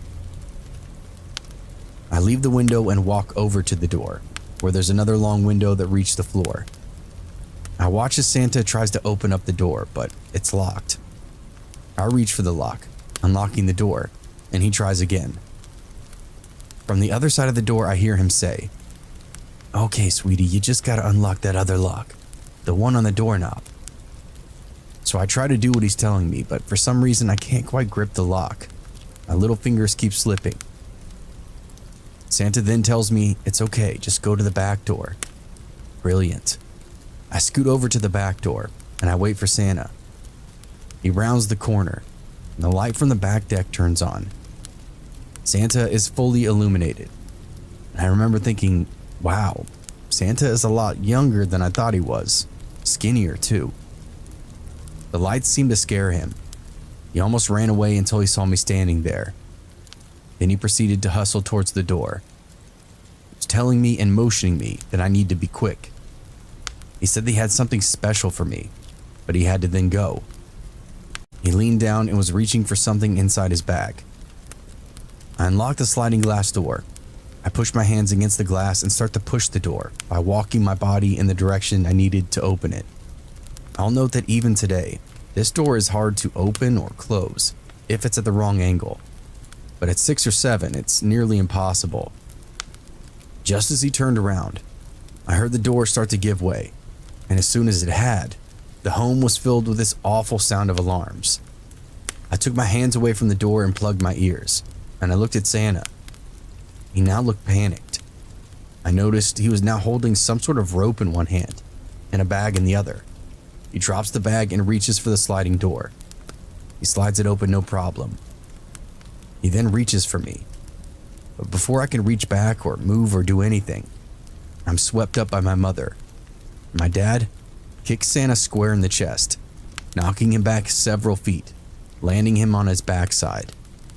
That's all I saw before my mom rushed me back to their bedroom and locked the door. My mom tells me that I didn't even cry at that point, which makes sense. I don't remember crying or even being terribly upset. Not until later.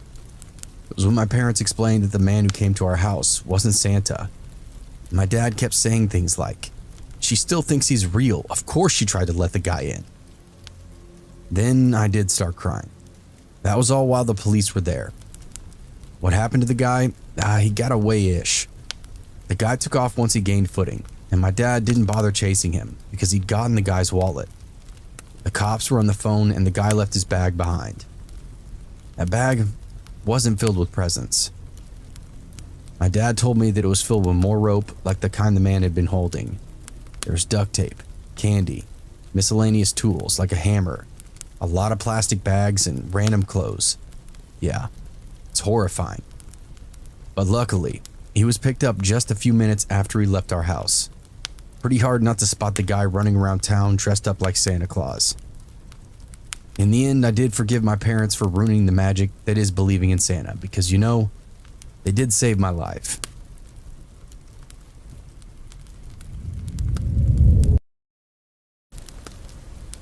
Normally, I don't go out Christmas shopping on Black Friday. I know there's deals to be gotten, but the actual amount of people who get them is pretty low. It sometimes seems that more negativity comes out of it more than anything else. I did go out on Black Friday once, and honestly, the experience kept me from ever even considering doing it ever again. This was a few years back. The big Christmas gift that year was a game called Uno Attack. It was supposed to sell out pretty quickly. My nephew really wanted one. So I decided for the first time ever to brave the Black Friday crowd and see about getting one. I waited outside the store in line for it to open. The entire time, I kept wondering why people were so fanatical about this. It was cold, and although I was reasonably bundled up, it didn't help that I had to spend so much time not moving. In addition, people were in terrible spirits, which seems to take the spirit away from the event itself. Some people would try to cut in line, which only made people already in line crabbier than they were. When the store was getting closer to opening, I noticed that there was someone from the store headed out and talking to each person in line. When they got to me, I realized that he was handing out tickets, indicating who would be able to buy Uno Attack. He asked me if that was why I was there, and I told him yes. He told me I'm lucky, because I was getting the very last ticket. Of course, this caused some groaning and swearing from people behind me. Although I hated the idea that there would be a lot of children who wouldn't be getting the toy they wanted, I personally was elated. That was until this guy got out of line and walked up to me. He came up immediately after that worker left. He first offered to buy the ticket from me. I told him no, because it wasn't a matter of money. It was me trying to make my nephew happy. He then started telling me that his son really wanted that toy.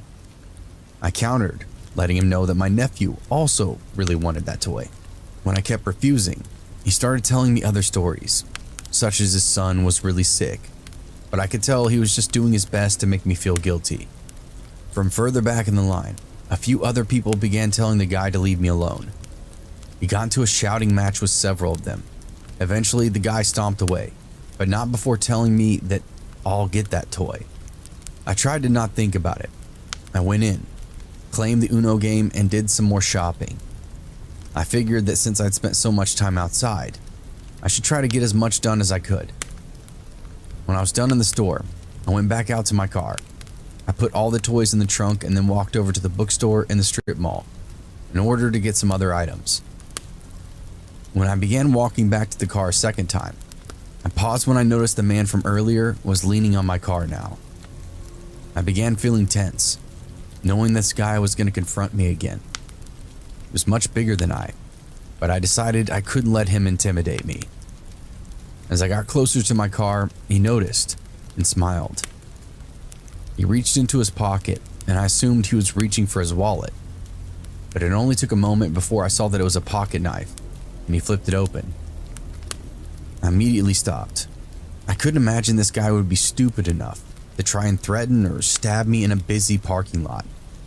But I also didn't want to test that theory. I quickly turned around and ran back into the store that I bought that Uno game in. I let the store security know what happened, and they quickly gave me an escort out to my car. The man was gone, but I was still shaken. I was more shaken when I noticed the knife marks on the lock from my trunk, and now my trunk was also dented. There were also deep scratches in my driver's side window. For obvious reasons, I never went out Black Friday shopping again. When I was a kid, I witnessed a neighbor murder his wife on Christmas Eve. I was still at that age where I actually believed in Santa, so when my mom and dad put me to bed, I stayed up and stared out the window, hoping to catch a glimpse of him landing on the rooftops in our neighborhood. It didn't take long before I realized that I could see into my neighbor's bedroom.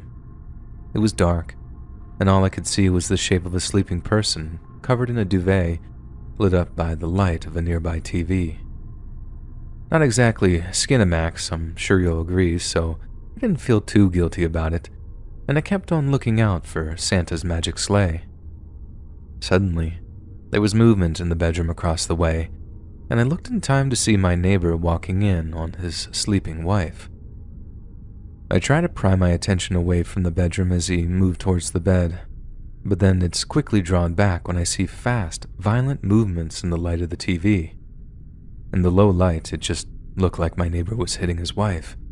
And I know that's bad enough, but all I could see were these downward moving blows and nothing else.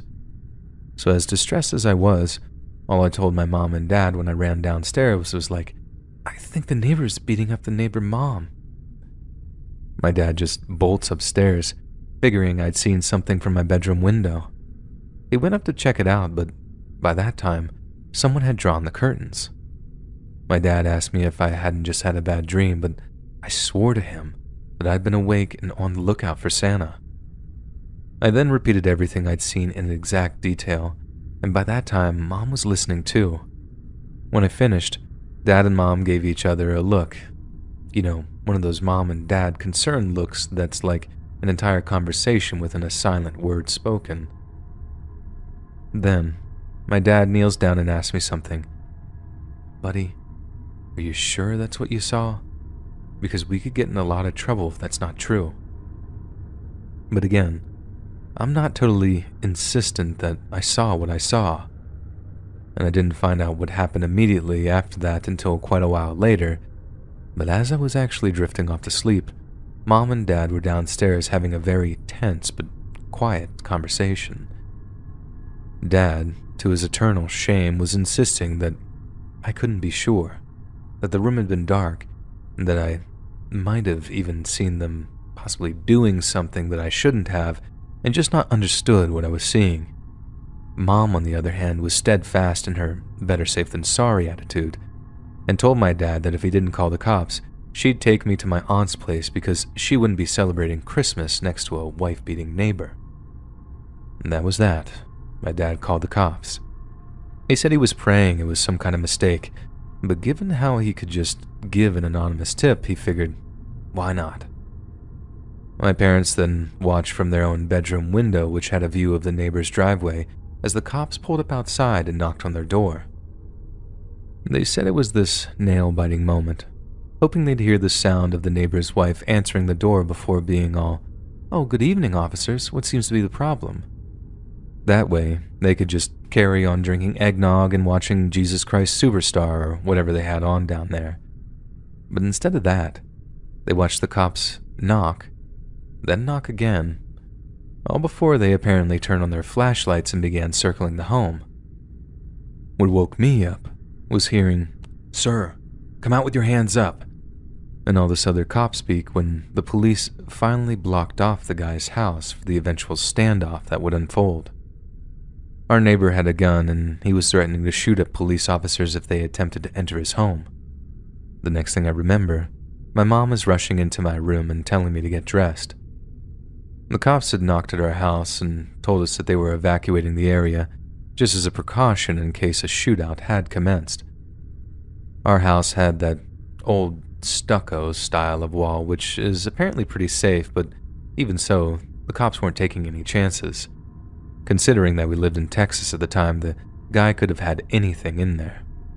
My parents say that when they were driving out of the area, the whole street lit up by blue and red flashing lights. They had no idea what kind of scene that they were going to come back to. This wasn't all that long after the whole Waco thing either.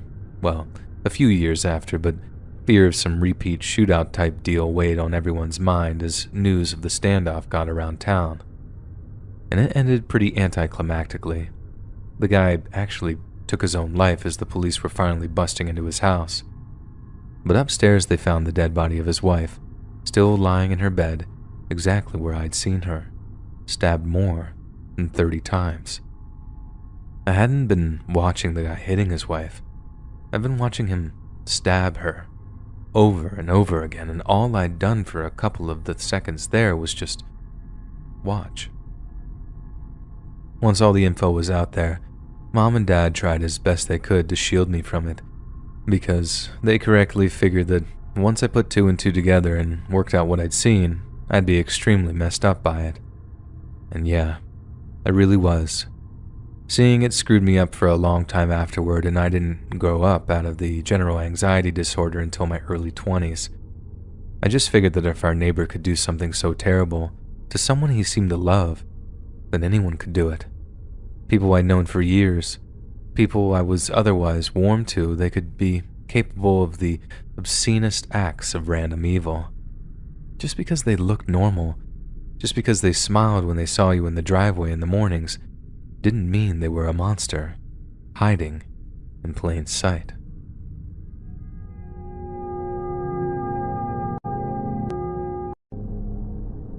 A few years ago, I took my grandma and her friend on holiday to Egypt. There were some really cheap packages for this resort town called Sharm el-Sheikh, and they'd both been really poorly due to the cold weather over the winter, so I decided to do a good deed and pay for us all to get some sun for the week. Anyway, I booked the flights for February the 9th, and we flew out from Heathrow in the morning. The heat was just what they needed, and it was great getting to spend some quality time with them both. But after a couple of days, I started to get a touch of cabin fever. Like I said, my gran and her pal were content to spend the whole time by the pool, gabbing away and drinking non-alcoholic cocktails, whereas me, on the other hand, I wanted to actually see a bit of the country that I came so far to visit. I wanted to soak up a bit of the culture, try some real authentic food instead of the oh-too-familiar European-style grub they'd served at the resort. I also wanted to mix with the locals, and as the calendar drew closer to Valentine's Day, I found myself longing for a different kind of company. Now's the time where I have to clear something up. I'm a gay man. I was still in my 30s at the time, and I was also very much available. I'm also not one for the holiday romances or one-night stands, so at first, I didn't even think about dipping my toe into the local dating pool.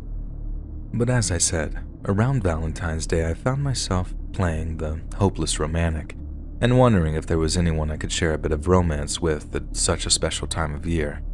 It sounds sappy, I know, but I'm prone to a bit of sappiness, so you'll have to forgive me. Anyway, since Egypt isn't exactly known for its acceptance of gay or lesbian lifestyles, I didn't reckon that there'd be any bars that I could pop into for a bit of harmless flirting.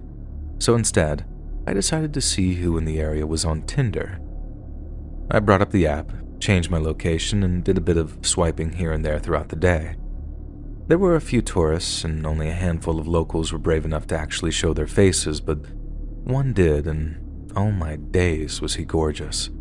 He was tall, dark, and handsome, every queen's dream, and his bio said that he worked as a resort manager. His English seemed really good from his profile, so I thought that I'd swipe right and see what came of it. I really didn't think that we'd match. He seemed way out of my league, so I just sort of resigned myself to it not happening and started planning a little trip into the old town so I could check out some of the old mosques and stuff. I jump a resort shuttle into the old town, have a little wander around the market and all that, and I'm taking pictures of all sorts of amazing things as I go. Then, on the way back towards the shuttle shop, I walked past somewhere with free Wi-Fi, and since I had all my data off to save a few quid on the phone bill, I took the opportunity to log on to the Wi-Fi so I could send Gran a few photos as if to say, look what you're missing out on. Then right as I'm trying to send a photo, a Tinder match comes through, and it's the Egyptian Adonis that I had mentioned before. I couldn't believe it. I was just staring at the match in disbelief, thinking this must be my lucky day. Then as I'm looking at the screen, he starts typing a hello. This was it. We talked for about half an hour back and forth as I walked up and down the streets just beaming to myself. When I told him that I was only there for a few more days, he asked if I wanted to meet that night. If I give him a few hours to get home from work and take a shower, I could be around by 7 p.m. for dinner and a movie. He asked if I like pasta, and oh my god, do I like pasta. And then when I said yes, he said that he'd make me some fresh and homemade. I was ready to fall in love right there, and after telling him that I'd give him a text in a few hours, I headed back to the resort. Gran knew something was up. She could tell by how much that I was smiling when I got back. She was a bit slower to accept me coming out than my parents were, but she got there in the end. And by that time, she was very supportive. So when she recognized a bit of glow about me, she had no qualms about asking me 101 questions while she and her friend giggled back and forth like schoolgirls. I told her that I'd be having dinner with a friend and that if all went well, that I'd be back in the morning. When they'd finished giggling, Gran and her friend got awful sweet about the whole thing, wished me luck and told me to have a lovely time. The man I'd been texting, we'll just call him Mal, had given me the address of his flat near the old town. He said he couldn't offer me any wine, but that the pasta sauce was on the stove and he was very excited to see me. I was excited to see him too. Really excited actually. Too excited to consider if maybe it wasn't such a good idea after all. But I didn't think. Or if I did, it was only from my little naive bubble where I couldn't possibly consider the outcome of such a thing. I wanted to meet Mal so much that it didn't even occur to me that he didn't exist in the first place. Things only started to seem off when I was actually walking up to his flat, when I saw what a state of disrepair the building was in. It wasn't exactly a wreck or anything, but all of Mal's pictures had made him look quite well off. That block of flats didn't seem like the kind of place a person like that would call home, but just the thought made me feel like I was being way too judgmental. The one moment of doubt I had, the one opportunity I really had to walk away and save myself, I just brushed off the idea like it was nothing. I followed my heart when I should have trusted my gut, and I ended up paying dearly for it. I found the apartment matching the number he'd given me and knocked on the door. There was a complete silence on the other side. Maybe it's a bit too hopeful of me to expect the sounds of smooth jazz and cooking when I arrive at the home of a potential date, but complete silence, hearing nothing, gave me the creeps immediately. Then, when someone answered the door, it was a total stranger. Not Mal, not even anyone who looked like him. It was just this chubby, bearded bloke who somehow knew my name. It was so confusing that I didn't even know what to say at first. I was scared that I'd been catfished or something. But then, the guy addresses me by name, then invites me inside, saying he's a friend of Mal's and that he'll be back in a few minutes. I'm still very hesitant to walk into his flat, and I'm still thinking of something's really off here, but then the guy suddenly said something that put my mind at ease. His English was good, but heavily accented, and he said something like, "Don't worry, I know you and Maul have a meeting together. I'll be leaving when he comes back, I promise." He sounded as warm and welcoming as possible, and like I said, I actually found it quite reassuring at first. But the thing is, I might be an idiot, but I'm not a total idiot. So instead of going inside, I decided to politely decline. I told the guy that it'd be more comfortable waiting outside and that I'd give Maul a call or something to see where he was. I thanked the guy, gave him a wave, and turned to walk back down the stairs, but I already knew it was too late. The look the guy gave me when I turned him down was chilling. He went from happy and smiley to completely expressionless in like a microsecond, and part of me knew right then that things were about to go horribly wrong. As I got about halfway down the stairs, I heard shouting coming from above me. It was a man's voice, and he sounded very angry.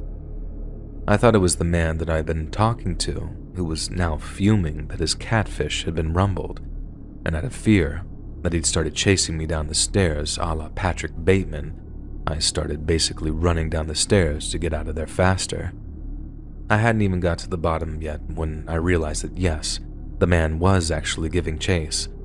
But when I got onto the street outside, there were 2 police officers standing right in front of me, like my guardian angels had suddenly materialized right when I needed them most.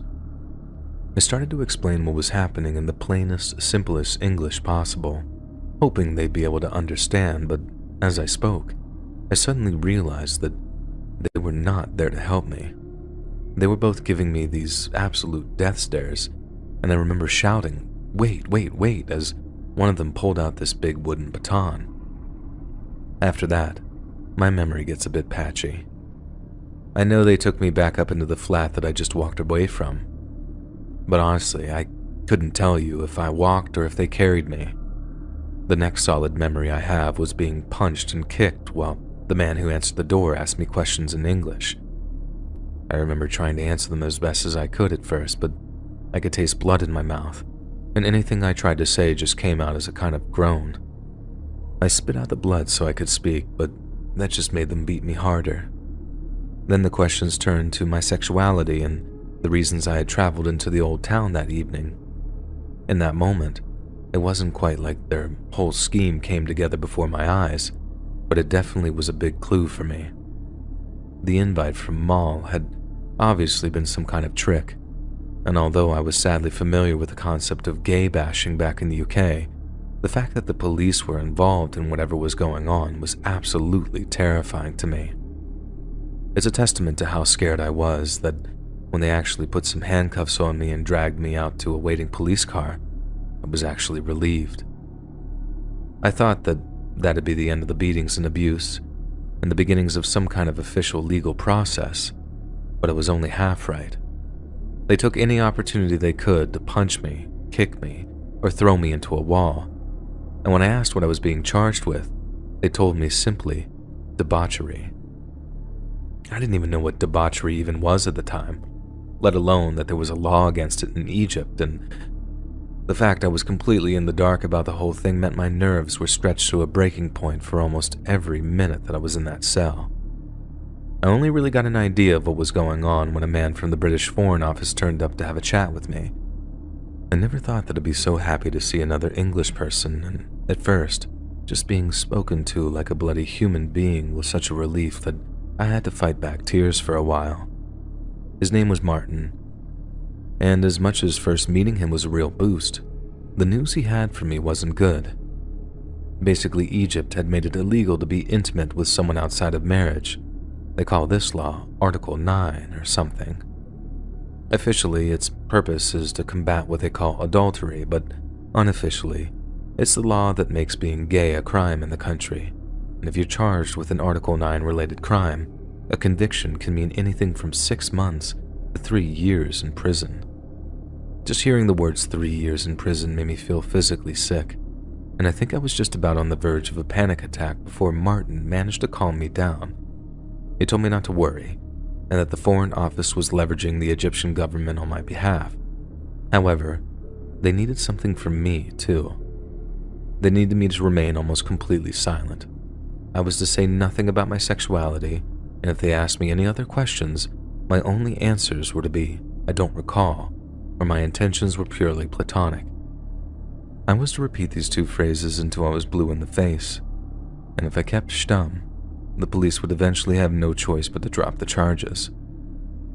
Martin talked like it was something he'd been through 100 times, and that reassured me that everything would be okay, but also kept saying over and over again before he left, don't say a bloody thing.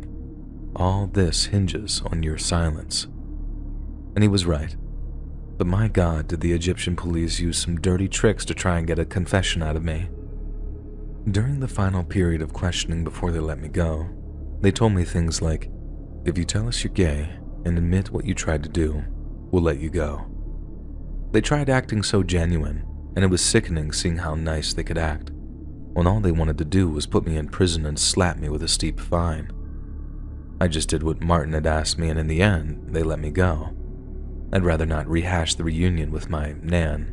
Let's just say it was very emotional, with a lot of tears and a lot of apologies. I spoke to Martin briefly on the phone before we were due to fly home, and he assured me that no further charges would be filed. I thanked him for helping me, and he assured me that he was only doing his job, no different from all the other suits and ties that keep the wheels of government turning. But to me, he was so much more than that. To me, the man who appeared so calm and collected while I was at my breaking point, he was my hero, even if he was the most unassuming hero you could dream of.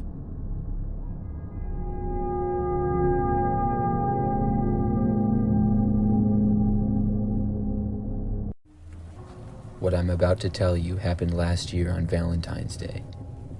I'm a female who lives by myself in a small house about 10 minutes outside of a major city. I've lived in this house for about 3 years now, after moving from an apartment in another city. I had been single for a while, and I hadn't really been dating at the time. I was mainly just focusing on work, which was really busy at this time of the year. Then one morning, it happened to be Valentine's Day, and I got up at about 6 a.m. like I usually did. When I stepped out of my front door, I noticed that there was a letter on my front step with a rose on top of it. I picked it up and saw that it had my name on it, but no return address. It was strange because at this early in the morning, I knew that somebody had to physically bring the letter and rose to my front step and not just mail it. I took them both inside and was really curious to find out who this was from. When I opened up the letter, my mood went from happy to creeped out. The letter was typed out and started out by complimenting me on my looks and also saying I was really nice. Then it went on to describe some of my daily activities, and eventually whoever wrote it said that we were meant to be together. However, they never left their name, and there was no indication at all of who it was from. I took a photo of it and sent it to a texting group chat that I had with several of my friends, asking if one of them did it as a joke. I really didn't think they would do something like that, and sure enough they all denied it, but they did think it was pretty funny. I thought about all the people that it could have been, but I didn't really have any good ideas as to who it was. I decided to just move on and forget all about it. That night when I returned home from work, I once again saw something on my front step. There was a heart-shaped piece of paper, and it said on it, "Why don't you spend Valentine's Day with me?" I took it and went inside and called my best friend to tell her about it. We talked for a while, and it made me feel better, but a little while later after hanging up, as I was in my living room, I heard a knock coming from my front door. It was nighttime by now, so it immediately got me suspicious. I went over to the front door, but nobody was there. I thought I saw out of the corner of my eye a man walking down the sidewalk in the other direction. Of course, I only saw him for a second, so I couldn't really give a description of him at all. I opened the door and there were no new letters or anything like that on the front step. I was now pretty concerned about whoever this was, but I didn't really know if it was grounds to call the police or anything like that.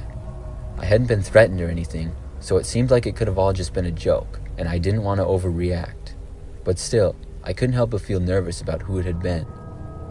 I called my best friend back, and she offered to come over and stay the night with me, which I said yes to. She didn't live too far away, and was there within 15 minutes. There was no more activity the rest of the night, and the next day everything seemed fine. I went back to work like usual, and when I got home, I was happy to see that there were no letters or anything like that. I figured whatever had happened was just some Valentine's Day prank. I still wondered who it was though, but I was no longer really that concerned. But about 2 days later, as I got home from work, I once again saw a letter at my front doorstep. I got a bad feeling when I saw it. When I got inside, I opened up the letter. Inside the envelope, there was another handwritten note. It said, quote, "I've been watching you. I hope you enjoyed my Valentine's Day card the other day. I also knocked on your door several times. And tomorrow when you get back from work, I will be back."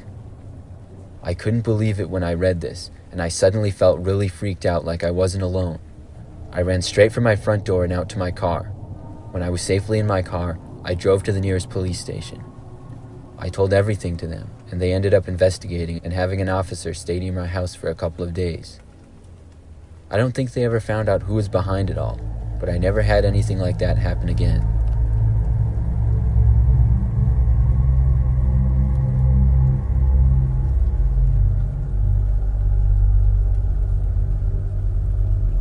A few years back, I went on a date with my girlfriend on Valentine's Day. We went out to a really nice and fancy restaurant.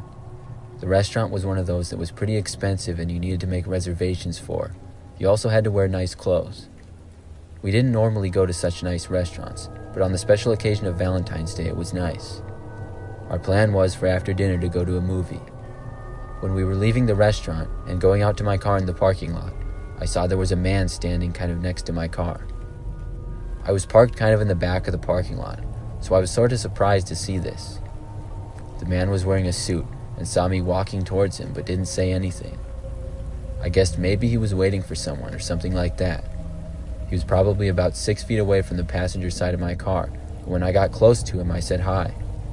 The man didn't say hi back to me though. He just kind of looked away and sort of took a few steps farther. We got in and drove away to a movie theater that was about 10 minutes away. The movie theater was pretty busy, and after we had gotten our seats, I left to go to the bathroom. As I was walking down the hall of the movie theater, I saw the same man in a suit once again. He was just kind of standing near the bathrooms looking in another direction. He never looked at me at all, and as I got closer, I was sure it was him. I went to the bathroom and then walked back to the theater where my girlfriend was, and I told her about seeing the man. She thought that I was joking at first and started laughing, until I told her that I was serious. We didn't really know what to make of it, but just hoped that it was a strange coincidence, and for the most part, we ended up forgetting about it. When the movie was over, we left the theater, and we didn't see the man at all in the theater or the parking lot. We got back to my apartment to watch some TV and have some drinks. I would say about an hour after getting back, as I was changing channels on the TV, my girlfriend asked me to come and look out the window. I walked over to it and looked outside down below. I lived on the 3rd floor, so it was sort of high up, but not really way up there. I saw on the side of the road was the same man in a suit just standing there. Now I knew this couldn't be a coincidence. This time it appeared he was on the phone. I knew without a doubt that this was the same guy, and we were both really creeped out now. I had enough at this point and decided to go downstairs and confront the man. I left the apartment and walked down the stairs into the lobby. Then I went out the door to the street where the man was. But when I got there, he was gone. I walked down the street a little bit and looked all around. I couldn't find him, so I went back up to the apartment and asked my girlfriend if she saw which way the man went. She said that he walked closer to the apartment building, and then he went out of sight. This was concerning because to us there was a strong possibility that the man was inside our apartment building. It took me a long time to fall asleep that night, but nothing strange happened until I finally did fall asleep. I had dozed off at probably about 2 a.m., but was awoken to the sound of a knock on our apartment door. I quietly got up and walked over to it. I looked out the peephole, but saw no one. My girlfriend and I both knew it had to be the man in the suit, but what did he want from us? The rest of the night there were no more knocks. In fact, we never did see that man again, but I always wondered who he was and why we kept seeing him.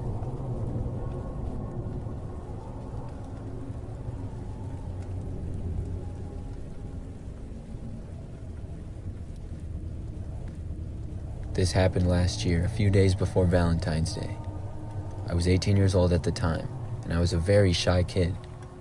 It seemed that every girl I saw ignored me or just didn't really want to talk to me. Anyway, I was at a restaurant with my best friend at the time, who I'll call John. We were talking about a bunch of different things, but mainly sports. Eventually, I asked him about some dating advice. I knew I could ask him about this sort of thing because at the time he had a girlfriend. I told John I was sick and tired of being ignored by every girl, and John told me to take out my phone. He took his out as well and told me about the dating site he used to meet his girlfriend. John helped me by explaining how to make a good profile and things like that. A few hours later, I was at my house in my room setting up the profile. I tried to find the nicest picture of myself that I could, and when I did, I used it for my profile. Then I used the app for a while and hoped to get some matches. I decided to watch some TV in my room after that, sitting on my bed, waiting for my phone to go off saying I'd matched with someone. I was skeptical and didn't really think that it would work, but after about just a minute, there was a ding from my phone. I grabbed my phone to look and see what it was. I saw the message was from the dating website, and it said someone had matched with me. When I clicked on it, I saw I had matched with a girl named Eva. I clicked on her profile and saw that there was a picture of Eva. She was my same age and had black hair and bright blue eyes. She was also wearing a blue dress, and she was smiling, showing off her bright white teeth. I felt myself smile. This was the first girl who I was about to talk to, so I decided to send her a simple hello to start the chat between us. A minute later, Eva sent a hello back. We ended up chatting, and she seemed really nice. I then asked Eva if I could meet her in real life and not just chat with her, and she actually said yes. She told me I could meet her at her house, and then she gave me her house address. She told me I could come over that very same night if I wanted to. I said yeah and gave her a thumbs up. I stopped chatting with Eva and started getting ready. It was a bit cold outside that night, so I put some warm clothes on. I then grabbed my phone from my bed and hopped into my car. I messaged Eva telling her I was on my way over. As I was driving down the road, I kept thinking about how lucky I was going to meet a girl on the first night of using the dating app, and I was excited about what John was going to say when I told him about it. As I continued driving to Eva's house, I suddenly realized that the road I was driving on was becoming more and more empty and just woods. I passed by houses every several minutes, but there were barely any streetlights, and it seemed that I was heading into the middle of nowhere. In fact, it took me almost an hour to get to her house. When I got there, I texted Eva telling her I was there and got out of my car.